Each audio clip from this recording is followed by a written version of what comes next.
Preface. Why this big book? Why a full-scale discussion of the magic of thinking big? Thousands of books will be published this year. Why one more? Permit me to give you just a little background. Several years ago, I witnessed an exceptionally impressive sales meeting. The vice president in charge of marketing for this company was tremendously excited. He wanted to drive home a point.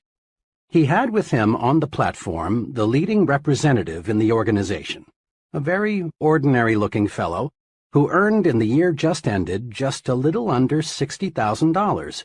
The earnings of other representatives averaged $12,000. The executive challenged the group.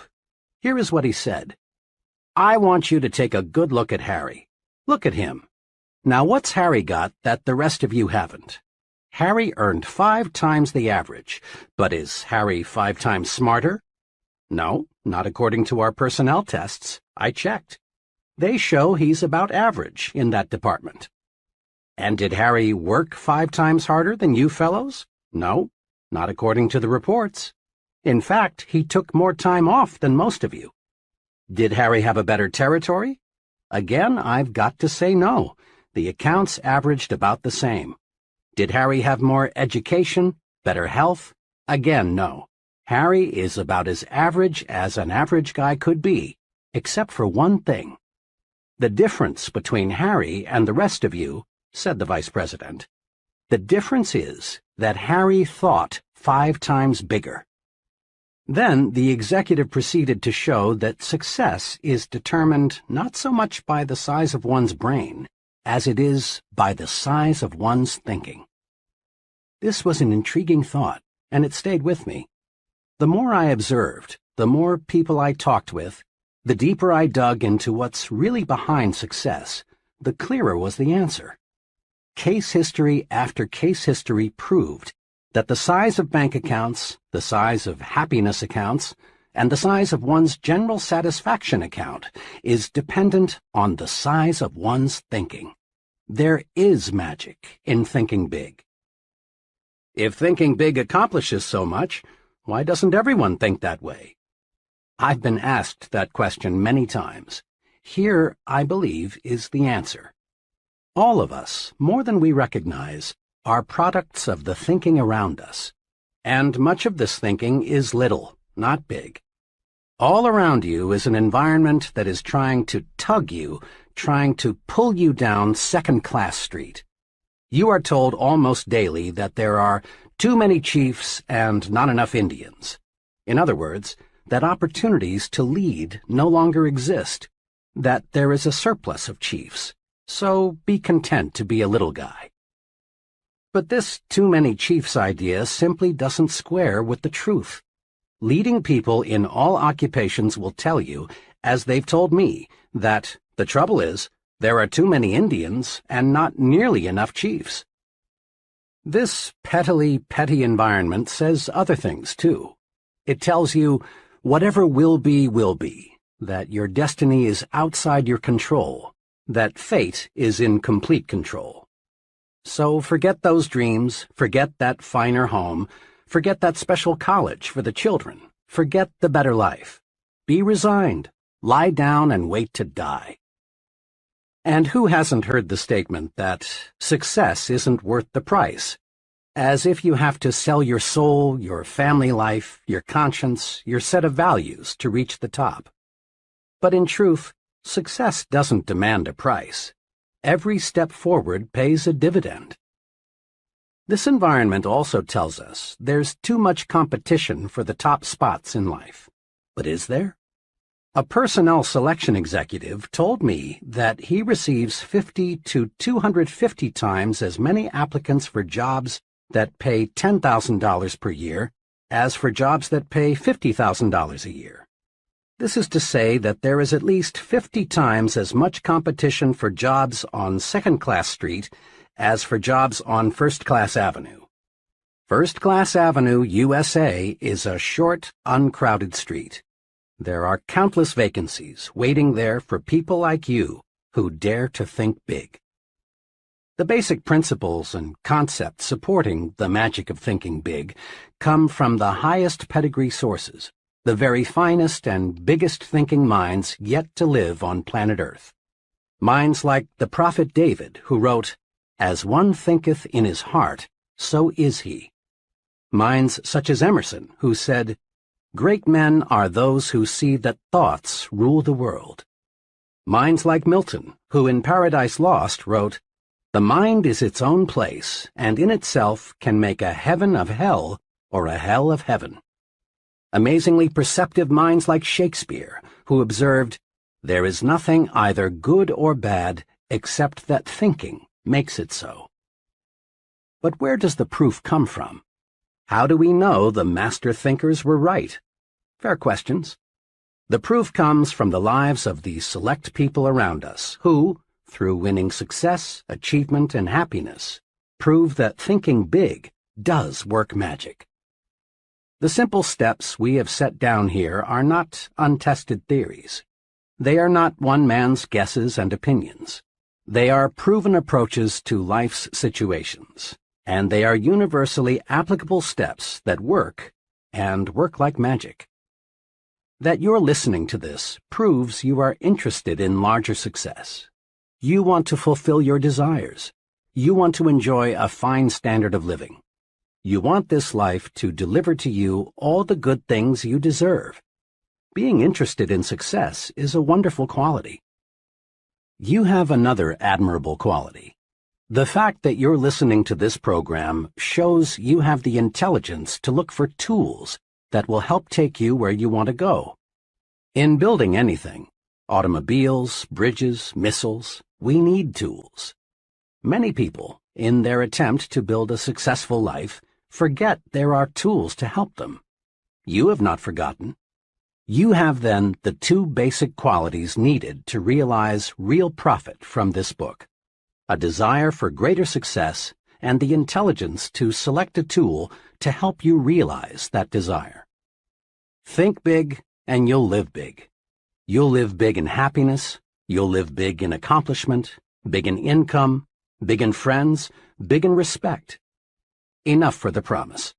Start now, right now, to discover how to make your thinking make magic for you.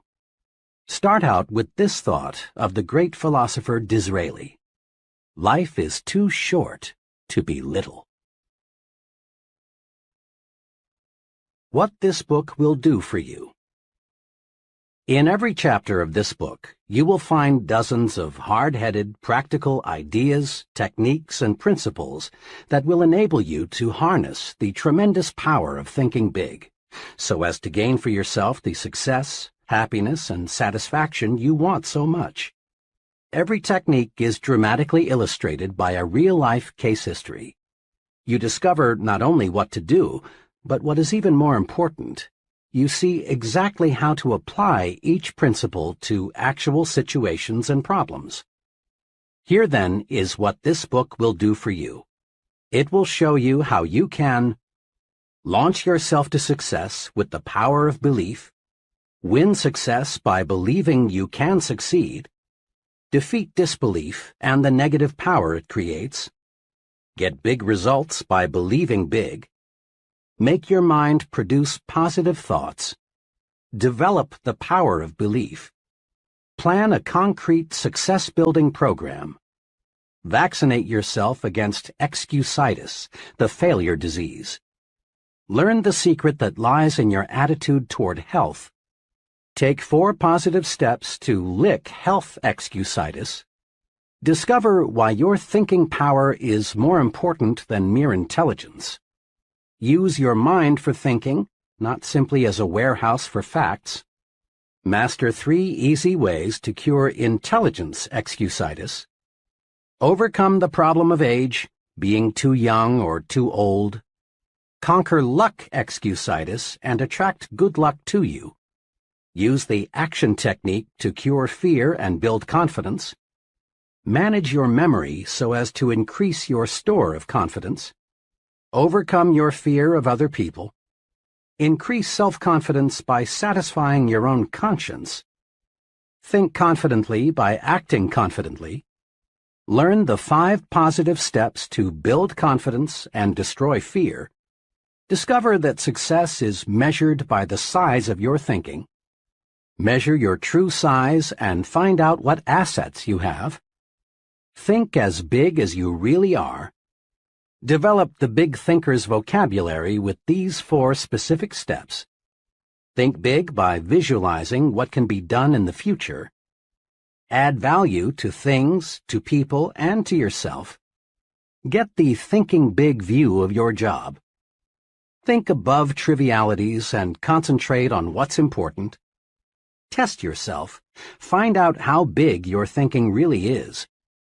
Use creative thinking to find new and better ways to get things done. Develop creative power by believing it can be done. Fight mind-freezing traditional thinking. Do more and do it better by turning on your creative power. Use the 3 keys to strengthening creativity by opening your ears and your mind. Stretch your thinking and stimulate your mind. Harness and develop your ideas, the fruit of your thinking. Look important because it helps you think important. Become important by thinking your work is important. Build your own sell yourself to yourself commercial. Upgrade your thinking. Think like important people think. Make your environment work for you. Prevent small people from holding you back. Manage your work environment. Get plenty of psychological sunshine during leisure hours. Throw thought poison out of your environment. Go first class in everything you do. Grow the attitudes that will help you win what you want. Get activated, get enthusiastic. Develop the power of real enthusiasm. Grow the you are important attitude.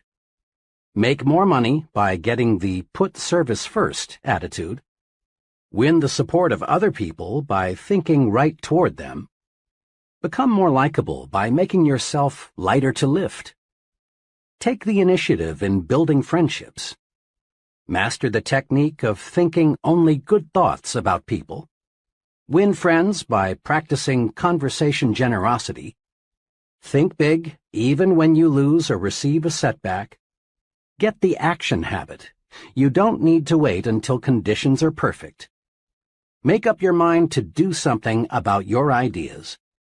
Use action to cure fear and gain confidence. Discover the secret of mind action. Capitalize on the magic of now. Strengthen yourself by getting the speak up habit. Develop initiative, a special kind of action. Discover that defeat is nothing more than a state of mind. Salvage something from every setback.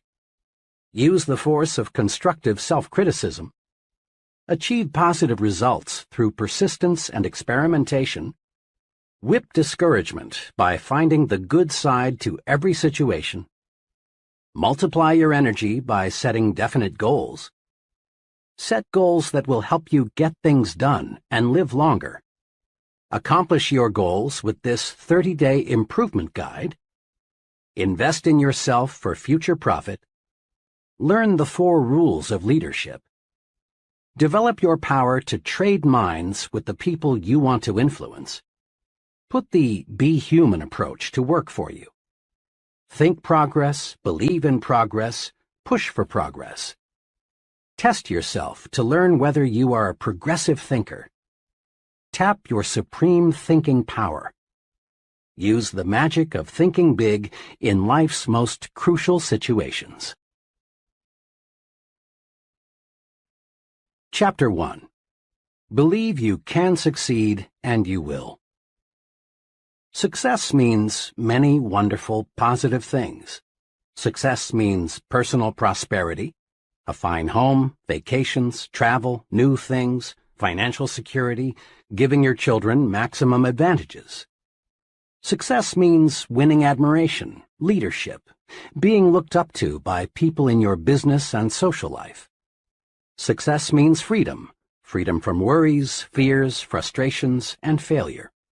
Success means self-respect, continually finding more real happiness and satisfaction from life, being able to do more for those who depend on you.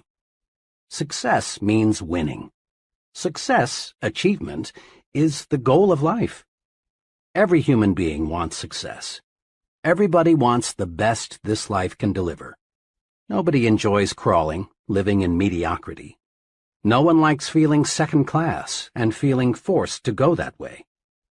Some of the most practical success-building wisdom is found in that biblical quotation stating that faith can move mountains. Believe, really believe you can move a mountain, and you can. Not many people believe that they can move mountains, so, as a result, not many people do. On some occasion, you've probably heard someone say something like, "It's nonsense to think you can make a mountain move away just by saying, 'Mountain, move away.' It's simply impossible." People who think this way have belief confused with wishful thinking. And true enough, you can't wish away a mountain. You can't wish yourself into an executive suite. Nor can you wish yourself into a 5-bedroom, 3-bath house or the high-income brackets. You can't wish yourself into a position of leadership. But you can move a mountain with belief. You can win success by believing you can succeed. There is nothing magical or mystical about the power of belief. Belief works this way.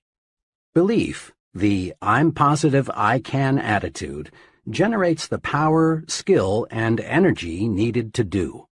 When you believe I can do it, the how to do it develops. Every day, all over the nation, young people start working in new jobs. Each of them wishes that someday he could enjoy the success that goes with reaching the top. But the majority of these young people simply don't have the belief that it takes to reach the top rungs. And they don't reach the top. Believing it's impossible to climb high, they do not discover the steps that lead to great heights. Their behavior remains that of the average person. But a small number of these young people really believe they will succeed. They approach their work with the "I'm going to the top" attitude, and with substantial belief they reach the top. Believing they will succeed, and that it's not impossible, these folks study and observe the behavior of senior executives. They learn how successful people approach problems and make decisions. They observe the attitudes of successful people. The how to do it always comes to the person who believes he can do it. A young woman I'm acquainted with decided 2 years ago that she was going to establish a sales agency to sell mobile homes. She was advised by many that she shouldn't and couldn't do it. She had less than $3,000 in savings and was advised that the minimum capital investment required was many times that. "Look how competitive it is," she was advised. "And besides, what practical experience have you had in selling mobile homes, let alone managing a business?" her advisors asked. But this young lady had belief in herself and her ability to succeed. She quickly admitted that she lacked capital, that the business was very competitive, and that she lacked experience. "But," she said, "all the evidence I can gather shows that the mobile home industry is going to expand. On top of that, I've studied my competition. I know I can do a better job of merchandising trailers than anybody else in this town.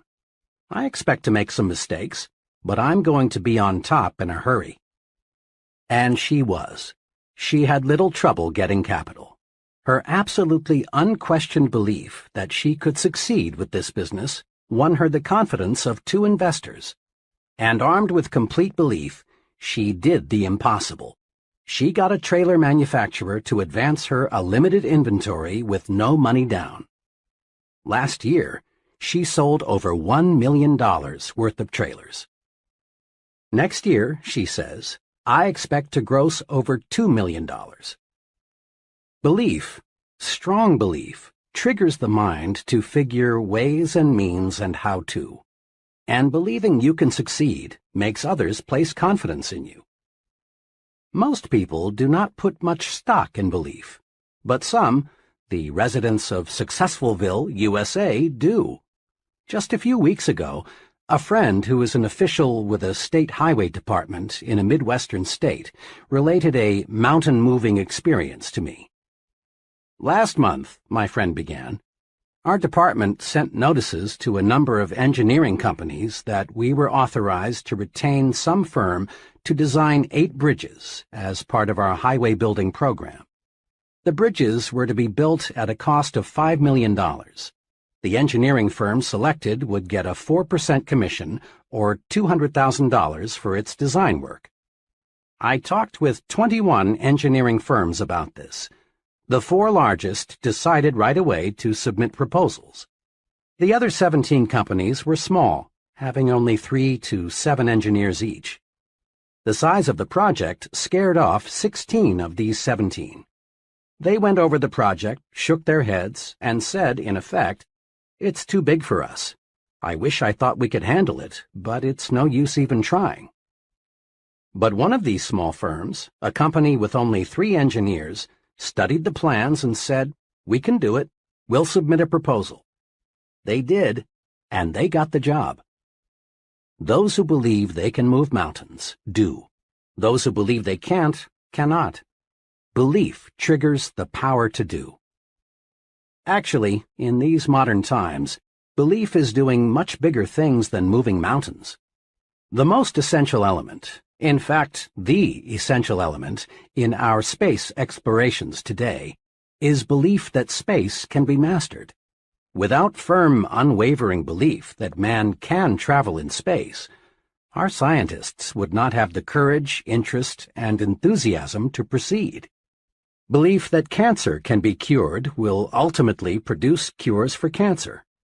Currently, there is some talk of building a tunnel under the English Channel to connect England with the continent. Whether this tunnel is ever built depends on whether responsible people believe it can be built. Belief in great results is the driving force, the power behind all great books, plays, scientific discoveries. Belief in success is behind every successful business, church, and political organization. Belief in success is the one basic, absolutely essential ingredient of successful people. Believe, really believe you can succeed, and you will. Over the years, I've talked with many people who have failed in business ventures and in various careers. I've heard a lot of reasons and excuses for failure. Something especially significant unfolds as conversations with failures develop. In a casual sort of way, the failure drops a remark like, "To tell the truth, I didn't think it would work," or "I had my misgivings before I even started out," or "Actually, I wasn't too surprised that it didn't work out." The "Okay, I'll give it a try, but I don't think it will work" attitude produces failures. Disbelief is negative power. When the mind disbelieves or doubts, the mind attracts reasons to support the disbelief. Doubt, disbelief, the subconscious will to fail, the not really wanting to succeed, is responsible for most failures. Think doubt and fail. Think victory and succeed. A young fiction writer talked with me recently about her writing ambitions. The name of one of the top writers in her field came up. "Oh," she said, "Mr. X is a wonderful writer, but, of course, I can't be nearly as successful as he is." Her attitude disappointed me very much, because I know the writer mentioned. He is not super intelligent, nor super perceptive, nor super anything else except super confident. He believes he is among the best, and so he acts and performs the best. It is well to respect the leader, learn from him, observe him, study him, but don't worship him. Believe you can surpass. Believe you can go beyond. Those who harbor the second-best attitude are invariably second-best doers. Look at it this way. Belief is the thermostat that regulates what we accomplish in life. Study the fellow who is shuffling down there in mediocrity. He believes he is worth little, so he receives little. He believes he can't do big things, and he doesn't. He believes he is unimportant, so everything he does has an unimportant mark. As time goes by, lack of belief in himself shows through in the way the fellow talks, walks, acts. Unless he readjusts his thermostat forward, he shrinks, grows smaller and smaller in his own estimation. And since others see in us what we see in ourselves, he grows smaller in the estimation of the people around him. Now, look across the way at the person who is advancing forward. He believes he is worth much, and he receives much. He believes he can handle big, difficult assignments, and he does. Everything he does, the way he handles himself with people, his character, his thoughts, his viewpoints, all say, here is a professional. He is an important person. A person is a product of his own thoughts. Believe big. Adjust your thermostat forward. Launch your success offensive with honest, sincere belief that you can succeed. Believe big and grow big. Several years ago, after addressing a group of businessmen in Detroit, I talked with one of the gentlemen who approached me, introduced himself, and said, "I really enjoyed your talk. Can you spare a few minutes? I'd like very much to discuss a personal experience with you." In a few minutes, we were comfortably seated in a coffee shop, waiting for some refreshments. "I have a personal experience," he began, "that ties in perfectly with what you said this evening about making your mind work for you instead of letting it work against you. I've never explained to anyone how I lifted myself out of the world of mediocrity, but I'd like to tell you about it." "And I'd like to hear it," I said. "Well, just 5 years ago, I was plodding along, just another guy working in the tool and die trade. I made a decent living by average standards, but it was far from ideal. Our home was much too small, and there was no money for those many things we wanted. My wife, bless her, didn't complain much, but it was written all over her that she was more resigned to her fate than she was happy. Inside, I grew more and more dissatisfied. When I let myself see how I was failing my good wife and 2 children, I really hurt inside. But today things are really different," my friend continued. "Today we have a beautiful new home on a 2-acre lot and a year-round cabin a couple 100 miles north of here. There's no more worry about whether we can send the kids to a good college, and my wife no longer has to feel guilty every time she spends money for some new clothes. Next summer, the whole family is flying to Europe to spend a month's holiday. We're really living." "How did all this happen?" I asked. "It all happened," he continued, "when, to use the phrase you used tonight, I harnessed the power of belief. 5 years ago, I learned about a job with a tool and die company here in Detroit. We were living in Cleveland at the time. I decided to look into it, hoping I could make a little more money. I got here early on Sunday evening, but the interview was not until Monday. After dinner, I sat down in my hotel room, and for some reason, I got really disgusted with myself. Why, I asked myself, am I just a middle-class failure? Why am I trying to get a job that represents such a small step forward? I don't know to this day what prompted me to do it, but I took a sheet of hotel stationery and wrote down the names of 5 people I've known well for several years who had far surpassed me in earning power and job responsibility. 2 were former neighbors who had moved away to fine subdivisions. 2 others were fellows I had worked for, and the 3rd was a brother-in-law. Next, again, I don't know what made me do this. I asked myself, what do my 5 friends have that I don't have, besides better jobs? I compared myself with them on intelligence, but I honestly couldn't see that they excelled in the brains department. Nor could I truthfully say they had me beat on education, integrity, or personal habits. Finally, I got down to another success quality one hears a lot about: initiative. Here I hated to admit it, but I had to. On this point, my record showed I was far below that of my successful friends. It was now about 3 a.m., but my mind was astonishingly clear. I was seeing my weak point for the first time, I discovered that I had held back. I had always carried a little stick. I dug into myself deeper and deeper, and found the reason I lacked initiative was because I didn't believe inside that I was worth very much. I sat there the rest of the night, just reviewing how lack of faith in myself had dominated me ever since I could remember, how I had used my mind to work against myself. I found I had been preaching to myself why I couldn't get ahead instead of why I could. I had been selling myself short. I found this streak of self-depreciation showed through in everything I did. Then it dawned on me that no one else was going to believe in me until I believed in myself. Right then I decided, I'm through feeling second class. From here on in, I'm not going to sell myself short. Next morning, I still had that confidence. During the job interview, I gave my newfound confidence its first test. Before coming for the interview, I'd hoped I would have the courage to ask for $750 or maybe even $1,000 more than my present job was paying. But now, after realizing I was a valuable man, I upped it to $3,500. And I got it.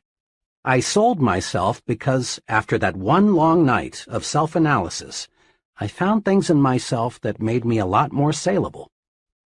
Within 2 years after I took that job, I had established a reputation as the fellow who can get business. Then we went into a recession. This made me still more valuable because I was one of the best business getters in the industry. The company was reorganized and I was given a substantial amount of stock, plus a lot more pay.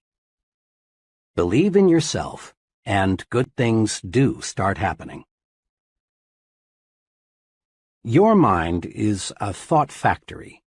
It's a busy factory, producing countless thoughts in one day. Production in your thought factory is under the charge of 2 foremen, one of whom we will call Mr. Triumph, and the other Mr. Defeat. Mr. Triumph is in charge of manufacturing positive thoughts. He specializes in producing reasons why you can, why you're qualified, why you will.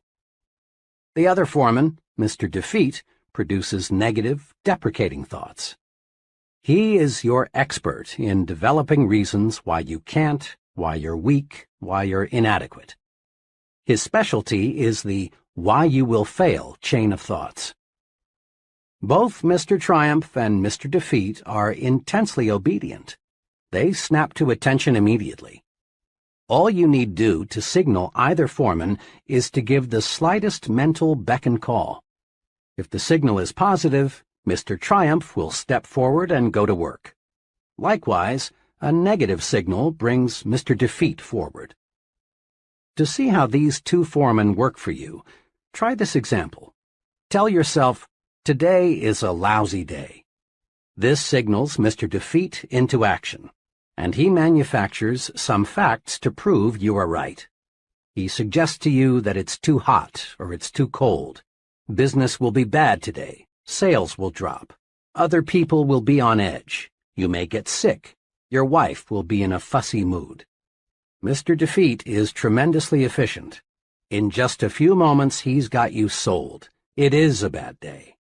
Before you know it, it is a heck of a bad day. But tell yourself, today is a fine day, and Mr. Triumph is signaled forward to act. He tells you, this is a wonderful day. The weather is refreshing. It's good to be alive.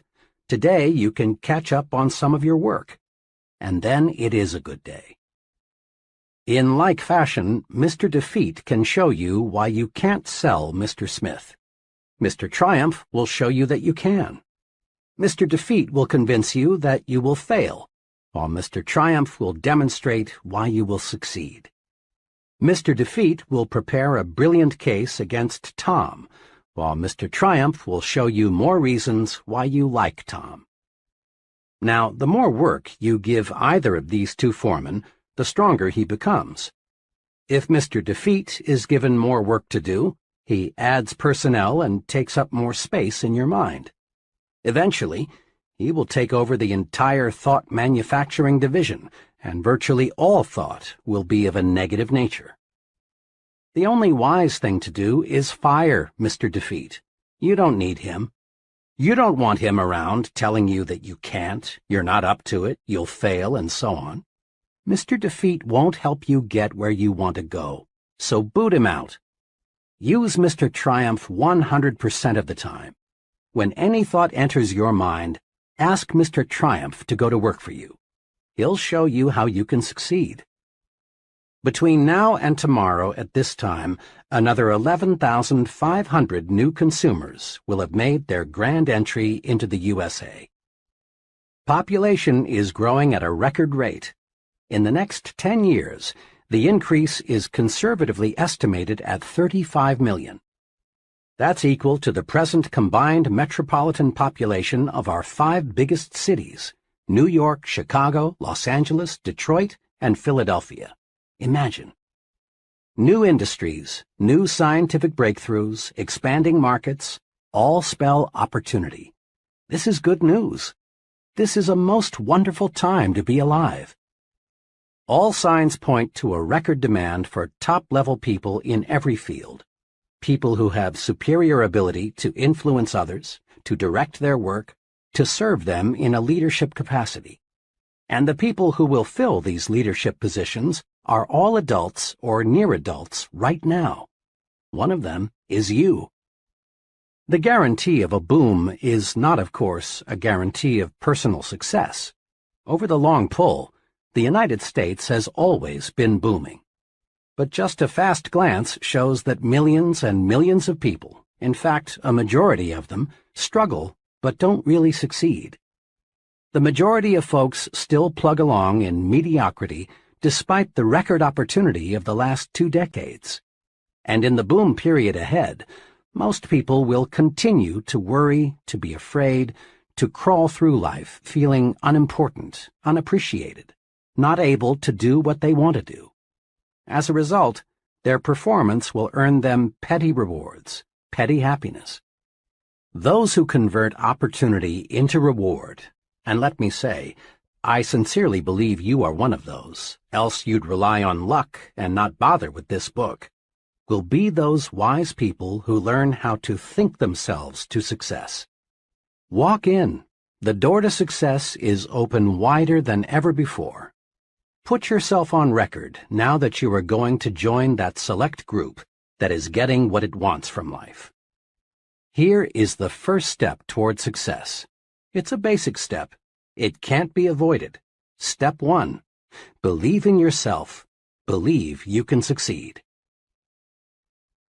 How to develop the power of belief. Here are the 3 guides to acquiring and strengthening the power of belief. 1. Think success. Don't think failure. At work, in your home, substitute success thinking for failure thinking. When you face a difficult situation, think, I'll win, not I'll probably lose. When you compete with someone else, think, I'm equal to the best, not I'm outclassed. When opportunity appears, think, I can do it, never I can't. Let the master thought, I will succeed, dominate your thinking process.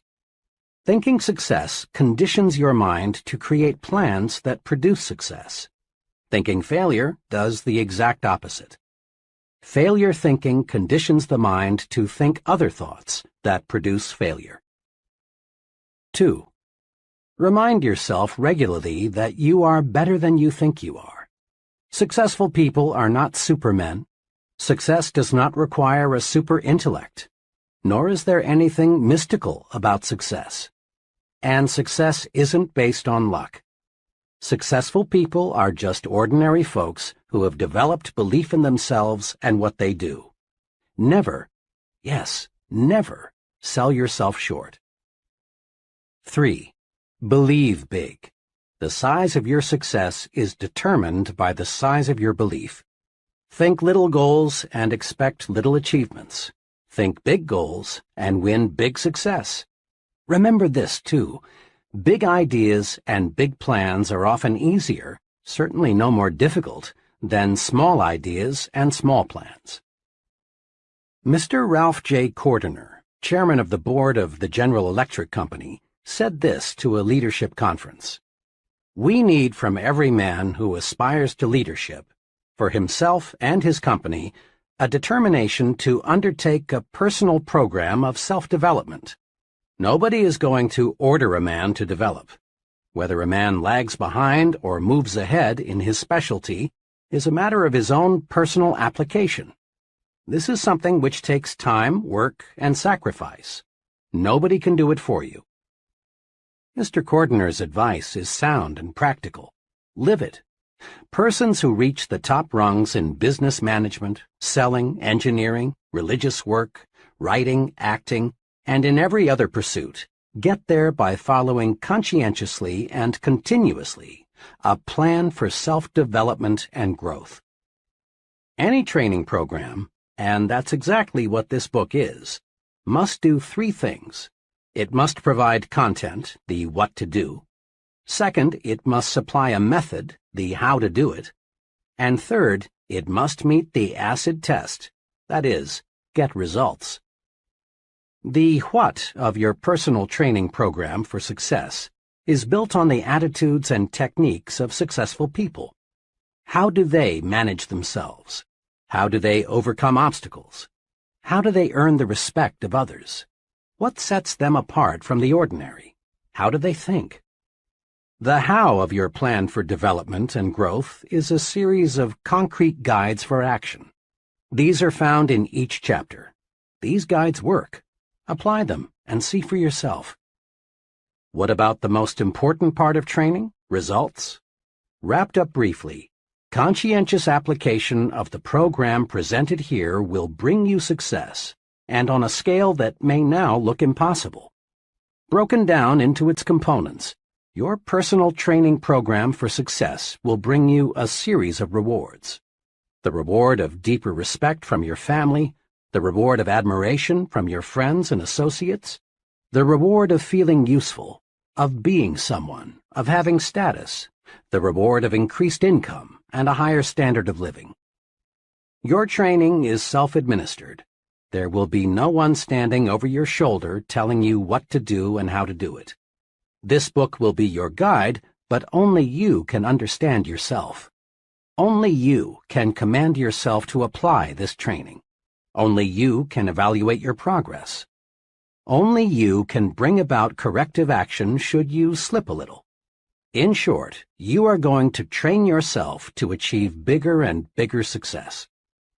You already have a fully equipped laboratory in which you can work and study. Your laboratory is all around you. Your laboratory consists of human beings. This laboratory supplies you with every possible example of human action. And there is no limit to what you can learn once you see yourself as a scientist in your own lab. What's more, there is nothing to buy. There is no rent to pay. There are no fees of any kind. You can use this laboratory as much as you like for free.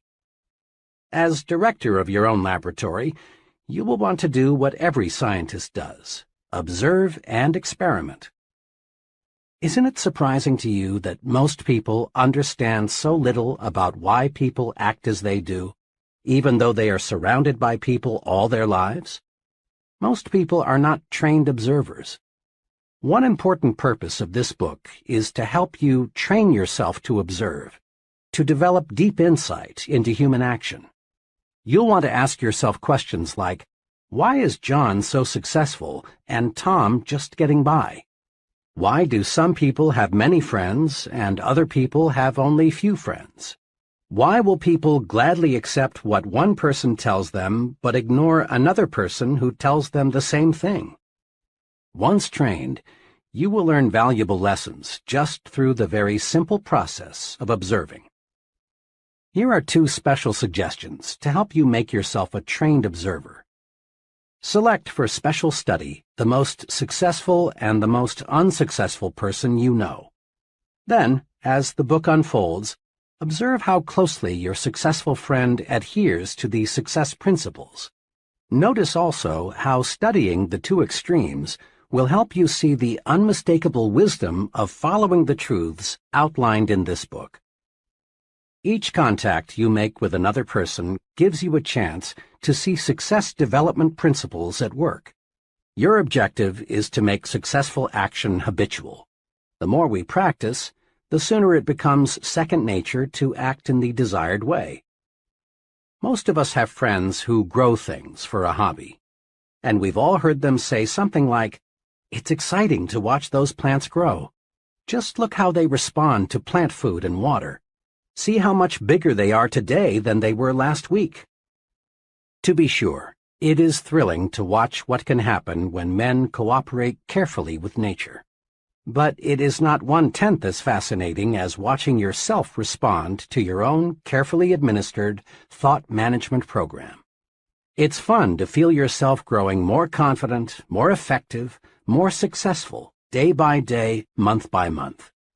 Nothing, absolutely nothing, in this life gives you more satisfaction than knowing you're on the road to success and achievement. And nothing stands as a bigger challenge than making the most of yourself. Chapter 2. Cure yourself of excusitis, the failure disease. People. As you think yourself to success, that's what you will study, people. You will study people very carefully to discover, then apply, success-rewarding principles to your life. And you want to begin right away. Go deep into your study of people, and you'll discover unsuccessful people suffer a mind-deadening thought disease. We call this disease excusitis. Every failure has this disease in its advanced form, and most average persons have at least a mild case of it. You will discover that excusitis explains the difference between the person who is going places and the fellow who is barely holding his own. You will find that the more successful the individual, the less inclined he is to make excuses. But the fellow who has gone nowhere and has no plans for getting anywhere always has a book full of reasons to explain why. Persons with mediocre accomplishments are quick to explain why they haven't, why they don't, why they can't, and why they aren't. Study the lives of successful people and you'll discover this. All the excuses made by the mediocre fellow could be, but aren't, made by the successful person. I have never met nor heard of a highly successful business executive, military officer, salesman, professional person, or leader in any field who could not have found one or more major excuses to hide behind. Roosevelt could have hidden behind his lifeless legs. Truman could have used no college education. Kennedy could have said, "I'm too young to be president." Johnson and Eisenhower could have ducked behind heart attacks. Like any disease, excusitis gets worse if it isn't treated properly. A victim of this thought disease goes through this mental process. I'm not doing as well as I should. What can I use as an alibi that will help me save face? Let's see. Poor health? Lack of education? Too old? Too young? Bad luck? Personal misfortune? Wife? The way my family brought me up? Once the victim of this failure disease has selected a good excuse, he sticks with it. Then he relies on the excuse to explain to himself and others why he is not going forward. And each time the victim makes the excuse becomes embedded deeper within his subconsciousness. Thoughts, positive or negative, grow stronger when fertilized with constant repetition. At first, the victim of excusitis knows his alibi is more or less a lie. But the more frequently he repeats it, the more convinced he becomes that it is completely true, that the alibi is the real reason for his not being the success he should be. Procedure 1, then, in your individual program of thinking yourself to success, must be to vaccinate yourself against excusitis, the disease of the failures. The 4 most common forms of excusitis. Excusitis appears in a wide variety of forms, but the worst types of this disease are health excusitis, intelligence excusitis, age excusitis, and luck excusitis. Now let's see just how we can protect ourselves from these 4 common ailments. 1. But my health isn't good. Health excusitis ranges all the way from the chronic I don't feel good to the more specific I've got such and such wrong with me. Bad health, in 1,000 different forms, is used as an excuse for failing to do what a person wants to do, failing to accept greater responsibilities, failing to make more money, failing to achieve success. Millions and millions of people suffer from health excusitis. But is it in most cases a legitimate excuse? Think for a moment of all the highly successful people you know who could, but who don't, use health as an excuse. My physician and surgeon friends tell me the perfect specimen of adult life is non-existent. There is something physically wrong with everybody. Many surrender in whole or in part to health excusitis, but success-thinking people do not. 2 experiences happened to me in one afternoon that illustrate the correct and incorrect attitudes toward health. I had just finished a talk in Cleveland. Afterward, one fellow, about 30, asked to speak to me privately for a few minutes. He complimented me on the meeting, but then said, "I'm afraid your ideas can't do me much good." "You see," he continued, "I've got a bad heart, and I've got to hold myself in check." He went on to explain that he'd seen 4 doctors, but they couldn't find his trouble. He asked me what I would suggest he do. "Well," I said, "I know nothing about the heart, but as one layman to another, here are 3 things I'd do. First, I'd visit the finest heart specialist I could find and accept his diagnosis as final. You've already checked with 4 doctors, and none of them has found anything peculiar with your heart. Let the 5th doctor be your final check. It may very well be you've got a perfectly sound heart. But if you keep on worrying about it, eventually you may have a very serious heart ailment. Looking and looking and looking for an illness often actually produces illness." The second thing I'd recommend is that you read Dr. Schindler's great book, How to Live 365 Days a Year. Dr. Schindler shows in this book that 3 out of every 4 hospital beds are occupied by people who have EII, emotionally induced illness. Imagine, 3 out of 4 people who are sick right now would be well if they learned how to handle their emotions. Read Dr. Schindler's book and develop your program for emotions management. Third, I'd resolve to live until I die. I went on to explain to this troubled fellow some sound advice I received many years ago from a lawyer friend who had an arrested case of tuberculosis. This friend knew he would have to live a regulated life, but this hasn't stopped him from practicing law, rearing a fine family, and really enjoying life. My friend, who now is 78 years old, expresses his philosophy in these words: "I'm going to live until I die, and I'm not going to get life and death confused. While I'm on this earth, I'm going to live. Why be only half alive?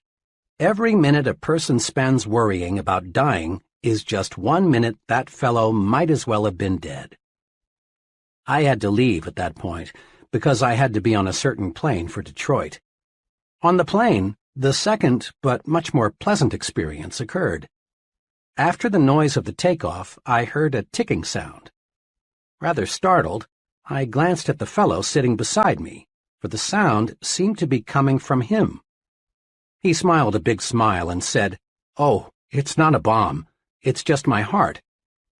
I was obviously surprised, so he proceeded to tell me what had happened. Just 21 days before, he had undergone an operation that involved putting a plastic valve into his heart. The ticking sound, he explained, would continue for several months until new tissue had grown over the artificial valve. I asked him what he was going to do. "Oh," he said, "I've got big plans. I'm going to study law when I get back to Minnesota. Someday I hope to be in government work. The doctors tell me I must take it easy for a few months, but after that I'll be like new." There you have two ways of meeting health problems. The first fellow, not even sure he had anything organically wrong with him, was worried, depressed, on the road to defeat, wanting somebody to second his motion that he couldn't go forward. The second individual, after undergoing one of the most difficult of operations, was optimistic, eager to do something.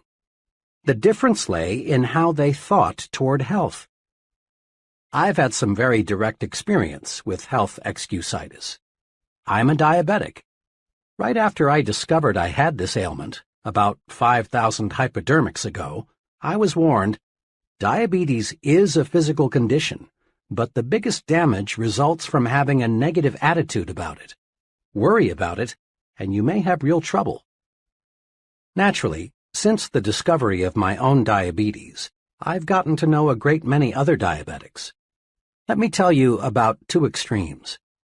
One fellow who has a very mild case belongs to that fraternity of the living dead. Obsessed with a fear of the weather, he is usually ridiculously bundled up. He's afraid of infection, so he shuns anybody who has the slightest sniffle. He's afraid of overexertion, so he does almost nothing. He spends most of his mental energy worrying about what might happen. He bores other people telling them how awful his problem really is. His real ailment is not diabetes. Rather, he's a victim of health excusitis. He has pitied himself into being an invalid. The other extreme is a division manager for a large publishing company. He has a severe case. He takes about 30 times as much insulin as the fellow just mentioned. But he is not living to be sick. He is living to enjoy his work and have fun. One day he said to me, "Sure, it is an inconvenience, but so is shaving. But I'm not going to think myself to bed. When I take those shots, I just praise the guys who discovered insulin." A good friend of mine, a widely known college educator, came home from Europe in 1945 minus one arm. Despite his handicap, John is always smiling, always helping others. He's about as optimistic as anyone I know. One day, he and I had a long talk about his handicap. "It's just an arm," he said. "Sure, two are better than one, but they just cut off my arm. My spirit is 100% intact. I'm really grateful for that." Another amputee friend is an excellent golfer. One day, I asked him how he had been able to develop such a near-perfect style with just one arm. I mentioned that most golfers with two arms can't do nearly as well. His reply says a lot. "Well, it's my experience," he said, "that the right attitude and one arm will beat the wrong attitude and two arms every time." The right attitude and one arm will beat the wrong attitude and two arms every time. Think about that for a while. It holds true not only on the golf course, but in every facet of life. 4 things you can do to lick health excusitis. The best vaccine against health excusitis consists of these 4 doses. 1. Refuse to talk about your health. The more you talk about an ailment, even the common cold, the worse it seems to get. Talking about bad health is like putting fertilizer on weeds. Besides, talking about your health is a bad habit. It bores people. It makes one appear self-centered and old-maidish. Success-minded people defeat the natural tendency to talk about their bad health. One may, and let me emphasize the word may, get a little sympathy, but one doesn't get respect and loyalty by being a chronic complainer. 2. Refuse to worry about your health. Dr. Walter Alvarez, emeritus consultant to the world-famous Mayo Clinic, wrote recently, "I always beg worriers to exercise some self-control. For instance, when I saw this man, a fellow who was convinced he had a diseased gallbladder, although 8 separate X-ray examinations showed that the organ was perfectly normal, I begged him to quit getting his gallbladder X-rayed. I have begged hundreds of heart-conscious men to quit getting electrocardiograms made." 3. Be genuinely grateful that your health is as good as it is. There's an old saying worth repeating often. I felt sorry for myself because I had ragged shoes until I met a man who had no feet. Instead of complaining about not feeling good, it's far better to be glad you are as healthy as you are. Just being grateful for the health you have is powerful vaccination against developing new aches and pains and real illness. 4. Remind yourself often, it's better to wear out than rust out. Life is yours to enjoy. Don't waste it. Don't pass up living by thinking yourself into a hospital bed. 2. But you've got to have brains to succeed. Intelligence excusitis, or I lack brains, is common. In fact, it's so common that perhaps as many as 95% of the people around us have it in varying degrees. Unlike most other types of excusitis, people suffering from this particular type of the malady suffer in silence. Not many people will admit openly that they think they lack adequate intelligence. Rather, they feel it deep down inside. Most of us make two basic errors with respect to intelligence. 1. We underestimate our own brain power. 2. We overestimate the other fellow's brain power. Because of these errors, many people sell themselves short. They fail to tackle challenging situations because it takes a brain. But along comes the fellow who isn't concerned about intelligence, and he gets the job. What really matters is not how much intelligence you have, but how you use what you do have. The thinking that guides your intelligence is much more important than the quantity of your brain power. Let me repeat, for this is vitally important. The thinking that guides your intelligence is much more important than how much intelligence you may have. In answering the question, should your child be a scientist, Dr. Edward Teller, one of the nation's foremost physicists, said, "A child does not need a lightning-fast mind to be a scientist, nor does he need a miraculous memory, nor is it necessary that he get very high grades in school.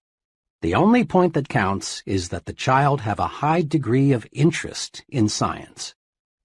Interest, enthusiasm, is the critical factor even in science. With a positive, optimistic, and cooperative attitude, a person with an IQ of 100 will earn more money, win more respect, and achieve more success than a negative, pessimistic, uncooperative individual with an IQ of 120. Just enough sense to stick with something, a chore, task, project, until it's completed, pays off much better than idle intelligence, even if idle intelligence be of genius caliber. For stickability is 95% of ability. At a homecoming celebration last year, I met a college friend whom I had not seen for 10 years. Chuck was a very bright student and was graduated with honors. His goal when I last saw him was to own his own business in western Nebraska. I asked Chuck what kind of business he finally established. "Well," he confessed, "I didn't go into business for myself. I wouldn't have said this to anyone 5 years ago or even 1 year ago, but now I'm ready to talk about it. As I look back at my college education now, I see that I became an expert in why a business idea won't work out. I learned every conceivable pitfall, every reason why a small business will fail. You've got to have ample capital. Be sure the business cycle is right. Is there a big demand for what you will offer? Is local industry stabilized? 1,001 things to check out. The thing that hurts most is that several of my old high school friends, who never seemed to have much on the ball and didn't even go to college, now are very well established in their own businesses. But me, I'm just plodding along, auditing freight shipments. Had I been drilled a little more in why a small business can succeed, I'd be better off in every way today. The thinking that guided Chuck's intelligence was a lot more important than the amount of Chuck's intelligence. Why some brilliant people are failures.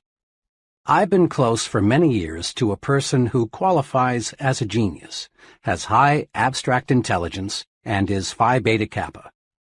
Despite this very high native intelligence, he is one of the most unsuccessful people I know. He has a very mediocre job. He's afraid of responsibility. He is never married. Lots of marriages end in divorce. He has few friends. People bore him. He's never invested in property of any kind. He might lose his money. This man uses his great brain power to prove why things won't work rather than directing his mental power to searching for ways to succeed. Because of the negative thinking that guides his great reservoir of brains, this fellow contributes little and creates nothing. With a changed attitude, he could do great things indeed. He has the brains to be a tremendous success, but not the thought power. Another person I know well was inducted into the Army shortly after earning a Ph.D. degree from a leading New York university. How did he spend his 3 years in the Army? Not as an officer, not as a staff specialist. Instead, for 3 years, he drove a truck. Why? Because he was filled with negative attitudes toward fellow soldiers, I'm superior to them. Toward Army methods and procedures, they are stupid. Toward discipline, it's for others, not me. Toward everything, including himself, I'm a fool for not figuring out a way to escape this rap. This fellow earned no respect from anyone. All his vast store of knowledge lay buried. His negative attitudes turned him into a flunky. Remember, the thinking that guides your intelligence is much more important than how much intelligence you have. Not even a Ph.D. degree can override this basic success principle. Several years ago, I became a close friend of Phil F., one of the senior officers of a major advertising agency. Phil was director of marketing research for the agency, and he was doing a bang-up job. Was Phil a brain? Far from it. Phil knew next to nothing about research technique. He knew next to nothing about statistics. He was not a college graduate, though all the people working for him were, and Phil did not pretend to know the technical side of research. What then enabled Phil to command $30,000 a year, while not one of his subordinates earned $10,000? This. Phil was a human engineer. Phil was 100% positive. Phil could inspire others when they felt low. Phil was enthusiastic. He generated enthusiasm. Phil understood people, and because he could really see what made them tick, he liked them. Not Phil's brains, but how he managed those brains made him 3 times more valuable to his company than men who rated higher on the IQ scale. Out of every 100 persons who enroll in college, fewer than 50 will graduate. I was curious about this, so I asked a director of admissions at a large university for his explanation. "It's not insufficient intelligence," he said. "We don't admit them if they don't have sufficient ability. And it's not money. Anyone who wants to support himself in college today can do so. The real reason is attitudes. You would be surprised," he said, "how many young people leave because they don't like their professors, the subjects they must take, and their fellow students." The same reason, negative thinking, explains why the door to top-flight executive positions is closed to many young junior executives. Sour, negative, pessimistic, depreciating attitudes, rather than insufficient intelligence, hold back thousands of young executives. As one executive told me, "It's a rare case when we pass up a young fellow because he lacks brains. Nearly always, it's attitude." Once, I was retained by an insurance company to learn why the top 25% of the agents were selling over 75% of the insurance, while the bottom 25% of the agents sold only 5% of total volume. Thousands of personnel files were carefully checked. The search proved beyond any question that no significant difference existed in native intelligence. What's more, differences in education did not explain the difference in selling success. The difference in the very successful and the very unsuccessful finally reduced to differences in attitudes, or difference in thought management. The top group worried less, was more enthusiastic, had a sincere liking for people. We can't do much to change the amount of native ability, but we can certainly change the way we use what we have. Knowledge is power, when you use it constructively. Closely allied to intelligence excusitis is some incorrect thinking about knowledge. We often hear that knowledge is power, but this statement is only a half-truth. Knowledge is only potential power. Knowledge is power only when put to use, and then only when the use made of it is constructive. The story is told that the great scientist Einstein was once asked how many feet are in a mile. Einstein's reply was, "I don't know. Why should I fill my brain with facts I can find in 2 minutes in any standard reference book?" Einstein taught us a big lesson. He felt it was more important to use your mind to think than to use it as a warehouse for facts. One time, Henry Ford was involved in a libel suit with the Chicago Tribune. The Tribune had called Ford an ignoramus, and Ford said, in effect, "Prove it." The Tribune asked him scores of simple questions, such as, who was Benedict Arnold? When was the Revolutionary War fought? And others, most of which Ford, who had little formal education, could not answer. Finally, he became quite exasperated and said, "I don't know the answers to those questions, but I could find a man in 5 minutes who does." Henry Ford was never interested in miscellaneous information. He knew what every major executive knows, that the ability to know how to get information is more important than using the mind as a garage for facts. How much is a fact man worth? I spent a very interesting evening recently with a friend who is the president of a young but rapidly growing manufacturing concern. The TV set happened to be turned to one of the most popular quiz programs. The fellow being quizzed had been on the show for several weeks. He could answer questions on all sorts of subjects, many of which seemed nonsensical. After the fellow answered a particularly odd question, something about a mountain in Argentina, my host looked at me and said, "How much do you think I'd pay that guy to work for me?" "How much?" I asked. "Not a cent over $300, not per week, not per month, but for life. I've sized him up. That expert can't think. He can only memorize. He's just a human encyclopedia, and I figure for $300 I can buy a pretty good set of encyclopedias. In fact, maybe that's too much. 90% of what that guy knows I can find in a $2 almanac. What I want around me," he continued, "are people who can solve problems, who can think up ideas, people who can dream and then develop the dream into a practical application. An idea man can make money with me. A fact man can't."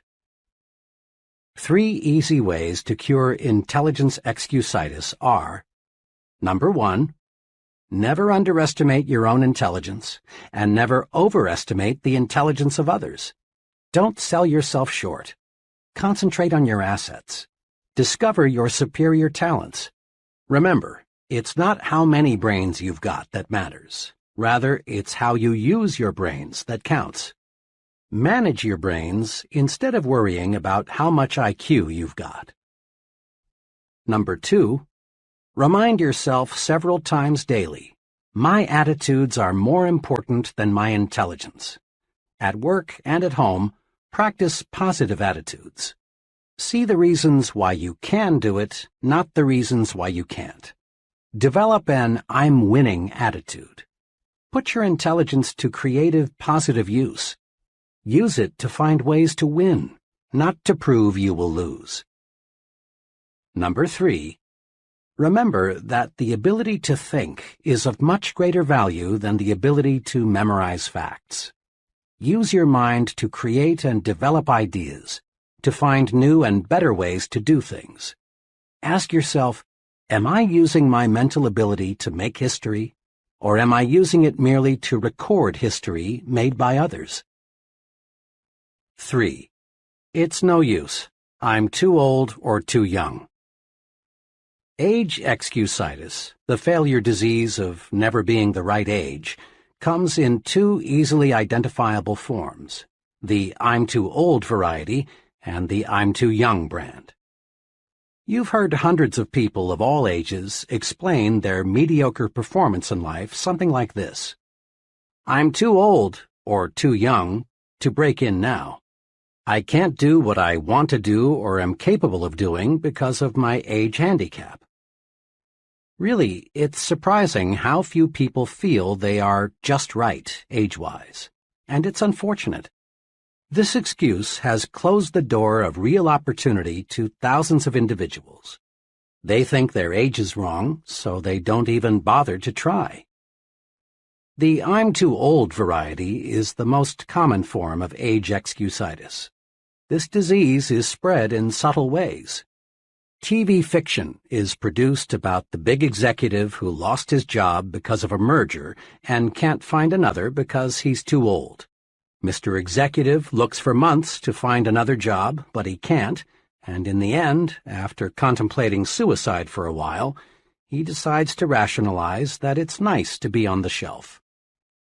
Plays and magazine articles on the topic, Why You Are Washed Up at 40, are popular, not because they represent true facts, but because they appeal to many worried minds looking for an excuse. How to handle age excusitis. Age excusitis can be cured. A few years ago, while I was conducting a sales training program, I discovered a good serum that both cures this disease and vaccinates you so you won't get it in the first place. In that training program, there was a trainee named Cecil. Cecil, who was 40, wanted to shift over to set himself up as a manufacturer's representative, but he thought he was too old. After all, he explained, I'd have to start from scratch, and I'm too old for that now. I'm 40. I talked with Cecil several times about his old age problem. I used the old medicine, you're only as old as you feel, but I found I was getting nowhere.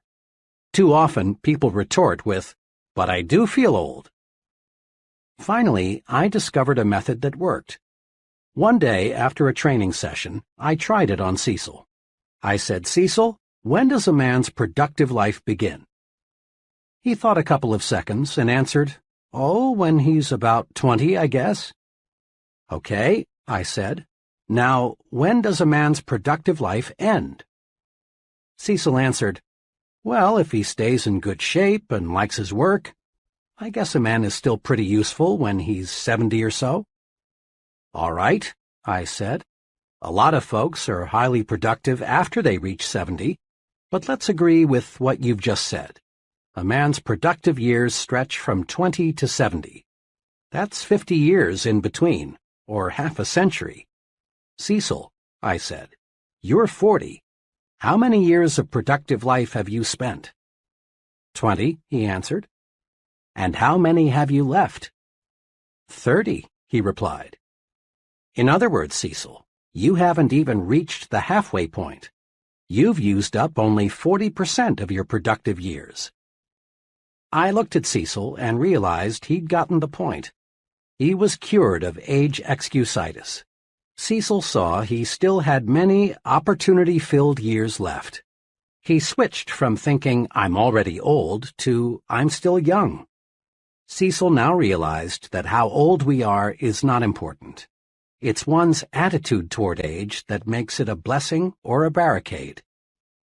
Curing yourself of age excusitis often opens doors to opportunities that you thought were locked tight. A relative of mine spent years doing many different things, selling, operating his own business, working in a bank, but he never quite found what he really wanted to do most. Finally, he concluded that the one thing he wanted more than anything else was to be a minister. But when he thought about it, he found he was too old.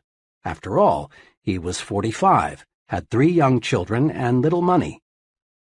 But fortunately, he mustered all of his strength and told himself, 45 or not, I'm going to be a minister. With tons of faith but little else, he enrolled in a 5-year ministerial training program in Wisconsin. 5 years later, he was ordained as a minister and settled down with a fine congregation in Illinois. Old?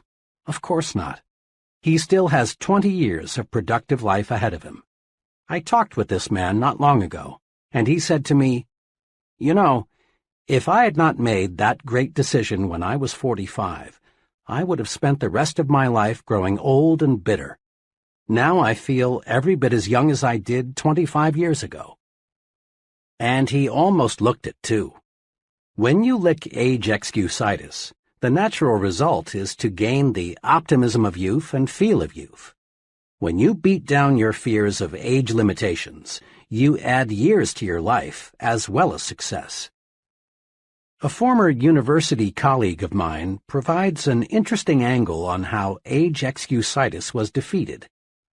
Bill was graduated from Harvard in the 1920s. After 24 years in the stock brokerage business, during which time he made a modest fortune, Bill decided he wanted to become a college professor. Bill's friends warned him that he would overtax himself in the rugged learning program ahead. But Bill was determined to reach his goal and enrolled in the University of Illinois at the age of 51. At 55, he had earned his degree. Today, Bill is chairman of the Department of Economics at a fine liberal arts college. He's happy, too.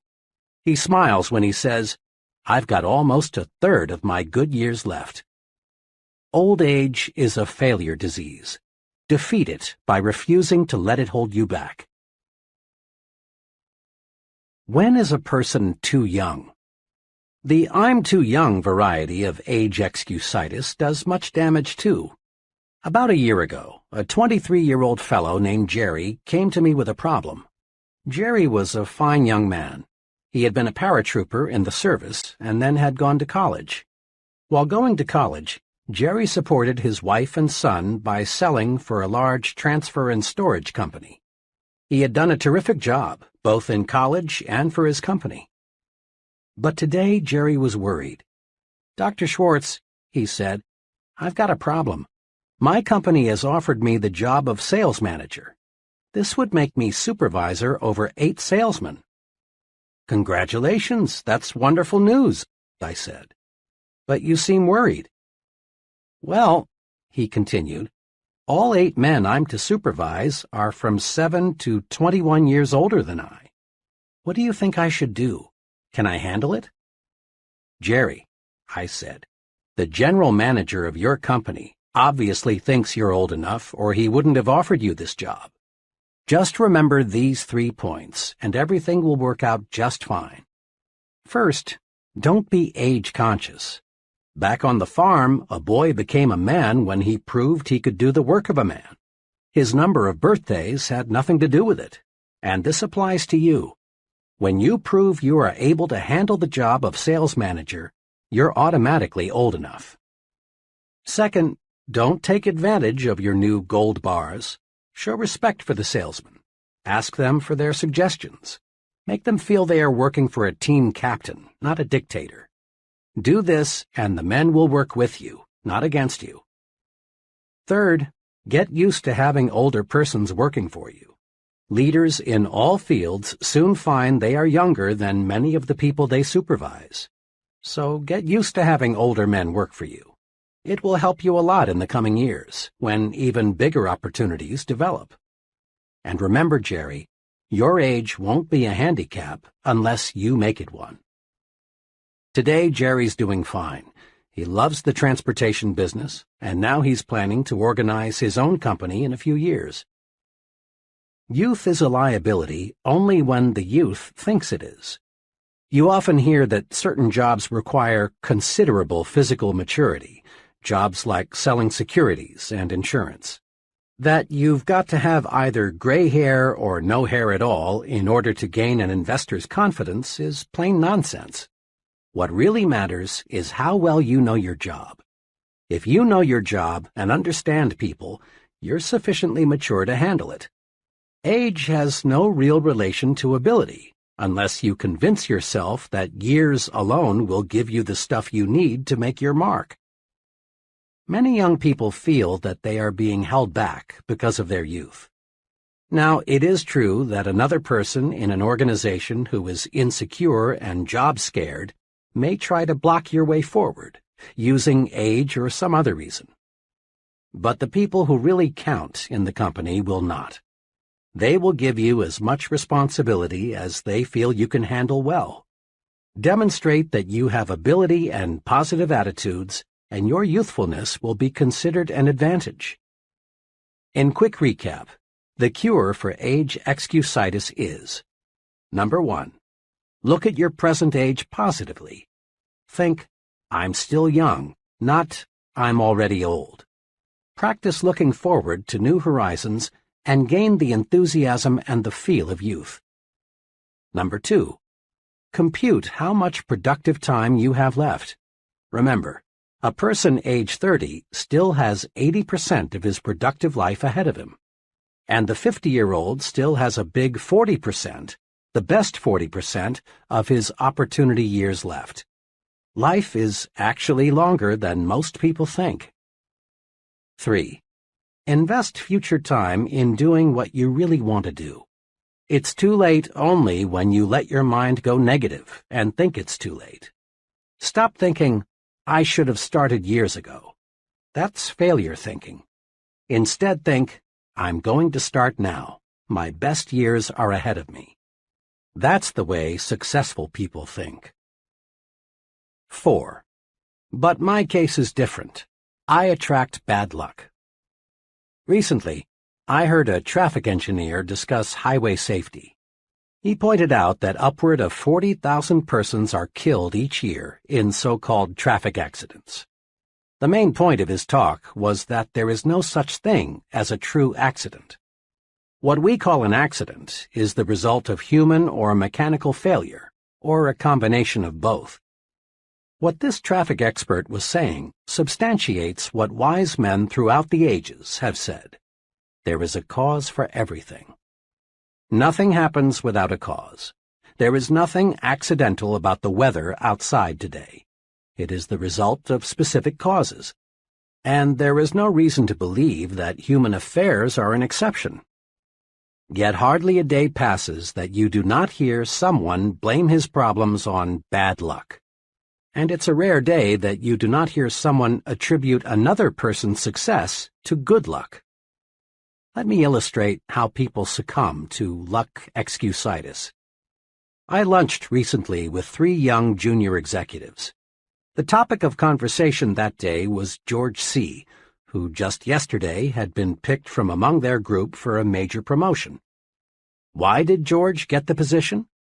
These 3 fellows dug up all sorts of reasons: luck, pull, bootlicking, George's wife and how she flattered the boss. Everything but the truth. The facts were that George was simply better qualified. He had been doing a better job. He was working harder. He had a more effective personality. I also knew that the senior officers in the company had spent much time considering which one of the 4 would be promoted. My 3 disillusioned friends should have realized that top executives don't select major executives by drawing names from a hat. I was talking about the seriousness of luck excusitis not long ago with a sales executive of a machine tool manufacturing company. He became excited about the problem and began to talk about his own experience with it. I've never heard it called that before, he said, but it is one of the most difficult problems every sales executive has to wrestle with. Just yesterday, a perfect example of what you're talking about happened in my company. One of the salesmen walked in about 4 o'clock with a $112,000 order for machine tools. Another salesman, whose volume is so low he's a problem, was in the office at the time. Hearing John tell the good news, he rather enviously congratulated him and then said, "Well, John, you're lucky again." Now, what the weak salesman won't accept is that luck had nothing to do with John's big order. John had been working on that customer for months. He had talked repeatedly to a half-dozen people out there. John had stayed up nights figuring out exactly what was best for them. Then he got our engineers to make preliminary designs of the equipment. John wasn't lucky, unless you can call carefully planned work and patiently executed plans luck. Suppose luck were used to reorganize General Motors. If luck determined who does what and who goes where, every business in the nation would fall apart. Assume for a moment that General Motors were to be completely reorganized on the basis of luck. To carry out the reorganization, the names of all employees would be placed in a barrel. The first name drawn would be the president, the second name the executive vice president, and so on down the line. Sounds stupid, doesn't it? Well, that's how luck would work. People who rise to the top in any occupation, business management, selling, law, engineering, acting, or what have you, get there because they have superior attitudes and use their good sense in applied hard work. Conquer luck excusitis in two ways. Number 1. Accept the law of cause and effect. Take a second look at what appears to be someone's good luck. You'll find that not luck, but preparation, planning, and success-producing thinking preceded his good fortune. Take a second look at what appears to be someone's bad luck. Look, and you'll discover certain specific reasons. Mr. Success receives a setback. He learns and profits. But when Mr. Mediocre loses, he fails to learn. Number 2. Don't be a wishful thinker. Don't waste your mental muscles dreaming of an effortless way to win success. We don't become successful simply through luck. Success comes from doing those things and mastering those principles that produce success. Don't count on luck for promotions, victories, the good things in life. Luck simply isn't designed to deliver these good things. Instead, just concentrate on developing those qualities in yourself that will make you a winner. Chapter 3. Build confidence and destroy fear. Friends mean well when they say, "It's only your imagination. Don't worry. There's nothing to be afraid of." But you and I know this kind of fear medicine never really works. Such soothing remarks may give us fear relief for a few minutes or maybe even a few hours. But the "it's only in your imagination" treatment doesn't really build confidence and cure fear. Yes, fear is real, and we must recognize it exists before we can conquer it. Most fear today is psychological. Worry, tension, embarrassment, panic all stem from mismanaged negative imagination. But simply knowing the breeding ground of fear doesn't cure fear. If a physician discovers you have an infection in some part of your body, he doesn't stop there. He proceeds with treatment to cure the infection. The old "it's only in your mind" treatment presumes fear doesn't really exist, but it does. Fear is real. Fear is success enemy number 1. Fear stops people from capitalizing on opportunity. Fear wears down physical vitality.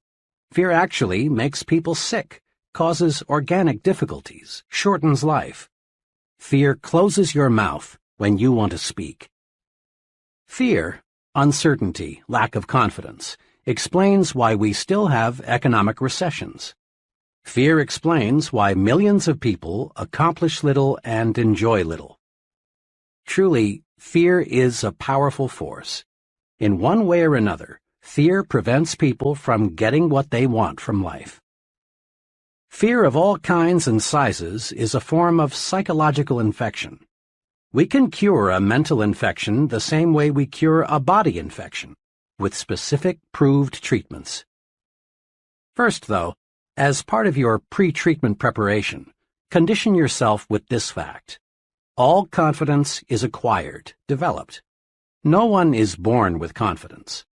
Those people you know who radiate confidence, who have conquered worry, who are at ease everywhere and all the time, acquired their confidence, every bit of it. You can too.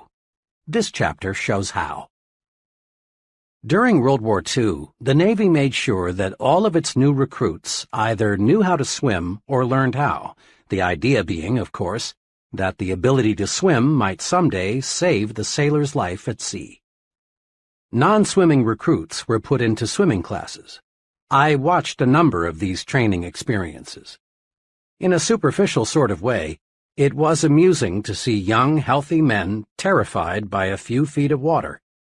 One of the exercises I recall required the new sailor to jump, not dive, from a board 6 feet in the air into 8 or more feet of water, while a half-dozen expert swimmers stood by. In a deeper sense, it was a sad sight. The fear those young men displayed was real. Yet all that stood between them and the defeat of that fear was one drop into the water below. On more than one occasion, I saw young men accidentally pushed off the board. The result, fear defeated. This incident, familiar to thousands of former Navy men, illustrates just one point. Action cures fear. Indecision, postponement, on the other hand, fertilize fear. Jot that down in your success rulebook right now. Action cures fear. Action does cure fear. Several months ago, a very troubled executive in his early 40s came to see me. He had a responsible job as a buyer for a large retailing organization. Worriedly, he explained, "I'm afraid of losing my job. I've got that feeling that my days are numbered." "Why?" I asked. "Well, the pattern is against me. Sales figures in my department are off 7% from a year ago. This is pretty bad, especially since the store's total sales are up 6%. I've made a couple of unwise decisions recently, and I've been singled out several times by the merchandise manager for not keeping pace with the company's progress." "I've never felt quite like this before," he continued. "I've lost my grip, and it shows. My assistant buyer senses it. The salespeople see it too. Other executives, of course, are aware that I'm slipping. One buyer even suggested at a meeting of all head buyers the other day that part of my line should be put in his department, where he said it could make money for the store. It's like drowning and having a crowd of spectators just standing there waiting for me to sink away." The executive talked on, elaborating further on his predicament. Finally, I cut in and asked, "What are you doing about it? What are you trying to do to correct the situation?" "Well," he answered, "there isn't much I can do, I guess, but hope for the best." To this comment, I asked, "Honestly now, is hope enough?" Pausing, but not giving him a chance to answer, I put another question to him. "Why not take action to support your hope?" "Go on," he said. "Well, there are two kinds of action that seem to fit your case. First, start this afternoon to move those sales figures upward. We've got to face it. There's a reason your sales are slipping. Find it. Maybe you need a special sale to clear out your slow-moving merchandise, so you'll be in a position to buy some fresh stock. Perhaps you can rearrange your display counters. Maybe your salespeople need more enthusiasm. I can't pinpoint what will turn your sales volume upward, but something will. And it would probably be wise to talk privately with your merchandise manager. He may be on the verge of putting you out, but when you talk it over with him and ask his advice, he'll certainly give you more time to work things out. It's too expensive for the store to replace you as long as top management feels there's a chance you'll find a solution." I went on. "Then get your assistant buyers on the ball. Quit acting like a drowning man. Let people around you know that you're still alive." Courage was again in his eyes. Then he asked, "You said there are two kinds of action I should take. What's the second?" "The second type of action, which you might say is an insurance policy, is to let 2 or 3 of your closest business friends in the trade know you might consider an offer from another store, assuming, of course, it is substantially better than your present job. I don't believe your job will be insecure after you take some affirmative action to get those sales figures on the rise. But just in case, it's good to have an offer or two. Remember, it's 10 times easier for a man with a job to get another job than it is for someone unemployed to connect. 2 days ago, this once troubled executive called me. After our talk, I buckled down. I made a number of changes, but the most basic one was with my salespeople. I used to hold sales meetings once a week, but now I'm holding one every morning. I've got those people really enthusiastic. I guess once they saw some life in me, they were ready to push harder too. They were just waiting for me to start things moving again. Things sure are working out okay. Last week, my sales were well ahead of a year ago, and much better than the store's average. Oh, by the way, he continued, I want to tell you some other good news. I got 2 job offers since we talked. Naturally, I'm glad, but I've turned them both down since everything is looking good here again. When we face tough problems, we stay mired in the mud until we take action. Hope is a start, but hope needs action to win victories. Put the action principle to work. Next time you experience big fear or little fear, steady yourself. Then search for an answer to this question. What kind of action can I take to conquer my fear? Isolate your fear. Then take appropriate action. Here are some examples of fear and some possible action cures. Type of fear. 1. Embarrassment because of personal appearance. Action. Improve it. Go to a barber shop or beauty salon. Shine your shoes. Get your clothes cleaned and pressed. In general, practice better grooming. It doesn't always take new clothes. 2. Fear of losing an important customer. Work doubly hard to give better service. Correct anything that may have caused customers to lose confidence in you. 3. Fear of failing an examination. Convert worry time into study time. 4. Fear of things totally beyond your control. Turn your attention to helping to relieve the fear of others. Pray. 5. Fear of being physically hurt by something you can't control, such as a tornado or an airplane out of control. Switch your attention to something totally different. Go out into your yard and pull up weeds. Play with your children. Go to a movie. 6. Fear of what other people may think and say. Make sure that what you plan to do is right, then do it. No one ever does anything worthwhile for which he is not criticized. 7. Fear of making an investment or purchasing a home. Analyze all factors, then be decisive. Make a decision and stick with it. Trust your own judgment. 8. Fear of people. Put them in proper perspective. Remember, the other person is just another human being pretty much like yourself. Use this 2-step procedure to cure fear and win confidence. 1. Isolate your fear. Pin it down. Determine exactly what you are afraid of. 2. Then take action. There is some kind of action for any kind of fear. And remember, hesitation only enlarges, magnifies the fear. Take action promptly. Be decisive. Much lack of self-confidence can be traced directly to a mismanaged memory. Your brain is very much like a bank.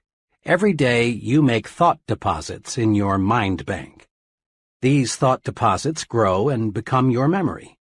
When you settle down to think, or when you face a problem, in effect, you say to your memory bank, "What do I already know about this?" Your memory bank automatically answers and supplies you with bits of information relating to this situation that you deposited on previous occasions. Your memory, then, is the basic supplier of raw material for your new thought. The teller in your memory bank is tremendously reliable. He never crosses you up. If you approach him and say, "Mr. Teller, Let me withdraw some thoughts I deposited in the past, proving I'm inferior to just about everybody else. He'll say, "Certainly, sir. Recall how you failed 2 times previously when you tried this? Recall what your 6th grade teacher told you about your inability to accomplish things? Recall what you overheard some fellow workers saying about you. Recall—" And on Mr. Teller goes, digging out of your brain thought after thought that proves you are inadequate. But suppose you visit your memory teller with this request. "Mr. Teller, I face a difficult decision. Can you supply me with any thoughts which will give me reassurance?" And again, Mr. Teller says, "Certainly, sir." But this time, he delivers thoughts you deposited earlier that say you can succeed. Recall the excellent job you did in a similar situation before? Recall how much confidence Mr. Smith placed in you. Recall what your good friends said about you. Recall— Mr. Teller, perfectly responsive, lets you withdraw the thought deposits you want to withdraw. After all, it is your bank. Here are 2 specific things to do to build confidence through efficient management of your memory bank. 1. Deposit only positive thoughts in your memory bank. Let's face it squarely. Everyone encounters plenty of unpleasant, embarrassing, and discouraging situations. But unsuccessful and successful people deal with these situations in directly opposite ways. Unsuccessful people take them to heart, so to speak. They dwell on the unpleasant situations, thereby giving them a good start in their memory. They don't take their minds away from them. At night, the unpleasant situation is the last thing they think about. Confident, successful people, on the other hand, don't give it another thought. Successful people specialize in putting positive thoughts into their memory bank. What kind of performance would your car deliver if every morning before you left for work, you scooped up a double handful of dirt and put it into your crankcase? That fine engine would soon be a mess, unable to do what you want it to do. Negative, unpleasant thoughts deposited in your mind affect your mind the same way. Negative thoughts produce needless wear and tear on your mental motor. They create worry, frustration, and feelings of inferiority. They put you beside the road while others drive ahead. Do this. In these moments when you're alone with your thoughts, when you're driving your car or eating alone, recall pleasant, positive experiences. Put good thoughts in your memory bank. This boosts confidence. It gives you that "I sure feel good" feeling. It helps keep your body functioning right, too. Here is an excellent plan. Just before you go to sleep, deposit good thoughts in your memory bank. Count your blessings. Recall the many good things you have to be thankful for. Your wife or husband, your children, your friends, your health. Recall the good things you saw people do today. Recall your little victories and accomplishments. Go over the reasons why you are glad to be alive. 2. Withdraw only positive thoughts from your memory bank. I was closely associated several years ago in Chicago with a firm of psychological consultants. They handled many types of cases, but mostly marriage problems and psychological adjustment situations, all dealing with mind matters. One afternoon, as I was talking with the head of the firm about his profession and his techniques for helping the seriously maladjusted person, he made this remark: "You know, there would be no need for my services if people would do just one thing." "What's that?" I asked eagerly. "Simply this: destroy their negative thoughts before those thoughts become mental monsters. Most individuals I try to help," he continued, "are operating their own private museum of mental horror. Many marriage difficulties, for example, involve the honeymoon monster. The honeymoon wasn't as satisfactory as one or both of the marriage partners had hoped, but instead of burying the memory, they reflected on it hundreds of times until it was a giant obstacle to successful marital relationships. They come to me as much as 5 or 10 years later. Usually, of course, my clients don't see where their trouble lies. It's my job to uncover and explain the source of their difficulty to them and help them to see what a triviality it really is. A person can make a mental monster out of almost any unpleasant happening, my psychologist friend went on. A job failure, a jilted romance, a bad investment, disappointment in the behavior of a teenage child. These are common monsters I have to help troubled people destroy. It is clear that any negative thought, if fertilized with repeated recall, can develop into a real mind monster, breaking down confidence and paving the way to serious psychological difficulties. In an article in Cosmopolitan magazine, The Drive Toward Self-Destruction, Alice Mulcahy pointed out that upward of 30,000 Americans commit suicide each year and another 100,000 attempt to take their own lives. She went on to say, "There is shocking evidence that millions of other people are killing themselves by slower, less obvious methods. Still others are committing spiritual rather than physical suicide, constantly seeking out ways to humiliate, punish, and generally diminish themselves." The psychologist friend mentioned before told me how he helped one of his patients to stop committing mental and spiritual suicide. This patient, he explained, was in her late 30s and had 2 children. In lay terminology, she suffered from severe depression. She looked back on every incident of her life as being an unhappy experience. Her school days, her marriage, the bearing of her children, the places she had lived, all were thought of negatively. She volunteered that she couldn't remember ever having been truly happy. And since what one remembers from the past colors what one sees in the present, she saw nothing but pessimism and darkness. When I asked her what she saw in a picture which I showed her, she said, "It looks like there will be a terrible thunderstorm tonight." That was the gloomiest interpretation of the picture I've yet heard. The picture was a large oil painting of the sun low in the sky and a jagged rocky coastline. The painting was very cleverly done and could be construed to be either a sunrise or a sunset. The psychologist commented to me that what a person sees in the picture is a clue to his personality. Most people say it is a sunrise, but the depressed, mentally disturbed person nearly always says it's a sunset. As a psychologist, I can't change what already is in a person's memory, but I can, with the patient's cooperation, help the individual to see his past in a different light. That's the general treatment I used on this woman. I worked with her to help her see joy and pleasure in her past instead of total disappointment. After 6 months, she began to show improvement. At that point, I gave her a special assignment. Each day, I asked her to think of and write down 3 specific reasons she has to be happy. Then, at her next appointment with me on Thursdays, I'd go over her list with her.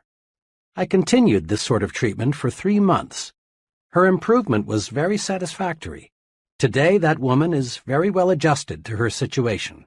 She's positive and certainly as happy as most people. When this woman quit drawing negatives from her memory bank, she was headed toward recovery.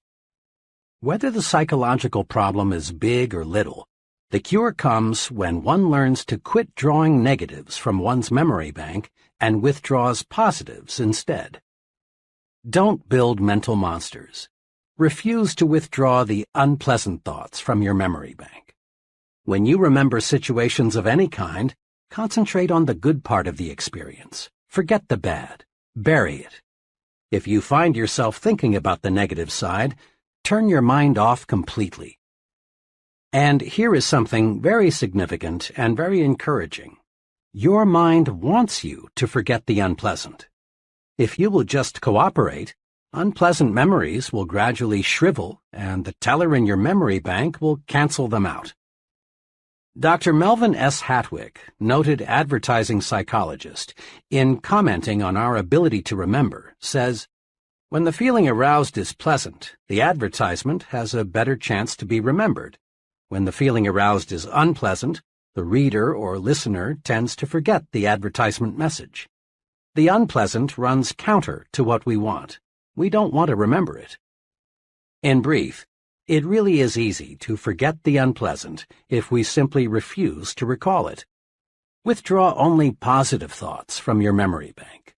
Let the others fade away, and your confidence, that feeling of being on top of the world, will zoom upward. You take a big step forward toward conquering fear when you refuse to remember negative, self-deprecating thoughts. Why do people fear other people? Why do many folks feel self-conscious around others? What's behind shyness? What can we do about it? Fear of other people is a big fear, but there is a way to conquer it. You can conquer fear of people if you will learn to put them into proper perspective. A business friend, who was doing exceptionally well operating his own wood novelty plant, explained to me how he got the proper perspective of people. His example is interesting.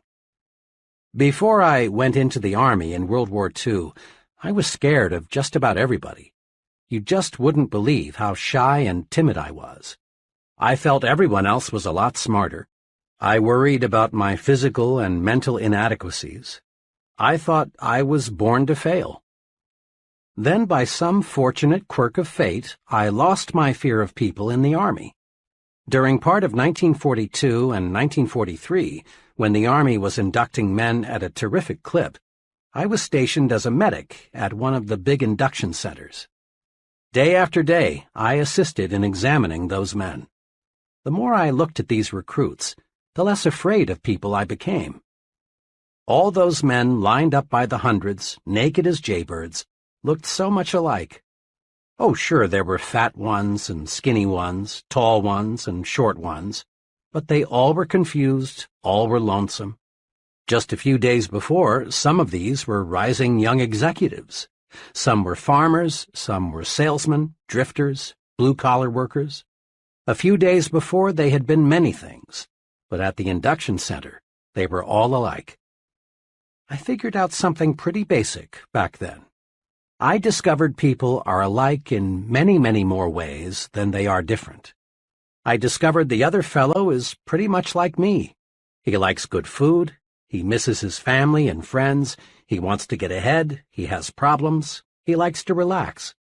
So if the other fellow is basically like me, there's no point in being afraid of him. Now, doesn't that make sense? If the other fellow is basically like me, there's no reason to be afraid of him. Here are 2 ways to put people in proper perspective. 1. Get a balanced view of the other fellow. Keep these 2 points in mind when dealing with people. First, the other fellow is important.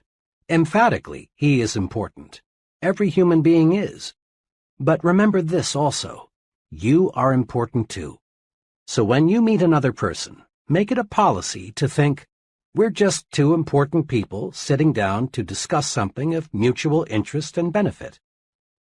A couple of months ago, a business executive phoned to tell me he had just employed a young man whom I had recommended to him shortly before.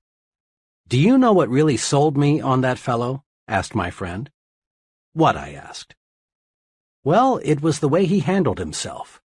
Most job applicants, when they walk in here, are half scared. They give me all the answers they think I want to hear. In a way, most job applicants are a little like beggars. They'll accept anything, and they aren't particular. But G handled himself differently. He respected me, but what's just as important, he respects himself. What's more, he asked me as many questions as I asked him. He's no mouse. He's a real man, and he's going to do all right. This mutually important attitude helps you keep the situation balanced. The other fellow does not become too important relative to you in your thinking. The other fellow might look frightfully big, frightfully important, but remember, he is still a human being with essentially the same interests, desires, and problems as you. 2. Develop an understanding attitude. People who want figuratively to bite you, growl at you, pick on you, and otherwise chop you down are not rare. If you're not prepared for people like that, they can punch big holes in your confidence and make you feel completely defeated.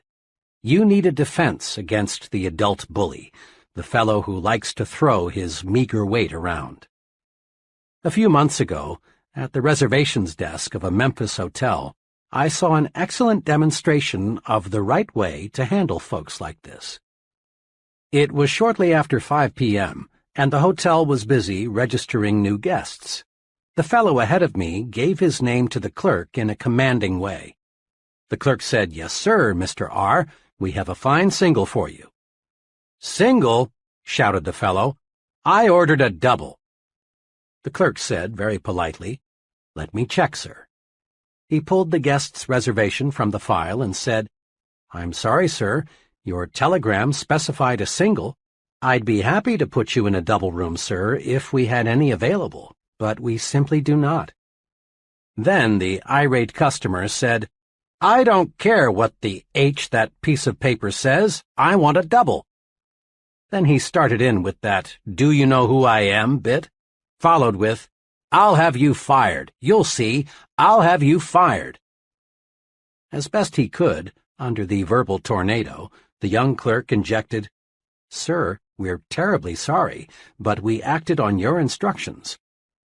Finally, the customer, really furious now, said, "I wouldn't stay in the best suite in this blank blank hotel now that I know how badly managed it is," and stormed out.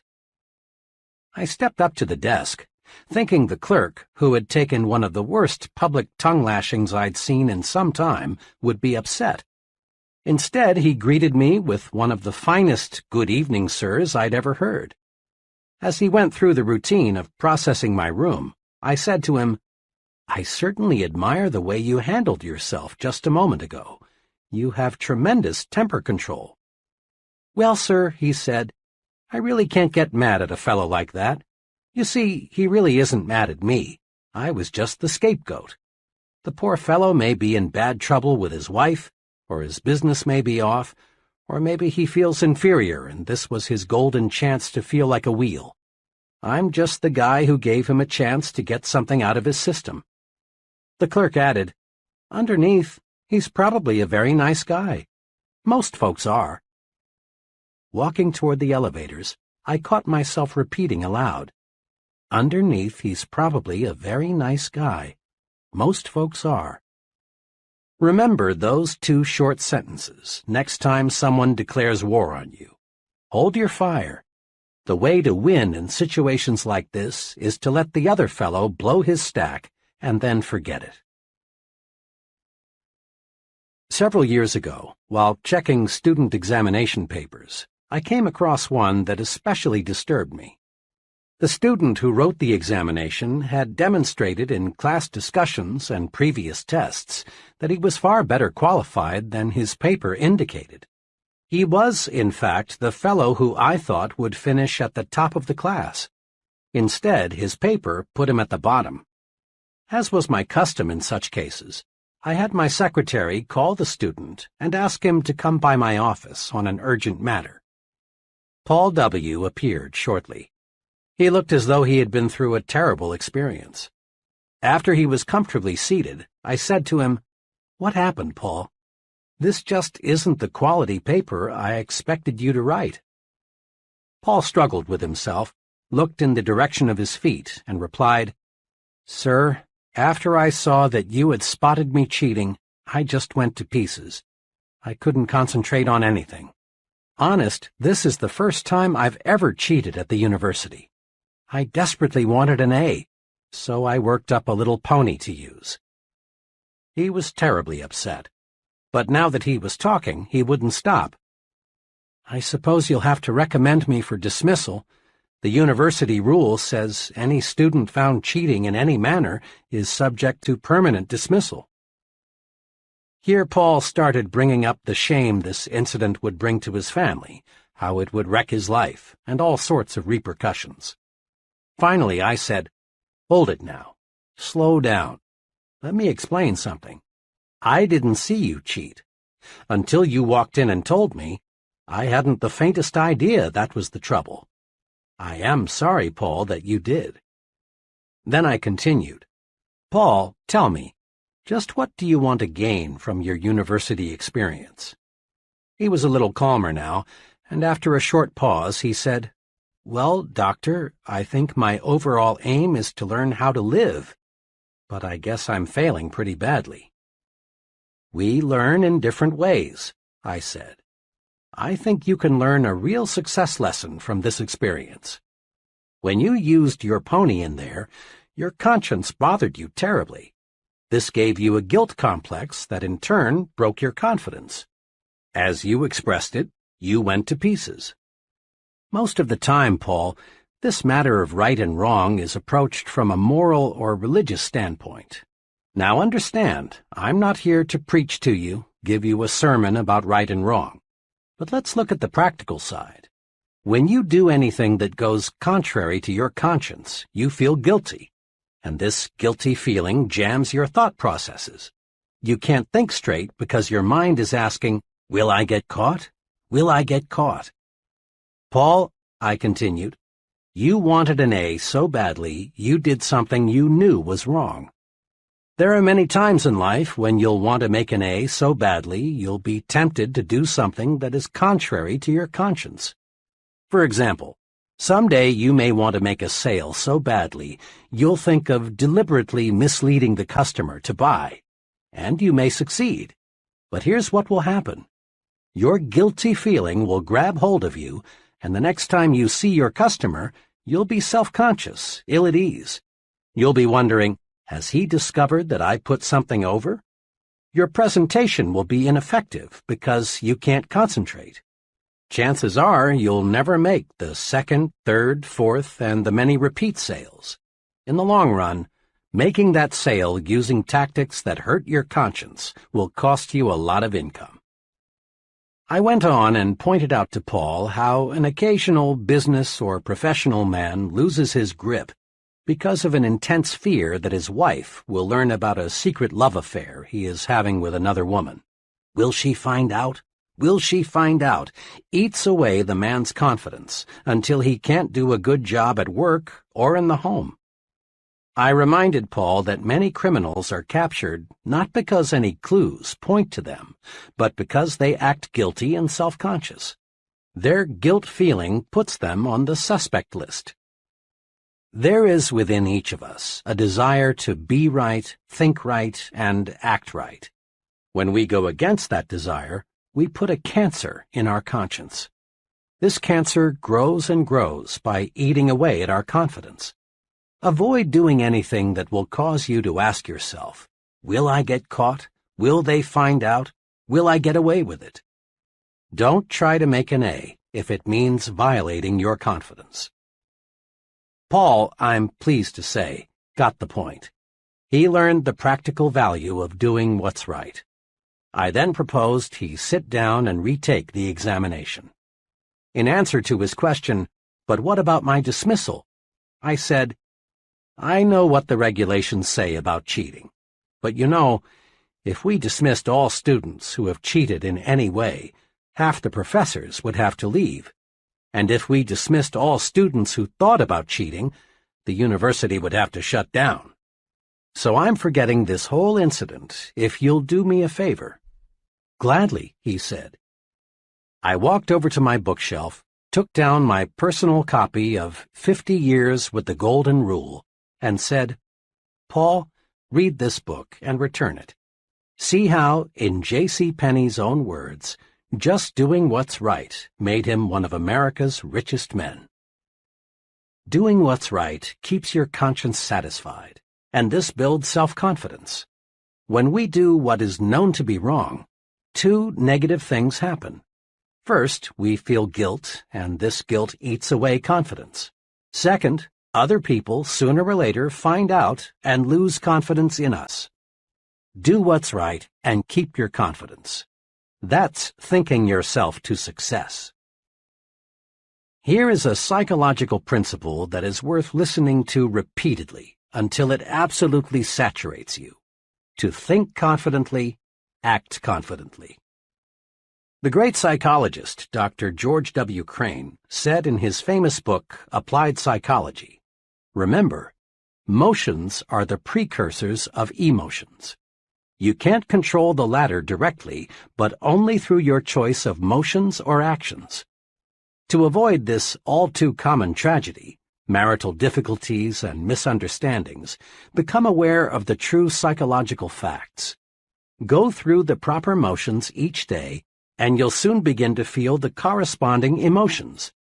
Just be sure you and your mate go through those motions of dates and kisses, the phrasing of sincere daily compliments, plus the many other little courtesies, and you need not worry about the emotion of love. You can't act devoted for very long without feeling devoted." Psychologists tell us we can change our attitudes by changing our physical actions. For example, you actually feel more like smiling if you make yourself smile. You feel more superior when you make yourself stand tall than when you slouch.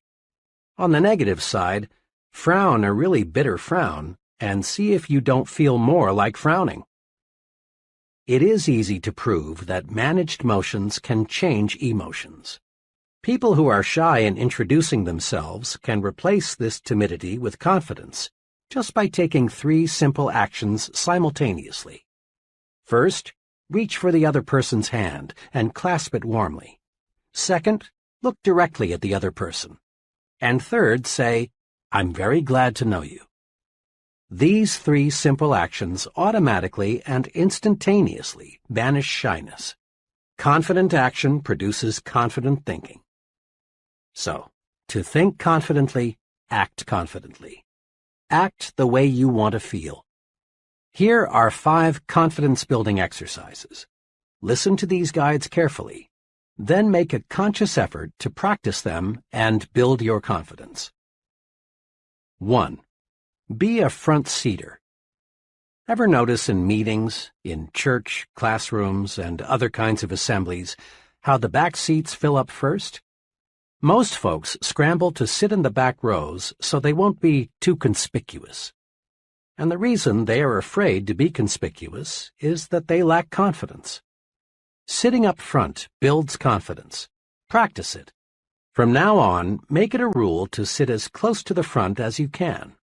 Sure, you may be a little more conspicuous in the front, but remember, there is nothing inconspicuous about success. 2. Practice making eye contact. How a person uses his eyes tells us a lot about him. Instinctively, you ask yourself questions about the fellow who doesn't look you in the eye. What's he trying to hide? What's he afraid of? Is he trying to put something over on me? Is he holding something back? Usually, failure to make eye contact says one of 2 things. It may say, "I feel weak beside you. I feel inferior to you. I'm afraid of you."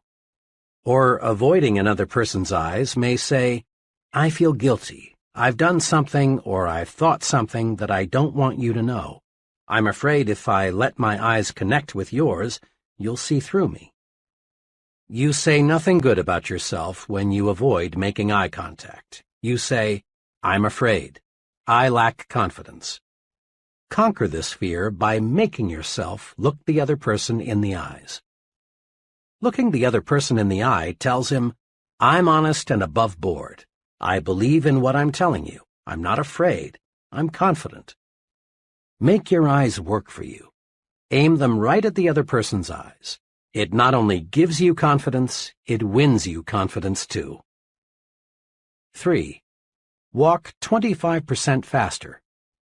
When I was a youngster, just going to the county seat was a big treat. After all the errands were accomplished and we were back in the car, my mother would often say, "Davy, let's just sit here a while and watch the people walk by."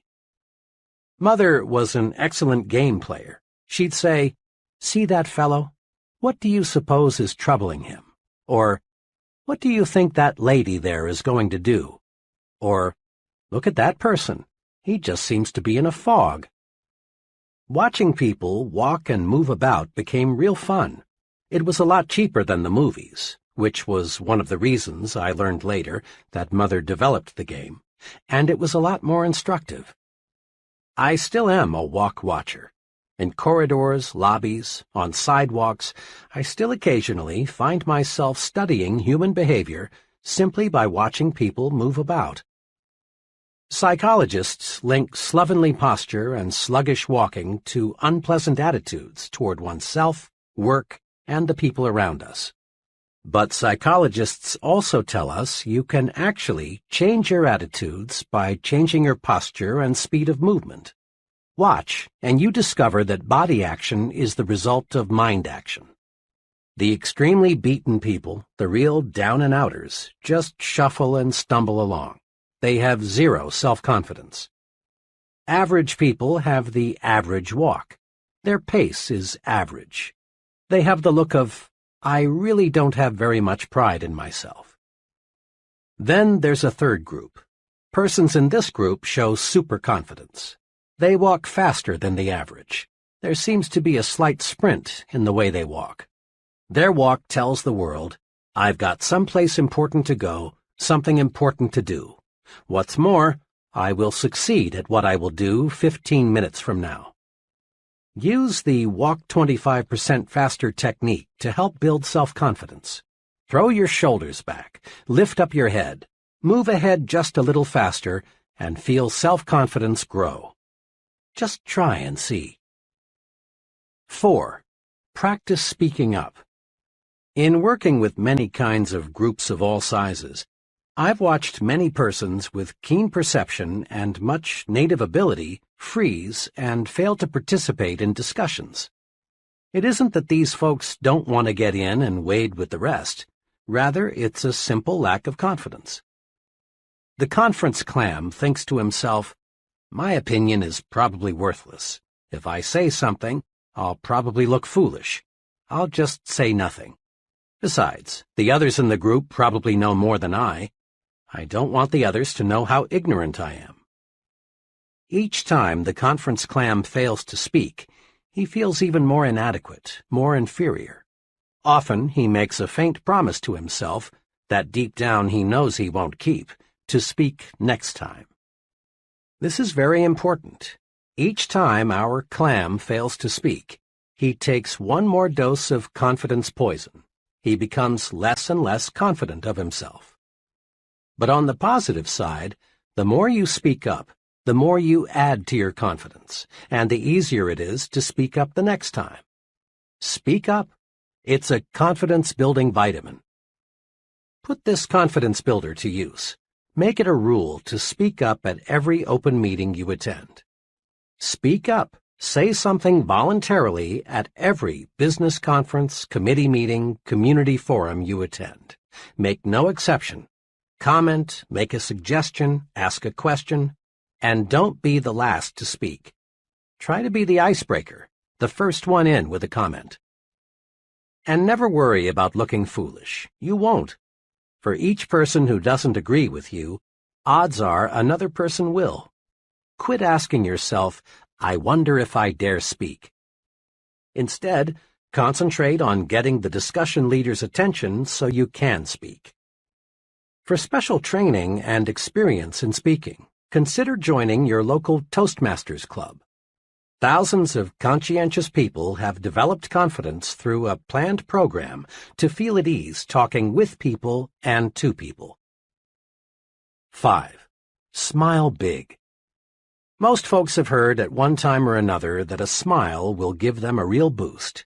They've been told that a smile is excellent medicine for confidence deficiency. But lots of people still don't really believe this because they've never tried smiling when they feel fear. Make this little test. Try to feel defeated and smile big at the same time. You can't. A big smile gives you confidence. A big smile beats fear, rolls away worry, defeats despondency. And a real smile does more than cure just your ill feeling. A real smile melts away the opposition of others, and instantly, too. Another person simply can't be angry with you if you give him a big, sincere smile. Just the other day, a little incident happened to me that illustrates this. I was parked at an intersection, waiting for the light to change, when bam! The driver behind me had let his foot slip the brake and put my rear bumper to a test. I looked back through my mirror and saw him getting out. I got out too, and forgetting the rule book, started preparing myself for verbal combat. I confess I was ready verbally to bite him to pieces. But fortunately, before I got the chance, he walked up to me, smiled, and said in the most earnest voice, "Friend, I really didn't mean to do that." That smile, matched with his sincere comment, melted me. I mumbled something about, "That's okay. Happens all the time." Almost in less time than it takes to wink an eye, my opposition turned into friendship. Smile big and you feel like happy days are here again. But smile big. A half-developed smile is not fully guaranteed. Smile until your teeth show. That large-size smile is fully guaranteed. I've heard many times, "Yes, but when I fear something or when I'm angry, I don't feel like smiling." Of course you don't. No one does. The trick is to tell yourself forcefully, "I'm going to smile." Then smile. Harness the power of smiling. Put these 5 procedures to work for you. 1. Action cures fear. Isolate your fear and then take constructive action. Inaction, doing nothing about a situation, strengthens fear and destroys confidence. 2. Make a supreme effort to put only positive thoughts in your memory bank. Don't let negative, self-deprecatory thoughts grow into mental monsters. Simply refuse to recall unpleasant events or situations. 3.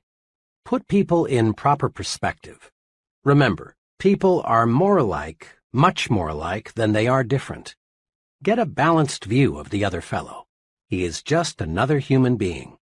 And develop an understanding attitude. Many people will bark, but it's a rare one who bites. 4. Practice doing what your conscience tells you is right. This prevents a poisonous guilt complex from developing. Doing what's right is a very practical rule for success. 5. Make everything about you say, "I'm confident, really confident." Practice these little techniques in your day-to-day activities.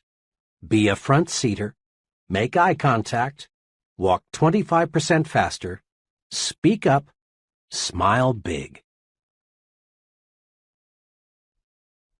Chapter 4.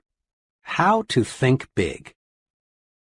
Recently, I chatted with a recruitment specialist for one of the nation's largest industrial organizations.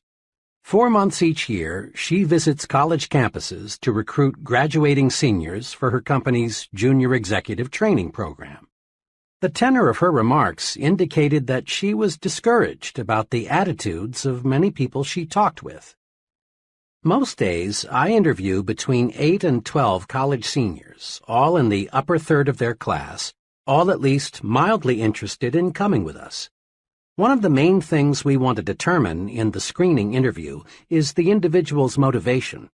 We want to find out if he or she is the kind of person who can, in a few years, direct major projects, manage a branch office or plant, or in some other way make a really substantial contribution to the company.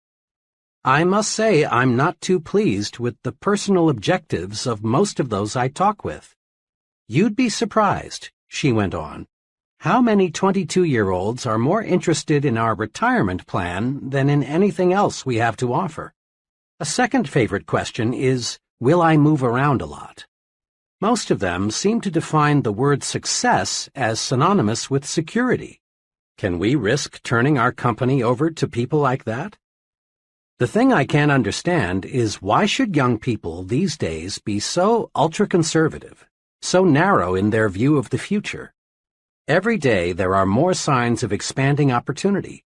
This country is making record progress in scientific and industrial development. Our population is gaining rapidly. If there ever was a time to be bullish about America, it's now.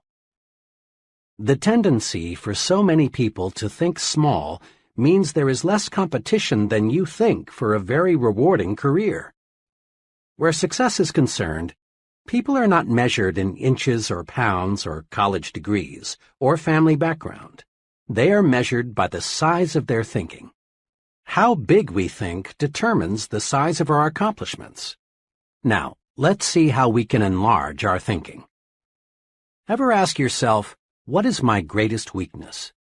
Probably the greatest human weakness is self-deprecation, that is, selling oneself short. Self-deprecation shows through in countless ways. John sees a job advertisement in the paper. It's exactly what he would like. But he does nothing about it because he thinks, I'm not good enough for that job, so why bother? Or Jim wants a date with Joan, but he doesn't call her because he thinks he wouldn't rate with her. Tom feels Mr. Richards would be a very good prospect for his product, but Tom doesn't call. He feels Mr. Richards is too big to see him. Pete is filling out a job application form. One question asks, what beginning salary do you expect? Pete puts down a modest figure because he feels he really isn't worth the bigger sum he would like to earn. Philosophers for thousands of years have issued good advice. Know thyself. But most people, it seems, interpret this suggestion to mean know only thy negative self. Most self-evaluation consists of making long mental lists of one's faults, shortcomings, inadequacies. It's well to know our inabilities, for this shows us areas in which we can improve. But if we know only our negative characteristics, we're in a mess. Our value is small. Here is an exercise to help you measure your true size. I've used it in training programs for executives and sales personnel. It works. 1. Determine your 5 chief assets. Invite some objective friend to help, possibly your wife, your superior, a professor, some intelligent person who will give you an honest opinion. Examples of assets frequently listed are education, experience, technical skills, appearance, well-adjusted home life, attitudes, personality, initiative. 2. Next, under each asset, write the names of 3 persons you know who have achieved large success but who do not have this asset to as great a degree as you. When you've completed this exercise, you will find you outrank many successful people on at least one asset. There is only one conclusion you can honestly reach. You're bigger than you think. So fit your thinking to your true size. Think as big as you really are. Never, never, never sell yourself short. The person who says adamantine when in plain talk he means immovable, or says coquette when we would understand him better if he said flirt, may have a big vocabulary. But does he have a big thinker's vocabulary? Probably not. People who use difficult, high-sounding words and phrases that most folks have to strain themselves to understand are inclined to be overbearing and stuffed shirts. And stuffed shirts are usually small thinkers. The important measure of a person's vocabulary is not the size or the number of words he uses. Rather, the thing that counts, the only thing that counts about one's vocabulary, is the effect his words and phrases have on his own and others' thinking. Here is something very basic. We do not think in words and phrases. We think only in pictures and/or images. Words are the raw materials of thought. When spoken or read, that amazing instrument, the mind, automatically converts words and phrases into mind pictures. Each word, each phrase, creates a slightly different mind picture. If someone tells you, Jim bought a new split level, you see one picture. But if you're told, Jim bought a new ranch house, you see another picture. The mind pictures we see are modified by the kinds of words we use to name things and describe things. Look at it this way. When you speak or write, you are, in a sense, a projector showing movies in the minds of others, and the pictures you create determine how you and others react. Suppose you tell a group of people, I'm sorry to report we've failed. What do these people see? They see defeat and all the disappointment and grief the word failed conveys. Now suppose you said instead, here's a new approach that I think will work. They would feel encouraged, ready to try again. Suppose you say, we face a problem. You have created a picture in the minds of others of something difficult, unpleasant to solve. Instead say, we face a challenge, and you create a mind picture of fun, sport, something pleasant to do. Or tell a group, we incurred a big expense, and people see money spent that will never return. Indeed, this is unpleasant. Instead say, we made a big investment, and people see a picture of something that will return profits later on, a very pleasant sight. The point is this. Big thinkers are specialists in creating positive, forward-looking, optimistic pictures in their own minds and in the minds of others. To think big, we must use words and phrases that produce big, positive mental images. Here are examples of phrases that create small, negative, depressing thoughts. And then, the same situation is discussed, but in a big, positive way.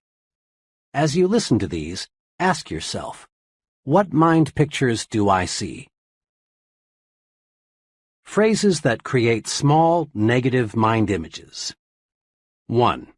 It's no use, we're whipped. Or, phrases that create big, positive mind images. We're not whipped yet, let's keep trying. Here's a new angle. 2. I was in that business once and failed, never again. Or, I went broke, but it was my own fault. I'm going to try again. 3. I've tried, but the product won't sell. People don't want it. Or, so far I've not been able to sell this product, but I know it is good, and I'm going to find the formula that will put it over. 4. The market is saturated. Imagine, 75% of the potential has already been sold. Better get out. Or, imagine, 25% of the market is still not sold. Count me in. This looks big. 5. Their orders have been small. Cut them off. Or, their orders have been small. Let's map out a plan for selling them more of their needs. 6. 5 years is too long a time to spend before I'll get into the top ranks in your company. Count me out. Or, 5 years is not really a long time. Just think. That leaves me 30 years to serve at a high level. 7. The competition has all the advantage. How do you expect me to sell against them? Or, competition is strong, there's no denying that, but no one ever has all the advantages. Let's put our heads together and figure out a way to beat them at their own game. 8. Nobody will ever want that product. Or, in its present form, it may not be saleable, but let's consider some modifications. 9. Let's wait until a recession comes along, then buy stocks. Or, let's invest now. Bet on prosperity, not depression. 10. I'm too young, old, for the job. Or, being young, old, is a distinct advantage. 11. It won't work. Let me prove it. The image, dark, gloom, disappointment, grief, failure. Or, it will work. Let me prove it. The image, bright, hope, success, fun, victory. 4 ways to develop the big thinker's vocabulary. Here are 4 ways to help you develop a big thinker's vocabulary. 1. Use big, positive, cheerful words and phrases to describe how you feel. When someone asks, "How do you feel today?" and you respond with an, "I'm tired, I have a headache, I wish it were Saturday, I don't feel so good," you actually make yourself feel worse. Practice this. It's a very simple point, but it has tremendous power. Every time someone asks you, "How are you?" or "How are you feeling today?" respond with a, "Just wonderful, thanks, and you?" Or say, "Great," or "Fine." Say you feel wonderful at every possible opportunity, and you will begin to feel wonderful, and bigger too. Become known as a person who always feels great. It wins friends. 2. Use bright, cheerful, favorable words and phrases to describe other people. Make it a rule to have a big, positive word for all your friends and associates. When you and someone else are discussing an absent third party, be sure you compliment him with big words and phrases like, "He's really a fine fellow. They tell me he's working out wonderfully well." Be extremely careful to avoid the petty, cut-him-down language. Sooner or later, third parties hear what's been said, and then such talk only cuts you down. 3. Use positive language to encourage others. Compliment people personally, at every opportunity. Everyone you know craves praise. Have a special good word for your wife or husband every day. Notice and compliment the people who work with you. Praise, sincerely administered, is a success tool. Use it. Use it again and again and again. Compliment people on their appearance, their work, their achievements, their families. 4. Use positive words to outline plans to others. When people hear something like this, "Here is some good news, we face a genuine opportunity," their minds start to sparkle. But when they hear something like, "Whether we like it or not, we've got a job to do," the mind movie is dull and boring, and they react accordingly. Promise victory and watch eyes light up. Promise victory and win support. Build castles. Don't dig graves. See what can be, not just what is. Big thinkers train themselves to see not just what is, but what can be. Here are 4 examples to illustrate this point. 1. What gives real estate value? A highly successful realtor who specializes in rural property shows what can be done if we train ourselves to see something where little or nothing presently exists. "Most of the rural property around here," my friend began, "is run down and not very attractive. I'm successful because I don't try to sell my prospects a farm as it is. I develop my entire sales plan around what the farm can be. Simply telling the prospect, 'The farm has XX acres of bottom land and XX acres of woods and is XX miles from town,' doesn't stir him up and make him want to buy it. But when you show him a concrete plan for doing something with the farm, he's just about sold. Here, let me show you what I mean." He opened his briefcase and pulled out a file. "This farm," he said, "is a new listing with us. It's like a lot of them.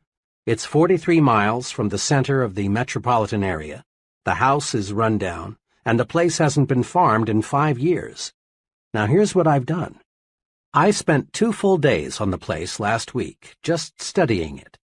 I walked over the place several times. I looked at neighboring farms. I studied the location of the farm with respect to existing and planned highways. I asked myself, what's this farm good for? I came up with 3 possibilities. Here they are." He showed them to me. Each plan was neatly typed and looked quite comprehensive. One plan suggested converting the farm into a riding stable. The plan showed why the idea was sound: a growing city, more love for the outdoors, more money for recreation, good roads. The plan also showed how the farm could support a sizable number of horses so that the revenue from the rides would be largely clear. The whole riding stable idea was very thorough, very convincing. The plan was so clear and convincing, I could see a dozen couples riding horseback through the trees. In similar fashion, this enterprising salesman developed a second thorough plan for a tree farm and a third plan for a combination tree and poultry farm. Now, when I talk with my prospects, I won't have to convince them that the farm is a good buy as it is. I help them to see a picture of the farm changed into a money-making proposition. Besides selling more farms and selling them faster, my method of selling the property for what it can be pays off in another way. I can sell a farm at a higher price than my competitors. People naturally pay more for acreage and an idea than they do for just acreage. Because of this, more people want to list their farms with me, and my commission on each sale is larger. The moral is this: look at things not as they are, but as they can be. Visualization adds value to everything. A big thinker always visualizes what can be done in the future. He isn't stuck with the present. 2. How much is a customer worth? A department store executive was addressing a conference of merchandise managers. She was saying, "I may be a little old-fashioned, but I belong to the school that believes the best way to get customers to come back is to give them friendly, courteous service." One day I was walking through our store when I overheard a salesperson arguing with a customer. The customer left in quite a huff. Afterward, the salesperson said to another, "I'm not going to let a $1.98 customer take up all my time and make me take the store apart trying to find him what he wants. He's simply not worth it." I walked away, the executive continued, but I couldn't get that remark out of my mind. It is pretty serious, I thought, when our salespeople think of customers as being in the $1.98 category. I decided right then that this concept must be changed. When I got back to my office, I called our research director and asked him to find out how much the average customer spent in our store last year. The figure he came up with surprised even me.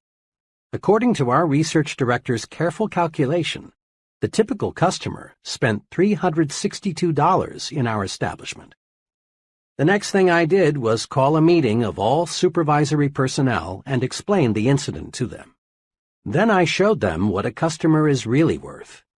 Once I got these people to see that a customer is not to be valued on a single sale, but rather on an annual basis, customer service definitely improved.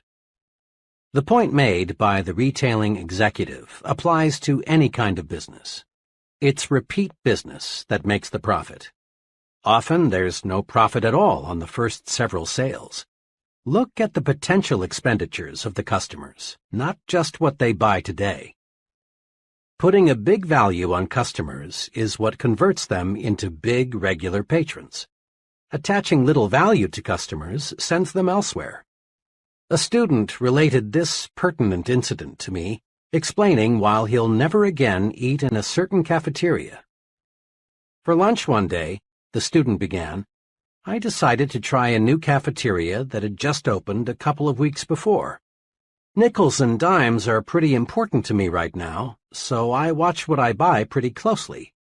Walking past the meat section, I saw some turkey and dressing that looked pretty good, and it was plainly marked 39 cents.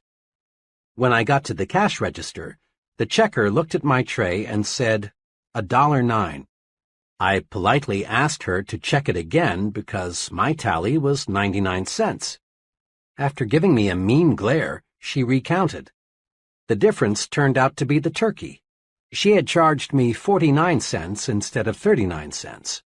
Then I called her attention to the sign which read 39 cents. This really set her off.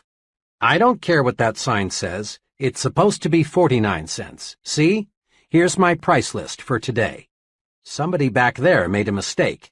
You'll have to pay the 49 cents.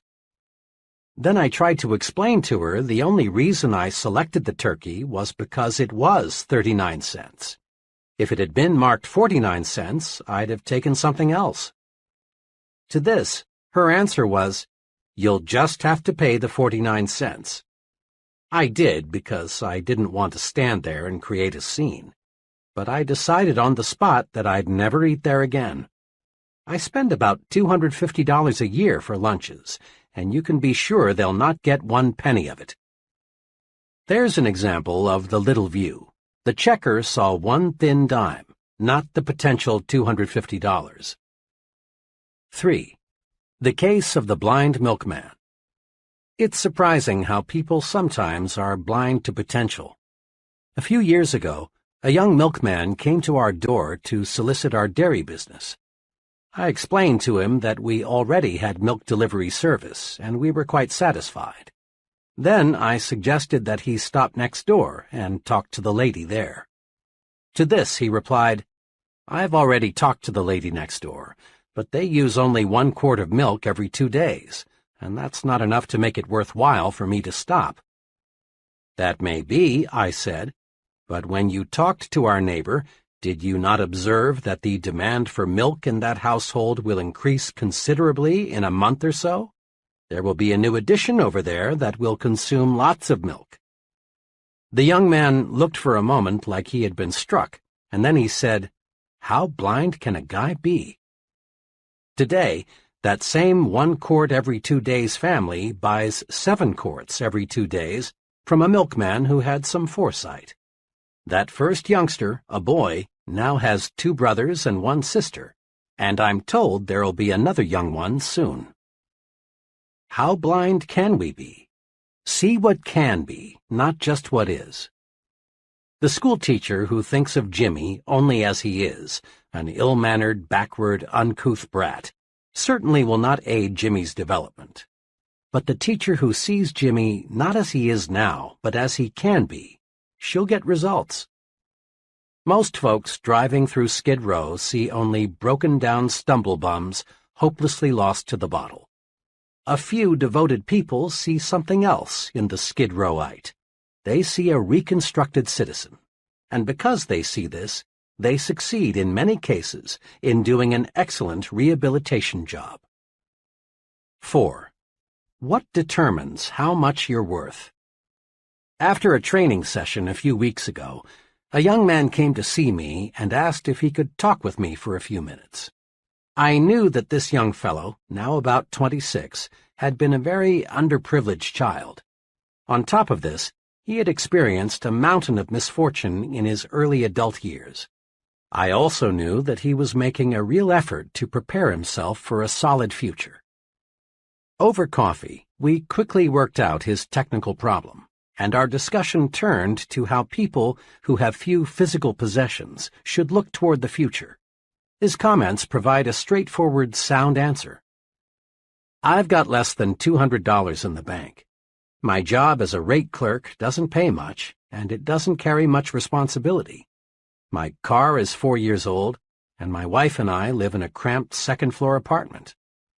But, Professor," he continued, "I'm determined not to let what I haven't got stop me." That was an intriguing statement, so I urged him to explain. "It's this way," he went on. "I've been analyzing people a lot lately, and I've noticed this. People who don't have much look at themselves as they are now. That's all they see. They don't see a future. They just see a miserable present. My neighbor is a good example. He's continually complaining about having a low-pay job, the plumbing that's always getting fouled up, the lucky breaks somebody else just got, the doctor bills that are piling up. He reminds himself so often that he's poor that now he just assumes that he's always going to be poor. He acts as if he were sentenced to living in that broken-down apartment all the rest of his life." My friend was really speaking from the heart, and after a moment's pause he added, "If I looked at myself strictly as I am, old car, low income, cheap apartment, and hamburger diet, I couldn't help but be discouraged. I'd see a nobody, and I'd be a nobody for the rest of my life. I've made up my mind to look at myself as the person I'm going to be in a few short years. I see myself not as a rate clerk, but as an executive. I don't see a crummy apartment. I see a fine new suburban home. And when I look at myself that way, I feel bigger and think bigger, and I've got plenty of personal experiences to prove it's paying off." Isn't that a splendid plan for adding value to oneself? This young fellow is on the expressway to really fine living.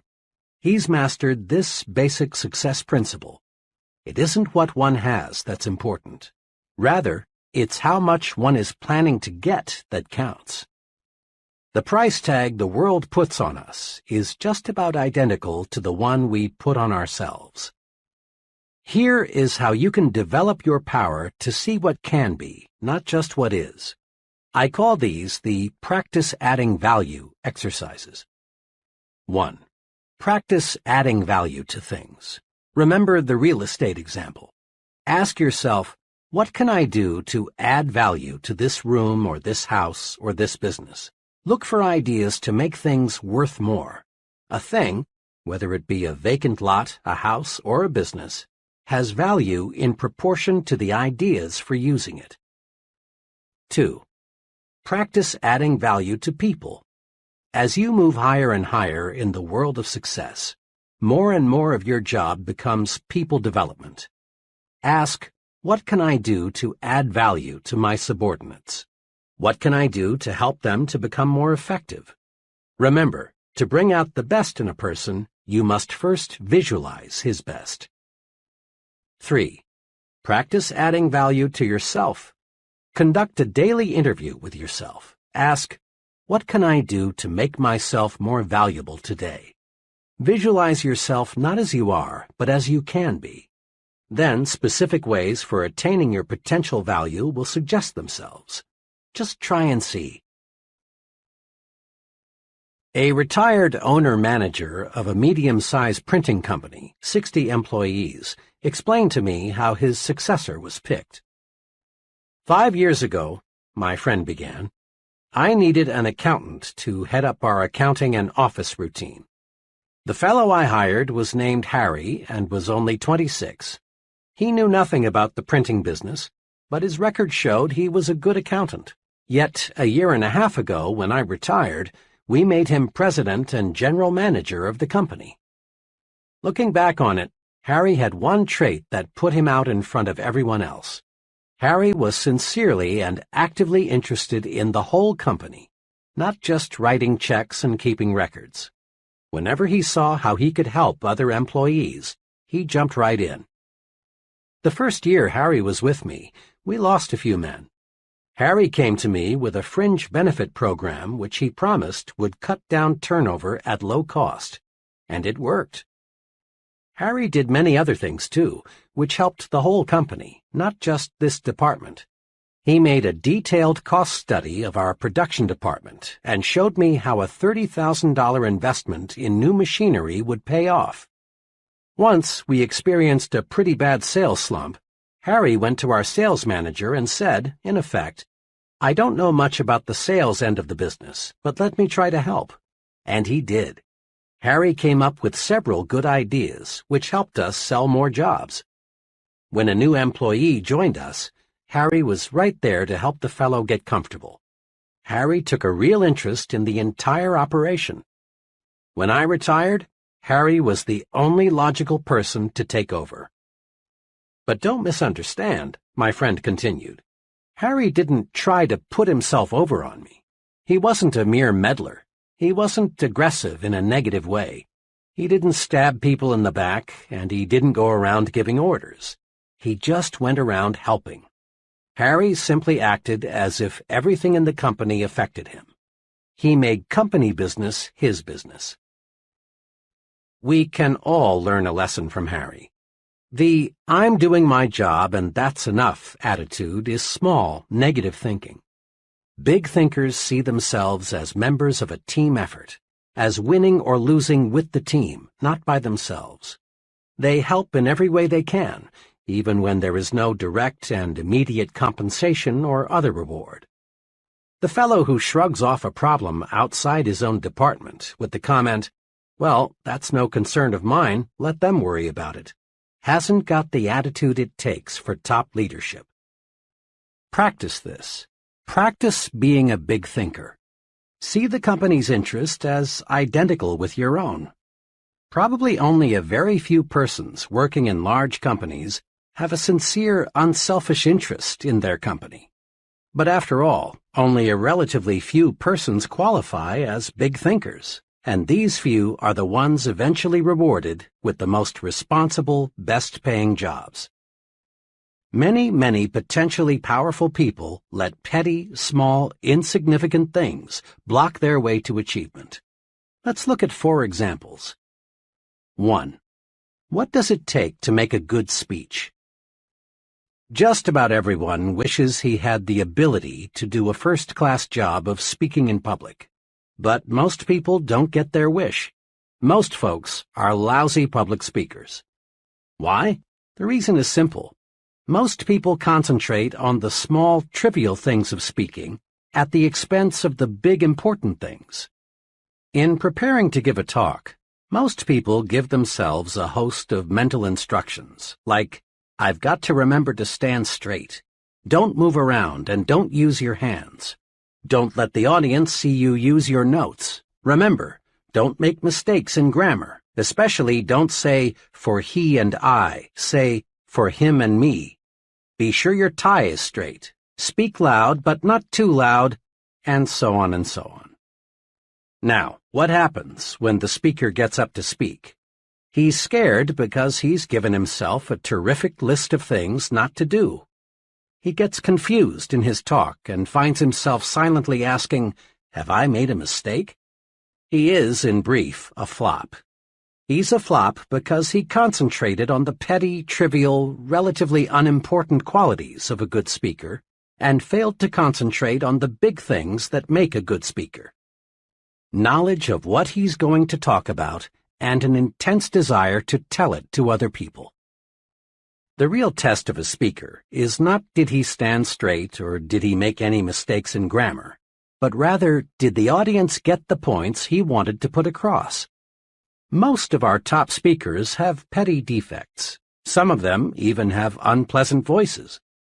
Some of the most sought-after speakers in America would flunk a speech course taught by the old negative, don't do this and don't do that method. Yet all these successful public speakers have one thing in common.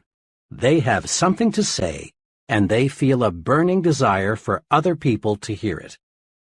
Don't let concern with trivia keep you from speaking successfully in public. 2. What causes quarrels? Ever stop to ask yourself just what causes quarrels?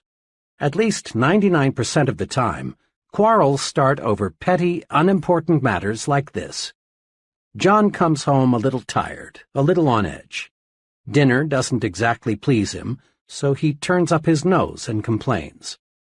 Joan's day wasn't perfect either, so she rallies to her own defense with, well, what do you expect on my food budget? Or, maybe I could cook better if I had a new stove like everybody else. This insults John's pride, so he attacks with, now, Joan, it's not lack of money. It's simply that you don't know how to manage. And away they go. Before a truce is finally declared, all sorts of accusations are made by each party. In-laws, sex, money, premarital and postmarital promises, and other issues will be introduced. Both parties leave the battle nervous, tense. Nothing has been settled, and both parties have new ammunition to make the next quarrel more vicious. Little things, petty thinking, causes arguments. So, to eliminate quarrels, eliminate petty thinking. Here's a technique that works. Before complaining or accusing or reprimanding someone or launching a counterattack in self-defense, ask yourself, is it really important? In most cases, it isn't, and you avoid conflict. Ask yourself, is it really important if he or she is messy with cigarettes or forgets to put the cap on the toothpaste or is late coming home? Is it really important if he or she squandered a little money or invited some people in I don't like? When you feel like taking negative action, ask yourself, is it really important? That question works magic in building a finer home situation. It works at the office, too. It works in homegoing traffic when another driver cuts in ahead of you. It works in any situation in life that is apt to produce quarrels. 3. John got the smallest office and fizzled out. Several years ago, I observed small thinking about an office assignment destroy a young fellow's chances for a profitable career in advertising. 4 young executives, all on the same status level, were moved into new offices. 3 of the offices were identical in size and decoration. The 4th was smaller and less elaborate. J.M. was assigned the 4th office. This turned out to be a real blow to his pride. Immediately, he felt discriminated against. Negative thinking, resentment, bitterness, jealousy built up. J.M. began to feel inadequate. The result was that J.M. grew hostile toward his fellow executives. Rather than cooperate, he did his best to undermine their efforts. Things got worse. 3 months later, J.M. slipped so badly that management had no choice but to issue him a pink slip. Small thinking over a very small matter stopped J.M. In his haste to feel he was discriminated against, J.M. failed to observe that the company was expanding rapidly and office space was at a premium. He didn't stop to consider the possibility that the executive who made the office assignments didn't even know which one was the smallest. No one in the organization, except J.M., regarded his office as an index of his value. Small thinking about unimportant things, like seeing your name last on the department route sheet or getting the fourth carbon of an office memo, can hurt you. Think big, and none of these little things can hold you back. 4. Even stuttering is a detail. A sales executive told me how even stuttering is a mere detail in salesmanship, if the fellow has the really important qualities. I have a friend, also a sales executive, who loves to play practical jokes, though sometimes these jokes aren't jokes at all. A few months ago, a young fellow called on my practical joking friend and asked for a sales job. The fellow had a terrible stutter, though, and my friend decided right here was a chance to play a joke on me. So the friend told the stammering applicant that he wasn't in the market for a salesman right now, but one of his friends, me, had a spot to fill. Then he phoned me, and boy did he give this fellow a build-up. Not suspecting anything, I said, "Send him right over." 30 minutes later, in he walked.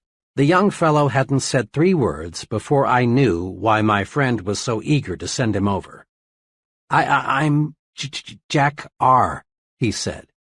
Mr. X sent me over to talk to you about a job. Almost every word was a struggle. I thought to myself, this guy couldn't sell a dollar bill for 90 cents on Wall Street. I was sore at my friend, but I really felt sorry for this fellow, so I thought the least I could do was to ask him some polite questions while I thought up a good excuse as to why I couldn't use him. As we talked on, however, I discovered this fellow was no stoop. He was intelligent. He handled himself very nicely, but I just couldn't overlook the fact that he stuttered. Finally, I decided I'd wind up the interview by asking one last question. What makes you think you can sell? Well, he said, I learn fast, I like people, I think you've got a good company, and I want to make money. Now, I do have a speech impairment, but that doesn't bother me, so why should it bother anybody else? His answer showed me he had all the really important qualifications for a salesman. I decided right then to give him a chance, and you know, he's working out very well. Even a speech impairment in a talker's profession is a triviality if the person has the big qualities. Practice these 3 procedures to help yourself think about trivialities. 1. Keep your eyes focused on the big objective. Many times, we're like the salesman who, failing to make the sale, reports to his manager, "Yes, but I sure convinced the customer he was wrong." In selling, the big objective is winning sales, not arguments. In marriage, the big objective is peace, happiness, tranquility. Not winning quarrels or saying, "I could have told you so." In working with employees, the big objective is developing their full potential, not making issues out of their minor errors. In living with neighbors, the big objective is mutual respect and friendship, not seeing if you can have their dog impounded because once in a while it barks at night. Paraphrasing some military lingo, it is much better to lose a battle and win the war than to win a battle and lose the war. Resolve to keep your eyes on the big ball. 2. Ask, is it really important? Before becoming negatively excited, just ask yourself, is it important enough for me to get all worked up about? There is no better way to avoid frustration over petty matters than to use this medicine. At least 90% of quarrels and feuds would never take place if we just faced troublesome situations with, is this really important? 3. Don't fall into the triviality trap. In making speeches, solving problems, counseling employees, think of those things that really matter, things that make the difference. Don't become submerged under surface issues. Concentrate on important things. Take this test to measure the size of your thinking.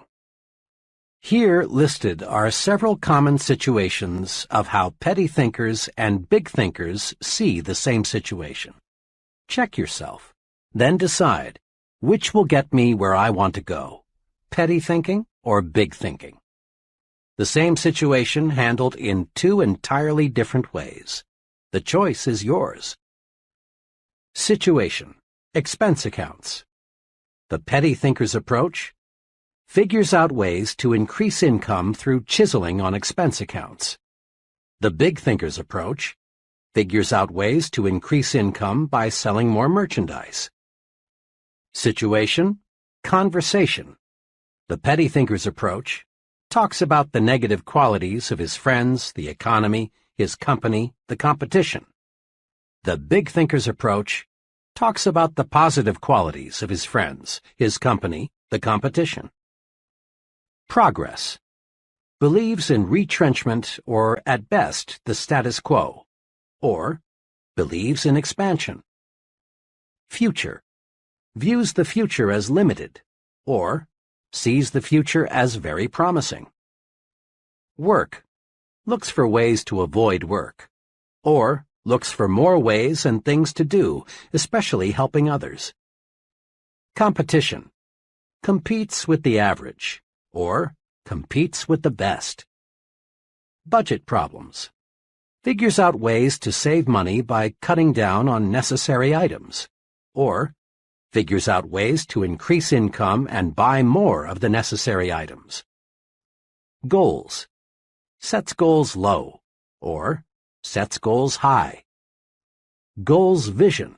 Sees only the short run, or is preoccupied with the long run. Security. Is preoccupied with security problems, or regards security as a natural companion of success.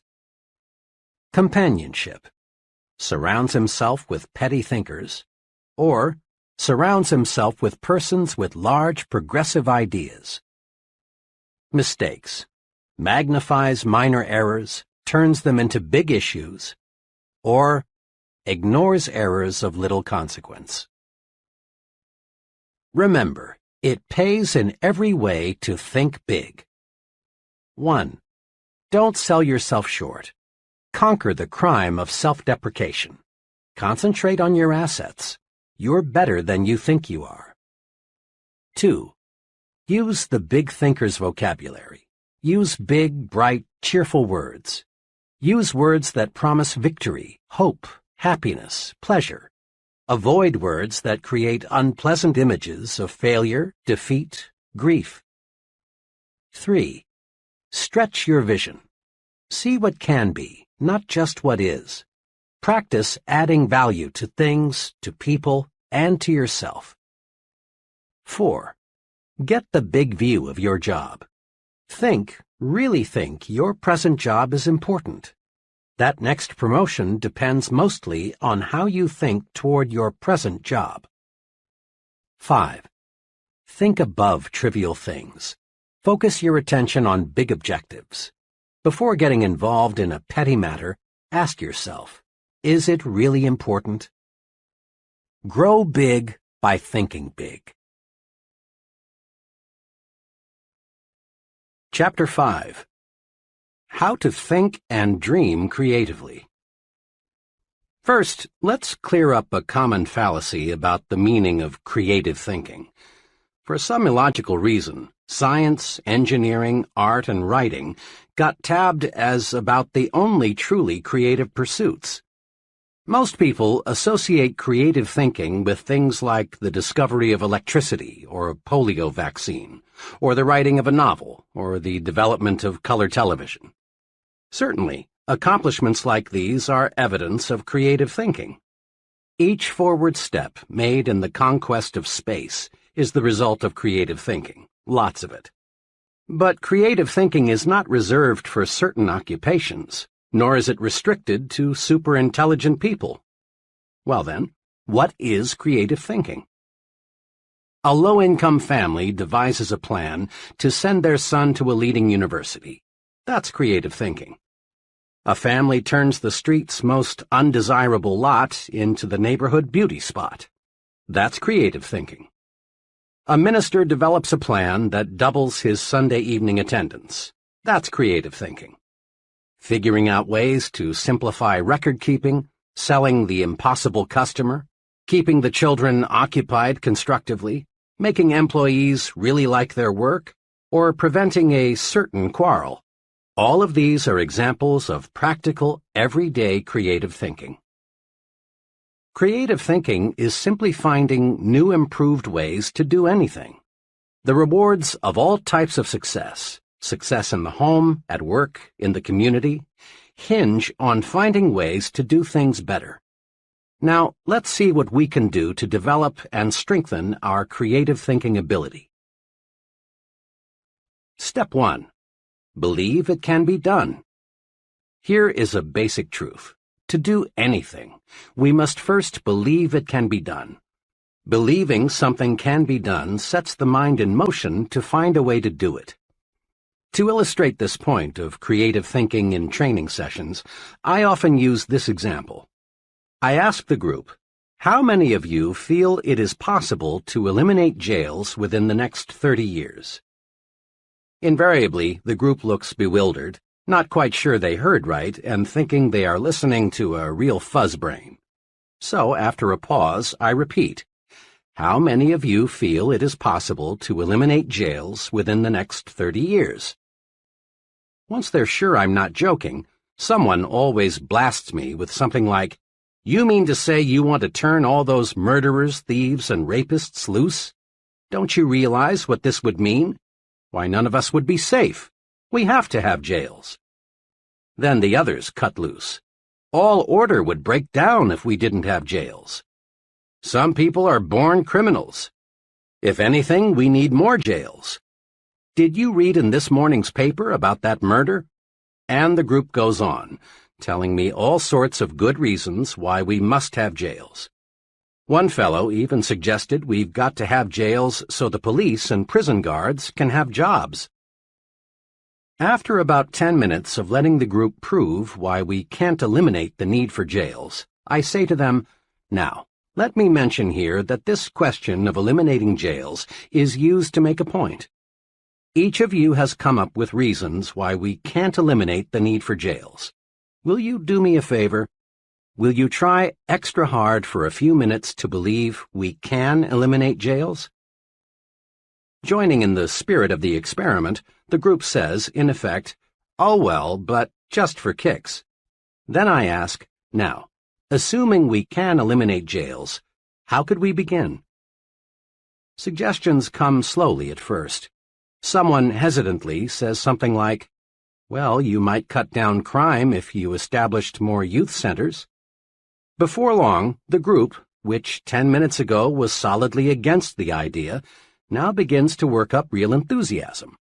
Work to eliminate poverty. Most crime stems from the low income levels. Conduct research to spot potential criminals before they commit a crime. Develop surgical procedures to cure some kinds of criminals. Educate law enforcement personnel in positive methods of reform.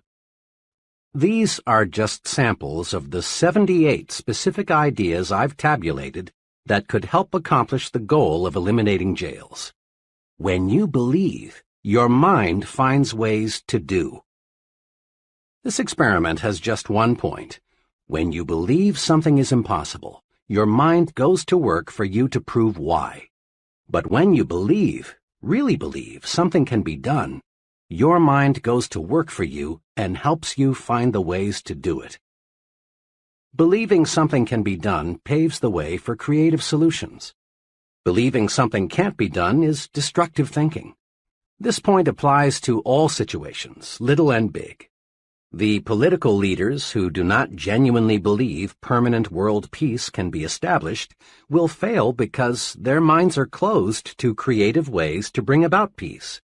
The economists who believe business depressions are inevitable will not develop creative ways to beat the business cycle. In a similar fashion, you can find ways to like a person if you believe you can. You can discover solutions to personal problems if you believe you can. You can find a way to purchase that new, larger home if you believe you can. Belief releases creative powers. Disbelief puts the brakes on. Believe, and you'll start thinking constructively. Your mind will create a way if you let it. A little over 2 years ago, a young man asked me to help him find a job with more future. He was employed as a clerk in the credit department of a mail-order company and felt that he was getting nowhere. We talked about his past record and what he wanted to do. After knowing something about him, I said, "I admire you very much for wanting to move up the ladder to a better job and more responsibility. But getting a start in the kind of job you want requires a college degree these days. I notice you finished 3 semesters. May I suggest you finish college? Going summers, you can do it in 2 years. Then I'm sure you can land the job you want, with the company you want to work for." "I realize," he answered, "that a college education would help, but it's impossible for me to go back to school." "Impossible? Why?" I asked. "Well, for one thing," he began, "I'm 24. On top of that, my wife and I are expecting our second child in a couple of months. We barely get by now on what I make. I wouldn't have time to study since I'd have to keep my job. It's just impossible, that's all." This young man really had himself convinced that finishing college was impossible. Then I said to him, "If you believe it is impossible to finish school, then it is. But by the same token, if you'll just believe it is possible to return to the university, a solution will come. Now here's what I would like you to do. Make up your mind you are going to go back to school. Let that one thought dominate your thinking. Then think, really think, about how you can do it and still support your family. Come back in a couple of weeks and let me know what ideas you've come up with." My young friend returned 2 weeks later. "I thought a lot about what you said," he began. "I've decided I must go back to school. I haven't figured out all the angles yet, but I'll find a solution." And he did. He managed to get a scholarship provided by a trade association, which paid his tuition, books, and incidentals. He rearranged his work schedule so he could attend classes.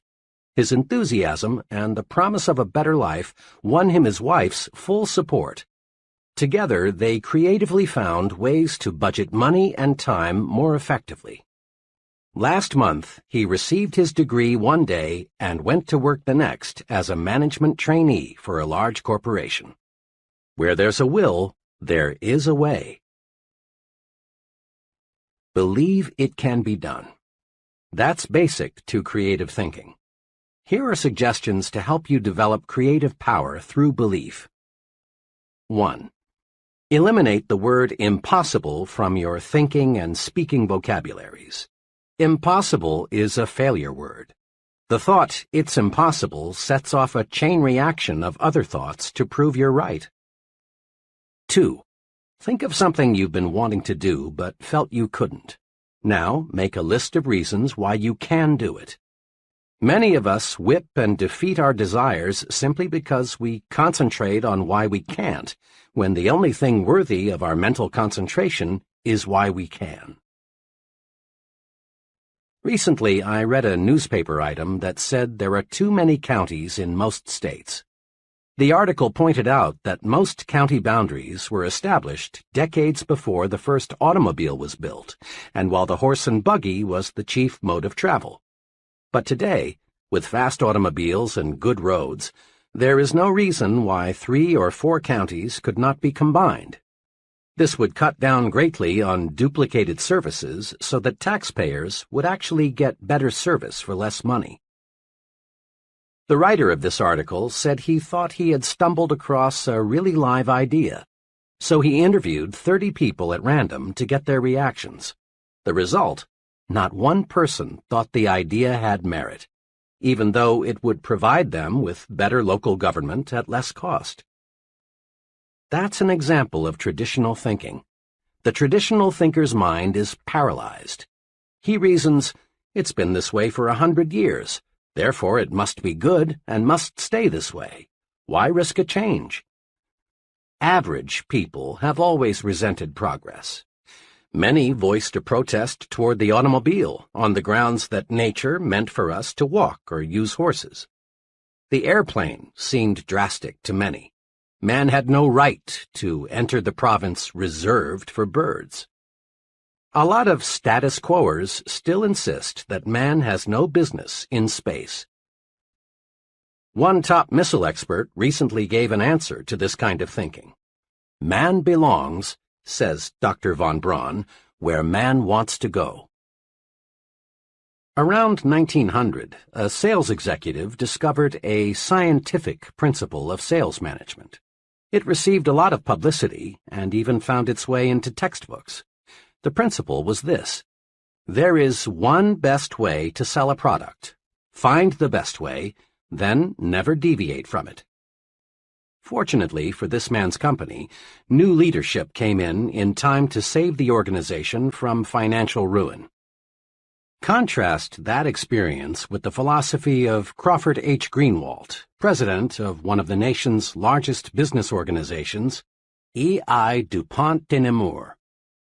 In a talk at Columbia University, Mr. Greenwalt said, "There are many ways in which a good job can be done, as many ways, in fact, as there are men to whom the task is given. In truth, there is no one best way to do anything. There is no one best way to decorate an apartment, landscape a lawn, make a sale, rear a child, or cook a steak. There are as many best ways as there are creative minds. Nothing grows in ice. If we let tradition freeze our minds, new ideas can't sprout. Make this test sometime soon. Propose one of these ideas to someone and then watch his behavior. 1. The postal system, long a government monopoly, should be turned over to private enterprise. 2. Presidential elections should be held every 2 or 6 years instead of 4. 3. Regular hours for retail stores should be 1 p.m. to 8 p.m. instead of 9 a.m. to 5:30 p.m. 4. The retirement age should be raised to 70. Whether these ideas are sound or practical is not the point. What is significant is how a person handles propositions like these. If he laughs at the idea and doesn't give it a second thought, and probably 95% will laugh at it, chances are he suffers from tradition paralysis.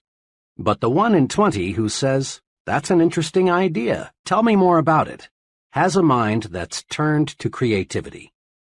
Traditional thinking is personal enemy number 1 for the person who is interested in a creative personal success program. Traditional thinking freezes your mind, blocks your progress, and prevents you from developing creative power. Here are 3 ways to fight it. 1.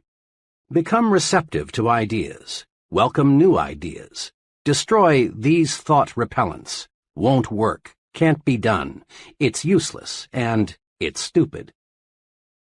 A very successful friend of mine who holds a major position with an insurance company said to me, "I don't pretend to be the smartest guy in the business, but I think I am the best sponge in the insurance industry. I make it a point to soak up all the good ideas I can." 2. Be an experimental person. Break up fixed routines.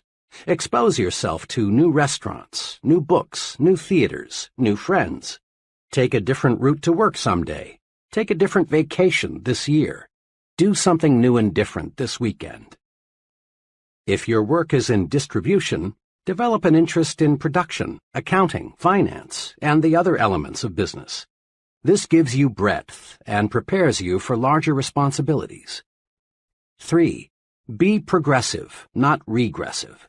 Not, that's the way we did it where I used to work, so we ought to do it that way here, but how can we do it better than we did it where I used to work? Not backward, regressive thinking, but forward, progressive thinking. Because you got up at 5:30 a.m. to deliver papers or milk the cows when you were a youngster doesn't necessarily mean it's a good idea for you to require your children to do the same. Imagine what would happen to the Ford Motor Company if its management allowed itself to think, "This year we've built the ultimate in automobiles. Further improvement is impossible. Therefore, all experimental engineering and designing activities are hereby permanently terminated." Even the mammoth Ford Motor Company would shrivel fast with this attitude. Successful people, like successful businesses, live with these questions. How can I improve the quality of my performance? How can I do better? Absolute perfection in all human undertakings, from building missiles to rearing children, is unattainable. This means there is endless room for improvement. Successful people know this, and they are always searching for a better way. Note, the successful person doesn't ask, "Can I do it better?" He knows he can. So he phrases the question, "How can I do it better?" A few months ago, a former student of mine, in business for just 4 years, opened her 4th hardware store. This was quite a feat, considering the young lady's small initial capital investment of only $3,500, strong competition from other stores, and the relatively short time she had been in business. I visited her new store shortly after it opened to congratulate her on the fine progress she had made. In an indirect way, I asked her how she was able to make a success of 3 stores and open a 4th one, when most merchants had to struggle to make a success of just 1 store. "Naturally," she answered, "I worked hard, but just getting up early and working late isn't responsible for the 4 stores. Most people in my business work hard. The main thing I attribute my success to is my self-styled weekly improvement program." "A weekly improvement program? Sounds impressive. How does it work?" I asked. "Well, it really isn't anything elaborate," she continued. "It's just a plan to help me do a better job as each week rolls around. To keep my forward thinking on the track, I've divided my job into 4 elements: customers, employees, merchandise, and promotion. All during the week, I make notes and jot down ideas as to how I can improve my business. Then, every Monday evening, I set aside 4 hours to review the ideas I've jotted down and figure out how to put the solid ones to use in the business. In this 4-hour period, I force myself to take a hard look at my operation. I don't simply wish more customers would shop in my store. Instead, I ask myself, what can I do to attract more customers? How can I develop regular, loyal customers? She went on describing numerous little innovations that made her first 3 stores so successful. Things like the way she arranged the merchandise within her stores, her suggestion selling technique that sold 2 out of 3 customers merchandise they had not planned to buy when they entered her stores, the credit plan she devised when many of her customers were out of work because of a strike, the contest she developed that boosted sales during a slack season. I ask myself, what can I do to improve my merchandise offerings? And I get ideas. Let me cite just one case. 4 weeks ago, it occurred to me that I should do something to get more youngsters into the store. I reasoned if I had something here to draw the kids to the store, I'd also draw more of the parents. I kept thinking about it, and then this idea came. Put in a line of small carded toys for children in the 4 to 8 age bracket. It's working. The toys take little space, and I make a nice profit on them. But most important, the toys have increased store traffic. Believe me, she went on, my weekly improvement plan works. Just by conscientiously asking myself, how can I do a better job, I find the answers. It's a rare Monday night that I don't come up with some plan or technique that makes that profit and loss statement look better. And I've learned something else, too, about successful merchandising. Something that I think every person going into business for himself should know. What's that? I asked. Just this. It isn't so much what you know when you start that matters. It's what you learn and put to use after you open your doors that counts most. Big success calls for persons who continually set higher standards for themselves and others. Persons who are searching for ways to increase efficiency, to get more output at lower cost, do more with less effort. Top success is reserved for the I can do it better kind of person. General Electric uses the slogan, progress is our most important product. Why not make progress your most important product? The I can do better philosophy works magic. When you ask yourself, how can I do better? Your creative power is switched on, and ways for doing things better suggest themselves. Here is a daily exercise that will help you discover and develop the power of the I can do better attitude. Each day before you begin work, devote 10 minutes to thinking, how can I do a better job today? Ask, what can I do today to encourage my employees? What special favor can I do for my customers? How can I increase my personal efficiency? This exercise is simple, but it works. Try it, and you'll find unlimited creative ways to win greater success. Just about every time my wife and I would get together with a certain couple, the conversation would turn to working wives. Mrs. S. had worked several years before her marriage, and she had genuinely liked it. But now, she'd say, I've got 2 youngsters in school, a home to manage, and meals to prepare. I simply haven't got time. Then, one Sunday evening, Mr. and Mrs. S. and their children were in an automobile accident. Mrs. S. and the youngsters escaped serious injury, but Mr. S. received a back injury that left him permanently disabled. Now, Mrs. S. had no choice but to go to work. When we saw her several months after the accident, we were amazed to find how well she had adjusted to her new responsibilities. You know, she said, 6 months ago I never dreamed I could possibly manage the house and work full-time. But after the accident, I just made up my mind that I had to find the time. Believe me, my efficiency has gone up 100%. I discovered a lot of things I was doing didn't need to be done at all. Then I discovered that the children could and wanted to help. I found dozens of ways to conserve time.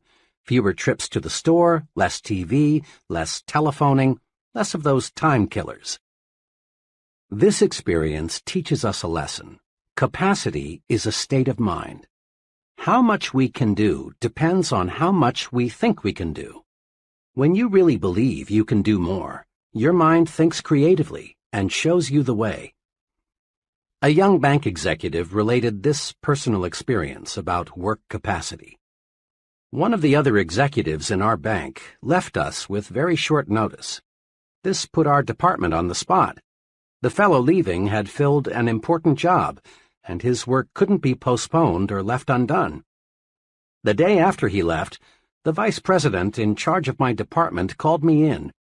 He explained to me that he had already talked individually to the 2 others in my group, asking them if they could divide the work of the man who had just left until a replacement could be found. Neither of them flatly refused, said the vice president, but each stated that he is up to his neck now with his own pressing work. I'm wondering if you could handle some of the overload temporarily?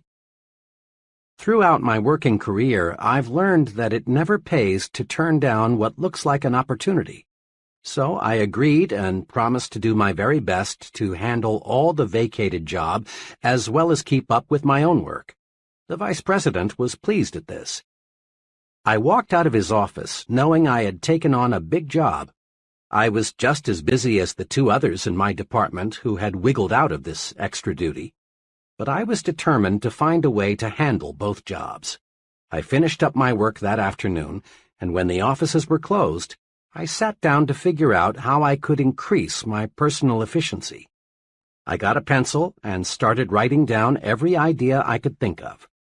And I came up with some good ones, like working out an arrangement with my secretary to channel all routine telephone calls to me during a certain hour each day, placing all outgoing calls during a certain hour, cutting my usual conference periods from 15 minutes to 10, giving all my dictation at one time each day. I also discovered my secretary could and was eager to take over a number of little time-consuming details for me. I had been handling my present job for over 2 years, and frankly, I was amazed to discover how much inefficiency I had let creep in. Within a week's time, I was dictating twice as many letters, handling 50% more phone calls, attending half again as many meetings, all with no strain. A couple more weeks passed. The vice president called me in. He complimented me on doing a fine job. He went on to say that he had looked over a number of people from both inside and outside the bank, but he had not yet found the right man. Then he confessed that he had already cleared with the bank's executive committee, and they had authorized him to combine the two jobs, put them both in my charge, and give me a substantial increase in salary. I proved to myself that how much I can do depends on how much I think I can do. Capacity is indeed a state of mind. Every day, it seems, this takes place in the fast-moving world of business. The boss calls in an employee and explains that a special task must be accomplished. Then he says, "I know you got a lot of work to do, but can you handle this?" Too often the employee replies, "I'm awfully sorry, but I'm all loaded down now. I wish I could take it on, but I'm just too busy." Under the circumstances, the boss doesn't hold it against the employee because it is extra duty, so to speak. But the boss realizes the task must be done, and he'll keep on looking until he finds an employee who is just as busy as the rest, but who feels he can take on more. And this employee is the fellow who will forge ahead. In business, in the home, in the community, the success combination is do what you do better, improve the quality of your output, and do more of what you do, increase the quantity of your output. Convinced it pays to do more and better? Then try this two-step procedure. 1. Eagerly accept the opportunity to do more. It's a compliment to be asked to take on a new responsibility. Accepting greater responsibility on the job makes you stand out and shows that you're more valuable. When your neighbors ask you to represent them on a civic matter, accept.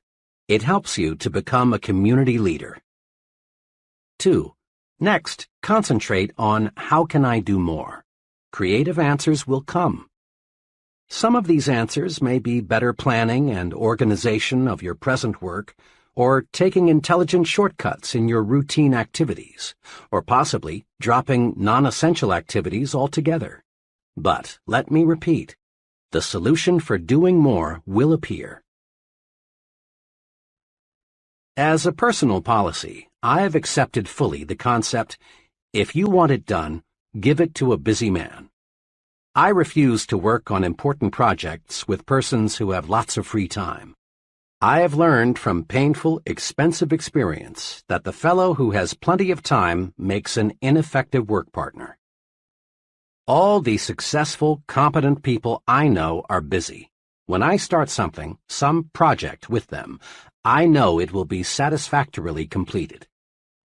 I have learned in dozens of instances that I can count on a busy man to deliver, but I have often been disappointed in working with people who have all the time in the world. Progressive business management constantly asks, what can we do to expand output? Why not ask yourself, what can I do to expand my output? Your mind will creatively show you how. In hundreds of interviews with people at all levels, I've made this discovery. The bigger the person, the more apt he is to encourage you to talk. The smaller the person, the more apt he is to preach to you. Big people monopolize the listening. Small people monopolize the talking. Note this also. Top-level leaders in all walks of life spend much more time requesting advice than they do in giving it. Before a top man makes a decision, he asks, "How do you feel about it? What do you recommend? What would you do under these circumstances? How does this sound to you?" Look at it this way. A leader is a decision-making human machine. Now, to manufacture anything, you've got to have raw material. In reaching creative decisions, the raw materials are the ideas and suggestions of others. Don't, of course, expect other people to give you ready-made solutions. That's not the primary reason for asking and listening. Ideas of others help to spark your own ideas, so your mind is more creative. Recently, I participated as a staff instructor in an executive management seminar. The seminar consisted of 12 sessions. One of the highlights of each meeting was a 15-minute discussion by one of the executives on the topic, "How I Solved My Most Pressing Management Problem." At the 9th session, the executive whose turn it was, a vice president of a large milk processing company, did something different. Instead of telling how he had solved his problem, he announced his topic as "Needed. Help on solving my most pressing management problem." He quickly outlined his problem and then asked the group for ideas on solving it. To be sure, he got a record of each idea suggested. He had a stenographer in the room taking down everything that was said. Later, I talked with this man and complimented him on his unique approach. His comment was, "There are some very sharp men in this group. I just figured I'd harvest some ideas. There's a good possibility something someone said during that session may give me the clue I need to solve the problem." Note, this executive presented his problem, then listened. In so doing, he got some decision-making raw material, and as a side benefit, the other executives in the audience enjoyed the discussion, because it gave them the opportunity to take part. Successful businesses invest large sums in consumer research. They ask people about the taste, quality, size, and appearance of a product. Listening to people provides definite ideas for making the product more saleable. It also suggests to the manufacturer what he should tell consumers about the product in his advertising. The procedure for developing successful products is to get as much opinion as you can, listen to the people who will buy the product, and then design the product and its promotion to please these people. In an office recently, I noticed a sign that said, "To sell John Brown what John Brown buys, you've got to see things through John Brown's eyes." And the way to get John Brown's vision is to listen to what John Brown has to say. Your ears are your intake valves. They feed your mind raw materials that can be converted into creative power. We learn nothing from telling, but there is no limit to what we can learn by asking and listening. Try this 3-stage program to strengthen your creativity through asking and listening. 1. Encourage others to talk. In personal conversation or in group meetings, draw out people with little urges, such as, "Tell me about your experience," or "What do you think should be done about," or "What do you think is the key point?" Encourage others to talk, and you win a double-barreled victory. Your mind soaks up raw material that you can use to produce creative thought, and you win friends. There is no surer way to get people to like you than to encourage them to talk to you. 2. Test your own views in the form of questions. Let other people help you smooth and polish your ideas. Use the "What do you think of this suggestion" approach. Don't be dogmatic. Don't announce a fresh idea as if it were handed down on a gold tablet. Do a little informal research first. See how your associates react to it. If you do, chances are you'll end up with a better idea. 3. Concentrate on what the other person says. Listening is more than just keeping your own mouth shut. Listening means letting what's said penetrate your mind. So often, people pretend to listen when they aren't listening at all. They're just waiting for the other person to pause so they can take over with the talking. Concentrate on what the other person says. Evaluate it. That's how you collect mind food. More and more leading universities are offering advanced management training programs for senior business executives. According to the sponsors, the big benefit of these programs is not that the executives get ready-made formulae that they can use to operate their business more efficiently. Rather, they benefit most from the opportunity to exchange and discuss new ideas. Many of these programs require the executives to live together in college dormitories, thus encouraging bull sessions. Boiled down to one word, the executives benefit most from the stimulation received. A year ago, I directed 2 sessions in a 1-week sales management school in Atlanta, sponsored by the National Sales Executives Incorporated. A few weeks later, I met a salesman friend who worked for one of the sales executives who'd attended the school. "You people at the school sure gave my sales manager a lot of things to do to run our company better," my young friend said. Curious, I asked him specifically what changes he'd noticed.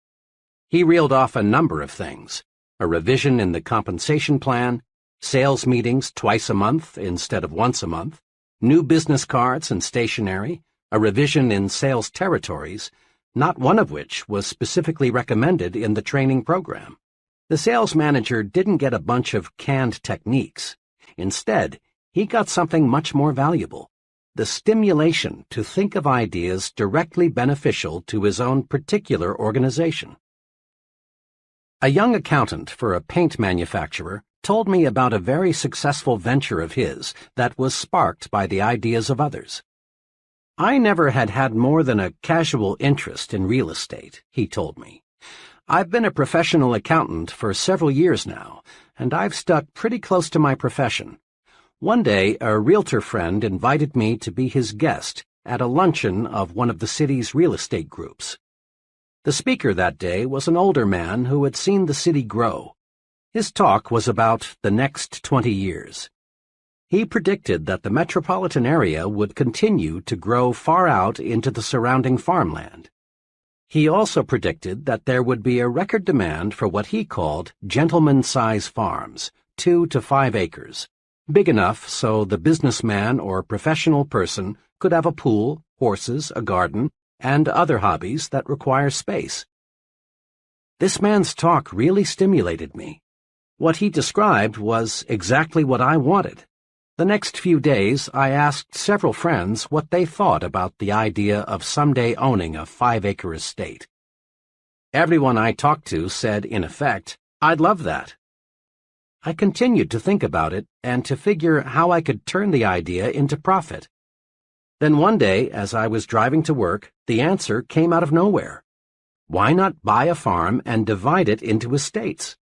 I figured the land might be worth more in relatively small pieces than in one big piece. 22 miles from the center of the city, I found a worn-out 50-acre farm priced at $8,500. I bought it, paying only 1/3 down and working out a mortgage with the owner for the balance. Next, I planted pine seedlings where there were no trees. I did this because a real estate man whom I feel knows his business told me, "People want trees these days, lots of trees." I wanted my prospective buyers to see that in a few years their estate would be covered with beautiful pine trees. Then I got a surveyor to divide the 50 acres into 10 5-acre plots. Now I was ready to start selling. I got several mailing lists of young executives in the city and put on a small-scale direct mail campaign. I pointed out how for only $3,000, the price of a small city lot, they could buy an estate. I also described the potentials for recreation and wholesome living. In 6 weeks' time, working only evenings and on weekends, I sold all 10 plots. Total income, $30,000. Total costs, including the land, advertising, surveying, and legal expenses, $10,400. Profit, $19,600. I made a nice profit because I let myself be exposed to ideas of other intelligent people. Had I not accepted that invitation to attend a luncheon with a group completely foreign to my occupational interests, my brain would have never worked out this successful plan for making a profit. There are many ways to get mental stimulation, but here are two that you can incorporate into your pattern of life. First, join and meet regularly with at least one professional group that provides stimulation in your own occupational area. Rub shoulders and minds with other success-oriented people. So often I hear someone say, "I picked up a great idea this noon at the blank meeting," or, "During the meeting yesterday, I got to thinking." Remember, a mind that feeds only on itself soon is undernourished, becoming weak and incapable of creative, progressive thought. Stimulation from others is excellent mind food. Second, join and participate in at least one group outside your occupational interests. Association with people who have different job interests broadens your thinking and helps you to see the big picture. You'll be surprised how mixing regularly with people outside your occupational area will stimulate your on-the-job thinking. Ideas are fruits of your thinking, but they've got to be harnessed and put to work to have value. Each year, an oak tree produces enough acorns to populate a good-sized forest. Yet from these bushels of seeds, perhaps only 1 or 2 acorns will become a tree. The squirrels destroy most of them, and the hard ground beneath the tree doesn't give the few remaining seeds much chance for a start. So it is with ideas. Very few bear fruit. Ideas are highly perishable. If we're not on guard, the squirrels, negative-thinking people, will destroy most of them. Ideas require special handling from the time they are born until they're transformed into practical ways for doing things better. Use these 3 ways to harness and develop your ideas. 1. Don't let ideas escape. Write them down. Every day, lots of good ideas are born only to die quickly because they aren't nailed to paper. Memory is a weak slave when it comes to preserving and nurturing brand new ideas. Carry a notebook or some small cards with you. When you get an idea, write it down. A friend who travels a lot keeps a clipboard beside him so that he can write down an idea the instant it occurs to him. People with fertile creative minds know a good idea may sprout any time, any place. Don't let ideas escape, else you destroy the fruits of your thinking. Fence them in. 2. Next, review your ideas. File these ideas in an active file. The file can be an elaborate cabinet or it can be a desk drawer. A shoebox will do. But build a file and then examine your storehouse of ideas regularly. As you go over your ideas, some may, for very good reasons, have no value at all. Get rid of them. But so long as the idea has any promise, keep it. 3. Cultivate and fertilize your idea. Now make your idea grow. Think about it. Tie the idea to related ideas. Read anything you can find that is in any way akin to your idea. Investigate all angles. Then, when the time is ripe, put it to work for yourself, your job, your future. When an architect gets an idea for a new building, he makes a preliminary drawing.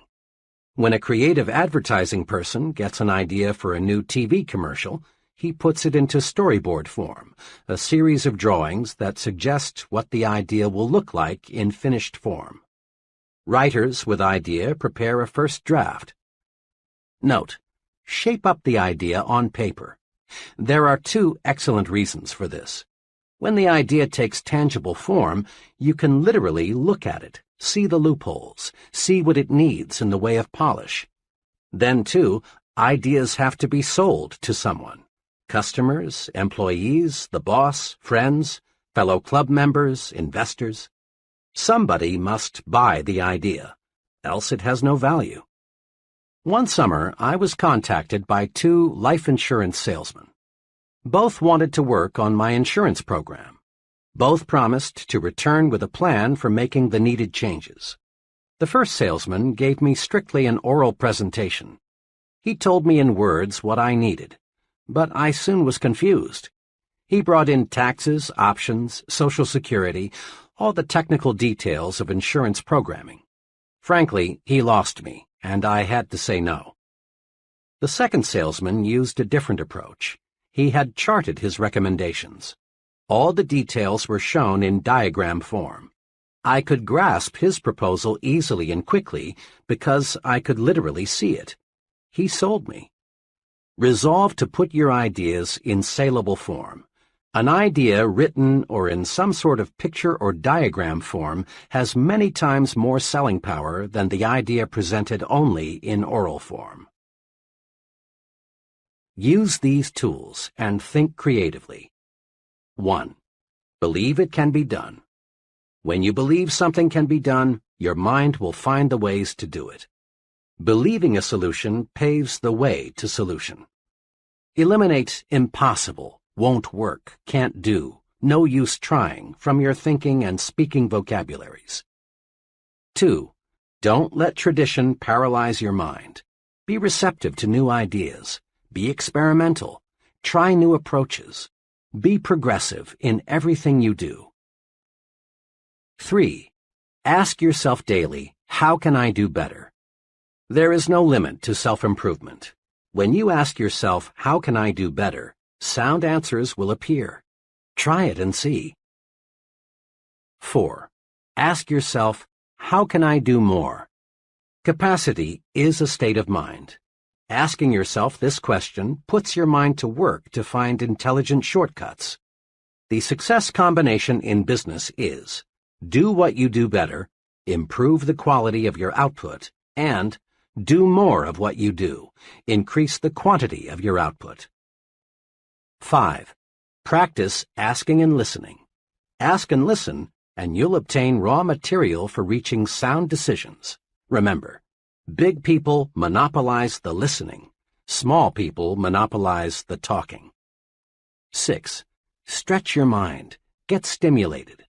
Associate with people who can help you think of new ideas, new ways of doing things. Mix with people of different occupational and social interests. Chapter 6. You are what you think you are. It's obvious. Much human behavior is puzzling. Have you ever wondered why a salesperson will greet one customer with an alert, "Yes, sir, may I serve you?" but virtually ignore another? Or why a man will open a door for one woman but not for another? Or why an employee will consistently carry out the instructions of one superior but only grudgingly do what another superior requests? Or why we will pay close attention to what one person says but not to another? Look around you. You'll observe some people receiving the "Hey, Mac" or "Hey, buddy" treatment, while others receive the sincere and important "Yes, sir" treatment. Watch. You'll observe that some people command confidence, loyalty, and admiration, while others do not. Look closer still, and you'll also observe that those persons who command the most respect are also the most successful. What is the explanation? It can be distilled into one word: thinking. Thinking does make it so. Others see in us what we see in ourselves. We receive the kind of treatment we think we deserve. Thinking does make it so. The fellow who thinks he is inferior, regardless of what his real qualifications may be, is inferior. For thinking regulates actions. If a man feels inferior, he acts that way, and no veneer of cover-up or bluff will hide this basic feeling for long. The person who feels he isn't important isn't. On the other side, A fellow who really thinks he is equal to the task is. To be important, we must think we are important, really think so. Then others will think so too. Here again is the logic. How you think determines how you act. How you act, in turn, determines how others react to you. Like other phases of your personal program for success, winning respect is fundamentally simple. To gain the respect of others, you must first think you deserve respect. And the more respect you have for yourself, the more respect others will have for you. Test this principle. Do you have much respect for the fellow on Skid Row? Of course not. Why? Because the poor fellow doesn't respect himself. He's letting himself rot away from lack of self-respect. Self-respect shows through in everything we do. Let's focus our attention now on some of the specific ways we can increase self-respect and thereby earn more respect from others. Look important. It helps you think important. Rule. Remember, your appearance talks. Be sure it says positive things about you. Never leave home without feeling certain you look like the kind of person you want to be. The most honest advertisement ever appearing in print is the "Dress Right, You Can't Afford Not To" slogan, sponsored by the American Institute of Men's and Boys' Wear. This slogan deserves to be framed in every office, restroom, bedroom, and schoolroom in America. In one ad, a policeman speaks. He says, "You can usually spot a wrong kid just by the way he looks." Sure, it's unfair, but it's a fact. People today judge a youngster by appearance, and once they've tabbed a boy, it's tough to change their minds about him, their attitude toward him. Look at your boy. Look at him through his teacher's eyes, your neighbor's eyes. Could the way he looks, the clothes he wears, give them the wrong impression? Are you making sure he looks right, dresses right, everywhere he goes? This advertisement, of course, refers primarily to children, but it can be applied to adults as well. In the sentence beginning with look, substitute the word yourself for him, your for his, superiors for teachers, and associates for neighbors, and repeat the sentence. Look at yourself through your superior's eyes, your associate's eyes. It costs so little to be neat. Take the slogan literally. Interpret it to say, dress right, it always pays. Remember, look important because it helps you to think important. Use clothing as a tool to lift your spirits, build confidence.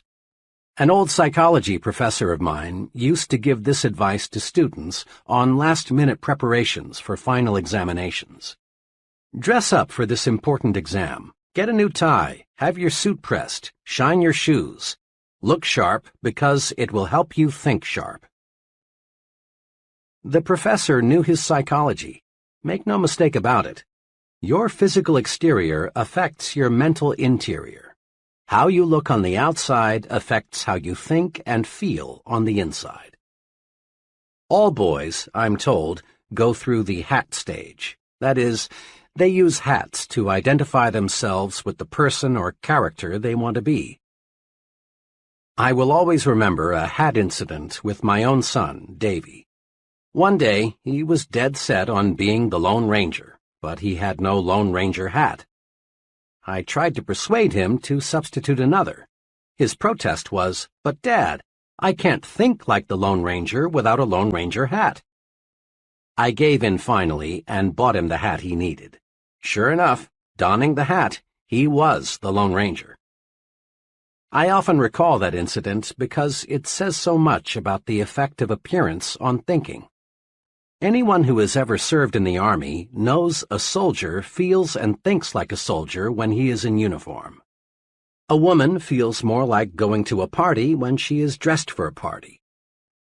By the same token, an executive feels more like an executive when he is dressed like one. A salesman expressed it to me this way: I can't feel prosperous, and I have to if I'm going to make big sales, unless I know I look that way. Your appearance talks to you, but it also talks to others. It helps determine what others think of you. In theory, it's pleasant to hear that people should look at a man's intellect, not his clothes. But don't be misled. People do evaluate you on the basis of your appearance. Your appearance is the first basis for evaluation other people have, and first impressions last, out of all proportion to the time it takes to form them. In a supermarket one day, I noticed one table of seedless grapes marked 15 cents a pound. On another table were what appeared to be identical grapes, this time packaged in polyethylene bags and marked 2 pounds for 35 cents. I asked the young fellow at the weighing station, "What's the difference between the grapes priced at 15 cents a pound and those priced at 2 pounds for 35 cents? "The difference," he answered, "is polyethylene. We sell about twice as many of the grapes in the polyethylene bags. They look better that way." Think about the grape example the next time you're selling yourself. Properly packaged, you have a better chance to make the sale, and at a higher price. The point is, the better you are packaged, the more public acceptance you will receive. Tomorrow, watch who is shown the most respect and courtesy in restaurants, on buses, in crowded lobbies, in stores, and at work. People look at another person, make a quick and often subconscious appraisal, and then treat them accordingly. We look at some people and respond with the "Hey, Mac" attitude. We look at others and respond with the "Yes, sir" feeling. Yes, a person's appearance definitely talks. The well-dressed person's appearance says positive things. It tells people, here is an important person, intelligent, prosperous, and dependable. This man can be looked up to, admired, trusted. He respects himself, and I respect him. The shabby-looking fellow's appearance says negative things. It says, here is a person who isn't doing well. He's careless, inefficient, unimportant. He's just an average person. He deserves no special consideration. He's used to being pushed around. When I stress respect your appearance in training programs, almost always I am asked the question, I'm sold, appearance is important, but how do you expect me to afford the kind of clothing that really makes me feel right and that causes others to look up to me? That question puzzles many people. It plagued me for a long time. But the answer is really a simple one. Pay twice as much and buy half as many. Commit this answer to memory, then practice it. Apply it to hats, suits, shoes, socks, coats, everything you wear. Insofar as appearance is concerned, quality is far more important than quantity. When you practice this principle, you'll find that both your respect for yourself and the respect of others for you will zoom upward. And you'll find you're actually ahead money-wise when you pay twice as much and buy half as many, because 1. Your garments will last more than twice as long because they are more than twice as good, and as a rule they will show quality as long as they last. 2. What you buy will stay in style longer. Better clothing always does. 3. You'll get better advice. Merchants selling $200 suits are usually much more interested in helping you find the garment that is just right for you than are merchants selling $100 suits. Remember, your appearance talks to you and it talks to others. Make certain it says, here is a person who has self-respect. He's important. Treat him that way. You owe it to others, but more important, you owe it to yourself to look your best. You are what you think you are. If your appearance makes you think you're inferior, you are inferior. If it makes you think small, you are small. Look your best, and you will think and act your best. Think your work is important. There's a story often told about the job attitudes of 3 bricklayers. It's a classic, so let's go over it again. When asked, what are you doing? The first bricklayer replied, laying brick. The second answered, making $9.30 an hour. And the third said, me? Why, I'm building the world's greatest cathedral. Now, the story doesn't tell us what happened to these bricklayers in later years, but what do you think happened? Chances are that the first two bricklayers remained just that, bricklayers. They lacked vision. They lacked job respect. There was nothing behind them to propel them forward to greater success. But you can wager every cent you have the bricklayer who visualized himself as building a great cathedral did not remain a bricklayer. Perhaps he became a foreman, or perhaps a contractor, or possibly an architect. He moved forward and upward. Why? Because thinking does make it so. Bricklayer number 3 was tuned to thought channels that pointed the way to self-development in his work. Job thinking tells a lot about a person and his potential for larger responsibility. A friend who operates a personnel selection firm said this to me recently. One thing we always look for in appraising a job applicant for a client is how the applicant thinks about his present job. We are always favorably impressed when we find that an applicant thinks his present job is important, even though there may be something about it he doesn't like. Why? Simply this. If the applicant feels his present job is important, odds are that he will take pride in his next job too. We've found an amazingly close correlation between a person's job respect and his job performance. Like your appearance, the way you think toward your work says things about you to your superiors, associates, and subordinates. In fact, to everyone with whom you come in contact. A few months ago, I spent several hours with a friend who is personnel director for an appliance manufacturer. We talked about building men. He explained his personnel audit system and what he had learned from it. We have about 800 non-production people, he began. Under our personnel audit system, an assistant and I interview each employee every 6 months. Our purpose is simple. We want to learn how we can help him in his job. We think this is a good practice because each person working with us is important, else he wouldn't be on the payroll. We are careful not to ask the employees any point-blank questions. Instead, we encourage him to talk about whatever he wants to. We aim to get his honest impressions. After each interview, we fill out a rating form on the employee's attitudes toward specific aspects of his job. Now here's something I've learned, he went on. Our employees fit into one of two categories, Group A and Group B, on the basis of how they think toward their jobs. The persons in Group B talk mainly about security, company retirement plans, sick leave policy, extra time off, what we're doing to improve the insurance program, and if they will be asked to work overtime next March as they were last March. They also talk a lot about disagreeable features of their job, things they don't like in fellow workers, and so on. People in Group B, and they include close to 80% of all non-production personnel, view their jobs as a sort of necessary evil. The Group A fellow sees his job through different glasses. He is concerned about his future and wants concrete suggestions on what he can do to make faster progress. He doesn't expect us to give him anything except a chance. The Group A people think on a broader scale. They make suggestions for improving the business. They regard these interviews in my office as constructive. But the Group B people often feel our personnel audit system is just a brainwashing affair, and they're glad to get it over with. Now, there's a way I check attitudes and what they mean to job success. All recommendations for promotions, pay increases, and special privileges are channeled to me by the employee's immediate supervisor. Almost invariably, it's a Group A person who was recommended. And again, almost without exception, problems come from the Group B category.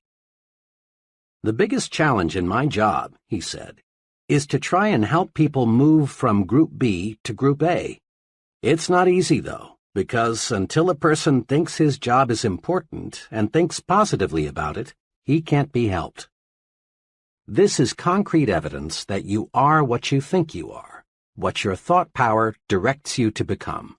Think you're weak, think you lack what it takes, think you will lose, think you are second class. Think this way, and you are doomed to mediocrity. But think instead, I am important. I do have what it takes. I am a first-class performer. My work is important. Think this way, and you're headed straight to success. The key to winning what you want lies in thinking positively toward yourself. The only real basis other people have for judging your abilities is your actions, and your actions are controlled by your thoughts. You are what you think you are. Wear the shoes of a supervisor for a few moments and ask yourself which person you would recommend for a raise or a promotion. 1. The secretary who, when the executive is out of the office, spends her time reading magazines, or the secretary who uses such time to do the many little things that help the executive to accomplish more when he returns. 2. The employee who says, "Oh well, I can always get another job. If they don't like the way I do my work, I'll just quit." Or the employee who views criticism constructively and sincerely tries to do higher quality work. 3. The salesman who tells a customer, "Oh, I just do what they tell me to do. They said come out and see if you need anything." Or the salesman who says, "Mr. Brown, I'm here to help you." 4. The foreman who says to an employee, "To tell you the truth, I don't like my job much. Those guys up top give me a pain in the neck. I don't know what they're talking about half the time." Or the supervisor who says, "You've got to expect some unpleasantness on any job. But let me assure you, the men in the front office are on the ball. They'll do right by us." Isn't it obvious why many people stay at one level all their lives? Their thinking alone keeps them there. An advertising executive once told me about his agency's informal training to break in new, inexperienced men. "As company policy," he said, "we feel the best initial training is to start the young fellow, who incidentally is usually a college graduate, as a mailboy.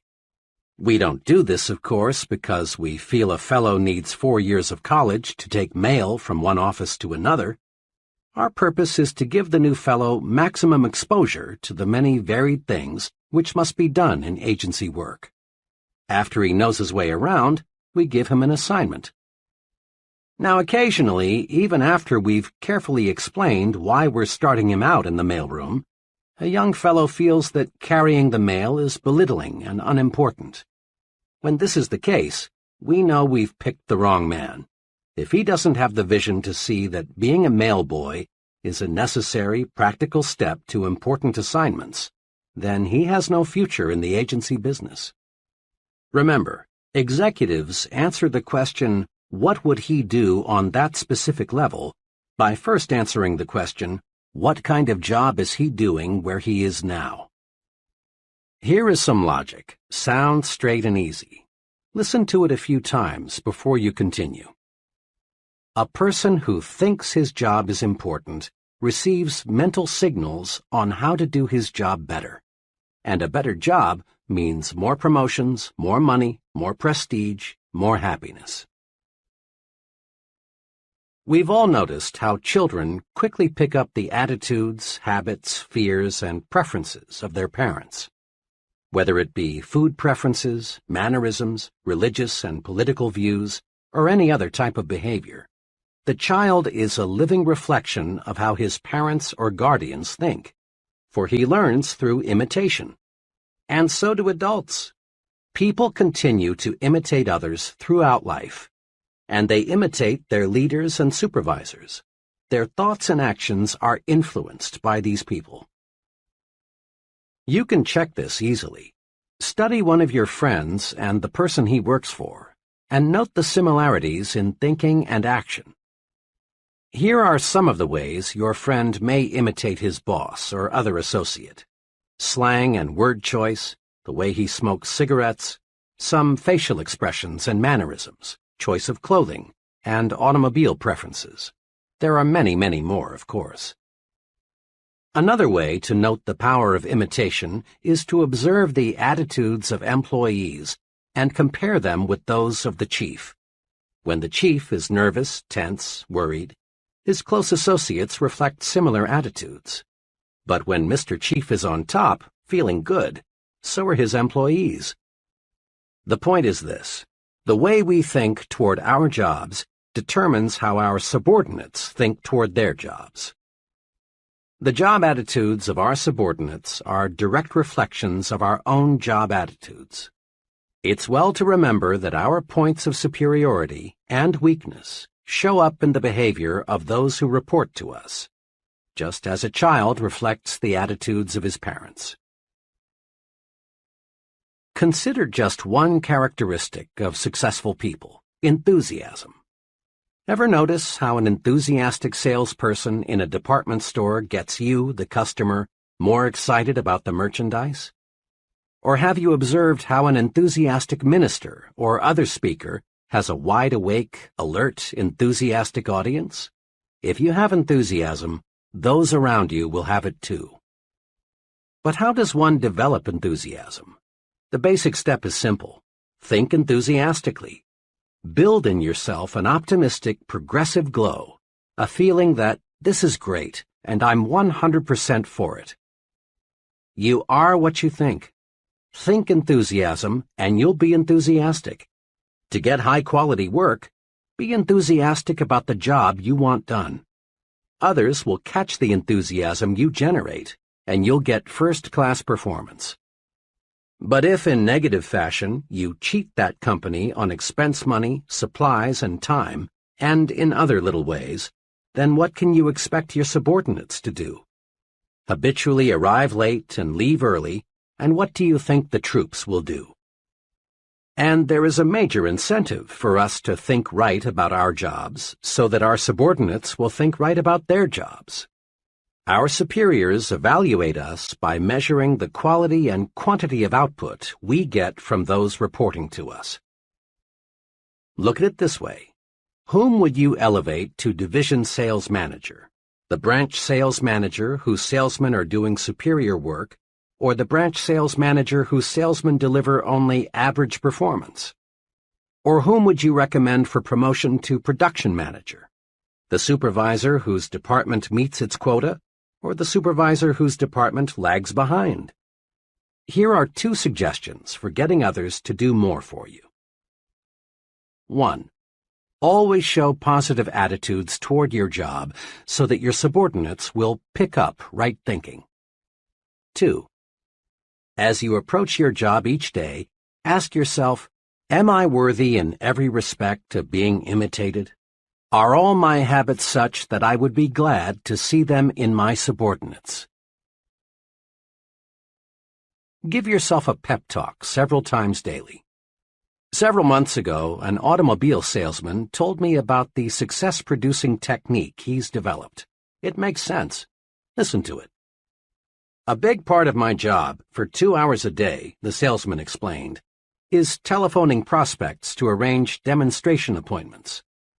When I first started selling cars 3 years ago, this was my big problem. I was shy and afraid, and I know my voice sounded that way on the phone. It was easy for people I called to say, "I'm not interested," and hang up. Every Monday morning back then, our sales manager held a sales meeting. It was a pretty inspirational affair, and it made me feel good. And what's more, I always seemed to arrange more demonstrations on Monday than on any other day. But the trouble was that little of Monday's inspiration carried over to Tuesday and the rest of the week.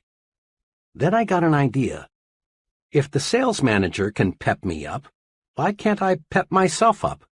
Why not give myself a pep talk just before I start making those phone calls?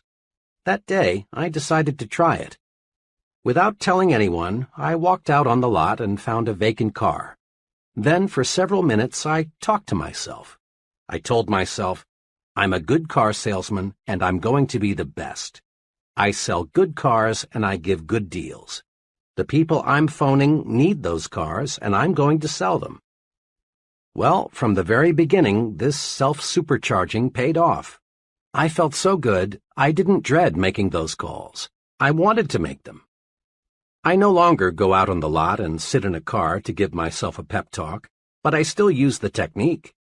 Before I dial a number, I silently remind myself that I'm a top-notch salesman and I'm going to get results, and I do. That's a pretty good idea, isn't it? To be on top, you've got to feel like you're on top.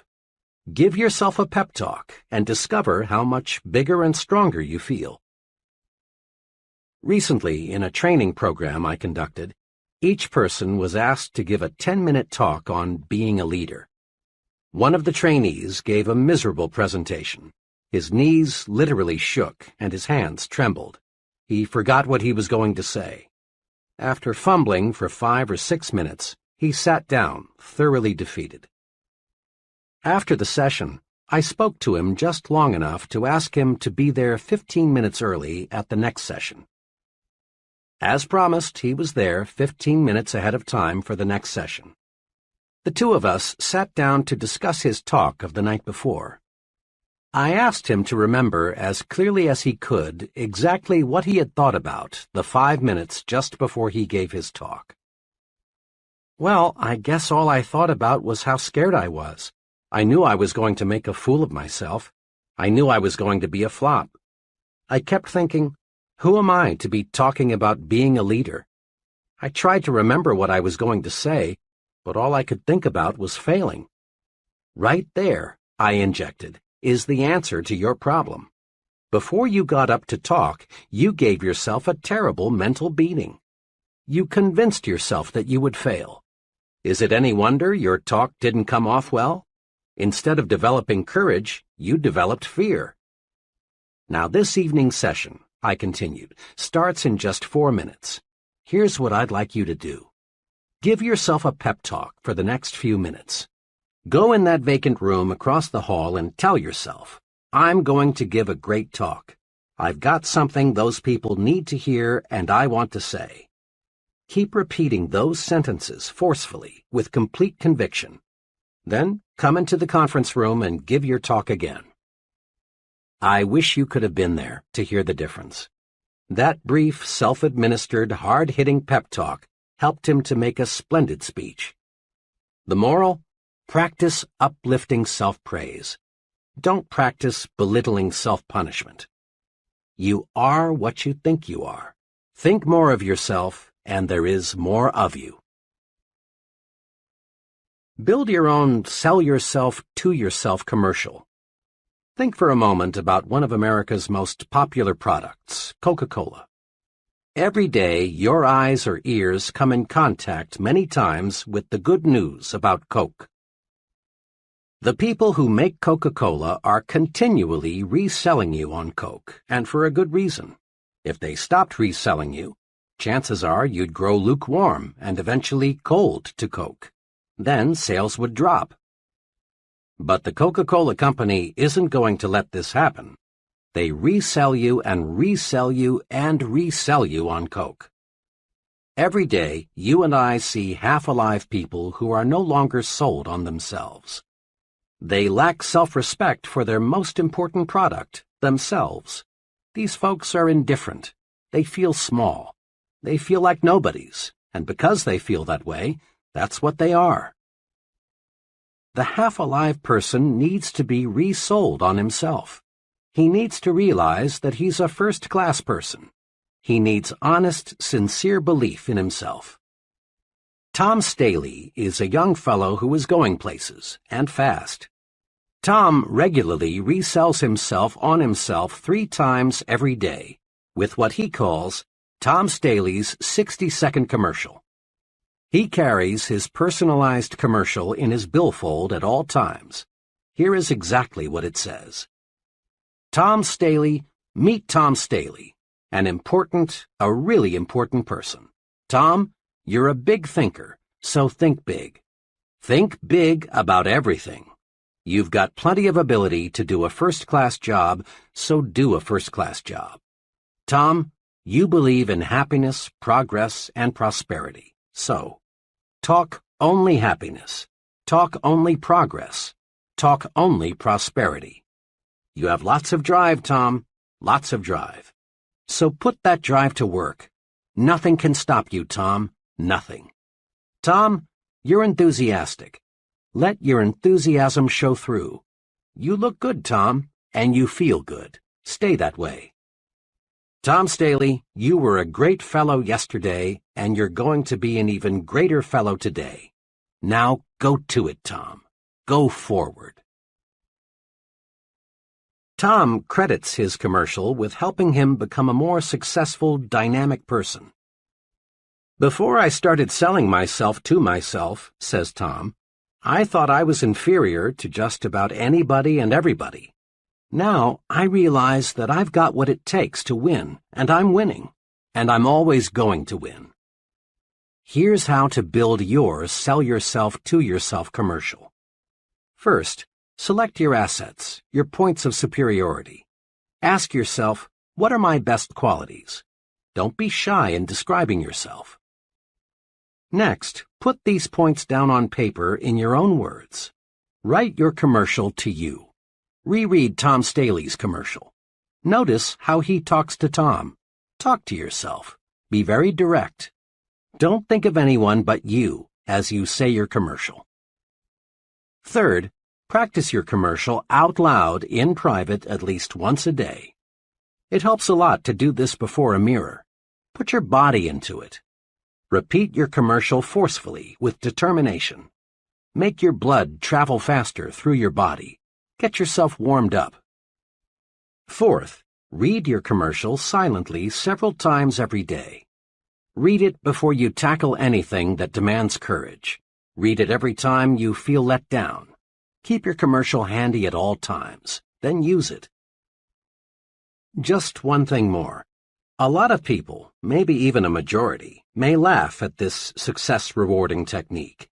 That's because they refuse to believe that success comes from managed thinking. But please, don't accept the judgment of average people. You are not average. If you have any doubts as to the basic soundness of the sell yourself to yourself principle, ask the most successful person you know what he thinks about it. Ask him, and then start selling yourself to yourself. Upgrade your thinking. Think like important people think. Upgrading your thinking upgrades your actions, and this produces success. Here is an easy way to help you make more of yourself by thinking like important people think. Use the following form as a guide. How am I thinking checklist. Situation, when I worry. Ask yourself, would an important person worry about this? Would the most successful person I know be disturbed about this? Situation, an idea. Ask yourself, what would an important person do if he had this idea? Situation, my appearance. Ask yourself, do I look like someone who has maximum self-respect? Situation, my language. Ask yourself, am I using the language of successful people? Situation, what I read. Ask yourself, would an important person read this? Situation, conversation. Ask yourself, is this something successful people would discuss? Situation, when I lose my temper.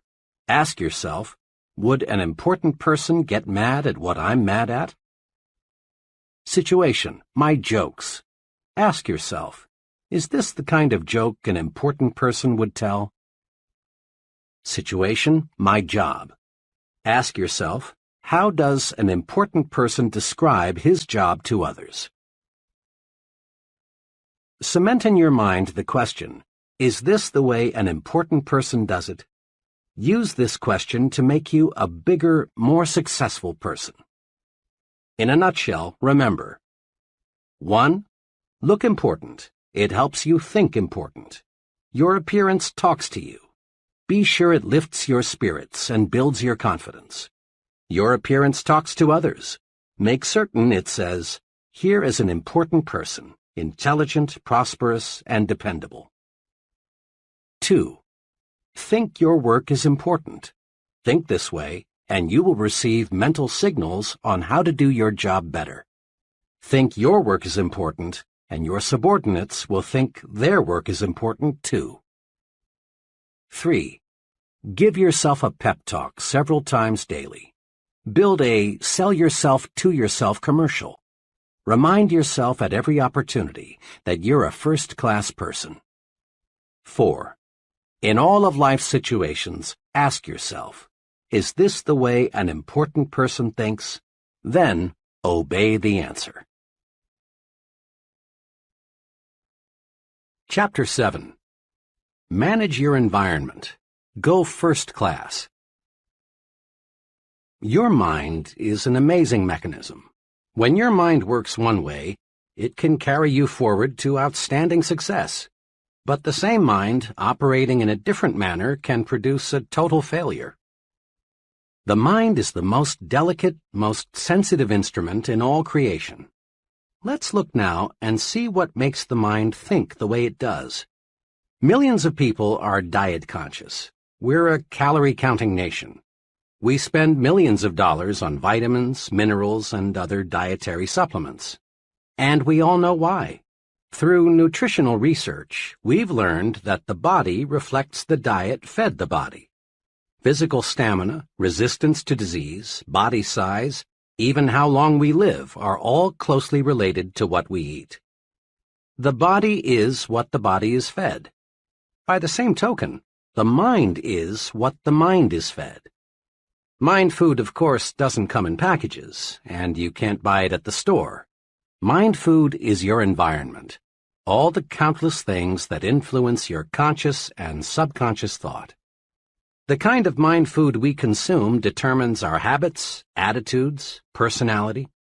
Each of us inherited a certain capacity to develop. But how much of that capacity we have developed, and the way we have developed that capacity, depends on the kind of mind food we feed it.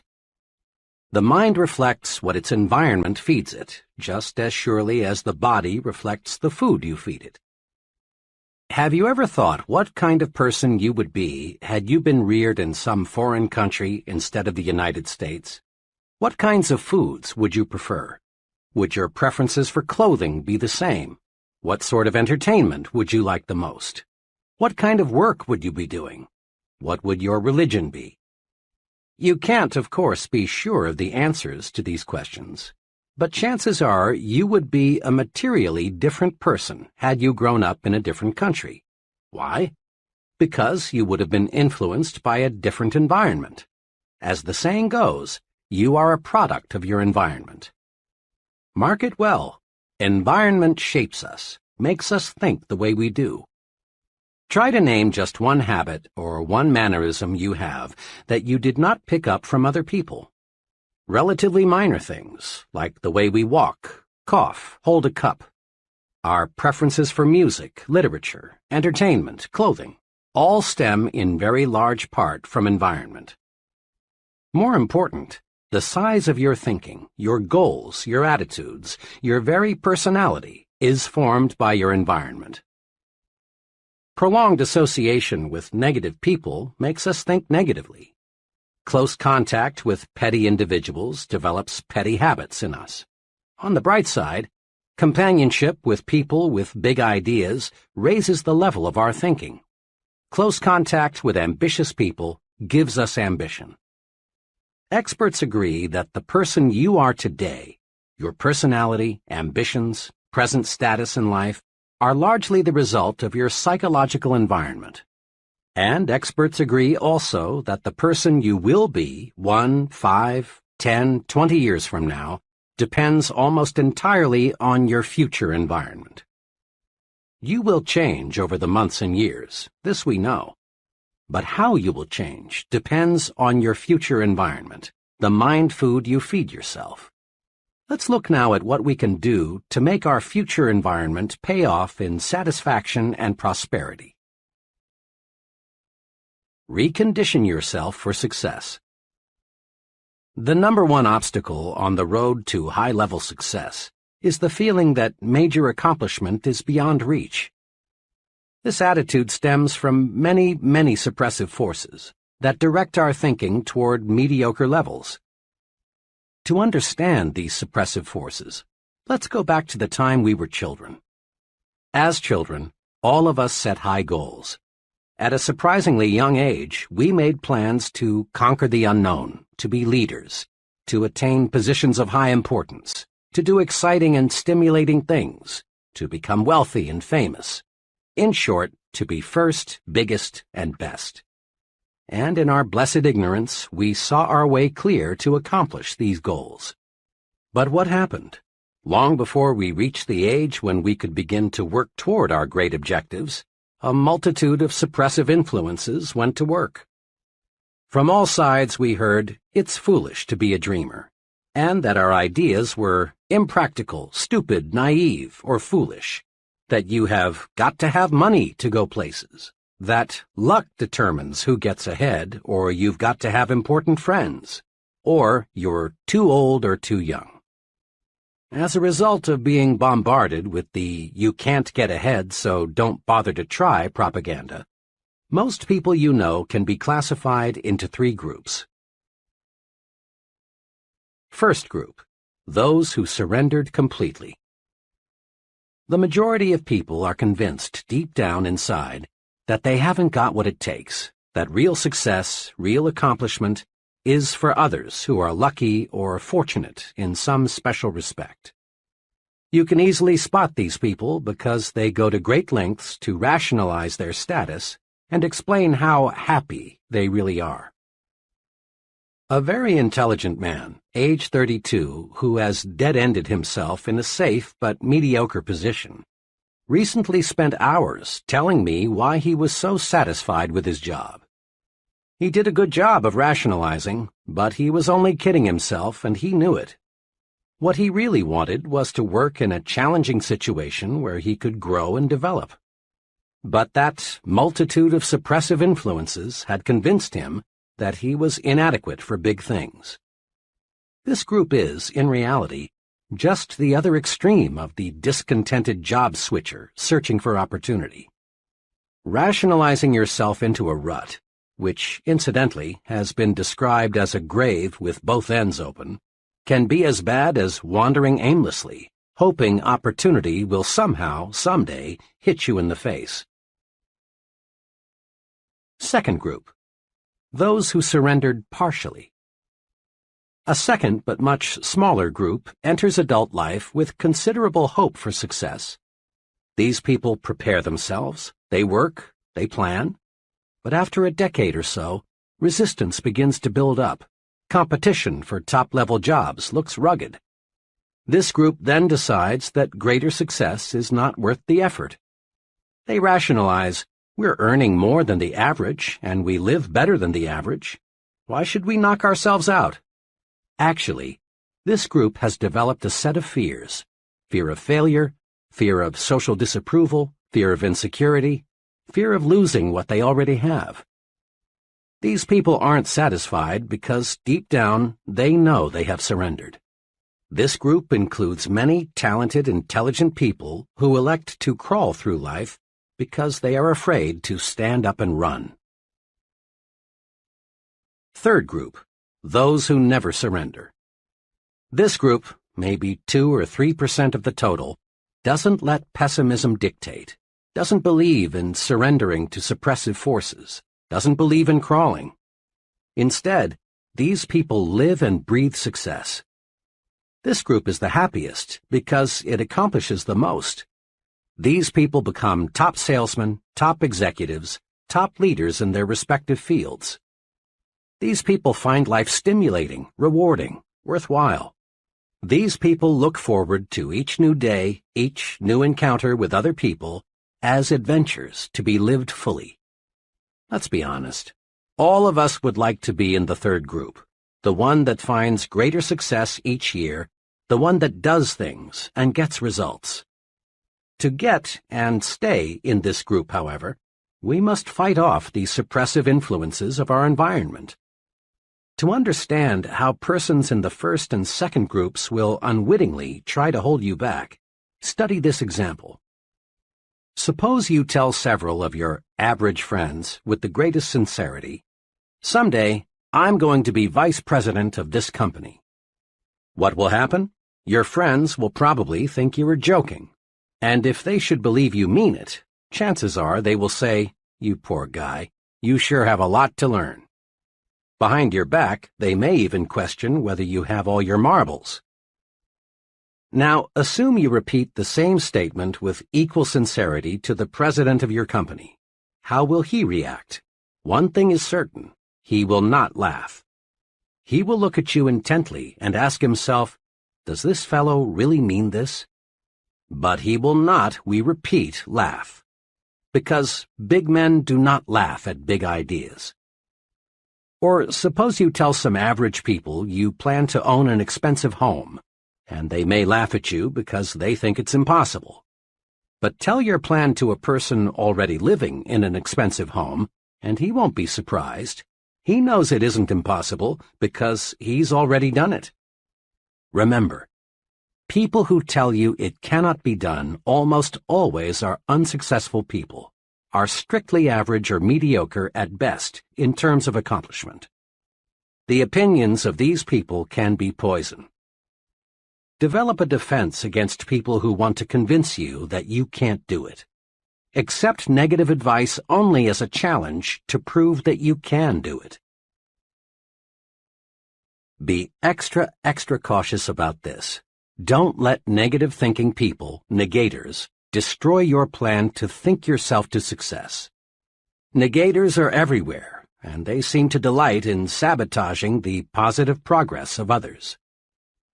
During college, I buddied for a couple of semesters with W.W. He was a fine friend, the kind of fellow who would loan you a little money when you were short, or help you in many little ways. Despite this fine loyalty, W.W. was just about 100% sour and bitter toward life, the future, opportunity. He was a real negator. During that period, I was an enthusiastic reader of a certain newspaper columnist who stressed hope, the positive approach, opportunity. When W.W. would find me reading this columnist, or when her column was mentioned, he'd swing verbally and say, "Oh, for Pete's sake, Dave, read the front page. That's where you learn about life. You ought to know that columnist is just making a quick buck, dishing out sweet sauce for the weak." When our discussions turned to getting ahead in life, W.W. was right there with his money-making formula. In his own words, it went like this. "Dave, there are just 3 ways to make money these days. 1, marry a rich woman. 2, steal in a nice, clean, legal way. Or 3, get to know the right people, somebody with plenty of pull." W.W. was always prepared to defend his formula with examples. Sticking to the front page, he was quick to cite that one labor leader in 1,000 who had siphoned off a pile of money from the union till and got away with it. He kept his eyes open for that rare marriage of the fruit picker to Miss Millionaire. And he knew a fellow who knew a fellow who knew a big man and got cut in on a big deal that made him rich. W.W. was several years older than I, and he made excellent grades in his engineering classes. I looked up to him in a younger brother sort of way. I came dangerously close to ditching my basic convictions about what it takes to be a success, and accepting the negator's philosophy. Fortunately, one evening, after a long discussion with W.W., I grabbed hold of myself. It dawned on me that I was listening to the voice of failure. It seemed to me W.W. was talking more to convince himself than he was to convert me to his way of thinking. From then on, I regarded W.W. as an object lesson, a sort of experimental guinea pig. Rather than buy what he said, I studied him, trying to figure out why he thought the way he did and where such thinking would take him. I turned my negator friend into a personal experiment. I haven't seen W.W. in 11 years, but a mutual friend saw him just a few months ago. W.W. is working as a low-paid draftsman in Washington. I asked my friend whether W.W. has changed. "No, except if anything, he's more negative than when we knew him. He's having a tough go of it. He has 4 children, and on his income it's rough. Old WW has the brains to be making 5 times what he is, if he just knew how to use those brains. Negators are everywhere.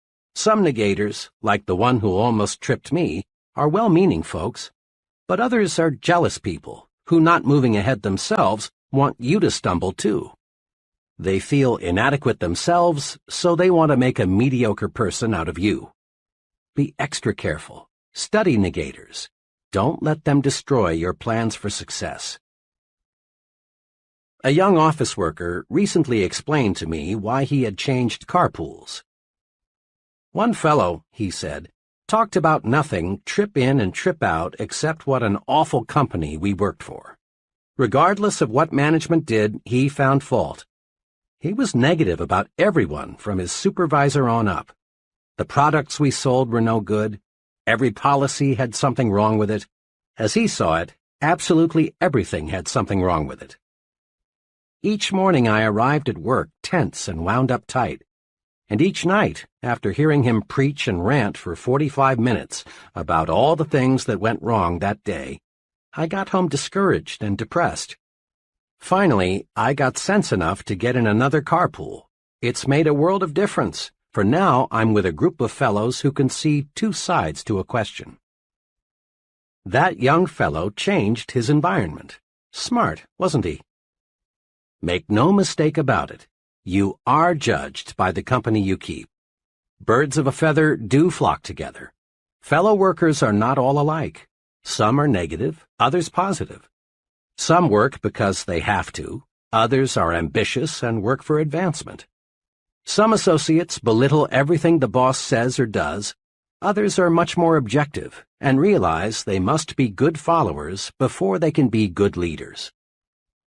How we think is directly affected by the group we're in. Be sure you're in the flock that thinks right. There are pitfalls to watch in your work environment. In every group, there are persons who, secretly aware of their own inadequacies, want to stand in your way and prevent you from making progress. Many ambitious fellows have been laughed at, even threatened, because they tried to be more efficient and produce more. Let's face it, some folks, being jealous, want to make you feel embarrassed because you want to move upward. This often happens in factories, where fellow workers sometimes resent the fellow who wants to speed up production. It happens in the military service when a clique of negative-minded individuals poke fun at and try to humiliate the young soldier who wants to go to officer's school. It happens in business, too, when a few individuals not qualified to advance try to block the way for someone else. You've seen it happen time and again in high schools when a group of lunkheads deride a classmate who has the good sense to make the most of his educational opportunities and come out with high grades. Sometimes, and all too sadly often, the bright student is jeered at until he reaches the conclusion that it isn't smart to be intelligent. Ignore such negative thinkers in your midst. For often, the remarks made in your direction aren't so personal as you might at first think. They are merely a projection of the speaker's own feeling of failure and discouragement. Don't let negative thinkers pull you down to their level. Let them slide by, like the water from the proverbial duck's back. Cling to people who think progressively. Move upward with them. You can do it simply by thinking right. A special word of caution. Be careful about your source of advice. In most organizations, you will encounter freelance advisors who know the ropes and are tremendously eager to clue you in. One time, I overheard a freelance advisor explaining the facts of office life to a bright young man just starting in. Said the advisor, "The best way to get along here is just stay out of everybody's way. If they ever get to know you, all they'll do is pile more work on you. Be especially careful to stay away from Mr. Z, the department manager. If he thinks you haven't got enough to do, he'll really load you down." This freelance advisor had been with the company for almost 30 years and was still bottom man on the totem pole. What a consultant for a young man who wants to move upward in the business. Make it a rule to seek advice from people who know. There's a lot of incorrect thinking that successful people are inaccessible.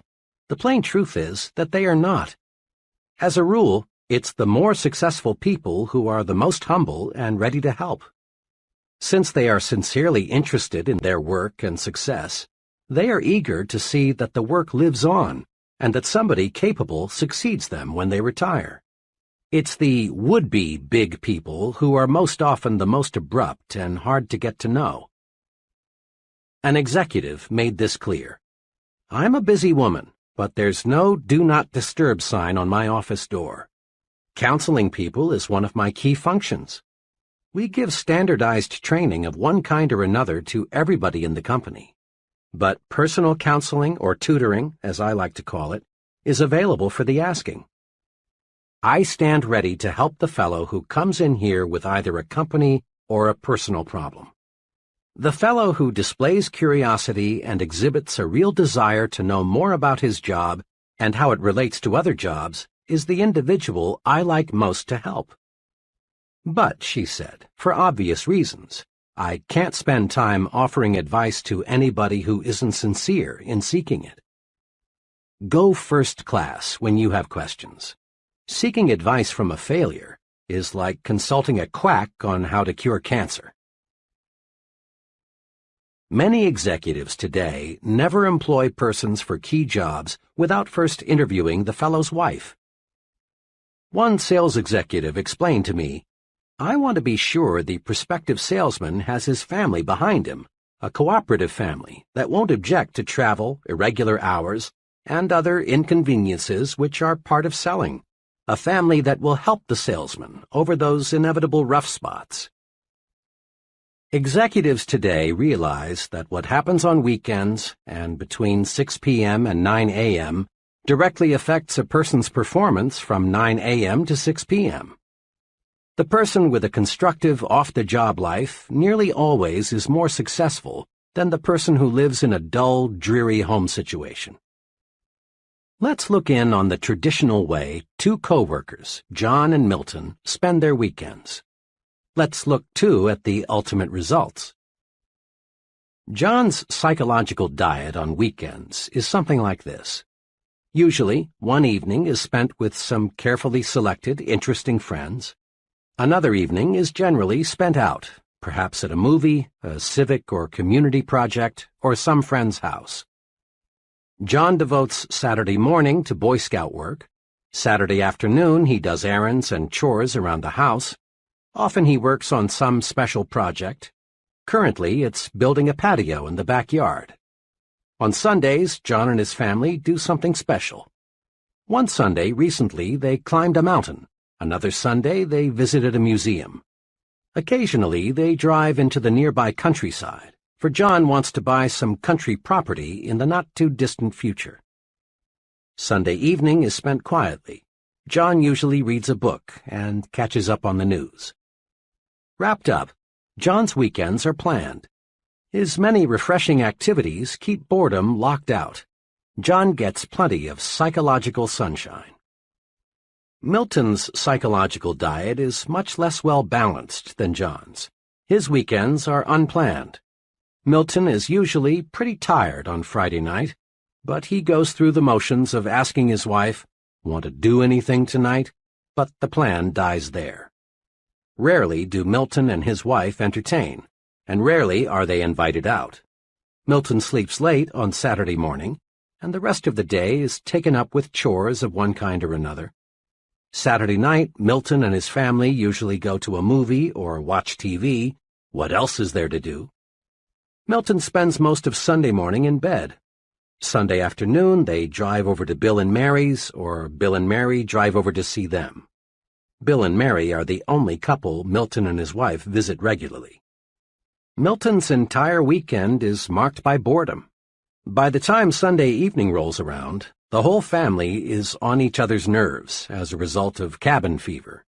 There are no knockdown, drag-out fights, but there are hours of psychological warfare. Milton's weekend is dull, dreary, boring. Milton gets no psychological sunshine. Now, What's the effect of these two home environments on John and Milton?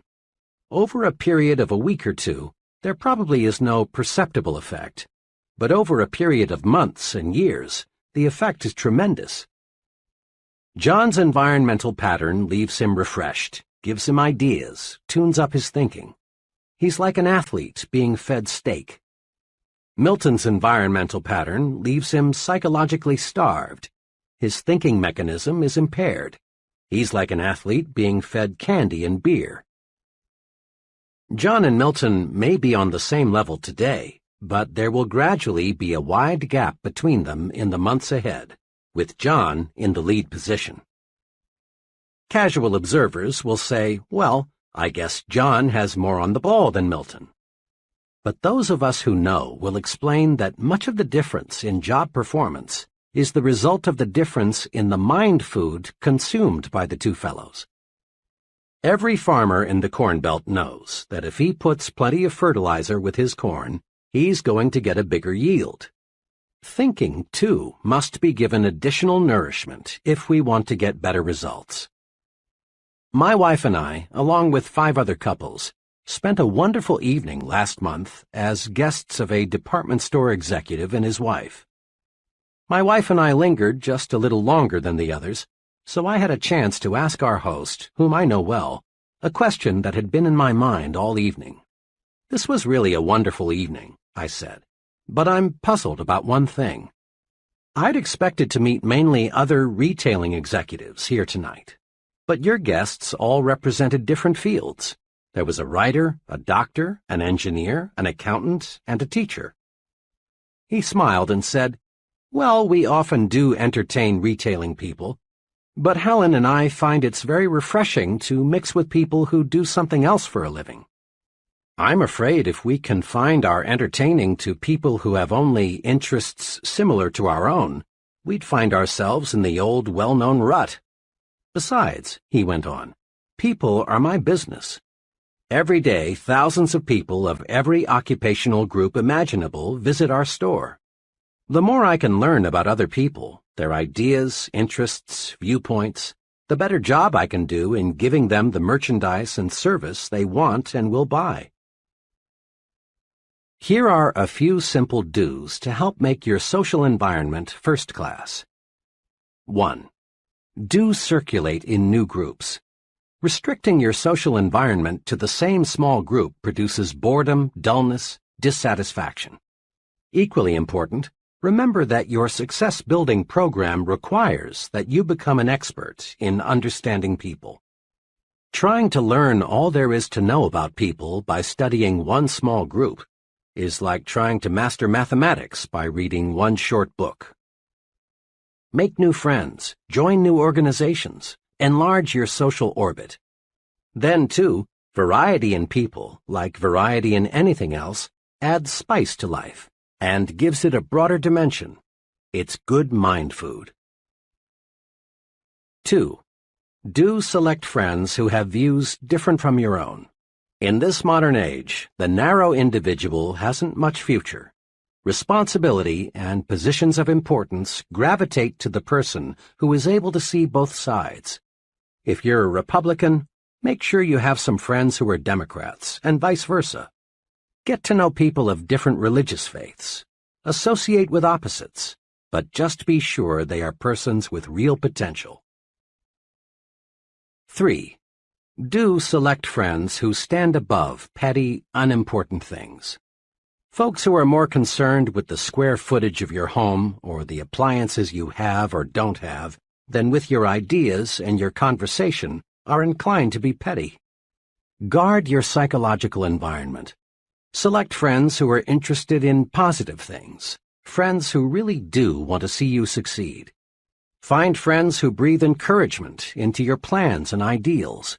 If you don't, if you select petty thinkers as your close friends, you'll gradually develop into a petty thinker yourself. We're a poison-conscious nation. Body poison, that is. Every restaurateur is on guard against food poisoning. Just a couple of cases of it, and his patrons won't come near his place.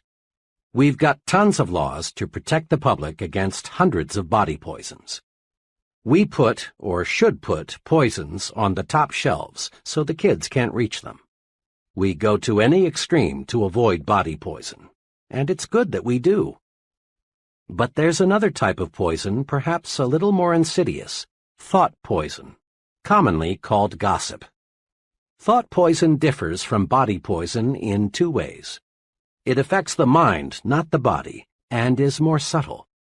The person being poisoned usually doesn't know it. Thought poison is subtle, but it accomplishes big things. It reduces the size of our thinking by forcing us to concentrate on petty, unimportant things.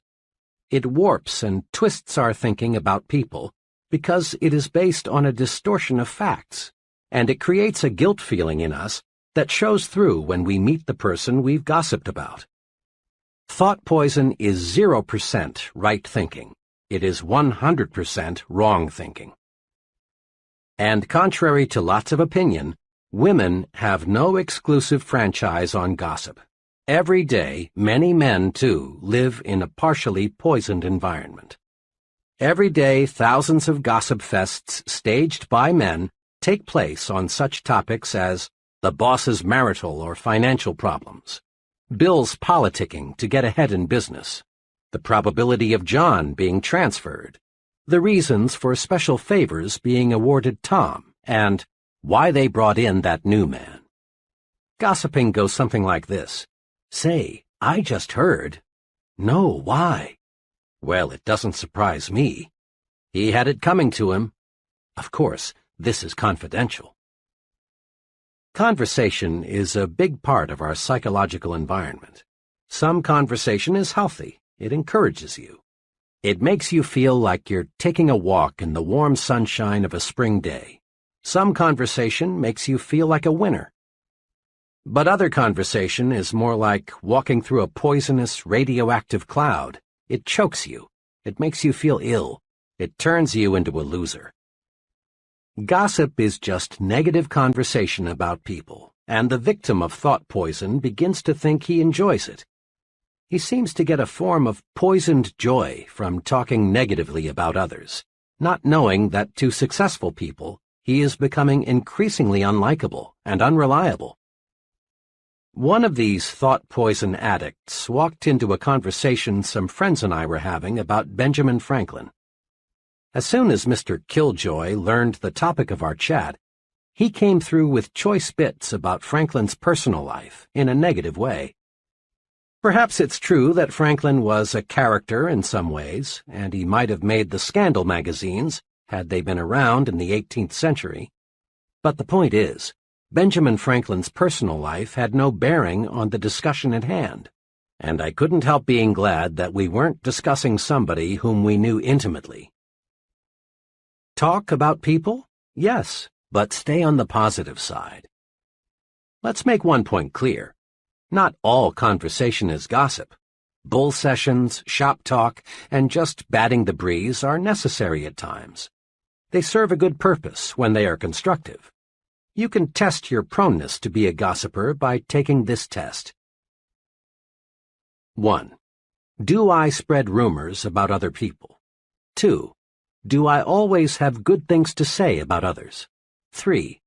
Do I like to hear reports of a scandal? 4. Do I judge others only on the basis of facts? 5. Do I encourage others to bring their rumors to me? 6. Do I precede my conversations with, "Don't tell anybody"? 7. Do I keep confidential information confidential? 8. Do I feel guilty about what I say concerning other people? The right answers are obvious.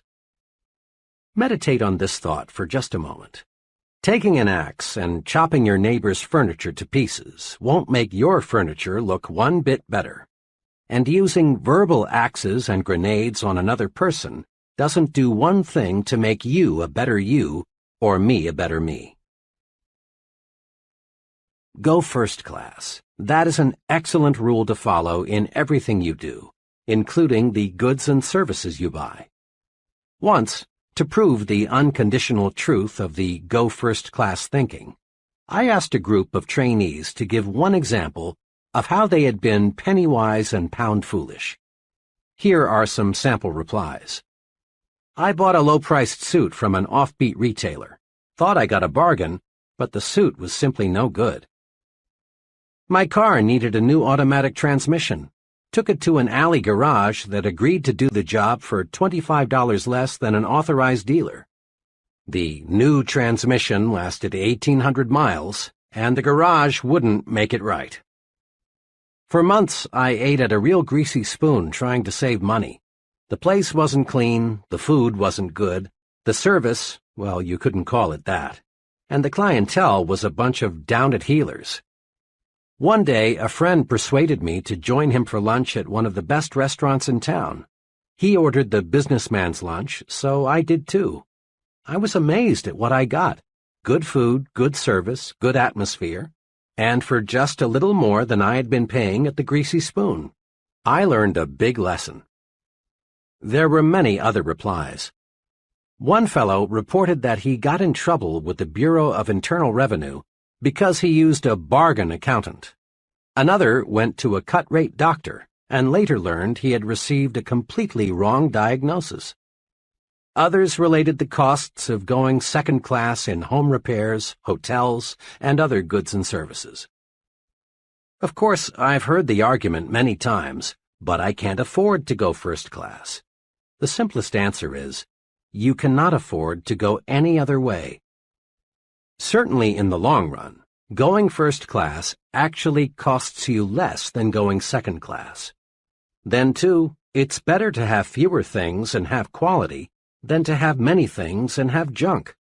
It's better, for example, to have one really good pair of shoes than to have 3 pairs of second-class shoes. People rate you for quality, often subconsciously, perhaps. Develop an instinct for quality. It pays. And it costs no more, often costs less, than second class. Make your environment make you successful. 1. Be environment conscious. Just as body diet makes the body, mind diet makes the mind. 2. Make your environment work for you, not against you. Don't let suppressive forces, the negative, you can't do it people, make you think defeat. 3. Don't let small-thinking people hold you back. Jealous people want to see you stumble. Don't give them that satisfaction. 4. Get your advice from successful people. Your future is important. Never risk it with freelance advisors who are living failures. 5. Get plenty of psychological sunshine. Circulate in new groups. Discover new and stimulating things to do. 6. Throw thought poison out of your environment. Avoid gossip. Talk about people, but stay on the positive side. 7. Go first class in everything you do. You can't afford to go any other way. Chapter 8. Make your attitudes your allies. Can you read minds? Reading minds is easier than you think. Perhaps you've never thought of it, but you read the minds of other people, and they read your mind every day. How do we do it? We do it automatically, through attitude appraisals. Remember the song, "You Don't Need to Know the Language to Say You're in Love"? Bing Crosby made it famous some years ago. There's a whole book full of applied psychology packed into those simple lyrics. You don't need to know the language to say you're in love. Anyone who's ever been in love knows that. And you don't need to know any language to say, I like you, or I despise you, or I think you're important, or unimportant, or I envy you. You don't need to know words or to use words to say, I like my job, or I'm bored, or I'm hungry. People speak without a sound. How we think shows through in how we act. Attitudes are mirrors of the mind. They reflect thinking. You can read the mind of the fellow sitting at a desk. You sense, by observing his expressions and mannerisms, how he feels toward his job. You can read the minds of salesmen, students, husbands, and wives. You not only can, you do. The expert actors, those in demand in movies and television year after year, in a sense are not actors at all. They don't play their roles. Instead, they lose their own identity and actually think and feel like the character they are playing. They've got to. Else they'd look like phonies, and their ratings would plunge. Attitudes do more than show through. They sound through, too. A secretary does more than identify an office when she says, "Good morning, Mr. Shoemaker's office." In just 5 words, one secretary says, "I like you. I'm glad you're calling. I think you are important. I like my job." But another secretary, saying exactly the same words, tells you, "You bothered me. I wish you hadn't called. I'm bored with my job, and I don't like people who bother me." We read attitudes through expressions and voice tones and inflections. Here's why. In the long, long history of humankind, a speaking language, even remotely resembling what we use today, is a very recent invention. So recent, you might say, in terms of the great clock of time, that we developed a language only this morning. For millions and millions of years, people got by with little more than moans and groans and grunts and growls. So for millions of years, people communicated with other people by body and facial expressions and sounds, not words. And we still communicate our attitudes, our feelings toward people and things, the same way. Aside from direct body contact, body movements, facial expressions, and sound are the only ways we have to communicate with infants. And those young ones show an uncanny ability to spot the phony. Professor Irwin H. Shell, one of America's most respected authorities on leadership, says, "Obviously, there is something more than facilities and competence that makes for accomplishment. I have come to believe that this linkage factor, this catalyst, if you will, can be defined in a single word: attitude. When our attitude is right, our abilities reach a maximum of effectiveness, and good results inevitably follow." Attitudes do make the difference. Salesmen with the right attitude beat their quotas. Students with the right attitude make A's. Right attitudes pave the way to really happy married life. Right attitudes make you effective in dealing with people, enable you to develop as a leader. Right attitudes win for you in every situation. Grow these 3 attitudes. Make them your allies in everything you do. 1. Grow the attitude of, "I'm activated." 2. Grow the attitude of, "You are important." 3. Grow the attitude of, "Service first."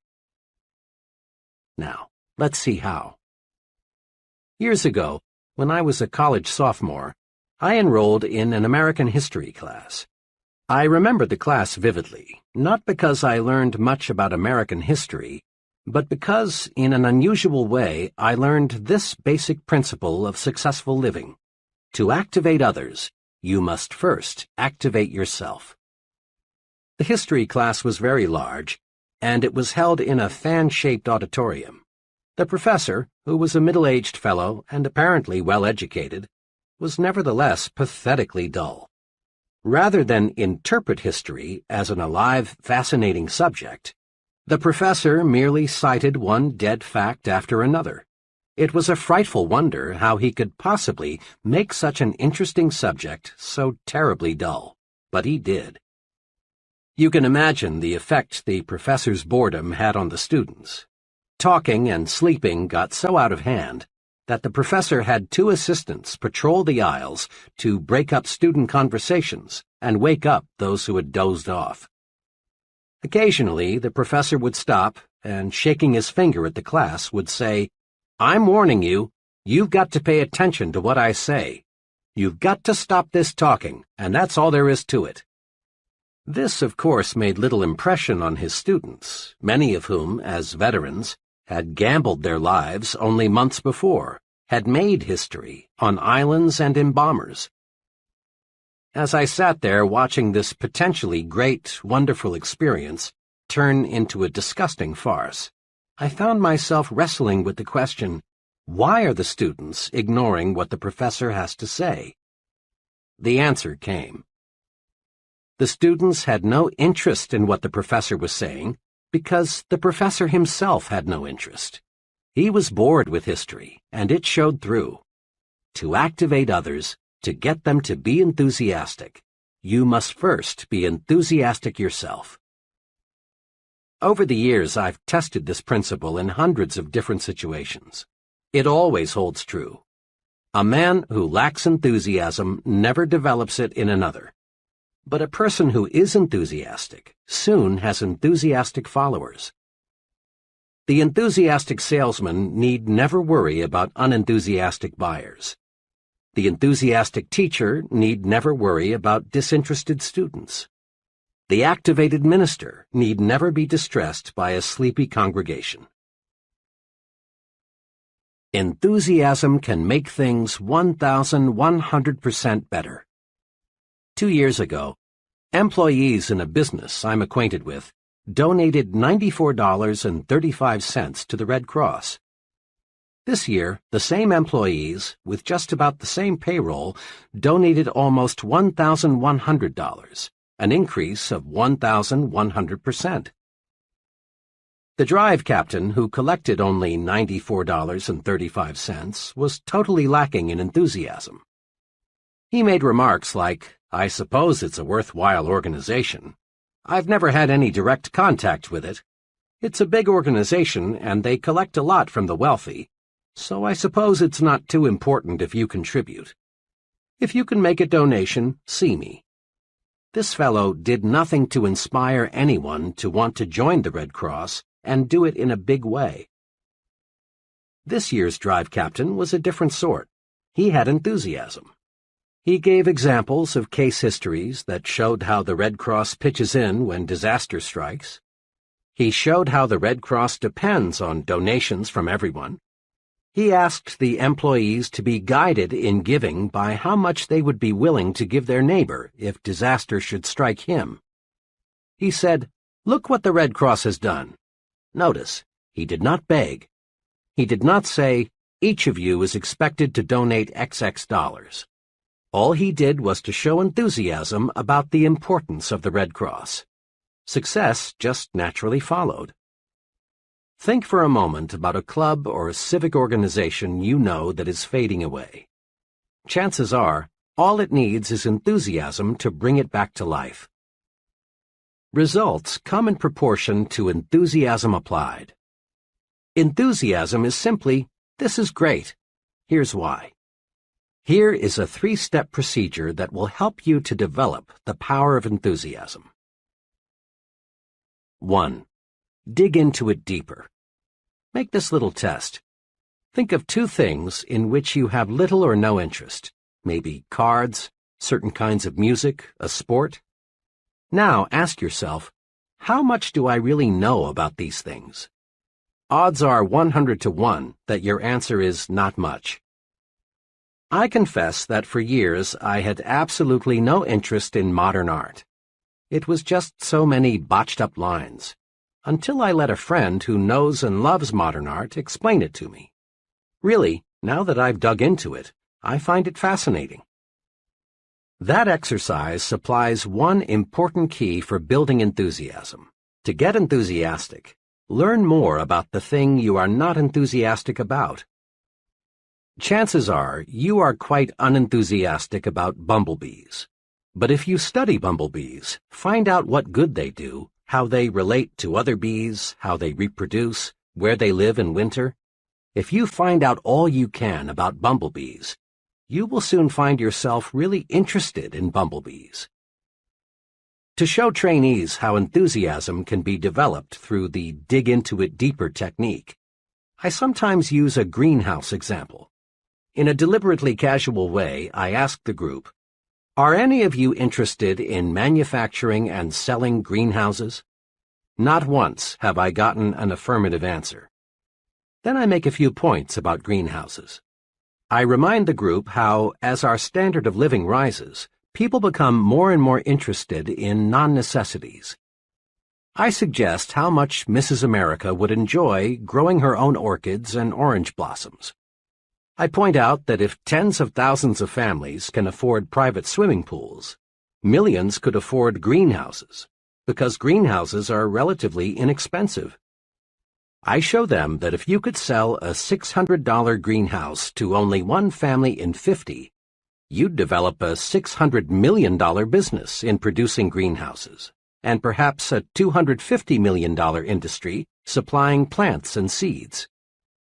The only difficulty with this exercise is that the group, 10 minutes before completely cold about greenhouses, now is so enthusiastic they don't want to move on to the next subject. Use the dig into it deeper technique to develop enthusiasm toward other people. Find out all you can about another person, what he does, his family, his background, his ideas and ambitions, and you'll find your interest in and enthusiasm about him mounting. Keep digging, and you're certain to find some common interests.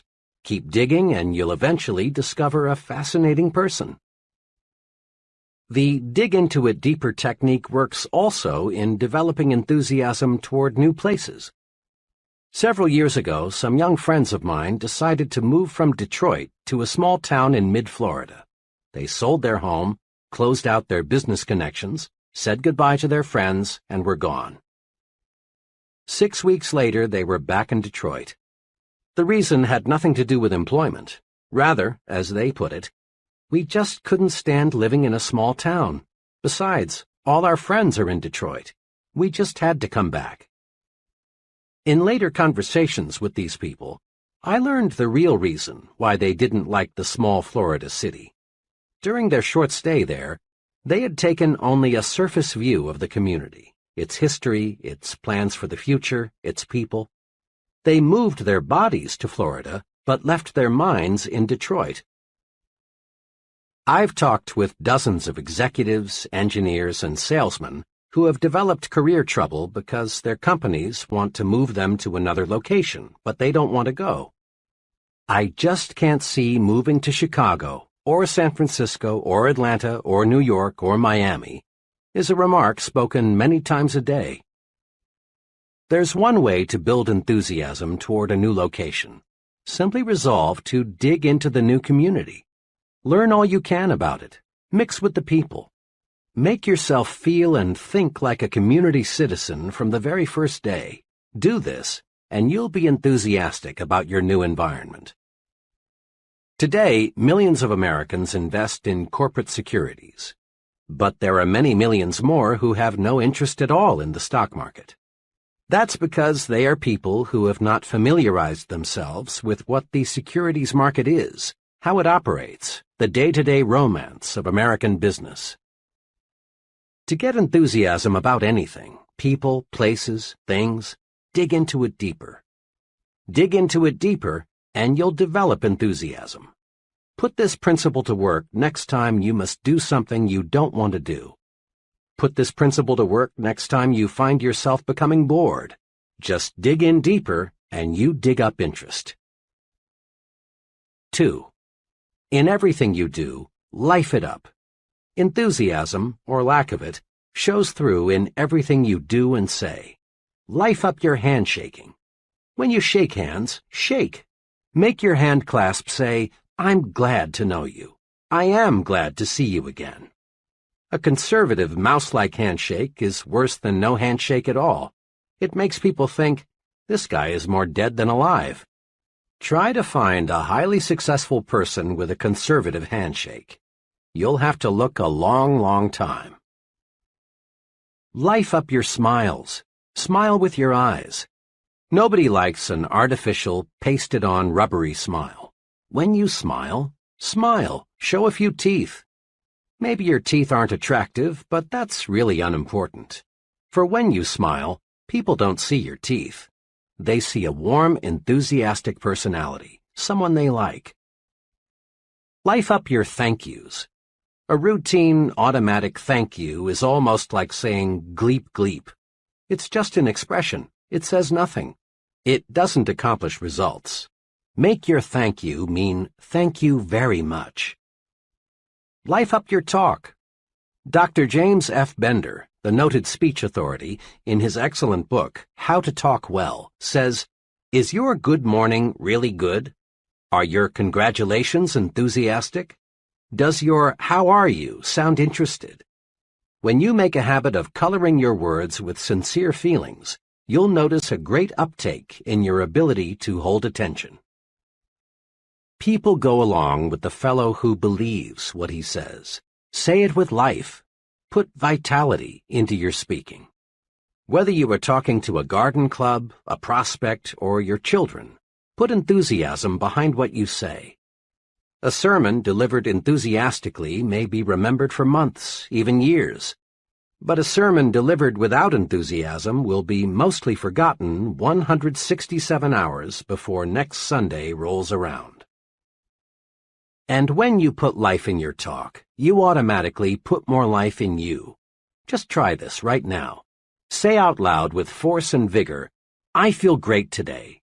Now, don't you actually feel better than you did before you said it? Make yourself alive all over. Life it up. Be sure everything you do and say tells people, "That fellow is alive. He means it. He's going places." 3. Broadcast good news. You and I have been in many situations when someone burst in and said, "I've got good news." Immediately, this person gets 100% attention from everyone present. Good news does more than get attention. Good news pleases people. Good news develops enthusiasm. Good news even promotes good digestion. Just because there are more broadcasters of bad news than there are broadcasters of good news, don't be misled. No one ever won a friend, no one ever made money, no one ever accomplished anything by broadcasting bad news.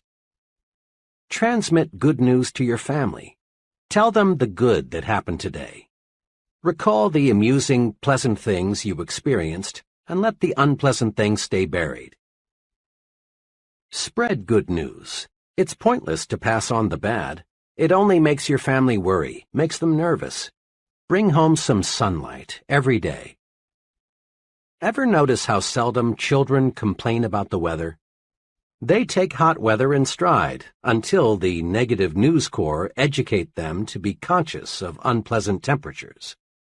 Make it a habit always to speak favorably about the weather, regardless of what the weather actually is. Complaining about the weather makes you more miserable, and it spreads misery to others. Broadcast good news about how you feel. Be an "I feel great" person. Just say, "I feel great" at every possible opportunity, and you will feel better. By the same token, tell people, "I feel awful, just awful," and you will feel worse. How we feel is in large part determined by how we think we feel. Remember, too, that other people want to be around alive, enthusiastic people. Being around complainers and half-dead people is uncomfortable. Transmit good news to the people you work with. Give them encouragement. Compliment them at every opportunity. Tell them about the positive things the company is doing. Listen to their problems. Be helpful. Encourage people and win their support. Pat them on the back for the job they're doing. Give them hope. Let them know you believe they can succeed, that you have faith in them. Practice relieving worriers. Make this little test regularly to keep you on the right track. Whenever you leave a person, ask yourself, does that person honestly feel better because he has talked with me? This self-training device works. Apply it when talking with employees, associates, your family, customers, even with casual acquaintances. A salesman friend is a real good news broadcaster. He calls on his customers every month and always makes it a rule to have some good news to pass along. Examples. I met one of your good friends last week. He said to tell you hello. Since I was here last, big things have happened. Over 350,000 new babies were born last month, and more babies means more business for both of us. Usually, we think of bank presidents as overly reserved, unemotional people who never really warm up. Not so with one bank president. His favorite way to answer the phone is to say, "Good morning, it's a wonderful world. May I sell you some money?" Improper for a banker? Some might say so. But let me point out that the banker who uses this greeting is Mills Lane, Jr., president of the Citizens and Southern Bank, the largest in the entire Southeast. Good news gets good results. Broadcast it. The president of a brush manufacturing company I visited recently had this maxim neatly framed on his desk facing the visitor's chair. "Give me a good word or none at all." I complimented him, saying that I thought the maxim was a clever way to encourage people to be optimistic. He smiled and said, "It is an effective reminder, but from where I sit, this is even more important." He turned the frame around so I could see it from his side of the desk. It said, "Give them a good word or none at all." Broadcasting good news activates you, makes you feel better. Broadcasting good news makes other people feel better too. Grow the "you are important" attitude. This is a fact of paramount significance. Each human being, whether he lives in India or Indianapolis, whether he's ignorant or brilliant, civilized or uncivilized, young or old, has this desire. He wants to feel important. Ponder on that. Everyone, yes, everyone, your neighbor, you, your wife, your boss, has a natural desire to feel he is somebody. The desire to be important is man's strongest, most compelling non-biological hunger. Successful advertisers know that people crave prestige, distinction, recognition. Headlines that produce sales read like this: "For smart young homemakers, persons with distinctive tastes use, you want only the best. Be the envy of everyone. For women who want to be envied by women and admired by men." These headlines, in effect, tell people, buy this product, and you put yourself in the important class. Satisfying the craving, the hunger, to be important, carries you forward to success. It is basic equipment in your success tool chest. Yet, even though displaying the attitude "you are important" gets results, and even though it costs nothing, few persons use it. A little fill-in is needed here to show why. On the philosophical side, our religions, our laws, our entire culture are based on the belief of the importance of the individual. Suppose, for example, you were flying your own plane and were forced down in an isolated mountain region. As soon as your accident was known, a large-scale search for you would begin. No one would ask, "Is that fellow important?" Without knowing anything about you except that you are a human being, helicopters, other aircraft, and searching parties on foot would begin looking for you. And they would keep on looking for you, spending thousands of dollars in the process, until they found you, or until not one trace of hope remained. When a little child wanders off into a woods, falls into a well, or gets into some other dangerous predicament, no one is concerned with whether or not the child comes from an important family. Every effort is made to rescue the child because every child is important. It's not too wild a guess that of all living creatures, probably not more than 1 in 10 million is a human being. A person is a biological rarity. He is important in God's scheme of things. Now, let's look at the practical side. When most people shift their thinking from philosophical discussions to everyday situations, they tend to forget, unfortunately, their ivory tower concepts of the importance of individuals. Tomorrow, take a good look at how most people exhibit an attitude that seems to say, "You are a nobody, you count for nothing, you mean nothing, absolutely nothing to me." There is a reason why the "you are unimportant" attitude prevails. Most folks look at another person and think, "He can't do anything for me, therefore he's not important." But right there is where people make a basic blunder. The other person, regardless of his status or his income, is important to you, and for two giant dollars and cents reasons. First, people do more for you when you make them feel important. Years ago, in Detroit, I rode a certain bus to work each morning. The driver was an old grump. Dozens, maybe hundreds of times, I saw this driver pull away from the curb when a wildly waving, shouting, and running passenger was just a second or two from the door.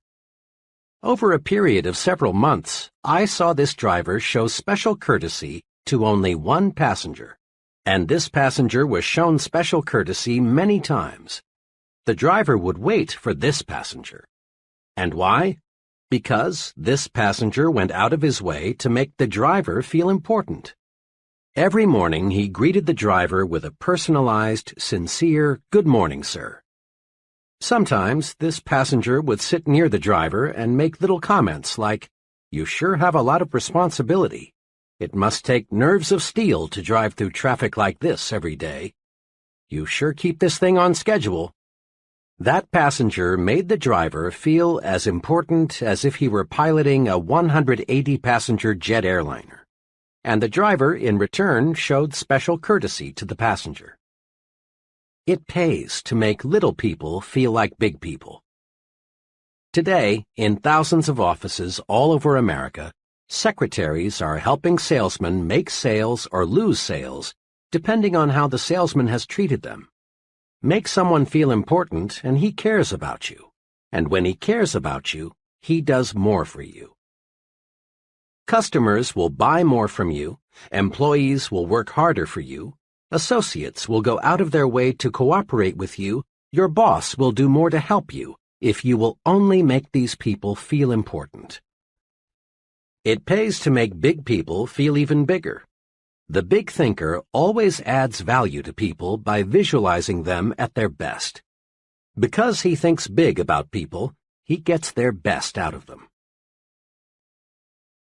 Here's the second giant reason for making others feel important. When you help others feel important, you help yourself feel important too. One of the elevator operators who carried me up and down for several months had the look of complete unimportance written all over. She was 50-ish, unattractive, and certainly uninspired in her work. It was obvious that her longing to be important was completely unfulfilled. She was one of the millions of people who live for months at a time without ever being given a reason to believe that someone notices them or cares about them. One morning, shortly after I became one of her regular uppers and downers, I noticed that she had had her hair redone. It was nothing fancy. It was obviously a homemade job. But it had been cut, and it did look better. So I said, "Miss S." Note, I had learned her name. "I do like what you've done to your hair. It really looks fine." She blushed, said, "Thank you, sir," and nearly missed her next stop. She appreciated the compliment. Next morning, lo and behold, when I stepped into the elevator, I heard, "Good morning, Dr. Schwartz."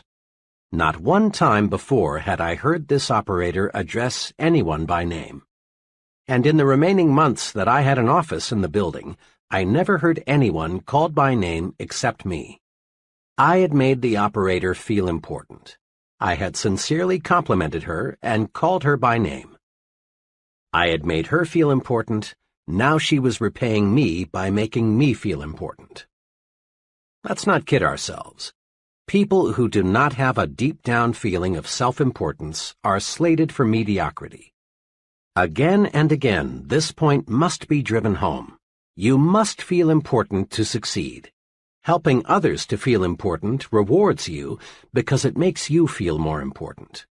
Try it and see. Here's how to do it. 1. Practice appreciation. Make it a rule to let others know you appreciate what they do for you. Never let anyone feel he is taken for granted. Practice appreciation with a warm, sincere smile. A smile lets others know you notice them and feel kindly toward them. Practice appreciation by letting others know how you depend on them. An earnest, "Jim, "I don't know what we'd do without you" type of remark makes people feel necessary, and when they feel necessary, they do increasingly better work. Practice appreciation with honest, personalized compliments. People thrive on compliments, whether 2 or 20, 9 or 90. A person craves praise. He wants to be assured that he's doing a good job, that he is important. Don't feel that you should hand out praise only for big accomplishments. Compliment people on little things: their appearance, the way they do their routine work, their ideas, their loyal efforts. Praise by writing personal notes, complimenting people you know on their achievements. Make a special phone call or a special trip to see them.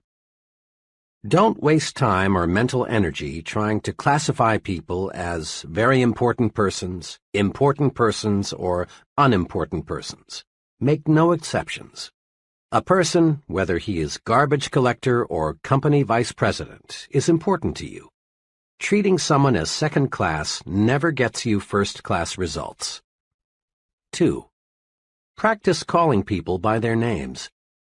Every year, shrewd manufacturers sell more briefcases, pencils, Bibles, and hundreds of other items just by putting the buyer's name on the product. People like to be called by name. It gives everyone a boost to be addressed by name. 2 special things you must remember: pronounce the name correctly and spell it correctly. If you mispronounce or misspell someone's name, that person feels that you feel he is unimportant. And here's one special reminder: when talking with people you don't know well, add the appropriate title: Miss, Mr., or Mrs. The office boy prefers Mr. Jones to just Jones. So does your junior assistant. So do people at every level. These little titles help tremendously to make people feel important. 3.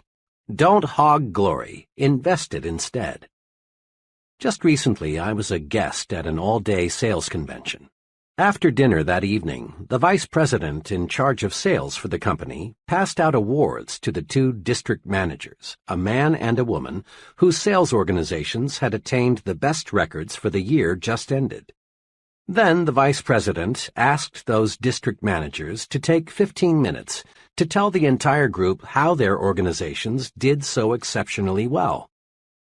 The first district manager, who I later learned had been appointed a manager only 3 months before and was therefore only partially responsible for his organization's record, got up and explained how he did it. He conveyed the impression that his efforts, and his efforts alone, caused the sales increase. Remarks such as, "When I took over, I did such and such. Things were in a mess, but I cleared them up. It wasn't easy, but I just grabbed hold of the situation and wouldn't let go," characterized his talk. As he talked, I could see the increasing resentment gathering in the faces of his salesmen. They were being ignored for the sake of the district manager's personal glory. Their hard work, which was responsible for the sales increase, was completely unrecognized. Then the second district manager got up to make her short talk. But this lady used an entirely different approach. First, she explained that the reason for her organization's success was the wholehearted effort of her sales force.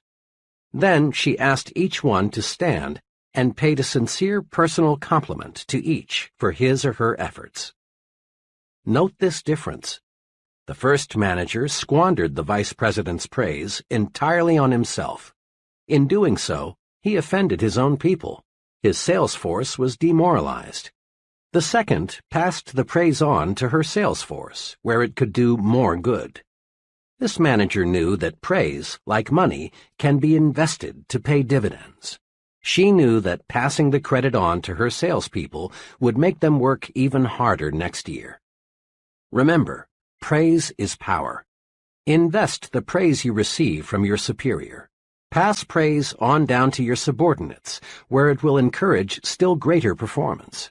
When you share praise, your subordinates know you sincerely appreciate their value. Here's a daily exercise that pays off surprisingly well. Ask yourself every day, what can I do today to make my wife and family happy? This may seem almost too simple, but it is amazingly effective. One evening, as part of a sales training program, I was discussing building the home environment for selling success. To illustrate a point, I asked the salesmen, who were all married, when was the last time, aside from Christmas, your wedding anniversary, or her birthday, that you surprised your wife with a special gift? Even I was shocked at the answers. Of the 35 salesmen, only one had surprised his wife in the past month. Many of the group answered between 3 and 6 months, and over a third said, I can't remember. Imagine. And some men wonder why their wives no longer treat them like Mr. King with a crown. I wanted to impress these salesmen with the power of the thoughtful gift. The next evening, I arranged to have a florist appear just before the close of the session. I introduced him and leveled with them. I want each of you to discover what a little unexpected remembrance will do to build a better home environment. I've arranged with the florist for each of you to get a fine, long-stemmed red rose for just 50 cents. Now, if you don't have 50 cents, or if you think your wife isn't worth that, they laughed, I'll buy the flower for her myself. All I ask is that you take the rose to your wife, and then tomorrow evening tell us what happened. Don't, of course, tell her how you came to purchase this rose for her. They understood.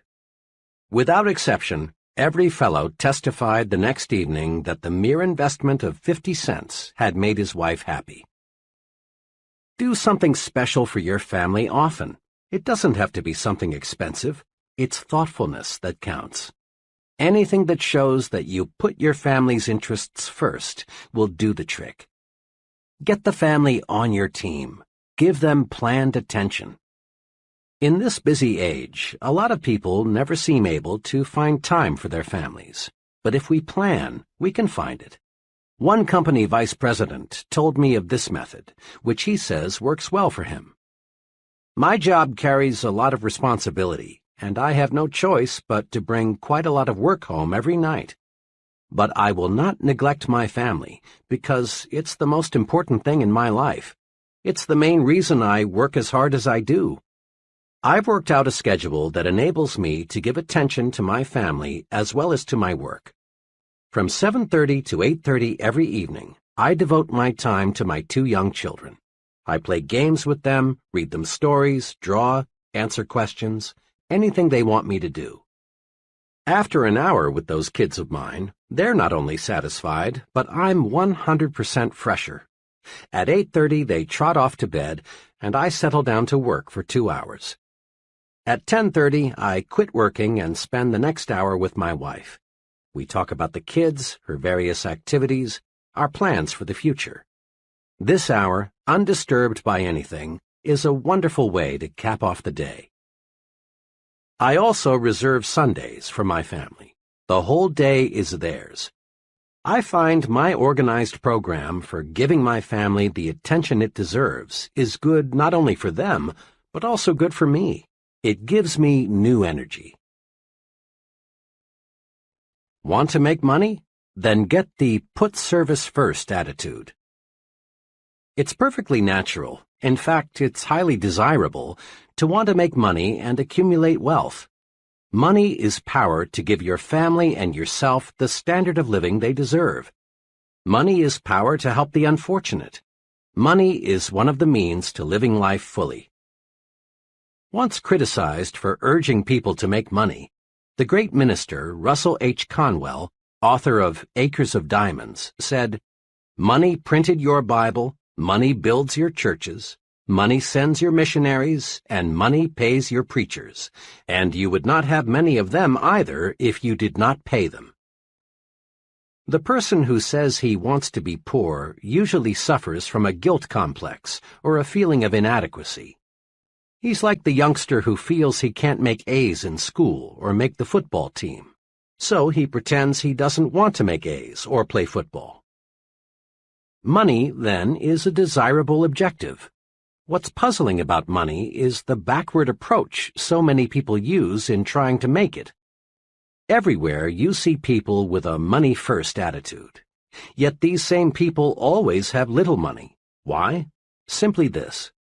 People with a money-first attitude become so money-conscious that they forget money can't be harvested unless they plant the seeds that grow the money. And the seed of money is service. That's why put service first is an attitude that creates wealth. Put service first, and money takes care of itself. One summer evening, I was traveling by car through Cincinnati. It was time for a gas-up. I stopped at an ordinary-looking but surprisingly busy service station. 4 minutes later, I knew why this particular service station was so popular. After filling my car with gasoline, checking under the hood, and cleaning the outside of my windshield, the attendant walked around to my side of the car and said, "Pardon me, sir, it's been a dusty day. Let me clean the inside of your windshield." Quickly and efficiently, he did a thorough job of cleaning the inside of my windshield, something not one service station attendant in 100 ever does. This little special service did more than improve my night visibility, and it improved a lot. It made me remember this station. It so happened that I made 8 trips through Cincinnati during the next 3 months. Each time, of course, I stopped at this station, and each time I got more service than I expected to get. Interesting, too, was the fact that each time I stopped, once it was 4 a.m., there were other automobiles filling up also. In all, I probably purchased about 100 gallons of gasoline from this station. The first time I stopped, the attendant could have thought to himself, "This guy is from out of state. Odds are 20 to 1 that he'll never be back. Why do more than give him the routine treatment? He's only a one-time customer." But the attendants in that station didn't think that way. They put service first, and that's why they were busy pumping gasoline while other stations looked almost deserted. If the gasoline was any better than a dozen other brands, I didn't notice it, and the price was competitive.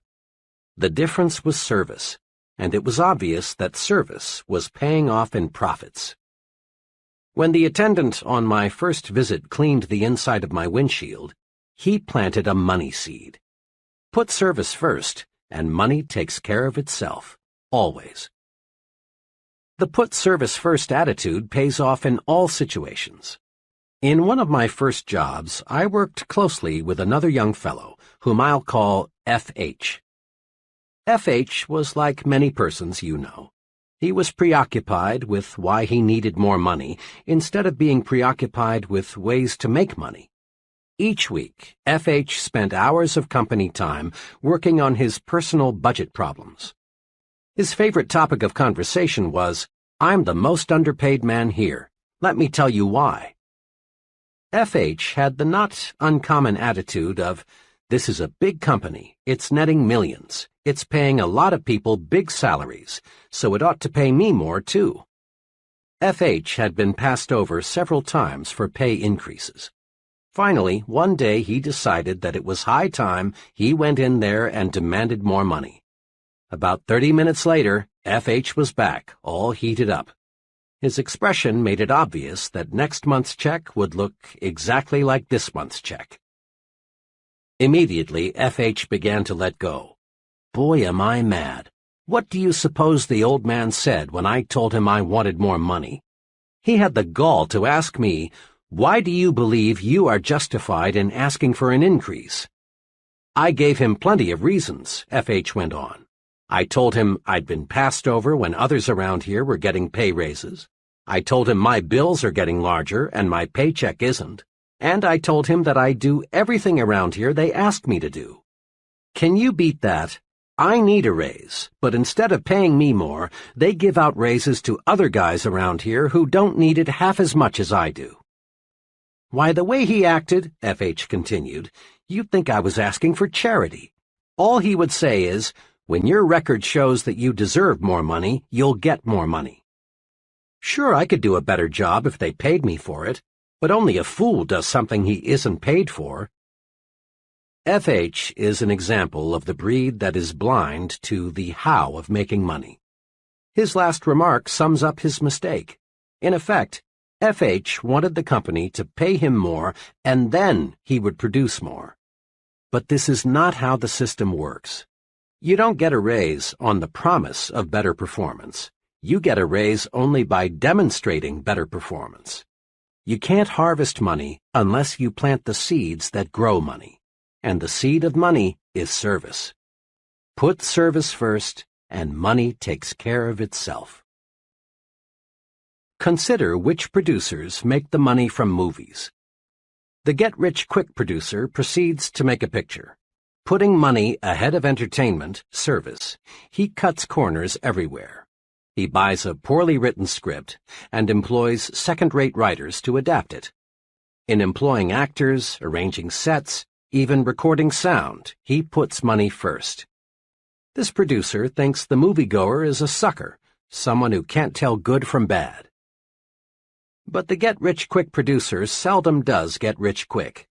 There never is a bandwagon movement to buy anything second class, especially when it is given a first-class price.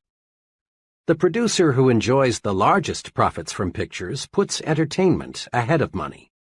Rather than chisel the moviegoer, he does everything possible to give people more and better entertainment than they expect to get. The result? People like the movie. It gets talked about, it gets good reviews, and it makes money. Again, put service first, and money takes care of itself. The waitress who concentrates on giving the best possible service needn't worry about tips. They'll be there. But her counterpart who overlooks the empty coffee cups, why refill them?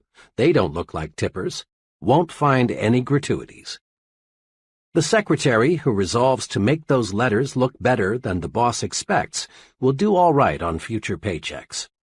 But the secretary who thinks, why worry about a few smudges? What do they expect for $65 a week? She is stuck at $65 a week. The salesman who gives full service to an account need harbor no fears he'll lose the account. Here is a simple but powerful rule that will help you to develop the put service first attitude. Always give people more than they expect to get. Each little extra something you do for others is a money seed. Volunteering to work late and get the department out of a tight spot is a money seed. Giving customers extra service is a money seed because it brings customers back. Advancing a new idea that will increase efficiency is a money seed. Money seeds, of course, grow money. Plant service and harvest money. Spend some time each day answering this question. How can I give more than is expected of me? Then apply the answers. Put service first, and money takes care of itself. In quick recap, grow attitudes that will carry you forward to success. 1. Grow the I'm activated attitude. Results come in proportion to the enthusiasm invested. 3 things to do to activate yourself are: dig into it deeper. When you find yourself uninterested in something, dig in and learn more about it. This sets off enthusiasm. Life up everything about you. Your smile, your handshake, your talk, even your walk. Act alive. Broadcast good news. No one ever accomplished anything positive telling bad news. 2. Grow the you are important attitude. People do more for you when you make them feel important. Remember to do these things. Show appreciation at every opportunity. Make people feel important. Call people by name. 3. Grow the service-first attitude and watch money take care of itself. Make it a rule in everything you do. Give people more than they expect to get. Chapter 9. Think right toward people. Here is a basic rule for winning success. Let's mark it in the mind and remember it. The rule is, success depends on the support of other people. The only hurdle between you and what you want to be is the support of others. Look at it this way. An executive depends on people to carry out his instructions. If they don't, the company president will fire the executive, not the employees. A salesman depends on people to buy his product. If they don't, the salesman fails. Likewise, a college dean depends on professors to carry forward his educational program. A politician depends on voters to elect him. A writer depends on people to read what he writes. A chain store magnate got to be a chain store magnate because employees accepted his leadership and consumers accepted his merchandising program. There were times in history when a person could gain a position of authority through force and hold it with force and/or threats of force. In those days, a man either cooperated with the leader or risked literally losing his head. But today, remember, a person either supports you willingly or he doesn't support you at all. Now it's time to ask, granted, I depend on others in order to achieve the success I want. But what must I do to get these people to support me and accept my leadership? The answer, wrapped up in one phrase, is think right toward people. Think right toward people, and they will like and support you. This chapter shows how. Thousands of times daily, a scene like this takes place. A committee or group is in session. The purpose, to consider names for a promotion, a new job, a club membership, an honor, someone to be the new company president, the new supervisor, the new sales manager. A name is placed before the group. The chairman asks, "What is your feeling about so-and-so?" Comments come forth. For some names, there are positive remarks, such as, "He's a good fellow. People there speak highly of him.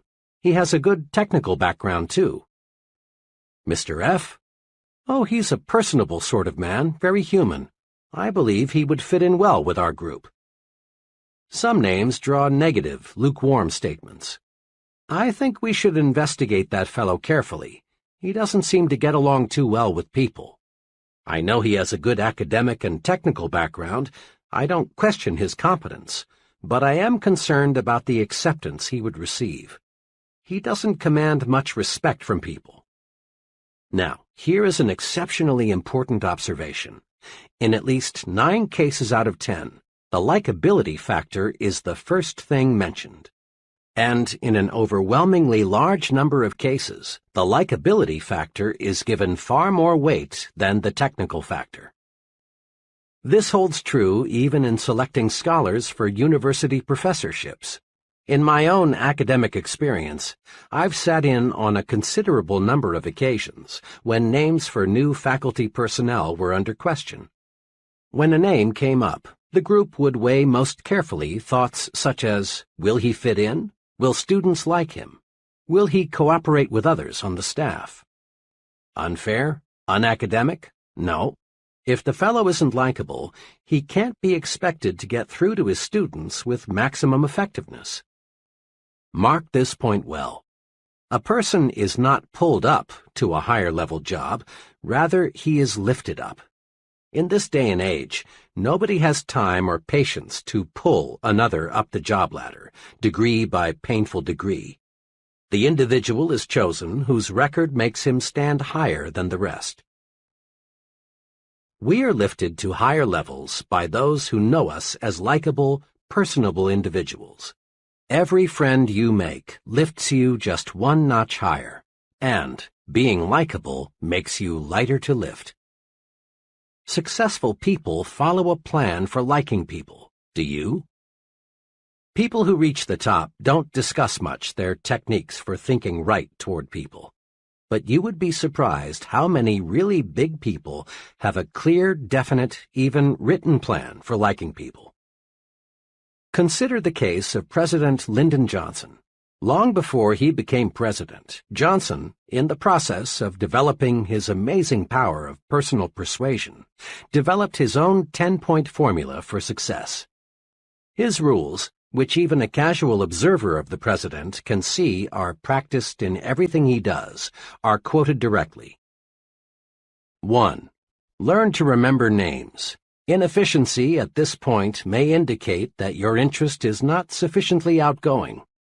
2. Be a comfortable person, so there is no strain in being with you. Be an old shoe kind of individual. 3. Acquire the quality of relaxed easygoing so that things do not ruffle you. 4.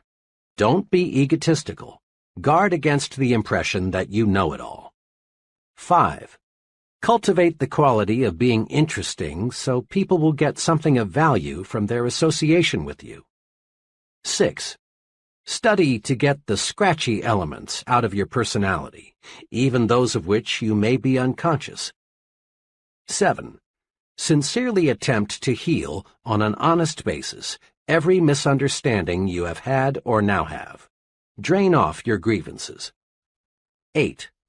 Practice liking people until you learn to do so genuinely. 9. Never miss an opportunity to say a word of congratulation upon anyone's achievement, or express sympathy in sorrow or disappointment. 10. Give spiritual strength to people, and they will give genuine affection to you. Living these 10 simple but tremendously powerful like people rules makes President Johnson easier to vote for, easier to support in Congress. Living these 10 rules makes President Johnson easier to lift. Listen to these rules again. Notice that there's no get-even philosophy here. There's no let the other fellow come to me to patch up differences. There's no I know it all, other people are stupid. Big people, those on top in industry, the arts, sciences, and politics, are human, warm. They specialize in being likable. But don't try to buy friendship. It's not for sale. Giving gifts is a wonderful practice if the gift is backed up with genuine sincerity, a liking to give, and liking for the person to whom it is given. But without real sincerity, the gift is often regarded as nothing more than a payoff or a bribe. Last year, just a few days before Christmas, I was in the office of the president of a medium-sized trucking firm. Just as I was about to leave, in marched a delivery man with a gift of liquid refreshment from a local tire recapping firm. My friend was obviously provoked, and with a certain amount of chill in his voice, asked the delivery man to return the gift to its sender. After the delivery man left, my friend hastened to explain to me, "Don't misunderstand. I like to give gifts, and I like to get them." Then he named a number of gifts he had already received from business friends that Christmas. "But," he went on, "when the gift is just an attempt to get my business, an obvious bribe, I don't want it. I quit doing business with that firm 3 months ago, because their work isn't what it should be, and I don't like the employees. But their salesman keeps on calling. What burns me," he continued, "is that last week that same blank salesman was in here and had the gall to say, 'I sure would like to get your business back. I'm going to tell Santa to be real good to you this year.' If I hadn't sent their booze back, the first thing that so-and-so would have said to me next time he's in is, 'I'll bet you enjoyed our gift, didn't you?' Friendship can't be bought, and when we try, we lose in 2 ways. 1, we waste money. 2, we create contempt. Take the initiative in building friendships. Leaders always do. It's easy and natural for us to tell ourselves, let him make the first move. Let them call us. Let her speak first. It's easy, too, virtually, to ignore other people. Yes, it's easy and natural, but it isn't right thinking toward people. If you follow the rule of letting the other person build the foundation for friendship, you may not have many friends. Actually, it's a mark of real leadership to take the lead in getting to know people. Next time you are in a large group, observe something very significant.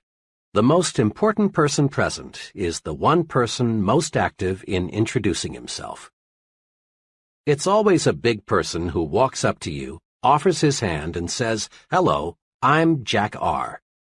Digest this observation for a moment, and you'll discover the reason the fellow is important is that he works at building friendships. Think right toward people. As a friend of mine expresses it, I may not be very important to him, but he's important to me. That's why I've got to get to know him. Have you ever noticed how people freeze while waiting for elevators? Unless they are with someone they know, most folks never say anything to the person standing beside them. One day, I resolved to do a little experimenting. I resolved to say something to the stranger who was waiting as I was. I kept track of his reaction 25 consecutive times, and 25 times I got back a positive, friendly response. Now, talking to strangers may not be very urbane, but most people like it nevertheless. And here is the big payoff. When you make a pleasant remark to a stranger, you make him feel 1 degree better. This makes you feel better and helps you relax. Every time you say something pleasant to another person, you compensate yourself. It's like warming up your automobile on a cold morning. Here are 6 ways to win friends by exercising just a little initiative. 1.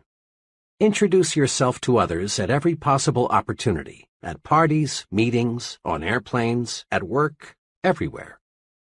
2. Be sure the other person gets your name straight. 3. Be sure you can pronounce the other person's name the way he pronounces it. 4. Write down the other person's name, and be mighty sure you have it spelled correctly. People have a fetish about the correct spelling of their own names. If possible, get his address and phone number also. 5. Drop a personal note or make a phone call to the new friends you feel you want to know better. This is an important point. Most successful people follow through on new friends with a letter or a phone call. 6. And last but not least, say pleasant things to strangers. It warms you up and gets you ready for the task ahead. Putting these 6 rules to work is really thinking right about people. To be sure, it is not the way the average person thinks. Mr. Average never takes the initiative in making introductions. He waits for the other person to introduce himself first. Take the initiative. Be like the successful. Go out of your way to meet people. And don't be timid. Don't be afraid to be unusual. Find out who the other person is, and be sure he knows who you are. Recently, an associate and I were retained to do a preliminary screening of an applicant for an industrial sales job. We found the applicant, whom we'll call Ted, to have some good qualifications. He was exceptionally intelligent, made a fine appearance, and seemed to have a lot of ambition. But we found something that forced us to disqualify him, at least temporarily. Ted's big limitation was this: he expected perfection in other people. Ted was annoyed by many little things, like mistakes in grammar, people who were messy with cigarettes, people who had bad taste in clothes, and so on. Ted was surprised to learn this fact about himself, but he was eager to get into higher-paying work, and he asked whether there was anything we could tell him to help overcome his weakness. We made 3 suggestions. 1. Recognize the fact that no person is perfect. Some people are more nearly perfect than others, but no man is absolutely perfect. The most human quality about human beings is that they make mistakes, all kinds of them. 2. Recognize the fact that the other fellow has a right to be different. Never play God about anything. Never dislike people because their habits are different from your own, or because they prefer different clothes, religion, parties, or automobiles. You don't have to approve of what another fellow does, but you must not dislike him for doing it. 3. Don't be a reformer. Put a little more live and let live into your philosophy. Most people intensely dislike being told you're wrong. You have a right to your own opinion, but sometimes it's better to keep it to yourself. Ted conscientiously applied these suggestions. A few months later, he had a fresh outlook. He now accepts people for what they are, neither 100% good nor 100% bad. Besides, he says, the things that used to annoy the heck out of me I now find amusing. It finally dawned on me what a dull world this would be if people were all alike and everybody was perfect. Note this simple but key fact. No person is all good and no person is all bad. The perfect person just doesn't exist. Now, if we let our thinking go uncontrolled, we can find much to dislike in almost anyone. By the same token, if we manage our thinking properly, if we think right toward people, we can find many qualities to like and admire in the same person. View it this way. Your mind is a mental broadcasting station. This broadcasting system transmits messages to you on two equally powerful channels, Channel P, positive, and Channel N, negative. Let's see how your broadcasting system works. Suppose that today your business superior, we'll call him Mr. Jacobs, called you into his office and reviewed your work with you. He complimented you on your work, but he also made some specific suggestions on how you can do it better. Tonight, it's only natural for you to recall the incident and do some thinking about it. If you tune in Channel N, the announcer will be saying something like this: "Watch out! Jacobs is out to get you. He's a crab. You don't need any of his advice. To heck with it. Remember what Joe told you about Jacobs? He was right. Jacobs wants to grind you down like he did Joe. Resist him. Next time he calls you in, fight back. Better still, don't wait. Tomorrow, go in and ask him just what he really meant by his criticism." But tune in Channel P, and the announcer will say something along these lines. "You know, Mr. Jacobs is a pretty good fellow. Those suggestions he made to me seem pretty sound. If I put them to use, I can probably do a better job and position myself for an increase. The old boy did me a favor. Tomorrow I'll go in and thank him for his constructive help. Bill was right. Jacobs is a good man to work with." In this specific case, if you listen to Channel N, you're almost certain to make some bad, perhaps fatal mistake in your relations with your superior. But if you are tuned to Channel P, you are definitely certain to benefit from your superior's suggestions and at the same time draw yourself closer to him.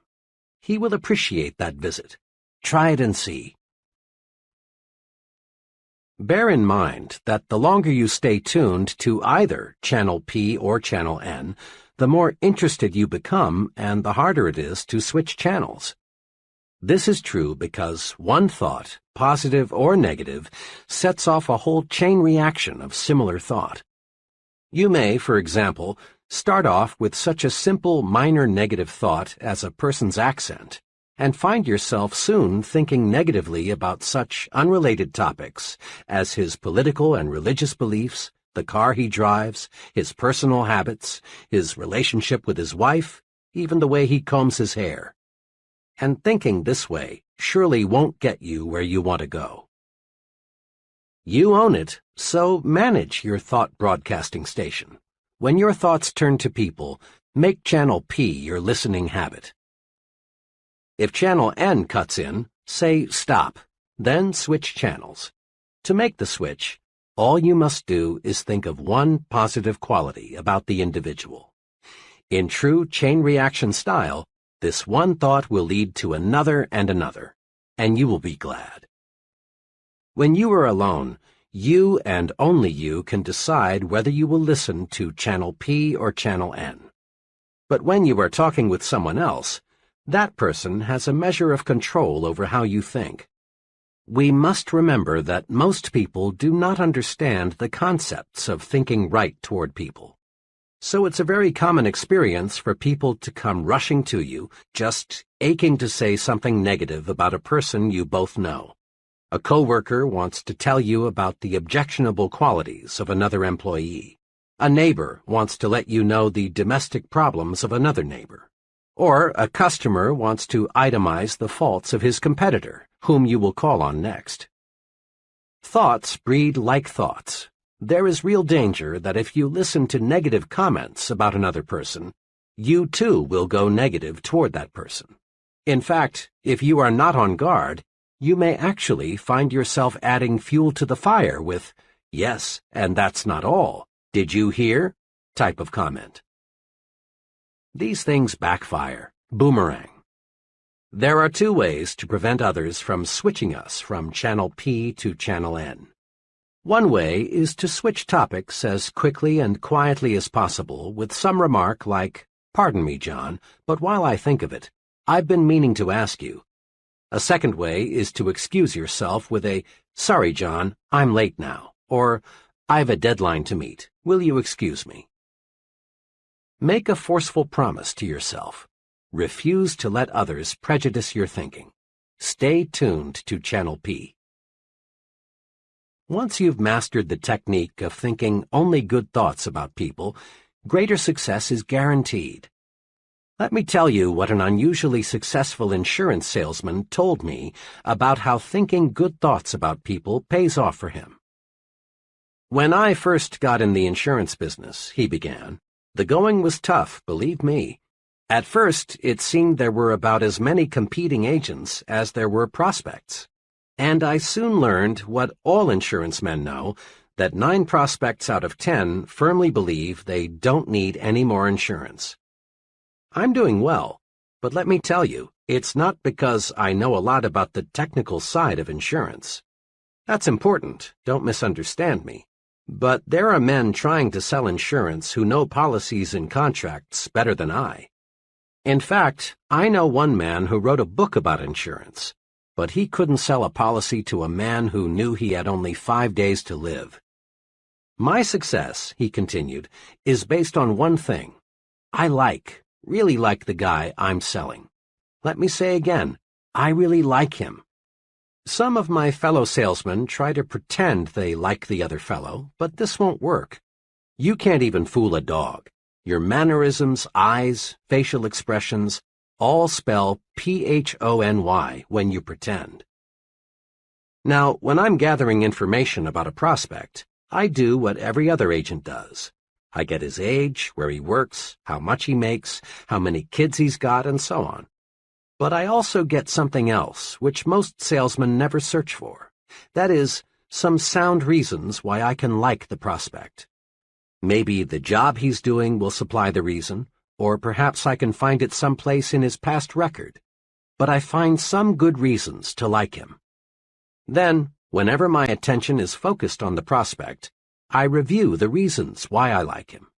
I build a likable image of the prospect before I say one word to him about insurance. This little technique works. Because I like him, he sooner or later likes me. Pretty soon, instead of sitting across the table from him, I'm on the same side with him, and we're working out his insurance plan together. He trusts and believes in my judgment because I am a friend.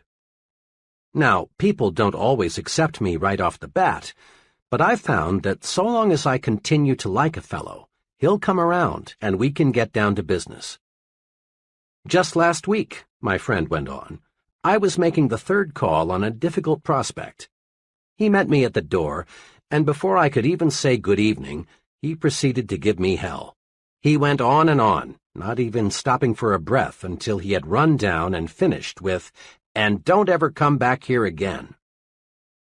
After he had said that, I just stood there looking into his eyes for about 5 seconds, and then said softly and with genuine sincerity, because I meant it, "But Mr. S., I'm calling tonight as your friend." Yesterday, he bought a $250,000 endowment policy. Saul Polk is popularly called the appliance king of Chicago. Starting with nothing, Saul Polk now sells millions of dollars worth of appliances in a year in metropolitan Chicago. Saul Polk credits a lot of his success to his attitude toward shoppers. "Customers," says Mr. Polk, "should be treated like they are guests in my home." Isn't that thinking toward people? And isn't it about the simplest success formula one can put to work? Just treat customers like guests in your home. This technique works outside the store, too. Substitute the word employees for customers so that it reads, "Employees should be treated like guests in my home." Give first-class treatment to your employees, and you get first-class cooperation, first-class output. Think first class about everyone around you, and you'll receive first-class results in return. One of the reviewers of an early version of this book is a close personal friend who owns his own business management consulting firm. When he read the above illustration, he commented, "That's the positive result of liking and respecting people."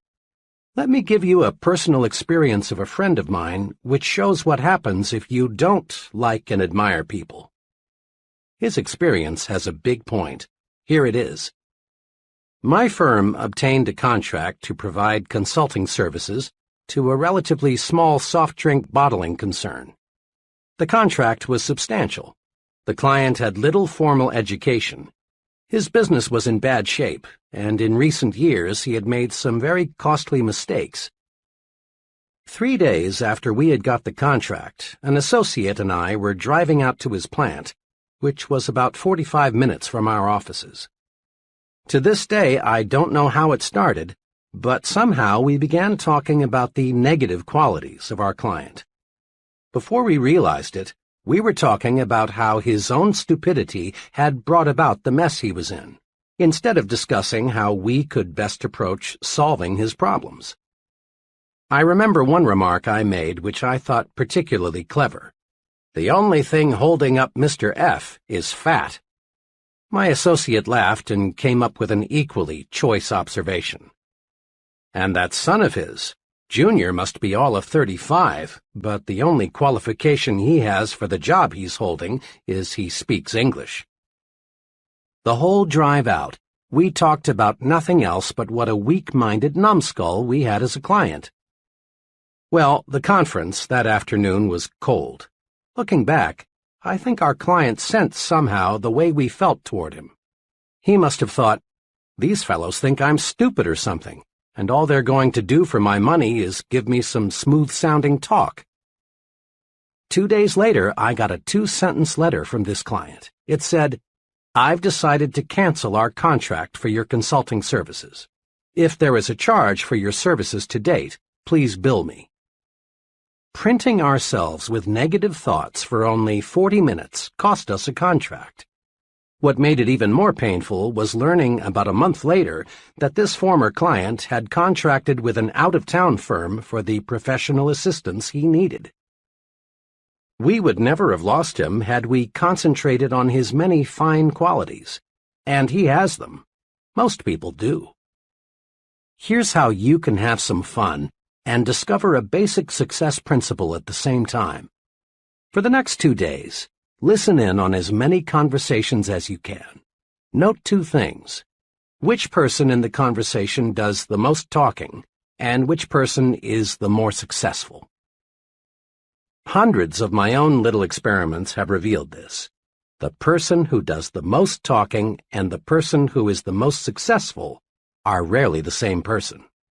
Almost without exception, the more successful the person, the more he practices conversation generosity. That is, he encourages the other person to talk about himself, his views, his accomplishments, his family, his job, his problems. Conversation generosity paves the way to greater success in 2 important ways. 1. Conversation generosity wins friends. 2. Conversation generosity helps you learn more about people. Remember this, the average person would rather talk about himself than anything else in this world. When you give him the chance, he likes you for it. Conversation generosity is the easiest, simplest, and surest way there is to win a friend. The second benefit of conversation generosity, learning more about other people, is important too. As we said in Chapter 1, people are what we study in our Success Lab. The more we can learn from them, their thought processes, their strong and weak points, why they do what and as they do, the better equipped we are to influence them effectively in the way that we want. Let me illustrate. A large New York advertising agency, like all advertising agencies, specializes, of course, in telling the public why it should buy the products it advertises. But this agency does something else, too. It requires its copywriters to spend 1 week each year behind counters so they can listen to what the people say about the products they promote. Listening provides the clues these copywriters need to write better, more effective ads. Many progressive businesses conduct so-called terminal interviews with employees who are leaving. The reason is not to sell the employees on staying with the company, but to find out why he is quitting. Then the company can bring about improvements in its employee relations. Listening pays off. Listening pays off for the salesman, too. Often people think of a good salesman as a good talker or a fast talker. Sales managers, however, are not as impressed by a good talker as they are by a good listener, a fellow who can ask questions and get desired answers. Don't be a conversation hog. Listen, win friends, and learn. Courtesy, practiced in every relationship with another person, is the finest tranquilizer you can use. No commercial preparation is 1/10 as effective in relaxing you as doing little things for other people. Thinking right toward people removes frustrations and stress. When you boil it all down, the big cause of stress is negative feelings toward other people. So think positive toward people and discover how wonderful, really wonderful this world is. The real test for thinking right toward people comes when things don't go exactly the way we want. How do you think when you're passed up for a promotion? Or when you fail to win an office in a club you belong to? Or when you're criticized for the job you've done? Remember this: how you think when you lose determines how long it will be until you win. The answer for thinking right toward people when things don't go exactly our way comes from Benjamin Fairless, one of the century's most outstanding persons. Mr. Fairless, who rose from very modest circumstances to become chief executive of the United States Steel Corporation, said this, quoted in Life magazine, October 15, 1956. "It depends on how you look at things. For example, I never had a teacher I hated. Naturally, I was disciplined just like every other pupil, but I always figured it was my fault that the discipline was necessary. I have also liked every boss I ever had. I always tried to please him and do more than he expected if I possibly could, never less. I have had some disappointments, times when I greatly wanted a promotion and somebody else got it. But I never figured that I was the victim of office politics or prejudice or bad judgment on the boss's part. Instead of sulking or quitting in a huff, I reasoned things out. Obviously, the other fellow deserved the promotion more than I did. What could I do to make myself deserving of the next opportunity? At the same time, I never got angry with myself for losing, and never wasted any time berating myself. Remember Benjamin Fairless when things go wrong. Just do 2 things. 1. Ask yourself, what can I do to make myself more deserving of the next opportunity? 2. Don't waste time and energy being discouraged. Don't berate yourself. Plan to win next time. In a capsule, put these principles to work. 1. Make yourself lighter to lift. Be likable. Practice being the kind of person people like. This wins their support and puts fuel in your success-building program. 2. Take the initiative in building friendships. Introduce yourself to others at every opportunity. Make sure you get the other person's name straight, and make certain he gets your name straight, too. Drop a personal note to your new friends you want to get to know better. 3. Accept human differences and limitations. Don't expect anyone to be perfect. Remember, the other person has a right to be different. And don't be a reformer. 4. Tune in to Channel P, the Good Thoughts Station. Find qualities to like and admire in a person, not things to dislike. And don't let others prejudice your thinking about a third person. Think positive thoughts toward people and get positive results. 5. Practice conversation generosity. Be like successful people. Encourage others to talk. Let the other person talk to you about his views, his opinions, his accomplishments. 6. Practice courtesy all the time. It makes other people feel better. It makes you feel better, too. 7. Don't blame others when you receive a setback. Remember, how you think when you lose determines how long it will be until you win. Chapter 10. Get the action habit. Here's something leaders in every field agree on.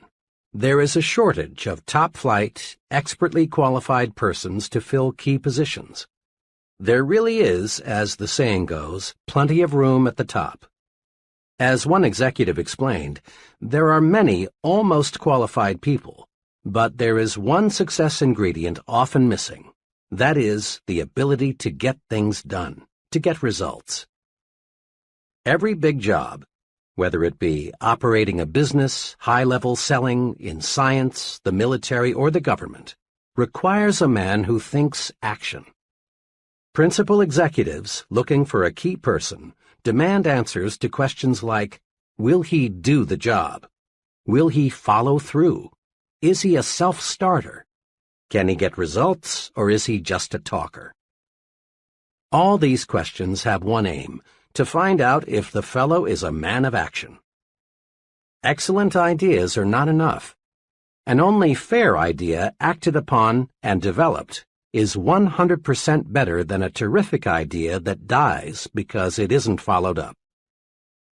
The great self-made merchant, John Wanamaker, often said, "Nothing comes merely by thinking about it." Think of it.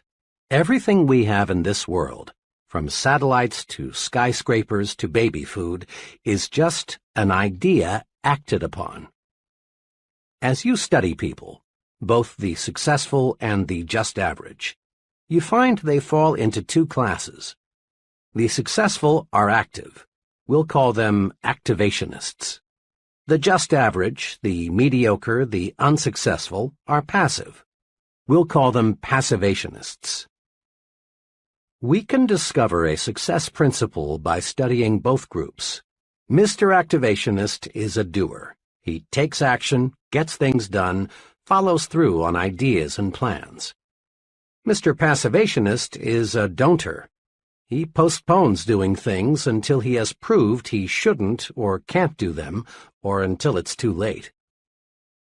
The difference between Mr. Activationist and Mr. Passivationist shows through in countless little ways.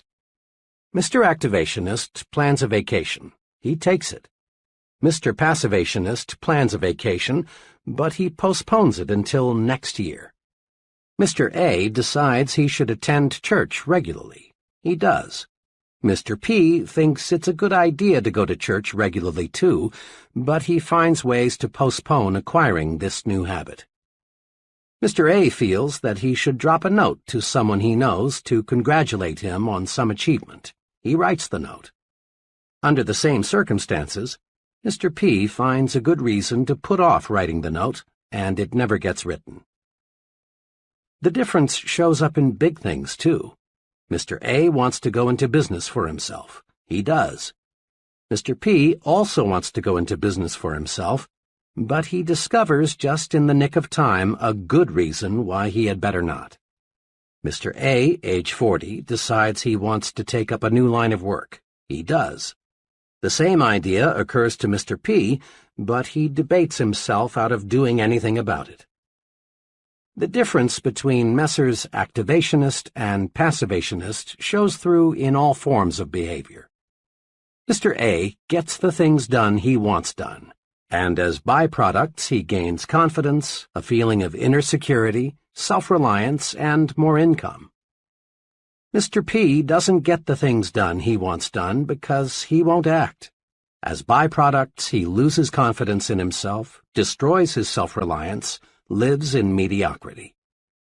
Mr. Activationist does.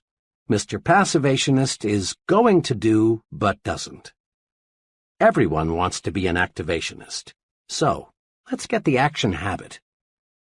A lot of passivationists got that way because they insisted on waiting until everything was 100% favorable before they took action. Perfection is highly desirable, but nothing man-made or man-designed is or can be absolutely perfect. So to wait for the perfect set of conditions is to wait forever. Here are 3 case histories that show how 3 persons reacted to conditions. Case number 1. Why G.N. hasn't married. Mr. G.N. is now in his late 30s, is well-educated, works as an accountant, and lives alone in Chicago. G.N.'s big desire is to get married. He wants love, companionship, a home, children, the works. G.N. has been close to marriage. Once he was only 1 day away. But each time he has been near marriage, he discovers something wrong with the girl he's about to marry. Just in time before I made an awful mistake. One instance stands out. 2 years ago, G.N. thought he finally had met just the right girl. She was attractive, pleasant, intelligent. But G.N. had to be absolutely sure that marriage was the right thing. As they were discussing marriage plans one evening, the future Mrs. G.N. made a few remarks that bothered G.N. So, to make certain he was marrying the right girl, G.N. drew up a 4-page document of stipulations she was to agree to before they got married. The document, neatly typed and looking very legal, covered every segment of living G.N. could think of. There was one section on religion, what church they would go to, how often they would attend, how much they would donate. Another section covered children, how many and when. In detail, G.N. outlined the kind of friends they would have, his future wife's employment status, where they would live, how their income would be spent. To finish the document, G.N. devoted half a page to listing specific habits the girl must break or must acquire. This covered such habits as smoking, drinking, makeup, entertainment, and so on. When G.N.'s prospective bride reviewed his ultimatum, she did what you would expect. She sent it back with a note saying, "The usual marriage clause, for better or for worse, is good enough for everyone else, and it's good enough for me. The whole thing is off." As G.N. was relating his experience to me, he said worriedly, "Now what was so wrong in writing out this agreement? After all, marriage is a big step. You can't be too careful." But G.N. was wrong. You can be too careful, too cautious, not only in planning a marriage, but in planning anything in the world where things get done. The standards can be too high. G.N.'s approach to marriage was very much like his approach to his work, his savings, his friendships, everything else. The test of a successful person is not an ability to eliminate all problems before they arise, but to meet and work out difficulties when they do arise. We must be willing to make an intelligent compromise with perfection, lest we wait forever before taking action. It's still good advice to cross bridges as we come to them. Case number 2. Why J.M. lives in a new home. In every big decision, the mind battles with itself, to act or not to act, to do or not to do. Here's how one young fellow elected to act and reaped big rewards. J.M.'s situation is similar to that of a million other young men. He is in his 20s, has a wife and child, and still has only a modest income. Mr. and Mrs. J.M. lived in a small apartment. Both wanted a new home. They wanted the advantage of more space, cleaner surroundings, a place for the youngster to play, and a chance to build up equity in their own property. But there was a hitch to buying a new home, the down payment. One day, as J.M. was writing next month's rent check, he became very disgusted with himself.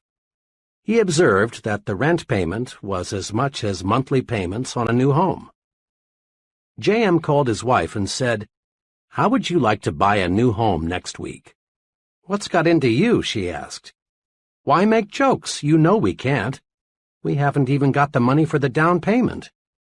But J.M. was determined. There are hundreds of thousands of couples like us who are going to buy a new home someday, but only about half of them ever do. Something always comes up to stop them. We're going to buy a home. I don't know yet how we'll raise the down payment, but we will. Well, the next week they found a house they both liked, quite unpretentious but nice, for $1,200 down. Now, the obstacle was to find a way to raise $1,200. J.M. knew he couldn't borrow it through the usual channels, for this would encumber his credit so that he couldn't get a mortgage for the sale price. Where there's a will, there's always a way. Suddenly, J.M. got a brainstorm. Why not contact the builder and work out a private loan arrangement for $1,200? This J.M. did. At first, the builder was cold to the idea, but J.M. persisted. Finally, it was agreed. The builder would, in effect, advance J.M. the $1,200 to be repaid at $100 a month plus interest. Now, all J.M. had to do was to find $100 a month. Mr. and Mrs. J.M. sharpened their pencils and figured out a way to cut expenditures $25 a month. But that still left $75, which J.M. would have to raise each month. Then J.M. got another idea. The next morning he went in to see his boss. He explained to his employer what he was doing. His boss was glad to learn that J.M. was going to buy a new home. Then J.M. said, "Look, Mr. T, to work this deal out, I've got to earn at least $75 more each month. Now, I know," J.M. continued, "you'll give me a raise when you feel that I deserve it. What I want now is just a chance to earn more money. There are some things around here that could best be done on weekends. Will you make it possible for me to work then?" The employer was impressed with J.M.'s sincerity and ambition. He proposed a way for J.M. to work 10 extra hours each weekend, and Mr. and Mrs. J.M. moved into their new home. 1. The resolution to take action ignited J.M.'s mind to think of ways to accomplish his goal. 2. J.M. gained tremendously in new confidence. It will be much easier for him to take action in other major situations. 3. J.M. provided his wife and child the living standard they deserved. Had he waited, postponed buying the house until conditions were perfect, there is a real possibility they never would have owned a home of their own. Case number 3. C.D. wanted to start his own business, but Mr. C.D. represents another case of what happens to big ideas when one waits until conditions are perfect before taking action on those ideas. Shortly after World War II, C.D. got a job with the Customs Division of the U.S. Post Office Department. He liked his work, but after 5 years he became dissatisfied with the confinement, regular hours, low pay, and the seniority system with its relatively narrow chances for advancement. Then he got an idea. He had learned a great deal about what it takes to be a successful importer. Why not set himself up in the business of importing low-cost gift items and toys? C.D. knew many successful importers who didn't have his knowledge of the ins and outs of this business. It's been 10 years now since C.D. decided he wanted to go into business for himself. But today, he's still working for the Customs Office. Why? Well, every time C.D. was just about ready to cut loose on his own, something happened that stopped him from taking action. Lack of money, economic recession, new baby, need for temporary security, trade restrictions, and more excuses all served as reasons for waiting, for postponing. The real truth is that C.D. let himself develop into a passivationist. He wanted conditions to be perfect before he took action. Since conditions were never perfect, C.D. never took action. Here are 2 things to do to help you avoid the costly mistake of waiting until conditions are perfect before you act. 1. Expect future obstacles and difficulties. Every venture presents risks, problems, and uncertainties. Let's suppose you wanted to drive your car from Chicago to Los Angeles, but you insisted on waiting until you had absolute assurance that there would be no detours, no motor trouble, no bad weather, no drunken drivers, no risk of any kind. When would you start? Never. In planning your trip to Los Angeles, it makes sense to map your route, check your car, in other ways to eliminate as much risk as possible before you start. But you can't eliminate all risks. 2.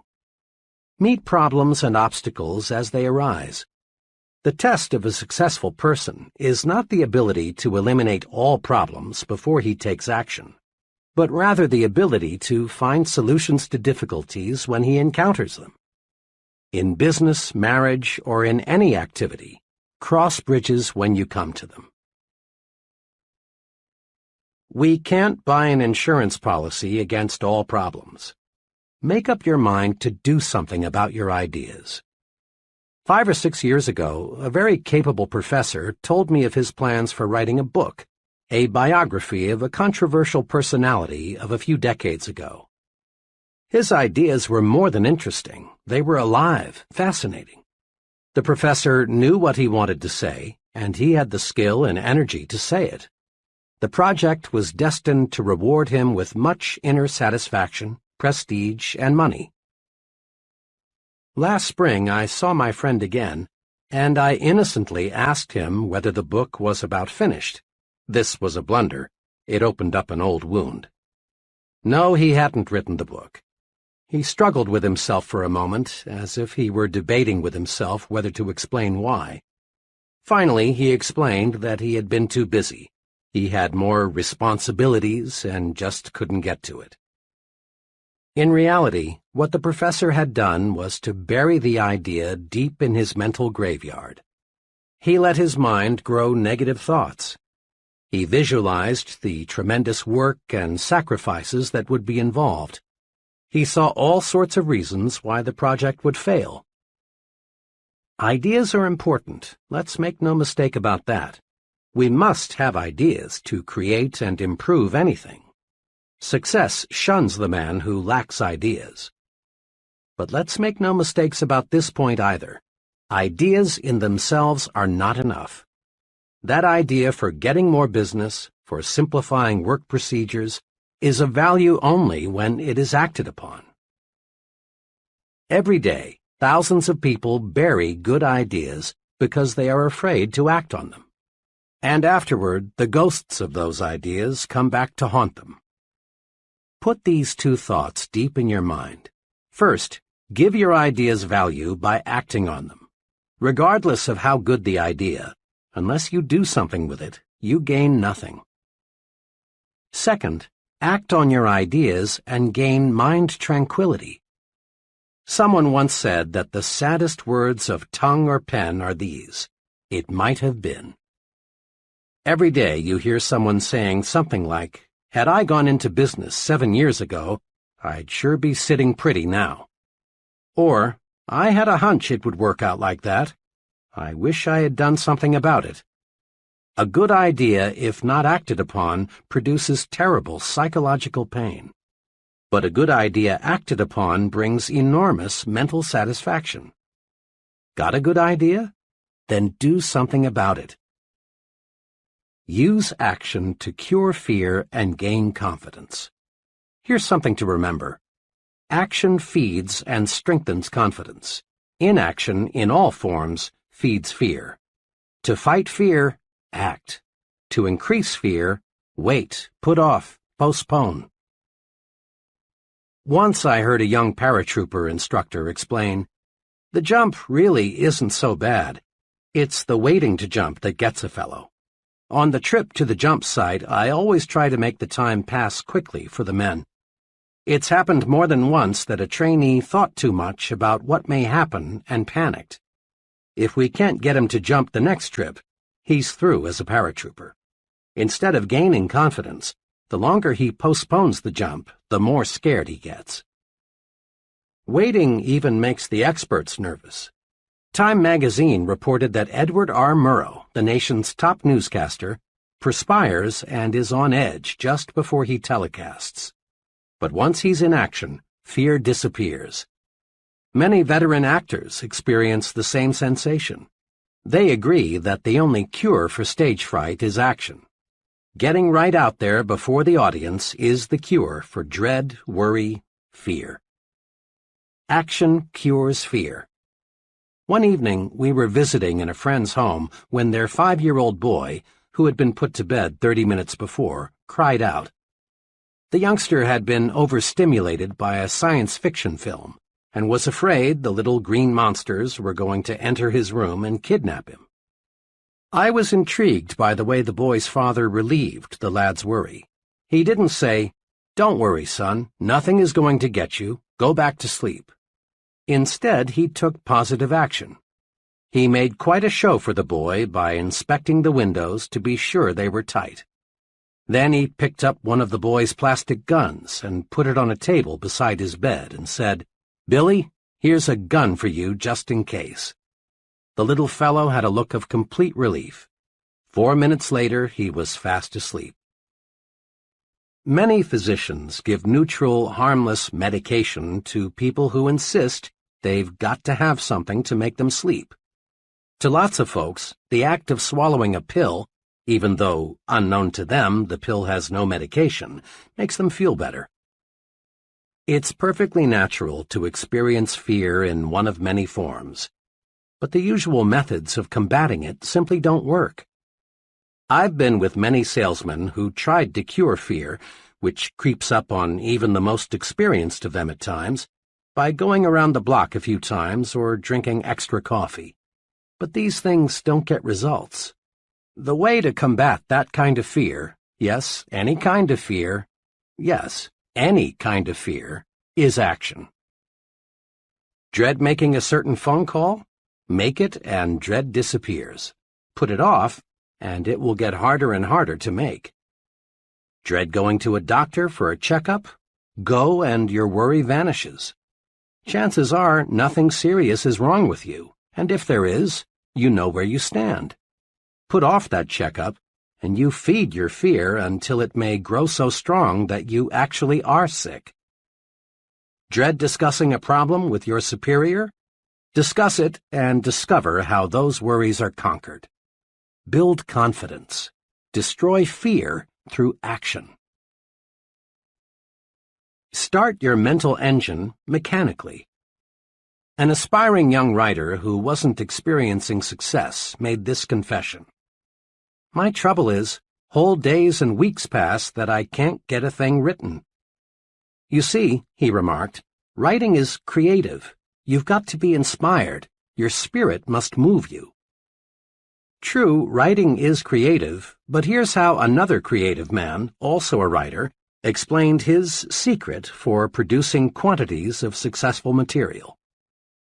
I use a mind force technique, he began. I've got deadlines to meet, and I can't wait for my spirit to move me. I've got to move my spirit. Here's how my method works. I make myself sit down at my desk. Then I pick up a pencil and go through mechanical motions of writing. I put down anything. I doodle. I get my fingers and arm in motion, and sooner or later, without my being conscious of it, my mind gets on the right track. Sometimes, of course, I get ideas out of the blue when I'm not trying to write, he went on, but these are just bonuses. Most of the good ideas come from just getting to work. Action must precede action. That's a law of nature. Nothing starts itself, not even the dozens of mechanical gadgets we use daily. Your home is heated automatically, but you must select, take action, the temperature you want. Your car shifts gears automatically only after you have set the right lever. The same principle applies to mind action. You get your mind in gear to make it produce for you. A young branch sales manager for a door-to-door sales organization explained how he trained his sales force the mechanical way to start each day earlier and more successfully. There's a tremendous resistance to the door-to-door salesman, as anyone who has ever sold house to house knows, he commented. And it's hard, even for the veteran salesman, to make that first call in the morning. He knows the odds are pretty good that he'll get some pretty rough treatment before the day is over. So it's natural for him to put off getting started in the morning. He'll drink a couple of extra cups of coffee, maybe cruise around the neighborhood a while, or do a dozen little things to postpone that first call. I train each new man this way. I explain to him that the only way to start is to start. Don't deliberate. Don't postpone getting started. Do this. Just park your car, get your sample case, walk to the door, ring the bell, smile, say good morning, and make your presentation, all mechanically, without a lot of conscious thought. Start making calls this way and you break the ice. By the second or third call, your mind is sharp and your presentations become effective. A humorist once said the most difficult problem in life was getting out of a warm bed into a cold room. And he had a point. The longer you lie there and think how unpleasant it will be to get up, the more difficult it becomes. Even in such a simple operation as this, mechanical action, just throwing off the covers and putting your feet on the floor, defeats dread. The point is clear. People who get things done in this world don't wait for the spirit to move them. They move the spirit. Try these two exercises. 1. Use the mechanical way to accomplish simple but sometimes unpleasant business and household chores. Rather than think about the unpleasant features of the task, jump right in and get going without a lot of deliberation. Perhaps the most unpleasant household task to most women is washing dishes. My mother is no exception. But she has mastered a mechanical approach to dispensing with this task quickly, so she can return to things she likes to do. As she leaves the table, she always mechanically picks up several dishes, and without thinking about the task ahead, just gets started. In just a few minutes she is through. Doesn't this beat stacking dishes and dreading the unpleasant inevitable? Do this today. Pick the one thing you like to do least. Then, without letting yourself deliberate on or dread the task, do it. That's the most efficient way to handle chores. 2. Next, use the mechanical way to create ideas, map out plans, solve problems, and do other work that requires top mental performance. Rather than wait for the spirit to move you, sit down and move your spirit. Here's a special technique guaranteed to help you. Use a pencil and paper. A simple pencil is the greatest concentration tool money can buy. If I had to choose between an ultra-fancy, deeply carpeted, beautifully decorated soundproof office and a pencil and paper, I'd choose the pencil and paper every time. With a pencil and paper, you can tie your mind to a problem. When you write a thought on paper, your full attention is automatically focused on that thought. That's because the mind is not designed to think one thought and write another at the same time. When you write on paper, you write on your mind, too. Tests prove conclusively that you remember something much longer and much more exactly if you write the thought on paper. And once you master the pencil and paper technique for concentration, you can think in noisy or other distracting situations. When you want to think, start writing or doodling or diagramming. It's an excellent way to move your spirit. Now is the magic word of success. Tomorrow, next week, later, sometime, someday, often as not are synonyms for the failure word, never. Lots of good dreams never come true because we say, I'll start someday, when we should say, I'll start now, right now. Take one example, saving money. Just about everybody agrees that saving money is a good idea. But just because it's a good idea doesn't mean many folks follow an organized savings and investment program. Many people have intentions to save, but only relatively few act on these intentions. Here's how one young couple got into gear with a regular wealth accumulation program. Bill's take-home income was $1,000 a month, but he and his wife Janet spent $1,000 each month too. Both wanted to save, but there were always reasons why they felt they couldn't begin. For years they had promised themselves, "We'll start when we get a raise, when we've caught up with our installments, when we're over the hump, next month, next year." Finally, Janet got disgusted with their failure to save. She said to Bill, "Look, do we want to save or don't we?" He replied, "Of course we do, but you know as well as I we can't put aside anything now." But for once, Janet was in a do-or-die mood. "We've been telling ourselves for years we're going to start a savings program. We don't save because we think we can't. Now let's start thinking we can. I saw an ad today that shows if we'd save just $100 a month, in 15 years we'd have $18,000 plus $6,600 accumulated interest." The ad also said it's easier to spend what's left over after savings than it is to save what's left over after spending. If you're game, let's start with 10% of your pay and let's save off the top. We may eat crackers and milk before the month's up, but if we have to, we will. Bill and Janet were cramped for a few months, but soon they were adjusted to their new budget. Now they feel it's just as much fun to spend money on savings as it is to spend it on something else. Want to write a note to a friend? Do it now. Got an idea you think would help your business? Present it now. Live the advice of Benjamin Franklin. Don't put off until tomorrow what you can do today. Remember, thinking in terms of now gets things accomplished. But thinking in terms of someday or sometime usually means failure. One day, I stopped in to see an old business friend. She had just returned from a conference with several of her executives. The moment I looked at her, I could tell there was something she wanted to get off her chest. She had the look of a woman who had suffered real disappointment.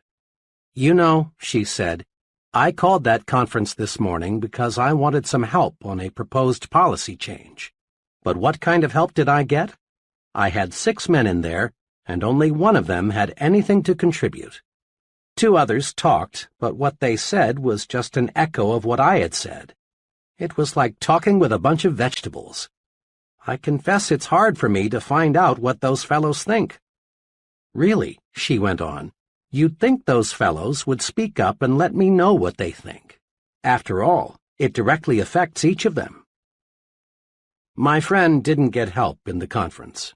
But had you roamed the hall after the meeting broke up, you'd have heard her junior associates making remarks like, "I felt like saying, why didn't someone suggest, I don't think, we ought to go ahead." So, often the vegetables, those who have nothing to say in the conference room, are full of talk after the meeting, when what they've got to say won't make any difference. They're suddenly full of life when it's too late. Business executives want comment. The fellow who hides his light under a bushel hurts himself. Get the speak-up habit.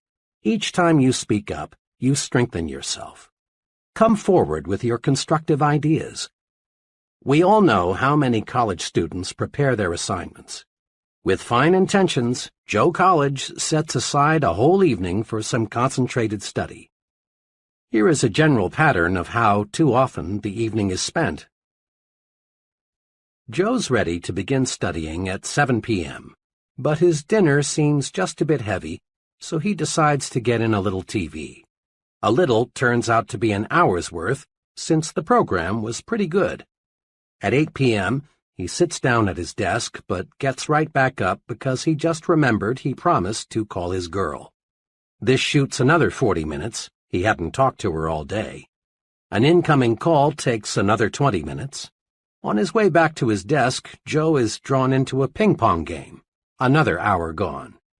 The ping pong makes him feel sweaty, so he takes a shower. Next, he needs a snack. The combined effect of the ping pong and the shower have made him hungry. And so the evening planned with good intentions drifts away. Finally, at 1 a.m., he opens the book, but he's too sleepy to absorb the subject. Finally, he surrenders completely. Next morning, he tells the professor, "I hope you give me a break. I studied till 2 a.m. for this exam." Joe College didn't get into action because he spent too much time getting ready to get into action. And Joe College isn't alone in being a victim of overpreparedness. Joe Salesman, Joe Executive, Joe Professional Worker, Josephine Housewife. They all often try to build strength and get ready with office chats, coffee breaks, sharpening pencils, reading, personal business, getting the desk cleared off, TV, and dozens of other little escape devices. But there's a way to break this habit. Tell yourself, "I'm in condition right now to begin. I can't gain a thing by putting it off. I'll use the get-ready time and energy to get going instead." What we want more than anything else in our business, an executive in a machine tool company said in an address to a group of sales executives, is more people who get sound ideas and then push them through. There's not one job in our production and marketing setup that can't be done better, a lot better. I don't want to infer that we're not doing a good job now. We are. But like all progressive companies, we need new products, new markets, new and more efficient ways of doing things. We depend on people with initiative. They're the ball carriers on our team. Initiative is a special kind of action. It's doing something worthwhile without being told to do it. The person with initiative has a standing invitation to join the high-income brackets in every business and profession. The director of marketing research in a medium-sized drug manufacturing firm told me how he got to be a director of marketing research. It's a good lesson in the power of initiative. 5 years ago, I got an idea, he told me. I was working then as a sort of missionary salesman, calling on wholesalers. I discovered that one thing we lacked was facts about the consumers we wanted to buy our drug line. I talked about the need for market research to everyone here. At first I got only deaf ears because management couldn't see the need for it. I was pretty much obsessed with the idea of marketing research in our company, so I sort of took the bull by the horns. I asked and got permission to prepare a monthly report on facts of drug marketing. I collected information from every source I could find. I kept on with this, and pretty soon management and the other salesmen found themselves really interested in what I was doing. Just 1 year after I started crusading for research, I was relieved of my regular duties and asked to concentrate on developing my ideas. The rest, he continued, was just natural development. Now I've got 2 assistants, a secretary, and about 3 times the yearly income I had 5 years ago. Here are 2 special exercises for developing the initiative habit. 1. Be a crusader. When you see something that you believe ought to be done, pick up the ball and run. A new subdivision not far from where I live was about 2/3 built when expansion came almost to a standstill. A few families with a don't-care attitude had moved in. This prompted several of the finest families in the area to sell their homes at a loss and move on. As so often happens, the do-care families caught the don't-care attitude from their don't-care neighbors. Everyone, that is, except Harry L. Harry, did care, and he decided to crusade for a fine neighborhood. Harry began by calling together some friends. He pointed out that this subdivision had tremendous potential, but that something must be done now or the area would soon be a strictly second-class neighborhood. Harry's enthusiasm and initiative quickly won support. Soon there were clean-up-the-vacant lots projects. Garden clubs were organized. A massive tree planting project was started. A playground was built for the youngsters. A community swimming pool was constructed. The Don't Care families became eager supporters. The whole subdivision took on new life and new sparkle. It's really a pleasure now to drive through that community. It shows what a crusader can do. Do you feel your business should develop a new department, make a new product, or in some other way expand? Well then, crusade for it. Feel your church needs a new building? Crusade for it. Would you like your children's school to have better equipment? Crusade and get it for them. And you can bank on this. While crusades may start out as one-man crusades, if the idea behind the enterprise is good, soon you'll have lots of support. Be an activationist and crusade. 2. Be a volunteer. Each of us has been in situations in which we wanted to volunteer for some activity but didn't. Why? Because of fear. Not fear that we couldn't accomplish the task, but rather fear of what our associates would say. The fear of being laughed at, of being called an eager beaver, of being accused of bucking for a raise holds many people back. It's natural to want to belong, to be accepted, to have group approval. But ask yourself, which group do I want to have accept me? The group that laughs because it is secretly jealous, or the group that is making progress by doing things? The right choice is obvious. The volunteer stands out. He receives special attention. Most important of all, he gives himself an opportunity to show he has special ability and ambition by volunteering. By all means, volunteer for those special assignments. Think about the leaders you know in business, the military, your community. Do they fit the description of activationist, or would you say they are passivationists? 10 times out of 10, they're activationists, people who do things. The fellow who stands on the sidelines, who holds off, who is passive, does not lead. But the doer, the fellow who thinks action, finds others want to follow him. People place confidence in the fellow who acts. They naturally assume he knows what he is doing. I've never heard anyone complimented and praised because he doesn't disturb anyone, he doesn't take action, or he waits until he's told what to do. Have you? Grow the action habit. Practice these key points. 1. Be an activationist. Be someone who does things. Be a doer, not a don'ter. 2. Don't wait until conditions are perfect. They never will be. Expect future obstacles and difficulties and solve them as they arise. 3. Remember, ideas alone won't bring success. Ideas have value only when you act upon them. 4. Use action to cure fear and gain confidence. Do what you fear, and fear disappears. Just try it and see. 5. Start your mental engine mechanically. Don't wait for the spirit to move you.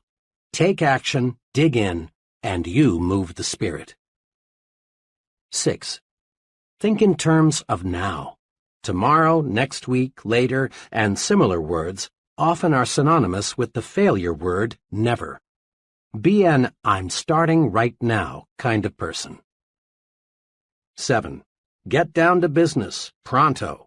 Don't waste time getting ready to act. Start acting instead. 8. Seize the initiative. Be a crusader. Pick up the ball and run. Be a volunteer. Show that you have ability and ambition to do. Get in gear and go. Chapter 11. How to turn defeat into victory. Social workers and others who work on Skid Row find many differences in age, religious faith, education, and background among the tragic souls who have dropped into America's gutters. Some of these citizens are surprisingly young. Others are old. A sprinkling are college graduates. A few have essentially no formal education. Some are married, others are not. But the people on Skid Row do have something in common. Each one is defeated, whipped, beaten. Each one has encountered situations that conquered him. Each is eager, even anxious, to tell you about the situation that wrecked him, about his own private Waterloo. These situations cover the waterfront of human experience, from "my wife ran out on me," to "I lost everything I had and had no place else to go," to "I did a couple of things that made me a social outcast, so I came down here." When we move up from Skid Row into the dominion of Mr. and Mrs. Average American, we see obvious differences in living habits. But again, we discover that Mr. Mediocre gives essentially the same reasons to explain his mediocrity as Mr. Skid Row gave to explain his complete collapse. Inside, Mr. Mediocre feels defeated. He has unhealed wounds suffered in situations that beat him. Now he is super cautious. He plods along, ducking the thrill of living victoriously, discontented with himself. He feels beaten, but tries hard to endure the sentence of mediocrity that fate has handed him. He, too, has surrendered to defeat, but in a reasonably clean, socially accepted way. Now, when we climb upstairs into the uncrowded world of success, we again discover people from every possible background. Corporate executives, leading ministers, government officials, top men in every field, we discover come from poor homes, rich homes, broken homes, cotton patches, cornfields, and slums.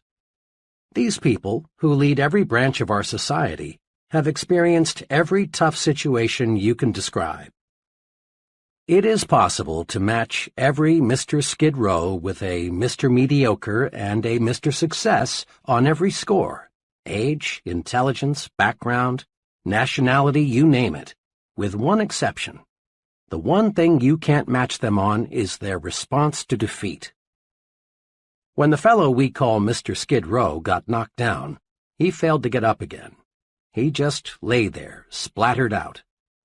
Mr. Mediocre got up to his knees, but he crawled away, and when out of sight, ran in the opposite direction, so he'd be sure never to take a beating again. But Mr. Success reacted differently when he got knocked down. He bounced up, learned a lesson, forgot the beating, and moved upward. One of my closest friends is an exceptionally successful management consultant. When you walk into his office, you feel that you are really uptown. The fine furniture, the carpeting, the busy people, the important clients, all tell you his company is prosperous. A cynic might say, "It must have taken a real con man to put across an operation like this." But the cynic would be wrong. It didn't take a con man. And it didn't take a brilliant man or a wealthy man or a lucky man. All, and I hesitate to use the word all because all means so much sometimes, all it took was a persistent man who never thought he was defeated.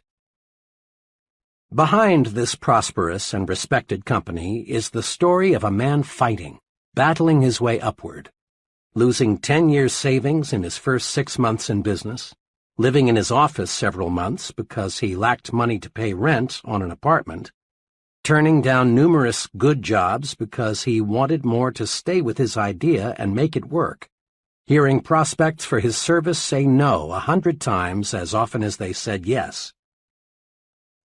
During the 7 unbelievably hard years it took him to succeed, I never heard my friend complain once. He'd explain, "Dave, I'm learning. This is competitive business, and because it's intangible, it's hard to sell, but I'm learning how." And he did. Once I told my friend that this experience must be taking a lot out of him, but he replied, "No, it's not taking something out of me. It's putting something into me instead." Check the lives of the people in Who's Who in America, and you'll find that those who have succeeded in a major way have been pounded by losing situations. Each person in this elite corps of successful men has encountered opposition, discouragement, setbacks, personal misfortune. Read the biographies and autobiographies of great people, and again you discover that each of these people could have surrendered to setbacks many times. Or do this. Learn the background of the president of your company or the mayor of your city, or select any person you consider a real success. When you probe, you'll discover the individual has overcome big, real obstacles. It is not possible to win high-level success without meeting opposition, hardship, and setback. But it is possible to use setbacks to propel you forward. Let's see how. I saw some commercial airline statistics recently showing that there is only one fatality per 10 billion miles flown. Air travel is a magnificently safe way to go these days. Unfortunately, air accidents still occur, but when they do, the Civil Aviation Administration is on the scene quickly to find out what caused the crash. Fragments of metal are picked up from miles around and pieced together. A variety of experts reconstruct what probably happened. Witnesses and survivors are interviewed.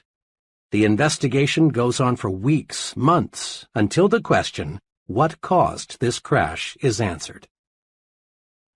Once the CAA has the answer, immediate steps are taken to prevent a similar accident from happening again. If the crash was caused by a structural defect, other planes of that type must have that defect corrected. Or if certain instruments are found faulty, corrections must be made. Literally hundreds of safety devices on modern aircraft have resulted from CAA investigations. The CAA studies setbacks to pave the way to safer air travel, and it's obvious that their efforts pay off.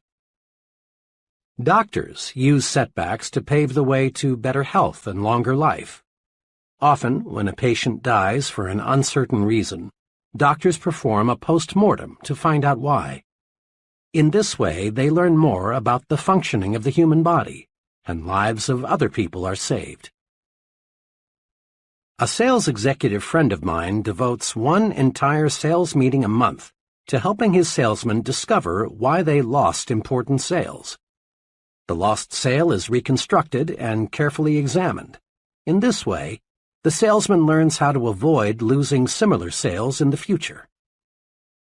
The football coach who wins more games than he loses goes over the details of each game with his team to point out their mistakes. Some coaches have movies made of each game so the team can literally see its bad moves. The purpose? To play the next game better. CAA officials, successful sales executives, physicians, football coaches, and professionals in every field follow this success principle. Salvage something from every setback. When a setback hits us personally, our first impulse is often to become so emotionally upset that we fail to learn the lesson.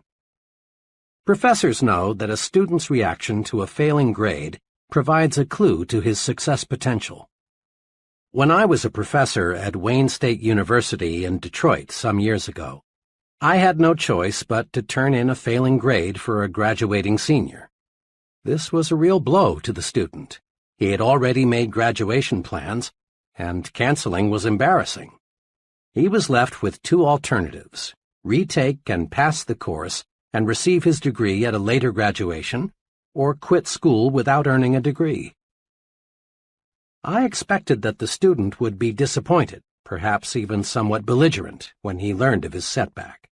I was right. After I explained that his work was far below passing standards, the student admitted that he hadn't put forth a serious effort in the course. But, he continued, my past record is at least average. Can't you consider that? I pointed out that I could not, because we measure performance one course at a time. I added that rigid academic codes prohibited changing grades for any reason other than an honest mistake on the part of the professor. Then the student, realizing that all avenues toward a grade change were closed, became quite angry. Professor, he said, I could name 50 people in this city who've succeeded in a big way without taking this course or even knowing about it. What's so blasted important about this course? Why should a few bad marks in one course keep me from getting my degree? Thank God, he added, they don't look at things on the outside like you professors do. After that remark, I paused for about 45 seconds. I've learned that when you've been sniped at, one fine way to prevent a war of words is to take a long pause before answering. Then I said to my student friend, "Much of what you say is true. There are many, many highly successful people who know absolutely nothing about the subject matter in this course. And it is possible for you to win success without this knowledge. In the total scheme of life, this course content won't make or break you. But your attitude toward this course may." "What do you mean by that?" he asked. "Just this," I answered. "Outside, they grade you just as we grade you. What counts there, just as what counts here, is doing the job. Outside, they won't promote you or pay you more for doing second-class work." I paused again to make certain the point got through. Then I said, "May I make a suggestion? You're highly disappointed now. I can appreciate how you feel. And I don't think any less of you if you're a little sore at me. But look at this experience positively. There's a tremendously important lesson here. If you don't produce, you don't get where you want to go. Learn this lesson, and 5 years from now you'll regard it as one of the most profitable lessons you learned in all the time you invested here." I was glad when I learned a few days later that this student had re-enrolled for the course. This time he passed with flying colors. Afterward, he made a special call to see me to let me know how much he had appreciated our earlier discussion. "I learned something from flunking your course the first time," he said. "It may sound odd, but you know, Professor, now I'm glad I did not pass the first time." We can turn setbacks into victories, find the lesson, apply it, and then look back on defeat and smile. Moviegoers will never forget the great Lionel Barrymore. In 1936, Mr. Barrymore broke his hip. The fracture never healed. Most people thought Mr. Barrymore was finished, but not Mr. Barrymore. He used the setback to pave the way to even greater acting success. For the next 18 years, despite pain that never abated, he played dozens of successful roles in a wheelchair. On March 15, 1945, W. Colvin Williams was walking behind a tank in France. The tank hit a mine, exploded, and permanently blinded Mr. Williams. But this didn't stop Mr. Williams from pursuing his goal to be a minister and counselor. When he was graduated from college, and with honors, too, Mr. Williams said he thought his blindness will actually be an asset in my career. I can never judge by appearances. Therefore, I can always give a person a second chance. My blindness keeps me from cutting myself off from a person because of the way he looks. I want to be the kind of person to whom anyone can come and feel secure to express himself. Isn't that a magnificent living example of cruel, bitter defeat being turned into victory? Defeat is only a state of mind, and nothing more. One of my friends, who is a substantial and successful investor in the stock market, carefully appraises each investment decision in the light of his past experiences. One time he told me, "When I first started investing 15 years ago, I really got singed a few times. Like most amateurs, I wanted to get rich quick. Instead, I got broke quick. But that didn't stop me. I knew the basic strengths of the economy, and that over the long pull, well-selected stocks are about the best investment anybody can make. So I just regarded those first bad investments as part of the cost of my education," he laughed. On the other hand, I know a number of people who, having made an unwise investment or two, are strictly anti-securities. Rather than analyze their mistakes and join in a good thing, they reach the completely false conclusion that investing in common stocks is just a form of gambling, and sooner or later everybody loses. Decide right now to salvage something from every setback. Next time things seem to go wrong on the job or at home, calm down and find out what caused the trouble. This is the way to avoid making the same error twice. Being licked is valuable, if we learn from it. We human beings are curious creatures. We're quick to accept full credit for our victories. When we win, we want the world to know about it. It's natural to want others to look at you and say, "There goes the fellow who did such and such." But human beings are equally quick to blame someone else for each setback. It's natural for salesmen to blame customers when sales are lost. It's natural for executives to blame employees or other executives when things get out of gear. It's natural for husbands to blame wives and wives to blame husbands for quarrels and family problems. It is true that in this complex world, others may trip us. But it is also true that more often than not, we trip ourselves. We lose because of personal inadequacy, some personal mistake. Condition yourself for success this way. Remind yourself that you want to be as nearly perfect as is humanly possible. Be objective. Put yourself in a glass tube and look at yourself as a disinterested third party would look at the situation. See if you have a weakness that you've never noticed before. If you have, take action to correct it. Many people become so accustomed to themselves that they fail to see ways for improvement. The great Metropolitan Opera star Risa Stevens said in Reader's Digest, July 1955, that at the unhappiest moment of her life, she received the best advice she's ever had. Early in her career, Miss Stevens lost the Metropolitan Opera Auditions of the Air. After losing, Miss Stevens was bitter. "I longed to hear," she said, "that my voice was really better than the other girls', that the verdict was grossly unfair, that I had just lacked the right connections to win." But Miss Stevens's teacher didn't coddle her. Instead, she said to Miss Stevens, "My dear, have the courage to face your faults." Much as I wanted to fall back on self-pity, continued Miss Stevens, those words, kept coming back to me. That night they woke me. I couldn't sleep until I faced my shortcomings. Lying there in the dark, I asked myself, why did I fail? How can I win next time?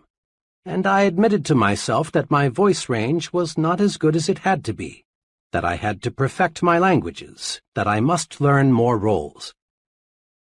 Miss Stevens went on to say how facing her faults not only helped her to succeed on stage, but also helped her win more friends and develop a more pleasing personality. Being self-critical is constructive. It helps you to build the personal strength and efficiency needed for success. Blaming others is destructive. You gain absolutely nothing from proving that someone else is wrong. Be constructively self-critical. Don't run away from inadequacies. Be like the real professionals. They seek out their faults and weaknesses, then correct them. That's what makes them professionals. Don't, of course, try to find your faults so you can say to yourself, "Here's another reason I'm a loser." Instead, view your mistakes as, "Here's another way to make me a bigger winner." The great Orville Hubbard once said, "A failure is a man who has blundered but is not able to cash in on the experience." Often we blame luck for our setbacks. We say, "Well, that's the way the ball bounces," and let it go at that. But stop and think. Balls don't bounce in certain ways for uncertain reasons. The bounce of a ball is determined by three things: the ball, the way it is thrown, and the surface it strikes. Definite physical laws explain the bounce of a ball, not luck. Suppose the CAA were to issue a report saying, "We're sorry the crash occurred, but folks, that's just the way the ball bounces." You'd say it's time to get a new CAA. Or suppose a doctor explained to a relative, "I'm awfully sorry, I don't know what happened. It's just one of those things."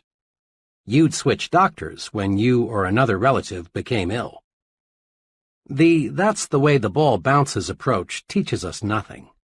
We're no better prepared to avoid a duplication of the mistake the next time we face a similar situation. The football coach who takes Saturday's loss with, "Well, boys, that's the way the ball bounces," isn't helping his team avoid the same mistakes the next Saturday. Orville Hubbard, mayor of Dearborn, Michigan for 17 consecutive years, is one of the nation's most colorful and respected urban administrators. For 10 years prior to becoming mayor of Dearborn, Mr. Hubbard could have used the bad luck excuse and stepped out of politics. Before becoming a perennial winner, Orville Hubbard was unlucky 3 times in trying to get the nomination for mayor. 3 times he tried to get the nomination for state senator, but failed. Once he was beaten in a race for a congressional nomination. But Orville Hubbard studied these setbacks. He regarded them as part of his political education. And today he is one of the sharpest, most unbeatable politicians in local government. Instead of blaming luck, research those setbacks. If you lose, learn. Lots of folks go through life explaining their mediocrity with hard luck, tough luck, sour luck, bad luck. These people are still like children, immature, searching for sympathy. Without realizing it, they fail to see opportunities to grow bigger, stronger, more self-reliant. Stop blaming luck. Blaming luck never got anyone where he wanted to go.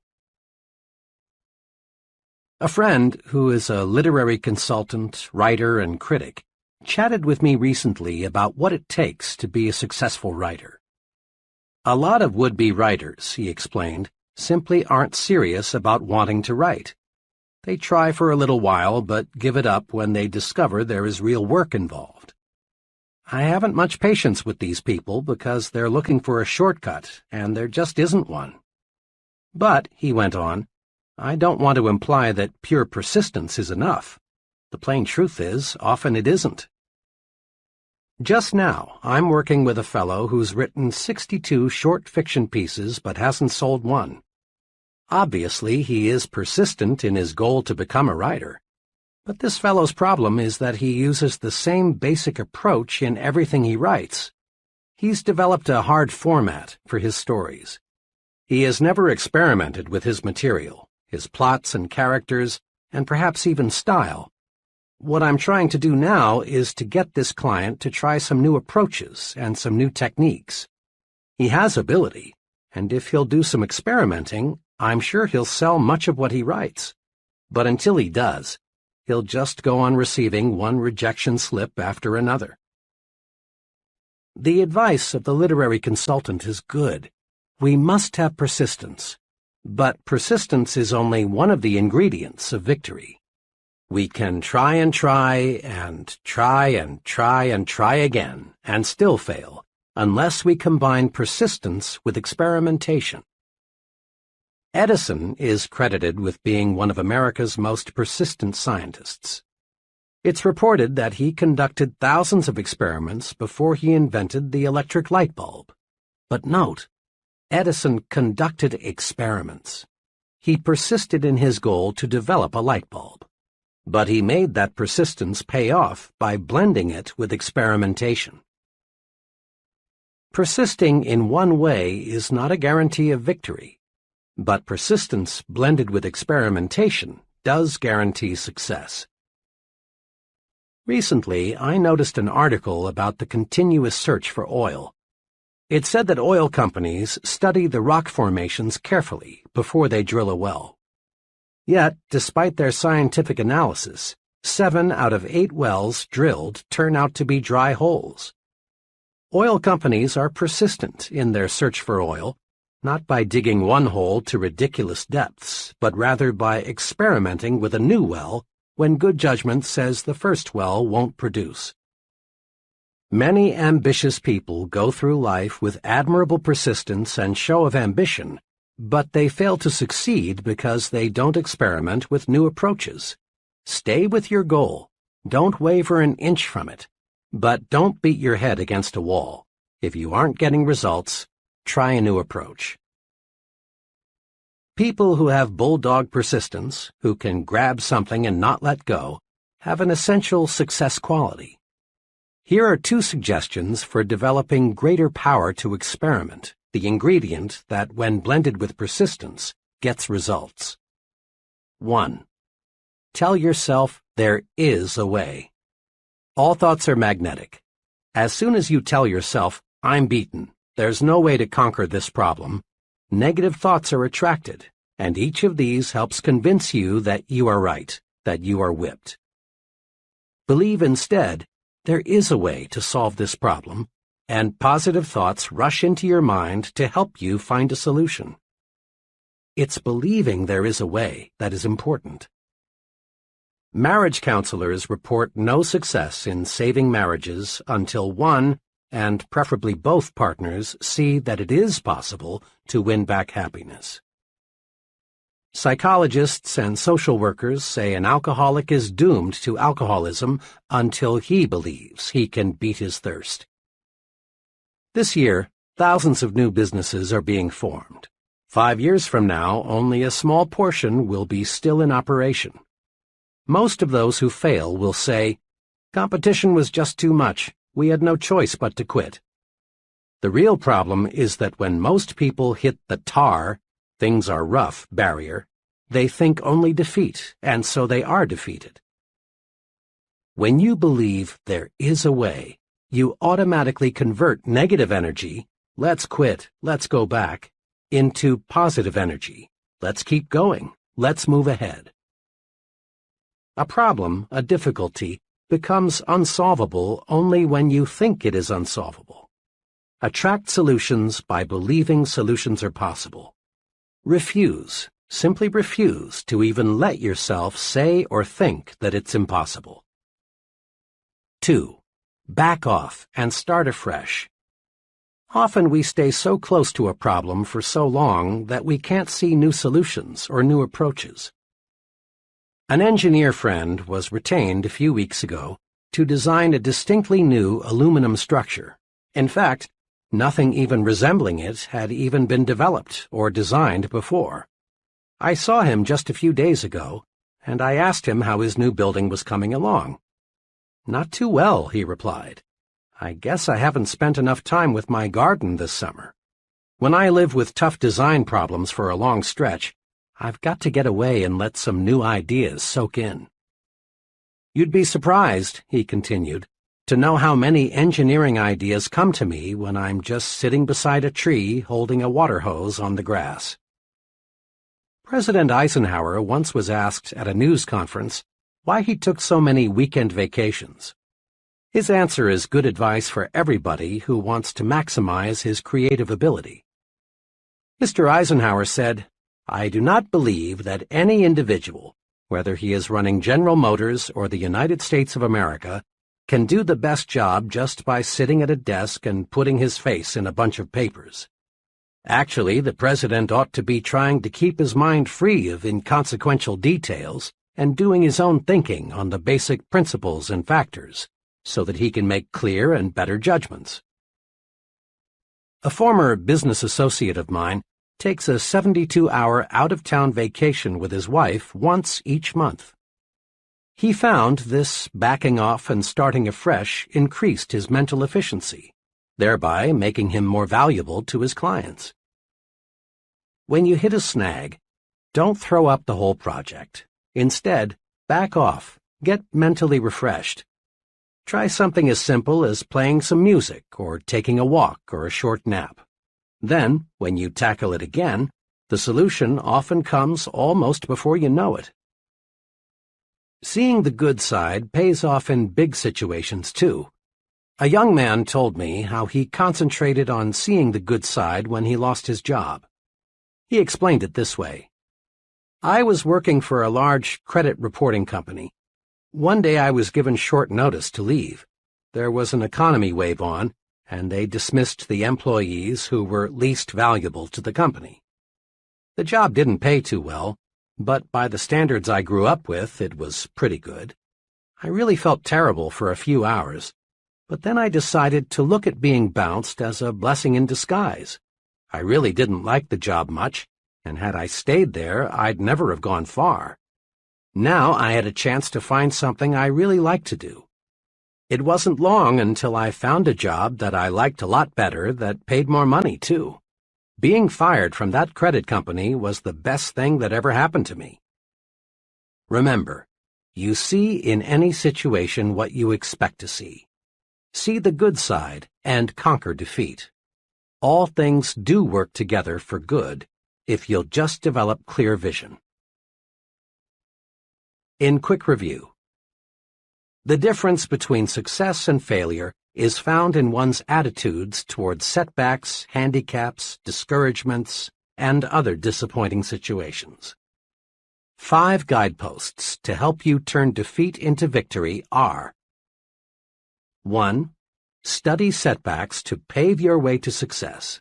When you lose, learn, and then go on to win next time. 2. Have the courage to be your own constructive critic. Seek out your faults and weaknesses, and then correct them. This makes you a professional. 3. Stop blaming luck. Research every setback. Find out what went wrong.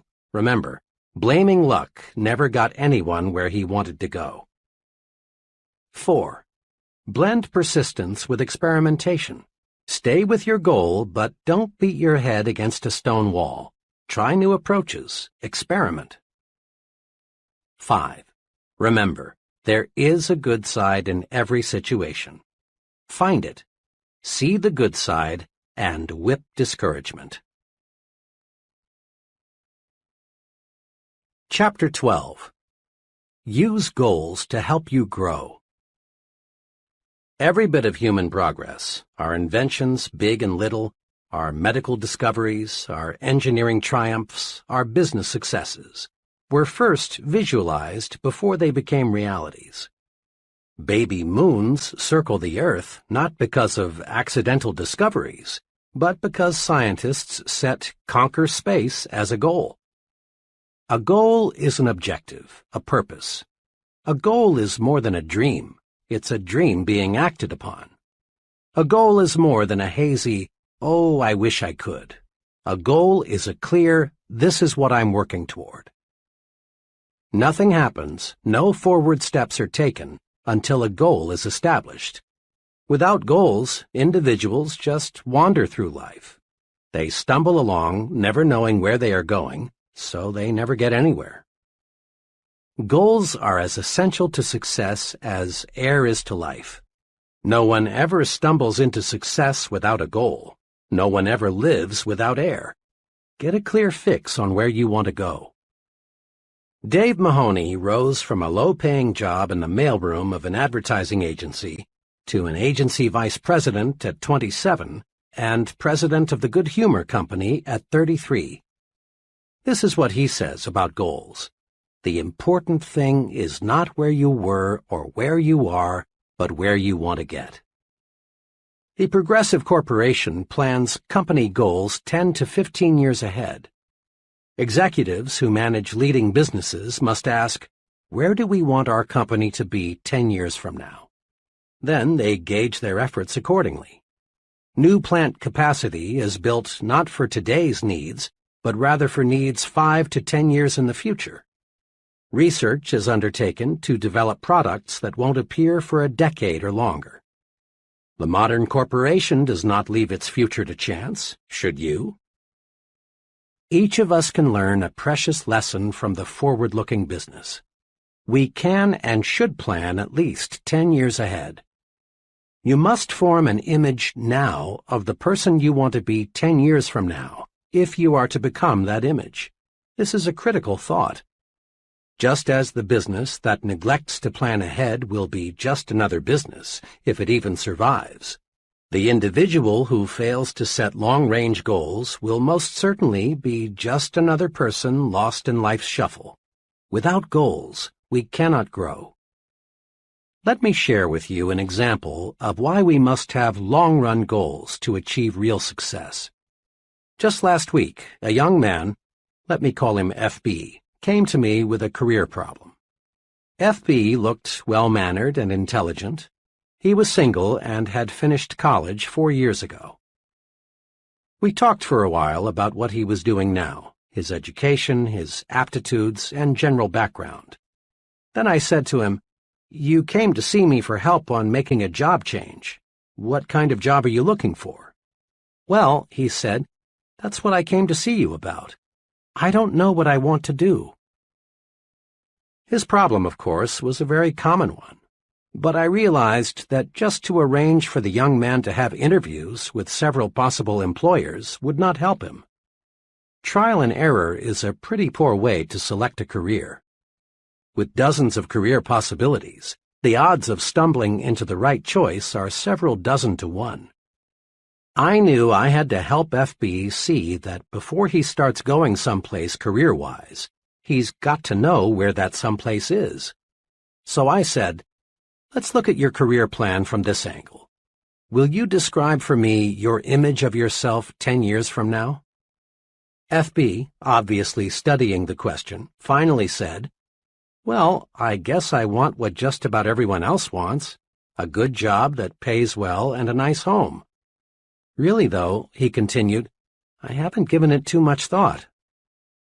This, I assured him, was quite natural. I went on to explain that his approach to selecting a career was like going to an airline ticket counter and saying, "Give me a ticket." The people selling the tickets just can't help you unless you give them a destination. So I said, "And I can't help you find a job until I know what your destination is, and only you can tell me that." This jarred FB into thinking. We spent the next 2 hours not talking about the merits of different kinds of jobs, but rather discussing how to set goals. FB learned, I believe, the most important lesson in career planning. Before you start out, know where you want to go. Like the Progressive Corporation, plan ahead. You are, in a sense, a business unit. Your talent, skills, and abilities are your products. You want to develop your products so they command the highest possible price. Forward planning will do it. Here are 2 steps that will help. First, visualize your future in terms of 3 departments: work, home, and social. Dividing your life this way keeps you from becoming confused, prevents conflicts, helps you look at the whole picture. Second, demand of yourself clear, precise answers to these questions. What do I want to accomplish with my life? What do I want to be? And what does it take to satisfy me? Using this planning guide will help. An image of me 10 years from now. 10 years planning guide. A. Work department. 10 years from now. 1. What income level do I want to attain? 2. What level of responsibility do I seek? 3. How much authority do I want to command? 4. What prestige do I expect to gain from my work? B. Home department, 10 years from now. 1. What kind of standard of living do I want to provide for my family and myself? 2. What kind of house do I want to live in? 3. What kind of vacations do I want to take? 4. What financial support do I want to give my children in their early adult years? C. Social department, 10 years from now. 1. What kinds of friends do I want to have? 2. What social groups do I want to join? 3. What community leadership positions would I like to hold? 4. What worthwhile causes do I want to champion? A few years ago, my young son insisted the 2 of us build a doghouse for Peanut, an intelligent pup of dubious pedigree and my son's pride and joy. His persistence and enthusiasm won, so we proceeded to build a home Peanut could call her own. Our combined carpentry talent equaled 0, and the end product clearly reflected that fact. Shortly afterward, a good friend stopped by, and upon seeing what we had done, asked, "What's that you've stuck up there among the trees? That's not a doghouse, is it?" I replied that it was. Then he pointed out just a few of our mistakes and summed it all up with, "Why didn't you get a plan?" Nobody these days builds a doghouse without a blueprint. And please, as you visualize your future, don't be afraid to be blue sky. People these days are measured by the size of their dreams. No one accomplishes more than he sets out to accomplish. So visualize a big future. Here is a word-for-word excerpt from the life plan of one of my former trainees. Listen to it. Note how well this fellow visualized his home future. As he wrote this, it is obvious he really saw himself in the future. My home goal is to own a country estate. The house will be of the typical Southern manor type, 2 stories, white columns and all. We will have the grounds fenced in, and probably we'll have a fish pond or 2 on the place, as my wife and I both enjoy fishing. We will keep our Doberman kennels back of the house somewhere. The thing I have always wanted is a long winding driveway with trees lining each side. But a house is not necessarily a home. I am going to do everything I can to make our house more than just a place to eat and sleep. Of course, we do not intend to leave God out of our plans, and throughout the years we will spend a certain amount of time in church activities. 10 years from now, I want to be in a position to take a family cruise around the world. I would like very much to do this before the family gets scattered all over the world by marriages, etc. If we can't find the time to make the cruise all at once, we will put it into 4 or 5 separate vacations and visit a different part of the world each year. Naturally, all these plans in home department depend on how well things go in my work department. So I'll have to keep on the ball if I'm to accomplish all this. This plan was written 5 years ago. The trainee then owned 2 small dime stores. Now he owns 5, and he has purchased 17 acres for his country estate. He's thinking and progressing right along toward his goal. The 3 departments of your life are closely interrelated. Each depends on the others to some extent. But the one department that has the most influence over the other departments is your work. Thousands of years ago, the caveman who had the happiest home life and was most respected by his cave mates was the fellow who was most successful as a hunter. As a generalization, the same point holds true today. The standard of living we provide our families and the social and community respect we attain depends largely on our success in the work department. Not long ago, the McKinsey Foundation for Management Research conducted a large-scale study to determine what it takes to become an executive. Leaders in business, government, science, and religion were questioned. Over and over again, in different ways, these researchers kept getting one answer. The most important qualification for an executive is the sheer desire to get ahead. Remember this advice of John Wanamaker. A man is not doing much until the cause he works for possesses all there is of him. Desire, when harnessed, is power. Failure to follow desire, to do what you want to do most, paves the way to mediocrity. I recall a conversation with a very promising young writer on a college newspaper. This fellow had ability. If anyone showed promise for a career in journalism, it was he. Shortly before his graduation, I asked him, "Well, Dan, what are you going to do? Get into some form of journalism?" Dan looked at me and said, "Heck no. I like writing and reporting very much, and I've had a lot of fun working on the college paper. But journalists are a dime a dozen, and I don't want to starve." I didn't see or hear from Dan for 5 years. Then one evening I chanced to meet him in New Orleans. Dan was working as an assistant personnel director for an electronics company, and he was quick to let me know that he was quite dissatisfied with his work. "Oh, I'm reasonably well paid. I'm with a wonderful company, and I've got reasonable security. But you know, my heart isn't in it. I wish now I'd gone with a publisher or a newspaper when I finished school." Dan's attitude reflected boredom, uninterest. He was cynical about many things. He will never achieve maximum success until he quits his present job and gets into journalism. Success requires heart and soul effort, and you can put your heart and soul only into something you really desire. Had Dan followed his desire, he could have risen to the very top in some phase of communication.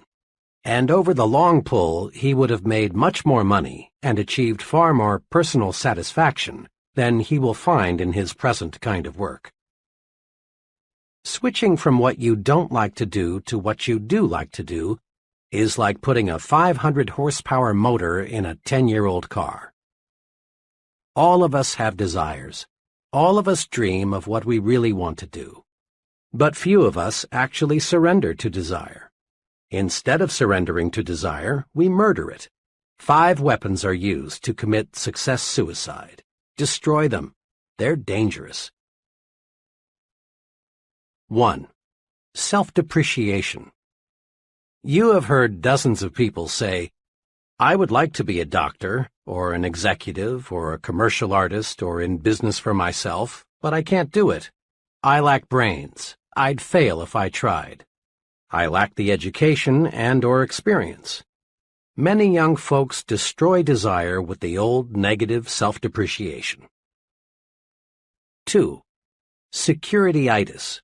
Persons who say, "I've got security where I am," use the security weapons to murder their dreams. 3. Competition. The field is already overcrowded. People in that field are standing on top of each other, are remarks which kill desire fast. 4. Parental dictation. I've heard hundreds of young people explain their career choice with, "I'd really like to prepare for something else, but my parents want me to do this, so I must." Most parents, I believe, do not intentionally dictate to their children what they must do. What all intelligent parents want is to see their children live successfully. If the young person will patiently explain why he or she prefers a different career, and if the parent will listen, there will be no friction. The objectives of both the parent and the young person for the young person's career are identical: success. 5. Family responsibility. The attitude of, "It would have been wise for me to change over 5 years ago, but now I've got a family and I can't change," illustrates this kind of desire murder weapon. Throw away those murder weapons. Remember, the only way to get full power, to develop full go force, is to do what you want to do.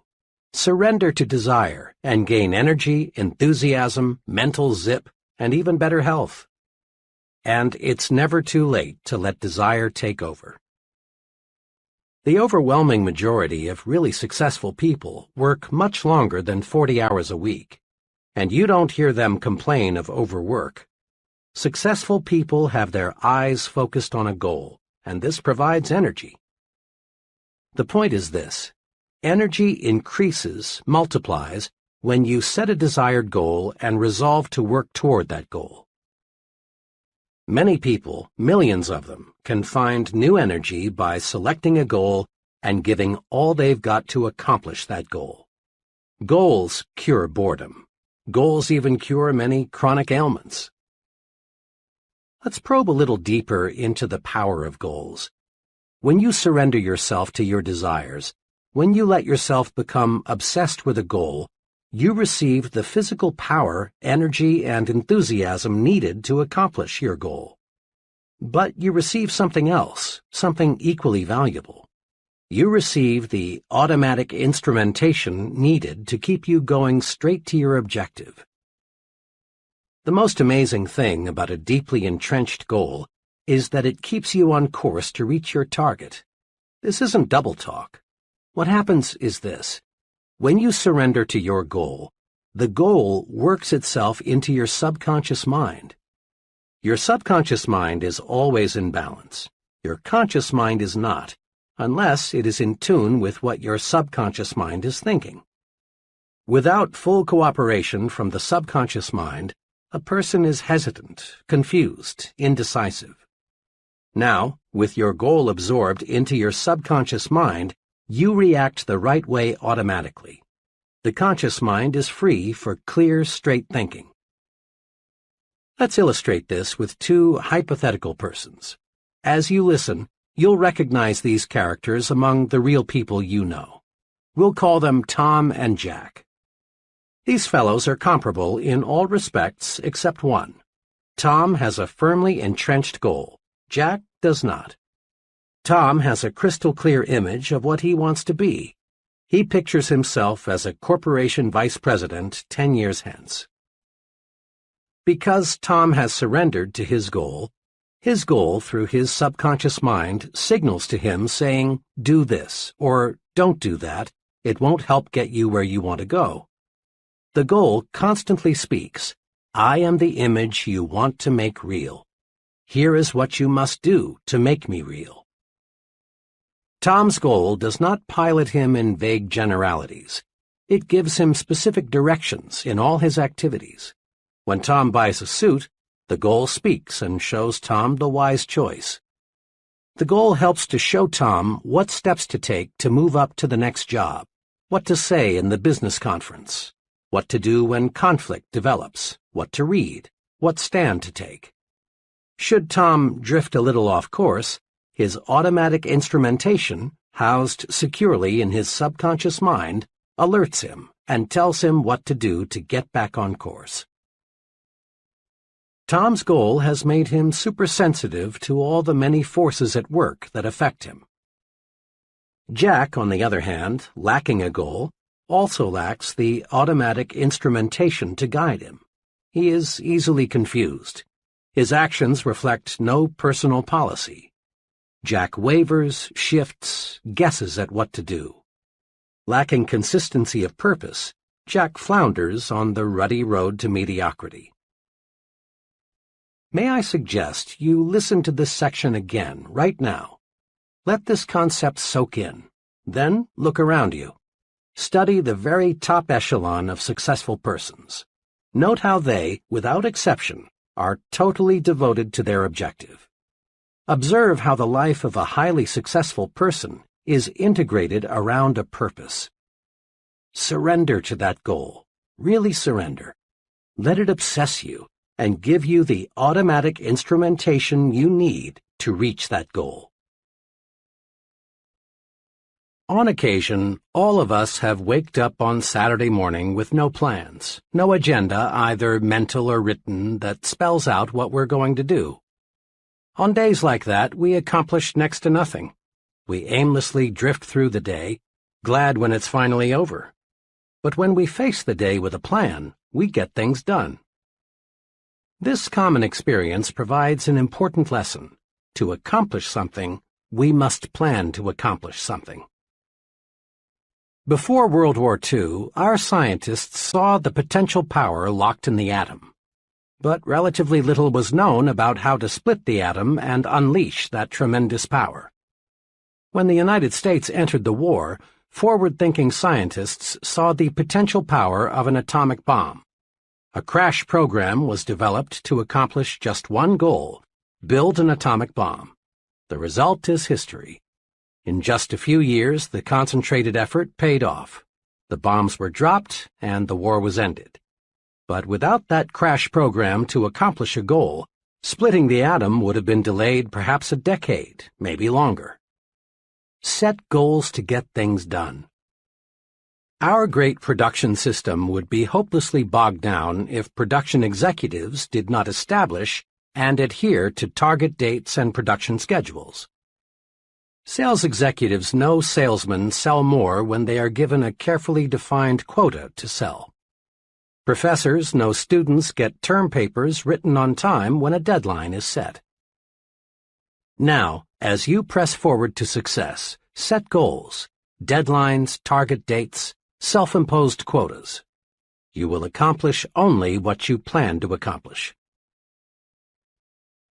According to Dr. George E. Birch of the Tulane University School of Medicine, an expert in the study of human longevity, many things determine how long you will live: weight, heredity, diet, psychic tension, personal habits. But Dr. Birch says, the quickest way to the end is to retire and do nothing. Every human being must keep an interest in life just to keep living. Each of us has a choice. Retirement can be the beginning or the end. The do nothing but eat, sleep, and rock attitude is the poison yourself fast form of retirement. Most folks who regard retirement as the end of purposeful living soon find retirement is the end of life itself. With nothing to live for, no goals, people waste away fast. The other extreme, the sensible way to retire, is the I'm going to pitch right in and start fast method. One of my finest friends, Lou Gordon, has chosen this way to retire. Lou's retirement several years ago as a vice president of Atlanta's biggest bank was really commencement day for him.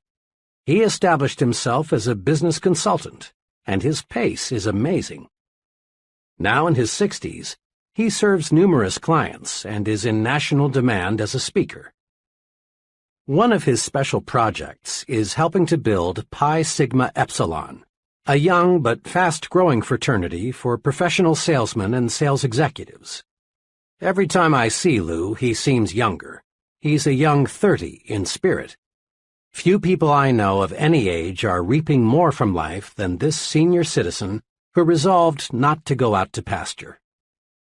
And the Lou Gordons aren't the boring old grumps feeling sorry for themselves because they're old. Goals, intense goals, can keep a person alive when nothing else will. Mrs. D, the mother of a college friend of mine, contracted cancer when her son was only 2. To darken matters, her husband had died only 3 months before her illness was diagnosed. Her physicians offered little hope.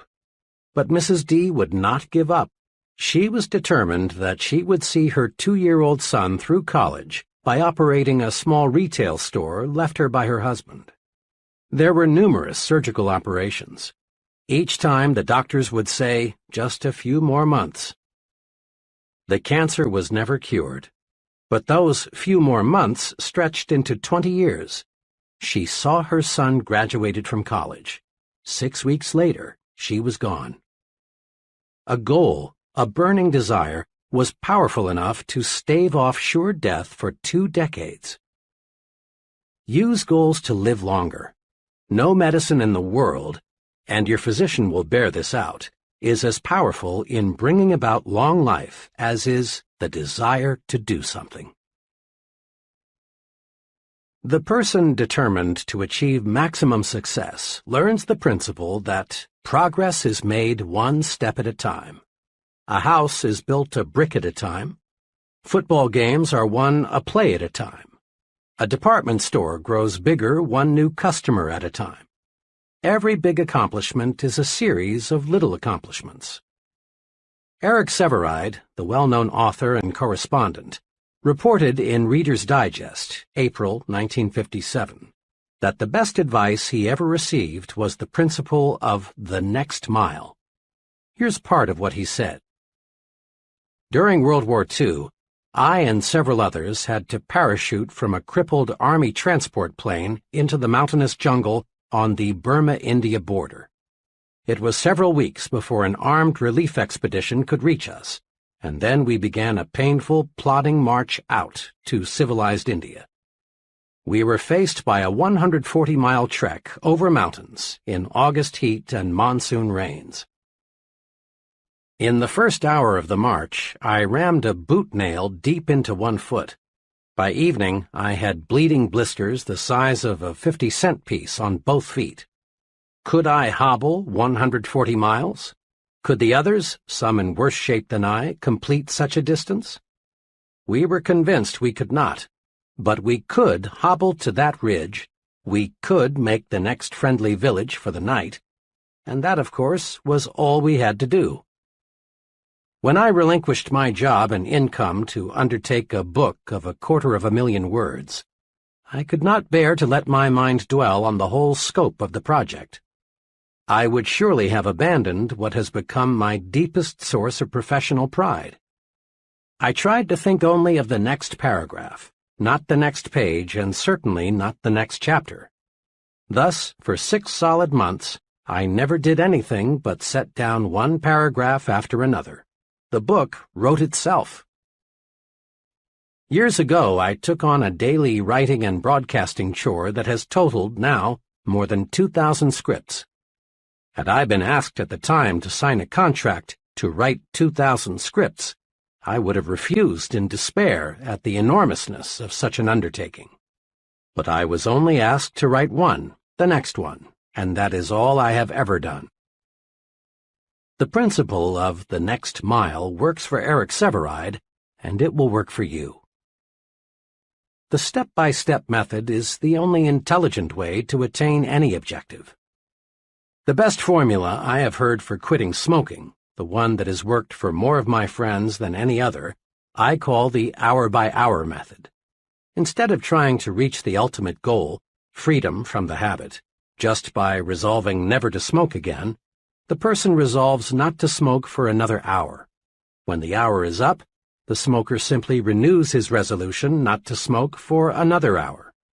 Later, as desire diminishes, the period is extended to 2 hours, later to a day. Eventually, the goal is won. The person who wants freedom from the habit all at once fails because the psychological pain is more than he can stand. An hour is easy. Forever is difficult. Winning any objective requires a step-by-step method. To the junior executive, each assignment, however insignificant it may appear, should be viewed as an opportunity to take one step forward. A salesman qualifies for management responsibilities one sale at a time. To the minister, each sermon; to the professor, each lecture; to the scientist, each experiment; to the business executive, each conference is an opportunity to take one step forward toward the large goal. Sometimes it appears that someone achieves success all at once. But if you check the past histories of people who seemed to arrive at the top suddenly, you'll discover a lot of solid groundwork was previously laid. And those successful people who lose fame as fast as they found it simply were phonies who had not built a solid foundation. Just as a beautiful building is created from pieces of stone, each of which in itself appears insignificant, in like manner the successful life is constructed. Do this. Start marching toward your ultimate goal by making the next task you perform, regardless of how unimportant it may seem, a step in the right direction. Commit this question to memory and use it to evaluate everything you do. Will this help take me where I want to go? If the answer is no, back off. If yes, press ahead. It's clear we do not make one big jump to success. We get there one step at a time. An excellent plan is to set monthly quotas for accomplishment. Here is a guide to help achieve these goals. Examine yourself. Decide what specific things you should do to make yourself more effective. Then, when the 30-day period is up, check your progress and build a new 30-day goal. Always keep working on the little things to get you in shape for the big things. 30-Day Improvement Guide. Between now and the next 30 days, I will A. Break these habits. Suggestions. 1. Putting off things. 2. Negative language. 3. Watching TV more than 60 minutes per day. 4. Gossip. B. Acquire these habits. Suggestions. 1. A rigid morning examination of my appearance. 2. Plan each day's work the night before. 3. Compliment people at every possible opportunity. C. Increase my value to my employer in these ways. Suggestions. 1. Do a better job of developing my subordinates. 2. Learn more about my company, what it does, and the customers it serves. 3. Make 3 specific suggestions to help my company become more efficient. D. Increase my value to my home in these ways. Suggestions. 1.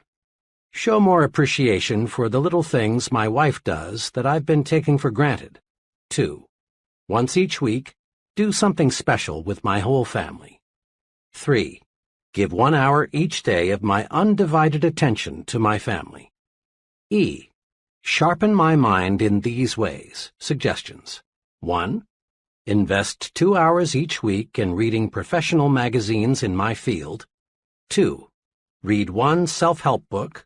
3. Make 4 new friends. 4. Spend 30 minutes daily in quiet, undisturbed thinking. Next time you see a particularly well-poised, well-groomed, clear-thinking, effective person, remind yourself that he wasn't born that way. Lots of conscious effort, invested day by day, made the person what he is. Building new positive habits and destroying old negative habits is a day-by-day process. Create your first 30-day improvement guide right now. Often, when I discuss setting goals, someone comments along these lines.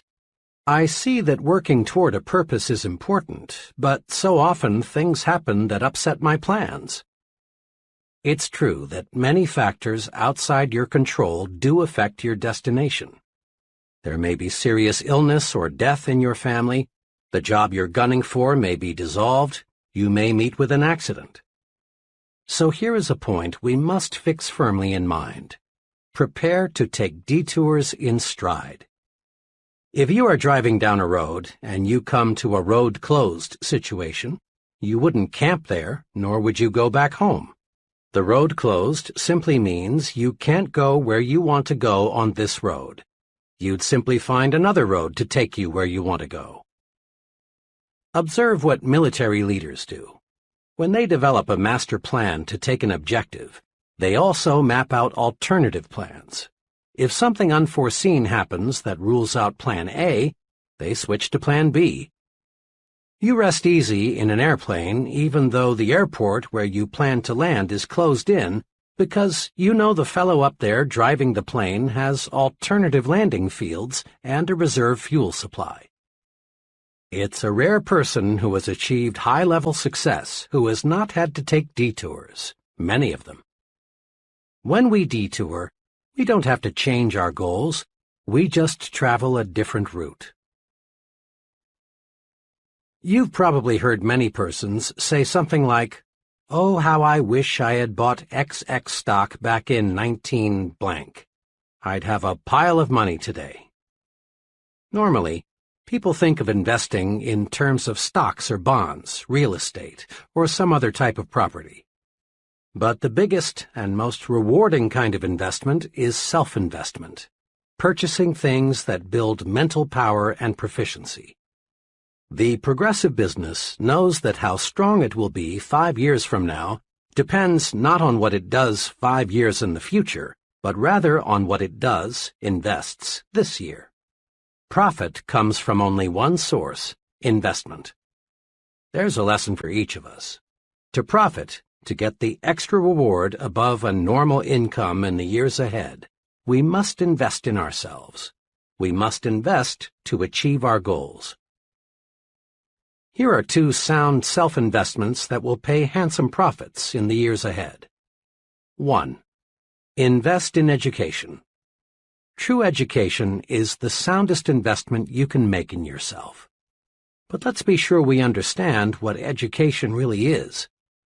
Some folks measure education by the number of years spent in school or the number of diplomas, certificates, and degrees earned. But this quantitative approach to education doesn't necessarily produce a successful person. Ralph J. Cordiner, chairman of General Electric, expressed the attitude of top business management toward education this way. 2 of our most outstanding presidents, Mr. Wilson and Mr. Coffin, never had an opportunity to attend college. Although some of our present officers have doctor's degrees, 12 out of 41 have no college degrees. We are interested in competency, not diplomas.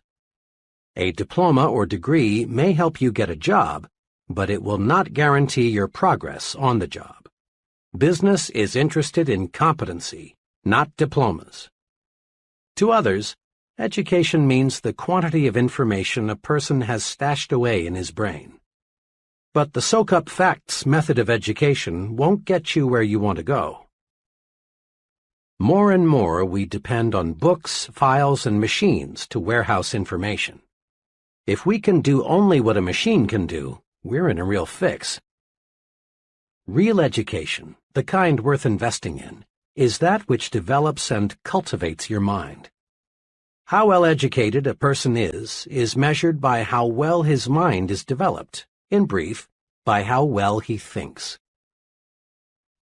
Anything that improves thinking ability is education, and you can obtain education in many ways. But the most efficient sources of education for most people are nearby colleges and universities. Education is their business. If you haven't been to college lately, you're in for some wonderful surprises. You'll be pleased at the wide course offerings available. You'll be even more pleased to discover who goes to school after work. Not the phonies, but rather really promising persons, many of whom already hold very responsible positions. In one evening class of 25 persons I conducted recently, there were an owner of a retail chain of 12 stores, 2 buyers for a national food chain, 4 graduate engineers, an Air Force colonel, and several others of similar status. Many people earn degrees in evening programs these days, but the degree, which in the final analysis is only a piece of paper, is not their primary motivation. They are going to school to build their minds, which is a sure way to invest in a better future. And make no mistake about this, education is a real bargain. A moderate investment will keep you in school one night each week for a full year. Compute the cost as a percentage of your gross income, and then ask yourself, isn't my future worth this small investment? Why not make an investment decision right now? Call it school, one night a week for life. It will keep you progressive, young, alert. It will keep you abreast of your areas of interest, and it will surround you with other people who also are going places. 2. Invest in idea starters. Education helps you mold your mind, stretch it, train it to meet new situations and solve problems. Idea starters serve a related purpose. They feed your mind, give you constructive material to think about. Where are the best sources of idea starters? There are many, but to get a steady supply of high-quality idea material, why not do this? Resolve to purchase at least one stimulating book each month and subscribe to 2 magazines or journals that stress ideas. For only a minor sum and a minimum of time, you can be tuned in to some of the best thinkers available anywhere. At a luncheon one day, I overheard one fellow say, "But it costs too much. I can't afford to take the Wall Street Journal." His companion, obviously a much more success-minded person, replied, "Well, I've found that I can't afford not to take it." Again, take your cue from the successful people. Invest in yourself. Let's take action. Now, in a quick recap, put these success-building principles to work. 1. Get a clear fix on where you want to go. Create an image of yourself 10 years from now. 2. Write out your 10-year plan. Your life is too important to be left to chance. Put down on paper what you want to accomplish in your work, your home, and your social departments. 3. Surrender yourself to your desires. Set goals to get more energy. Set goals to get things done. Set goals and discover the real enjoyment of living. 4. Let your major goal be your automatic pilot.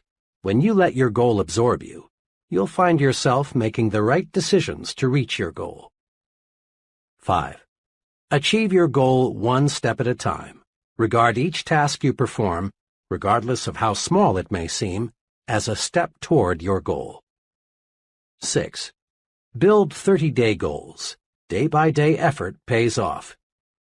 7. Take detours in stride. A detour simply means another route. It should never mean surrendering the goal. 8. Invest in yourself. Purchase those things that build mental power and efficiency. Invest in education. Invest in idea starters. Chapter 13.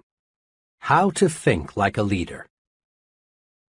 Remind yourself once again that you are not pulled to high levels of success. Rather, you are lifted there by those working beside and below you. Achieving high-level success requires the support and the cooperation of others.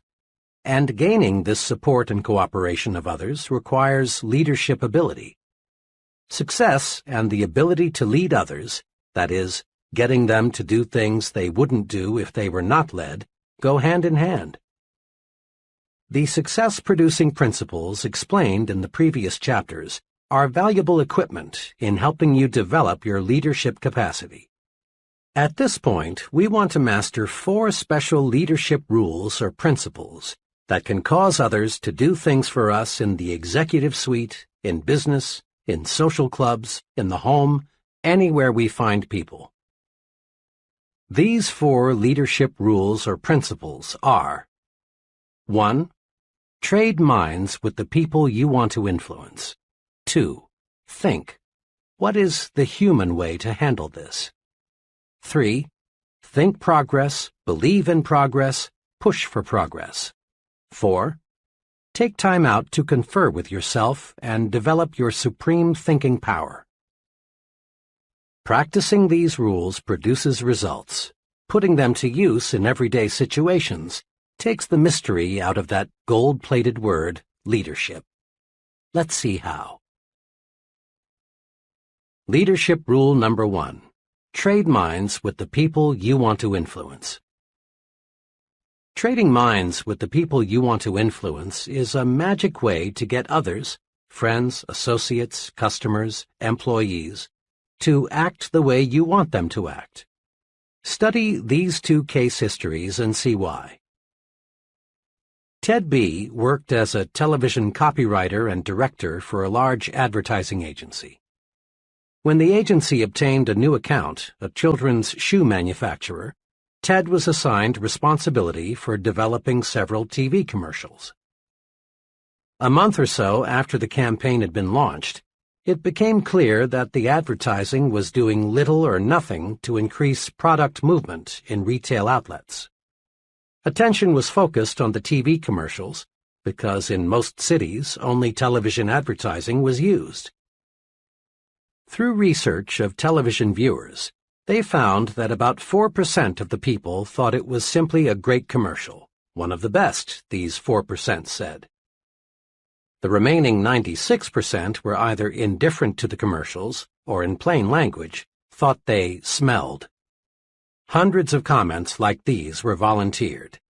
It's wacky. The rhythm sounds like a New Orleans band at 3 a.m. My kids like to watch most TV commercials, but when that shoe thing comes on, they go to the bathroom or refrigerator. I think it's too uppity up. Seems to me someone's trying to be too clever. Something especially interesting turned up when all the interviews were put together and analyzed. The 4% who liked the commercial were people pretty much like Ted in terms of income, education, sophistication, and interests. The remaining 96% were definitely in a different socioeconomic class. Ted's commercials, which cost a lot of money, flopped because Ted thought only of his own interests. He had prepared the commercials thinking of the way he buys shoes, not the way the great majority buys shoes. He developed commercials that pleased him personally, not commercials that pleased the great bulk of the people. The results would have been much different had Ted projected himself into the minds of the masses of ordinary people and asked himself 2 questions. If I were a parent, what kind of a commercial would make me want to buy those shoes? If I were a child, what kind of a commercial would make me go tell my mom or dad that I want those shoes? Why Joan failed in retailing. Joan is an intelligent, well-educated, attractive girl of 24. Fresh from college, Joan got a job as an assistant buyer in ready-to-wear goods at a low to medium-priced department store. She came highly recommended. Joan has ambition, talent, and enthusiasm, one letter read. She is certain to succeed in a big way. But Joan did not succeed in a big way. Joan lasted only 8 months and then quit retailing for other work. I knew her buyer well, and one day I asked him what happened. "Joan is a fine girl, and she has many fine qualities," he said. "But she had one major limitation." "What was that?" I asked. "Well, Joan was forever buying merchandise that she liked, but most of our customers didn't. She selected styles, colors, materials, and prices she liked without putting herself in the shoes of the people who shop here. When I'd suggest to her that maybe a certain line wasn't right for us, she'd say, 'Oh, they'll love this. I do. I think this will move fast.'" Joan had been brought up in a well-to-do home. She had been educated to want quality. Price was not important to her. Joan just couldn't see clothing through the eyes of low to middle-income people. So the merchandise she bought just wasn't suitable. The point is this: to get others to do what you want them to do, you must see things through their eyes. When you trade minds, the secret of how to influence other people effectively shows up. A very successful salesman friend told me he spends a lot of time anticipating how prospects will react to his presentation before he gives it. Trading minds with the audience helps the speaker design a more interesting, harder-hitting talk. Trading minds with employees helps the supervisor provide more effective, better-received instructions. A young credit executive explained to me how this technique worked for him. "When I was brought into this store, a medium-sized clothing store, as assistant credit manager, I was assigned the job of handling all collection correspondence. The collection letters the store had been using greatly disappointed me. They were strong, insulting, and threatening. I read them and thought, 'Brother, I'd be mad as hell if somebody sent me letters like these. I never would pay.' So I just got to work and started writing the kind of letter that would move me to pay an overdue bill if I received it. It worked. By putting myself in the shoes of the overdue customer, so to speak, collections climbed to a record high." Numerous political candidates lose elections because they fail to look at themselves through the minds of the typical voters. One political candidate for a national office, apparently fully as qualified as his opponent, lost by a tremendous margin for one single reason. He used a vocabulary that only a small percentage of the voters could understand. His opponent, on the other hand, thought in terms of the voters' interests. When he talked to farmers, he used their language. When he spoke to factory workers, he used words they were easily familiar with. When he spoke on TV, he addressed himself to Mr. Typical Voter, not to Dr. College Professor. Keep this question in mind. What would I think of this if I exchanged places with the other person? It paves the way to more successful action. Thinking of the interests of the people we want to influence is an excellent thought rule in every situation. A few years ago, a small electronics manufacturer developed a fuse that would never blow out. The manufacturer priced the product to sell for $1.25 and then retained an advertising agency to promote it. The account executive placed in charge of the advertising immediately became intensely enthusiastic. His plan was to blanket the country with mass advertising on TV, radio, and newspapers. "This is it," he said. "We'll sell 10 million the first year." His advisors tried to caution him, explaining that fuses are not a popular item, they have no romantic appeal, and people want to get by as cheaply as possible when they buy fuses. "Why not," the advisors said, "use selected magazines and sell it to the high income levels?" They were overruled, and the mass campaign was underway, only to be called off in 6 weeks because of disappointing results. The trouble was this: the advertising executive looked at the high-priced fuses with his eyes, the eyes of a high-income person. He failed to see the product through the eyes of the mass market income levels. Had he put himself in their position, he would have seen the wisdom of directing the promotion toward the upper income groups, and the account would have been saved. Develop your power to trade minds with the people you want to influence. The following exercises will help. Practice trading minds exercises. Situation: giving someone work instructions. For best results, ask yourself, looking at this from the viewpoint of someone who is new to this, have I made myself clear? Situation: writing an advertisement. For best results, ask yourself, if I were a typical prospective buyer, how would I react to this ad? Situation: telephone manners. For best results, ask yourself, if I were the other person, what would I think of my telephone voice and manners? Situation: gift. For best results, ask yourself, is this gift something I would like, or is it something he will like? Often there is an enormous difference. Situation: the way I give orders. For best results, ask yourself, would I like to carry out orders if they were given to me the way I give them to others? Situation: child discipline. For best results, ask yourself, if I were the child, considering his age, experience, and emotions, how would I react to this discipline? Situation: my appearance. For best results, ask yourself, what would I think of my superior if he were dressed like me? Situation: preparing a speech. For best results, ask yourself, considering the background and interests of the audience, what would I think of this remark? Situation: entertainment. For best results, ask yourself, if I were my guests, what kinds of food, music, and entertainment would I like best? Put the trading minds principle to work for you. 1. Consider the other person's situation. Put yourself in his shoes, so to speak. Remember, his interests, income, intelligence, and background may differ considerably from yours. 2. Now ask yourself, if I were in his situation, how would I react to this? Whatever it is you want him to do. 3. Then take the action that would move you if you were the other person. Leadership rule number 2. Think, what is the human way to handle this? People use different approaches to leadership situations.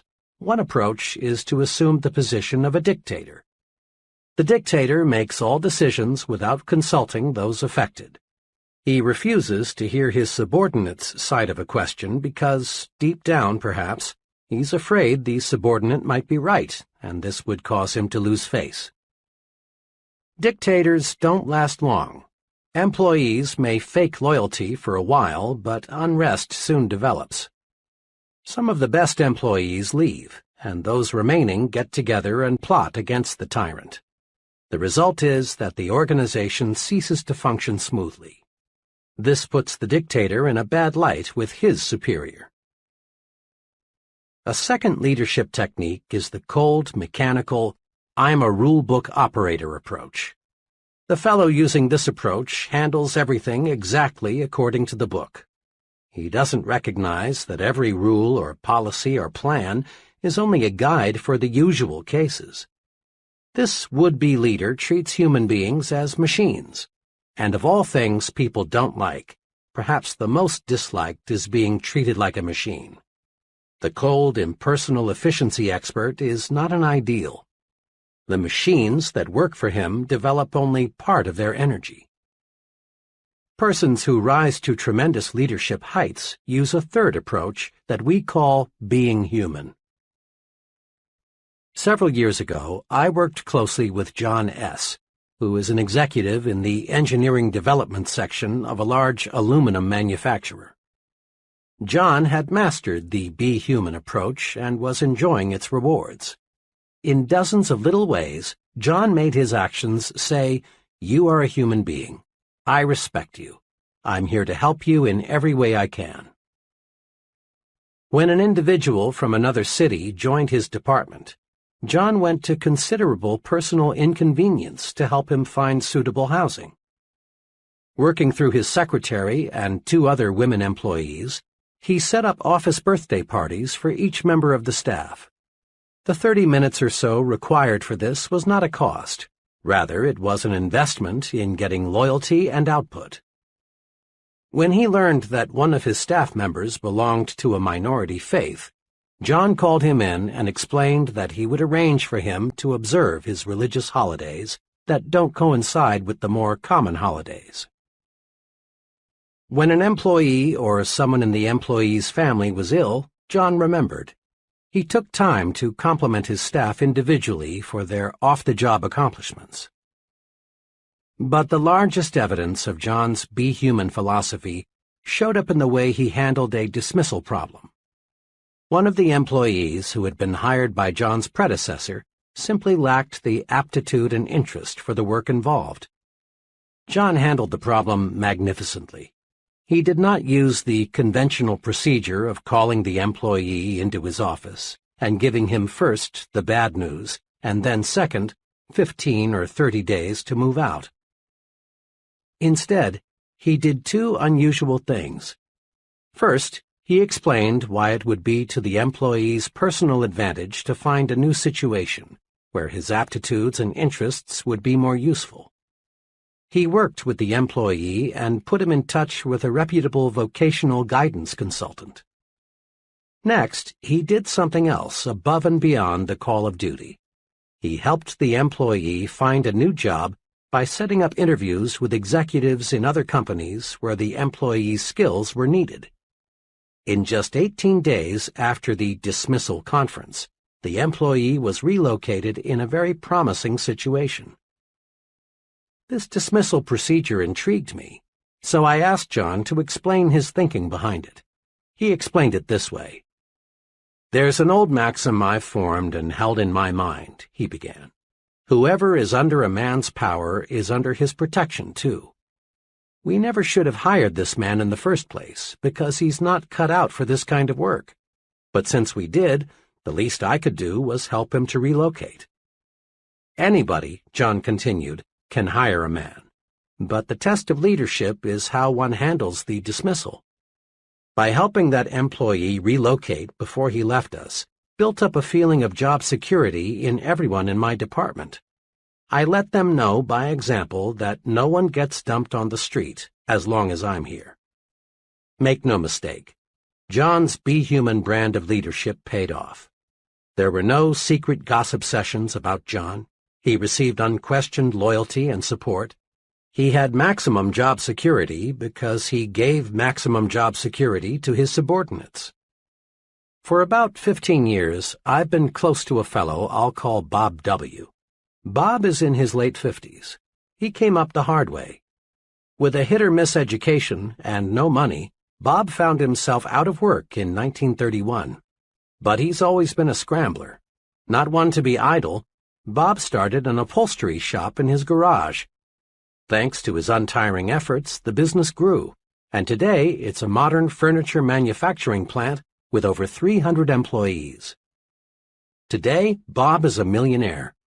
Money and material things have ceased to be a concern. But Bob is rich in other ways, too. He's a millionaire in friends, contentment, and satisfaction. Of Bob's many fine qualities, his tremendous desire to help other people stands out. Bob is human, and he's a specialist in treating others the way human beings want to be treated. One day, Bob and I were discussing the matter of criticizing people. Bob's human way of doing it is a master formula. Here's the way he put it. "I don't think you could find anybody who would say I'm a softy or a weakling. I run a business. When something isn't going right, I fix it. But it's the way I fix it that's important. If employees are doing something wrong or are making a mistake, I am doubly careful not to hurt their feelings and make them feel small or embarrassed. I just use 4 simple steps. First, I talk to them privately. Second, I praise them for what they are doing well. Third, I point out the one thing at the moment that they could do better, and I help them find the way. Fourth, I praise them again on their good points. And this four-step formula works. When I do it this way, people thank me because I've found that's exactly the way they like it. When they walk out of this office, they have been reminded that they are not only pretty good, they can be even better. I've been betting on people all my life, Bob says, and the better I treat them, the more good things happen to me. I honestly don't plan it that way. That's just the way it works out.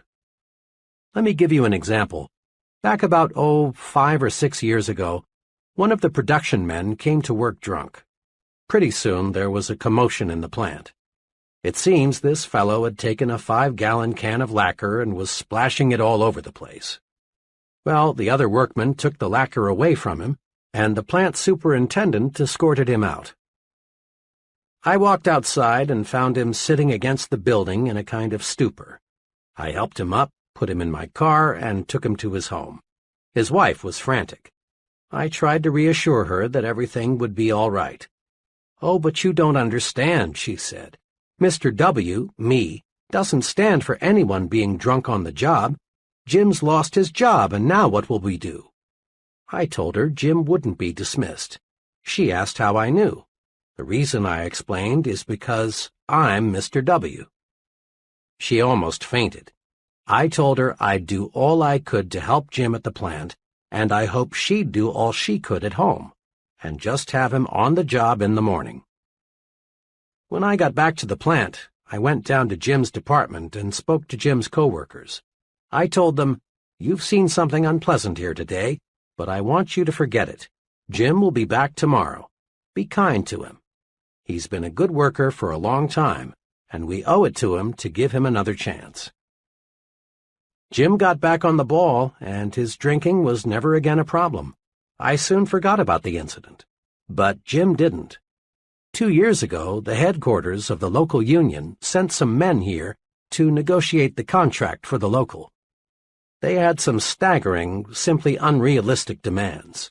Jim, quiet, meek Jim, suddenly became a leader. He got busy and reminded the fellows in the plant that they'd always gotten a fair deal from Mr. W, and we didn't need outsiders coming to tell us how to run our affairs. The outsiders left, and as usual, we negotiated our contract like friends, thanks to Jim. Here are 2 ways to use the Be Human approach to make you a better leader. First, each time you face a difficult matter involving people, ask yourself, what is the human way to handle this? Ponder over this question when there is a disagreement among your subordinates, or when an employee creates a problem. Remember Bob W.'s formula for helping others correct their mistakes. Avoid sarcasm. Avoid being cynical. Avoid taking people down a peg or two. Avoid putting others in their place. Ask, what is the human way to deal with people? It always pays. Sometimes sooner, sometimes later, but it always pays. A second way to profit from the Be Human rule is to let your actions show you put people first. Show interest in your subordinates' off-the-job accomplishments. Treat everyone with dignity. Remind yourself that the primary purpose in life is to enjoy it. As a general rule, the more interest you show in a person, the more he will produce for you. And his production is what carries you forward to greater and greater success. Praise your subordinates to your supervisor by putting in plugs for them at every opportunity. It's an old American custom to admire the fellow who's on the side of the little man. Your subordinates will appreciate your plugs, and their loyalty to you will grow. And do not fear that this will lower your own importance in the eyes of your supervisor. Rather, a man big enough to be humble appears more confident than the insecure man who feels compelled to call attention to his accomplishments. A little modesty goes a long way. Praise your subordinates personally at every opportunity. Praise them for their cooperation. Praise them for every extra effort they put forth. Praise is the greatest single incentive you can give people, and it costs you nothing. Besides, a write-in vote has often overthrown a powerful known candidate. You never know when your subordinates can do you a turn by coming to your defense. Practice praising people. Rub people the right way. Be human. Leadership rule number 3. Think progress, believe in progress, push for progress. One of the most complimentary things anyone can say about you is, he stands for progress. He's the man for the job. Promotions in all fields go to individuals who believe in and push for progress. Leaders, real leaders, are in short supply. Status quoers, the everything's all right, let's don't upset the apple cart folks, far outnumber the progressives, the there's lots of room for improvement, let's get to work and do it better people. Join the leadership elite. Develop a forward look. There are 2 special things you can do to develop your progressive outlook. 1. Think improvement in everything you do. 2. Think high standards in everything you do. Several months ago, the president of a medium-sized company asked me to help him make an important decision. This executive had built the business by himself and had been functioning as sales manager. Now, with 7 salesmen employed, he decided his next step was to promote one of his salesmen to the job of sales manager. He narrowed the choice down to 3, all of whom were about equal in experience and sales performance. My assignment was to spend 1 day in the field with each man and then report my views on which fellow seemed to be best qualified to lead the group. Each man was told that a consultant would visit him to discuss the overall marketing program. For obvious reasons, they were not told the specific purpose of my visit. 2 of the men reacted pretty much the same way. Both were uncomfortable with me. They seemed to sense that I was there to change things. Each of these men was a real defender of the status quo. Both approved of the way everything was being done.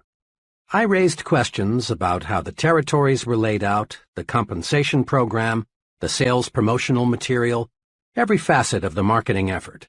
But on all points, the response was always, everything is okay. On specific points, these 2 men explained why the present way couldn't and shouldn't be changed. Summed up, both men wanted the status quo to remain the status quo. One of them said to me as he dropped me by my hotel, I don't know exactly why you spent the day with me, but tell Mr. M for me that everything is okay as is. Don't go refiguring anything. The 3rd man was wonderfully different. He was pleased with the company and proud of its growth, but he was not wholly content. He wanted improvements. All day, this 3rd salesman gave me his ideas for getting new business, providing better service to customers, reducing wasted time, revising the compensation plan to give more incentive, all so that he and the company would make more. He had mapped out a new advertising campaign he had been thinking about. When I left him, his parting remark was, I sure appreciate the chance to tell someone about some of my ideas. We've got a good outfit, but I believe we can make it better. My recommendation, of course, was for the 3rd man. It was a recommendation that coincided perfectly with the feelings of the company president. Believe in expansion, efficiency, new products, new processes, better schools, increased prosperity. Believe in and push for progress, and you'll be a leader. As a youngster, I had an opportunity to see how the different thinking of 2 leaders can make an amazing difference in the performance of followers. I attended a country elementary school, 8 grades, 1 teacher, and 40 children all jammed together inside 4 brick walls. A new teacher was always a big deal. Led by the big boys, the 7th and 8th graders, the pupils set out to see how much they could get away with. One year there was little more than chaos. Every day there were dozens of the usual school pranks, wars of spitballs and paper airplanes. Then there were the major incidents, such as locking the teacher outside the school for half a day at a time, or on another occasion, the opposite, barricading her within the building for hours. Another day, each boy in the upper grades brought his dog into the schoolroom. Let me add that these children were not delinquents. Stealing, physical violence, and deliberate harm were not their objectives. They were healthy kids conditioned by vigorous rural living and needing an outlet for their tremendous pent-up energies and ingenuities. Well, the teacher somehow managed to stay with the school until the end of that year. To no one's surprise, there was a new teacher the following September. The new teacher extracted strikingly different performance from the children. She appealed to their personal pride and sense of respect. She encouraged them to develop judgment. Each child was assigned a specific responsibility, like washing blackboards or cleaning erasers, or practicing paper grading for the younger grades. The new teacher found creative ways to use the energy that had been so misdirected a few months before. Her educational program was centered on building character. Why did the children act like young devils one year and like young angels the next? The difference was the leader, their teacher. In all honesty, we cannot blame the kids for playing pranks an entire school year. In each instance, the teacher set the pace. The first teacher, deep down, didn't care whether the children made progress. She set no goals for the children. She didn't encourage them. She couldn't control her temper. She didn't like teaching, so the pupils didn't like learning.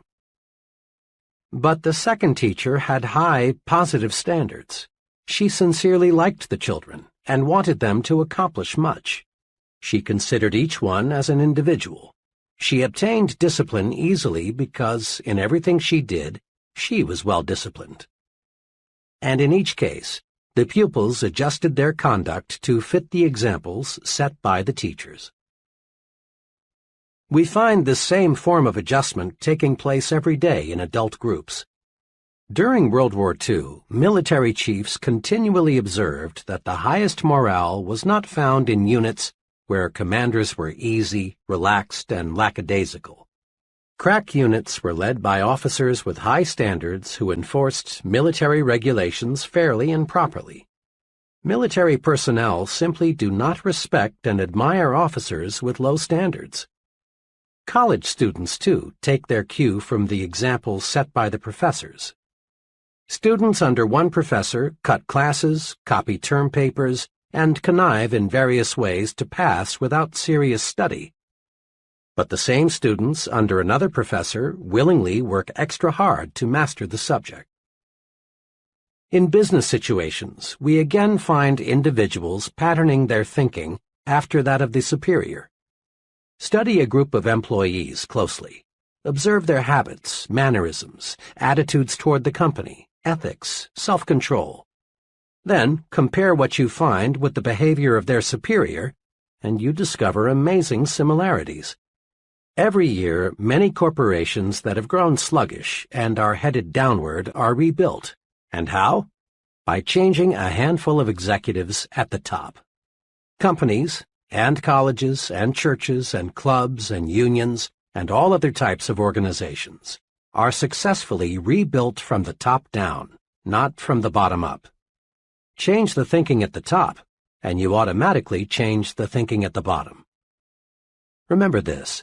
When you take over the leadership of a group, the persons in that group immediately begin to adjust themselves to the standards you set. This is most noticeable during the first few weeks. Their big concern is to clue you in, zero you in, find out what you expect of them. They watch every move you make. They think, how much rope will he give me? How does he want it done? What does it take to please him? What will he say if I do this or that? Once they know, they act accordingly. Check the example you set. Use this old but ever-accurate quatrain as a guide. What kind of world would this world be if everyone in it were just like me? To add meaning to this self-imposed test, substitute the word company for world, so it reads, what kind of company would this company be if everyone in it were just like me? In similar fashion, Ask yourself what kind of club, community, school, church would it be if everyone in it acted like you. Think, talk, act, live the way you want your subordinates to think, talk, act, live, and they will. Over a period of time, subordinates tend to become carbon copies of their chief. The simplest way to get high-level performance is to be sure the master copy is worth duplicating. Am I a progressive thinker? Checklist. A. Do I think progressively toward my work? 1. Do I appraise my work with the "how can we do it better" attitude? 2. Do I praise my company, the people in it, and the products it sells at every possible opportunity? 3. Are my personal standards with reference to the quantity and quality of my output higher now than 3 or 6 months ago? 4. Am I setting an excellent example for my subordinates, associates, and others I work with? B. Do I think progressively toward my family? 1. Is my family happier today than it was 3 or 6 months ago? 2. Am I following a plan to improve my family's standard of living? 3. Does my family have an ample variety of stimulating activities outside the home? 4. Do I set an example of a progressive, a supporter of progress for my children? C. Do I think progressively toward myself? 1. Can I honestly say I am a more valuable person today than 3 or 6 months ago? 2. Am I following an organized self-improvement program to increase my value to others? 3. Do I have forward-looking goals for at least 5 years in the future? 4. Am I a booster in every organization or group to which I belong? D. Do I think progressively toward my community? 1. Have I done anything in the past 6 months that I honestly feel has improved my community, neighborhood, churches, schools, etc.? 2. Do I boost worthwhile community projects rather than object, criticize, or complain? 3. Have I ever taken the lead in bringing about some worthwhile improvement in my community? 4. Do I speak well of my neighbors and fellow citizens? Leadership Rule Number 4. Take time out to confer with yourself and tap your supreme thinking power. We usually picture leaders as exceptionally busy people, and they are. Leadership requires being in the thick of things, but while it's usually overlooked, it is noteworthy that leaders spend considerable time alone with nothing but their own thinking apparatus. Check the lives of the great religious leaders, and you'll find each of them spent considerable time alone. Moses frequently was alone, often for long periods of time. So were Jesus, Buddha, Confucius, Mohammed, Gandhi. Every outstanding religious leader in history spent much time in solitude, away from the distractions of life. Political leaders, too, those who made lasting names in history for good or bad, gained insight through solitude. It is an interesting question whether Franklin D. Roosevelt could have developed his unusual leadership capacities had he not spent much time alone while recovering from his polio attack. Harry Truman spent much time as a boy and as an adult alone on a Missouri farm. Quite possibly, Hitler would never have achieved power had he not spent months in jail alone, where he had time to construct Mein Kampf, that brilliantly wicked plan for world conquest that sold the Germans in a blind moment. Many of the leaders of communism who proved to be so diplomatically skillful, Lenin, Stalin, Marx, and many others, spent time in jail, where they could, without distraction, plan their future moves. Leading universities require professors to lecture as few as 5 hours per week, so that the professor has time to think. Many outstanding business executives are surrounded all day by assistants, secretaries, telephones, and reports. but follow them around for 168 hours a week and 720 hours a month, and you discover they spent a surprising amount of time in uninterrupted thought. The point is this: the successful person in any field takes time out to confer with himself or herself. Leaders use solitude to put the pieces of a problem together, to work out solutions, to plan, and in one phrase, to do their super thinking. Many people fail to tap their creative leadership power because they confer with everybody and everything else but themselves. You know this kind of person well.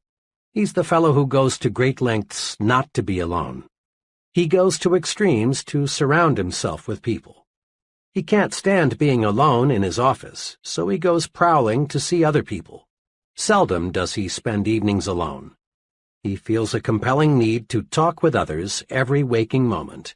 He devours a huge diet of small talk and gossip.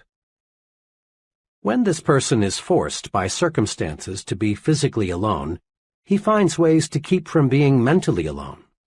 At times like these, he resorts to television, newspapers, radio, telephone, anything that will take over his thinking process for him. In effect, he says, "Here, Mr. TV, Mr. Newspaper, occupy my mind for me. I'm afraid to occupy it with my own thoughts." Mr. I Can't Stand to Be Alone shuns independent thought. He keeps his own mind blacked out. He is psychologically scared of his own thoughts. As time goes by, Mr. I Can't Stand to Be Alone grows increasingly shallow. He makes many ill-considered moves. He fails to develop firmness of purpose, personal stability.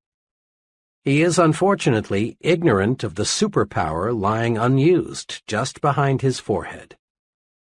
Don't be a Mr. I Can't Stand to Be Alone. Successful leaders tap their superpower through being alone. You can too. Let's see how. As part of a professional development program, I asked 13 trainees to closet themselves for 1 hour each day for 2 weeks. The trainees were asked to shut themselves off from all distractions and think constructively about anything that came to mind. At the end of 2 weeks, each trainee, without exception, reported the experience proved amazingly practical and worthwhile. One fellow stated that before the managed solitude experiment, he was on the verge of a sharp break with another company executive. But through clear thinking, he found the source of the problem and the way to correct it. Others reported that they solved problems relating to such varied things as changing jobs, marriage difficulties, buying a home, and selecting a college for a teenage child. Each trainee enthusiastically reported that he had gained a much better understanding of himself, his strengths and weaknesses, than he had ever had before. The trainees also discovered something else that is tremendously significant. They discovered that decisions and observations made alone in managed solitude have an uncanny way of being 100% right. The trainees discovered that when the fog is lifted, the right choice becomes crystal clear. Managed solitude pays off. One day recently, an associate of mine reversed her stand completely on a troublesome issue.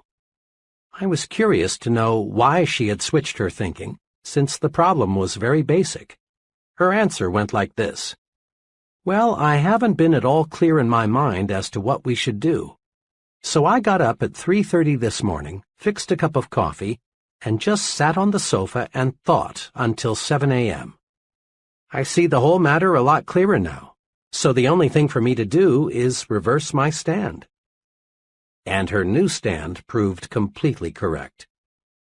Resolve now to set aside some time each day, at least 30 minutes, to be completely by yourself. Perhaps early in the morning, before anyone else is stirring about, would be best for you. Or perhaps late in the evening would be a better time. The important thing is to select a time when your mind is fresh and when you can be free from distractions. You can use this time to do 2 types of thinking, directed and undirected. To do directed thinking, Review the major problem facing you. In solitude, your mind will study the problem objectively and lead you to the right answer. To do undirected thinking, just let your mind select what it wishes to think about. In moments like these, your subconscious mind taps your memory bank, which in turn feeds your conscious mind. Undirected thinking is very helpful in doing self-evaluation. It helps you get down to the very basic matters, like, how can I do better? What should be my next move?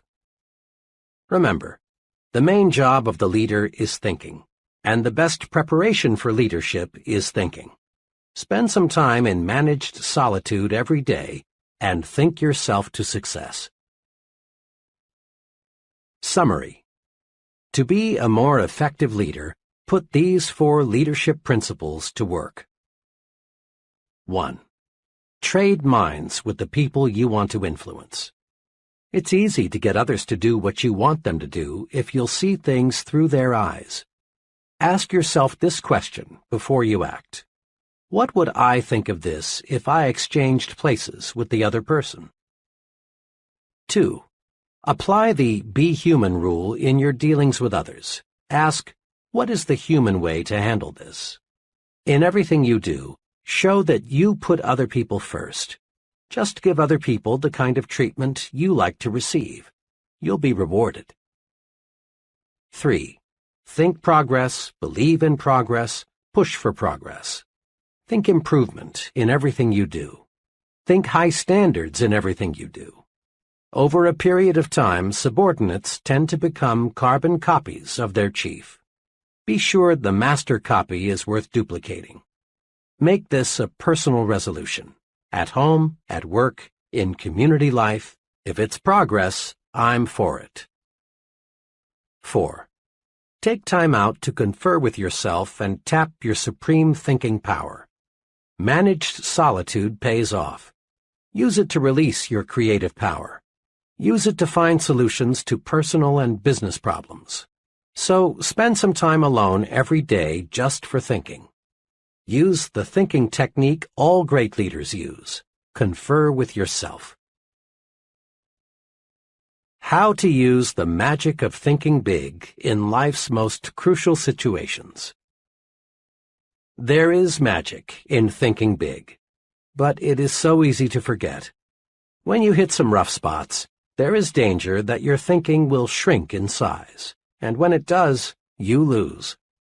Here are some brief guides for staying big when you're tempted to use the small approach. Perhaps you'll want to put these guides on small cards for even handier reference. A. When little people try to drive you down, think big. To be sure, there are some people who want you to lose, to experience misfortune, to be reprimanded. But these people can't hurt you if you'll remember 3 things. 1. You win when you refuse to fight petty people. Fighting little people reduces you to their size. Stay big. 2. Expect to be sniped at. It's proof you're growing. 3. Remind yourself that snipers are psychologically sick. Be big. Feel sorry for them. Think big enough to be immune to the attacks of petty people. B. When that I haven't got what it takes feeling creeps up on you, think big. Remember, if you think you are weak, you are. If you think you're inadequate, you are. If you think you're second class, you are. Whip that natural tendency to sell yourself short with these tools. 1. Look important. It helps you think important. How you look on the outside has a lot to do with how you feel on the inside. 2. Concentrate on your assets. Build a sell yourself to yourself commercial and use it.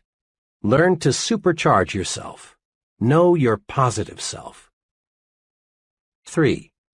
Put other people in proper perspective. The other person is just another human being, so why be afraid of him? Think big enough to see how good you really are. C. When an argument or quarrel seems inevitable, think big. Successfully resist the temptation to argue and quarrel by 1. Asking yourself, honestly now, is this thing really important enough to argue about? 2. Reminding yourself you never gain anything from an argument, but you always lose something. Think big enough to see that quarrels, arguments, feuds, and fusses will never help you get where you want to go. D. When you feel defeated, think big. It is not possible to achieve large success without hardships and setbacks, but it is possible to live the rest of your life without defeat. Big thinkers react to setbacks this way. 1. Regard the setback as a lesson. Research it. Use it to propel you forward. Salvage something from every setback. 2. Blend persistence with experimentation. Back off and start afresh with a new approach. Think big enough to see that defeat is a state of mind, nothing more. E. When romance starts to slip, think big. Negative, petty, she's, he's, unfair to me so I'll get even type of thinking slaughters romance, destroys the affection that can be yours. Do this when things aren't going right in the love department. 1. Concentrate on the biggest qualities in the person you want to love you. Put little things where they belong, in second place. 2. Do something special for your mate, and do it often. Think big enough to find the secret to marital joys. F. When you feel your progress on the job is slowing down, think big. No matter what you do, and regardless of your occupation, higher status, higher pay come from one thing: increasing the quality and quantity of your output. Do this. Think, I can do better. The best is not unattainable. There is room for doing everything better. Nothing in this world is being done as well as it could be. And when you think, I can do better, ways to do better will appear. Thinking I can do better switches on your creative power. Think big enough to see that if you put service first, money takes care of itself. In the words of Publilius Cyrus, a wise man will be master of his mind, a fool will be its slave.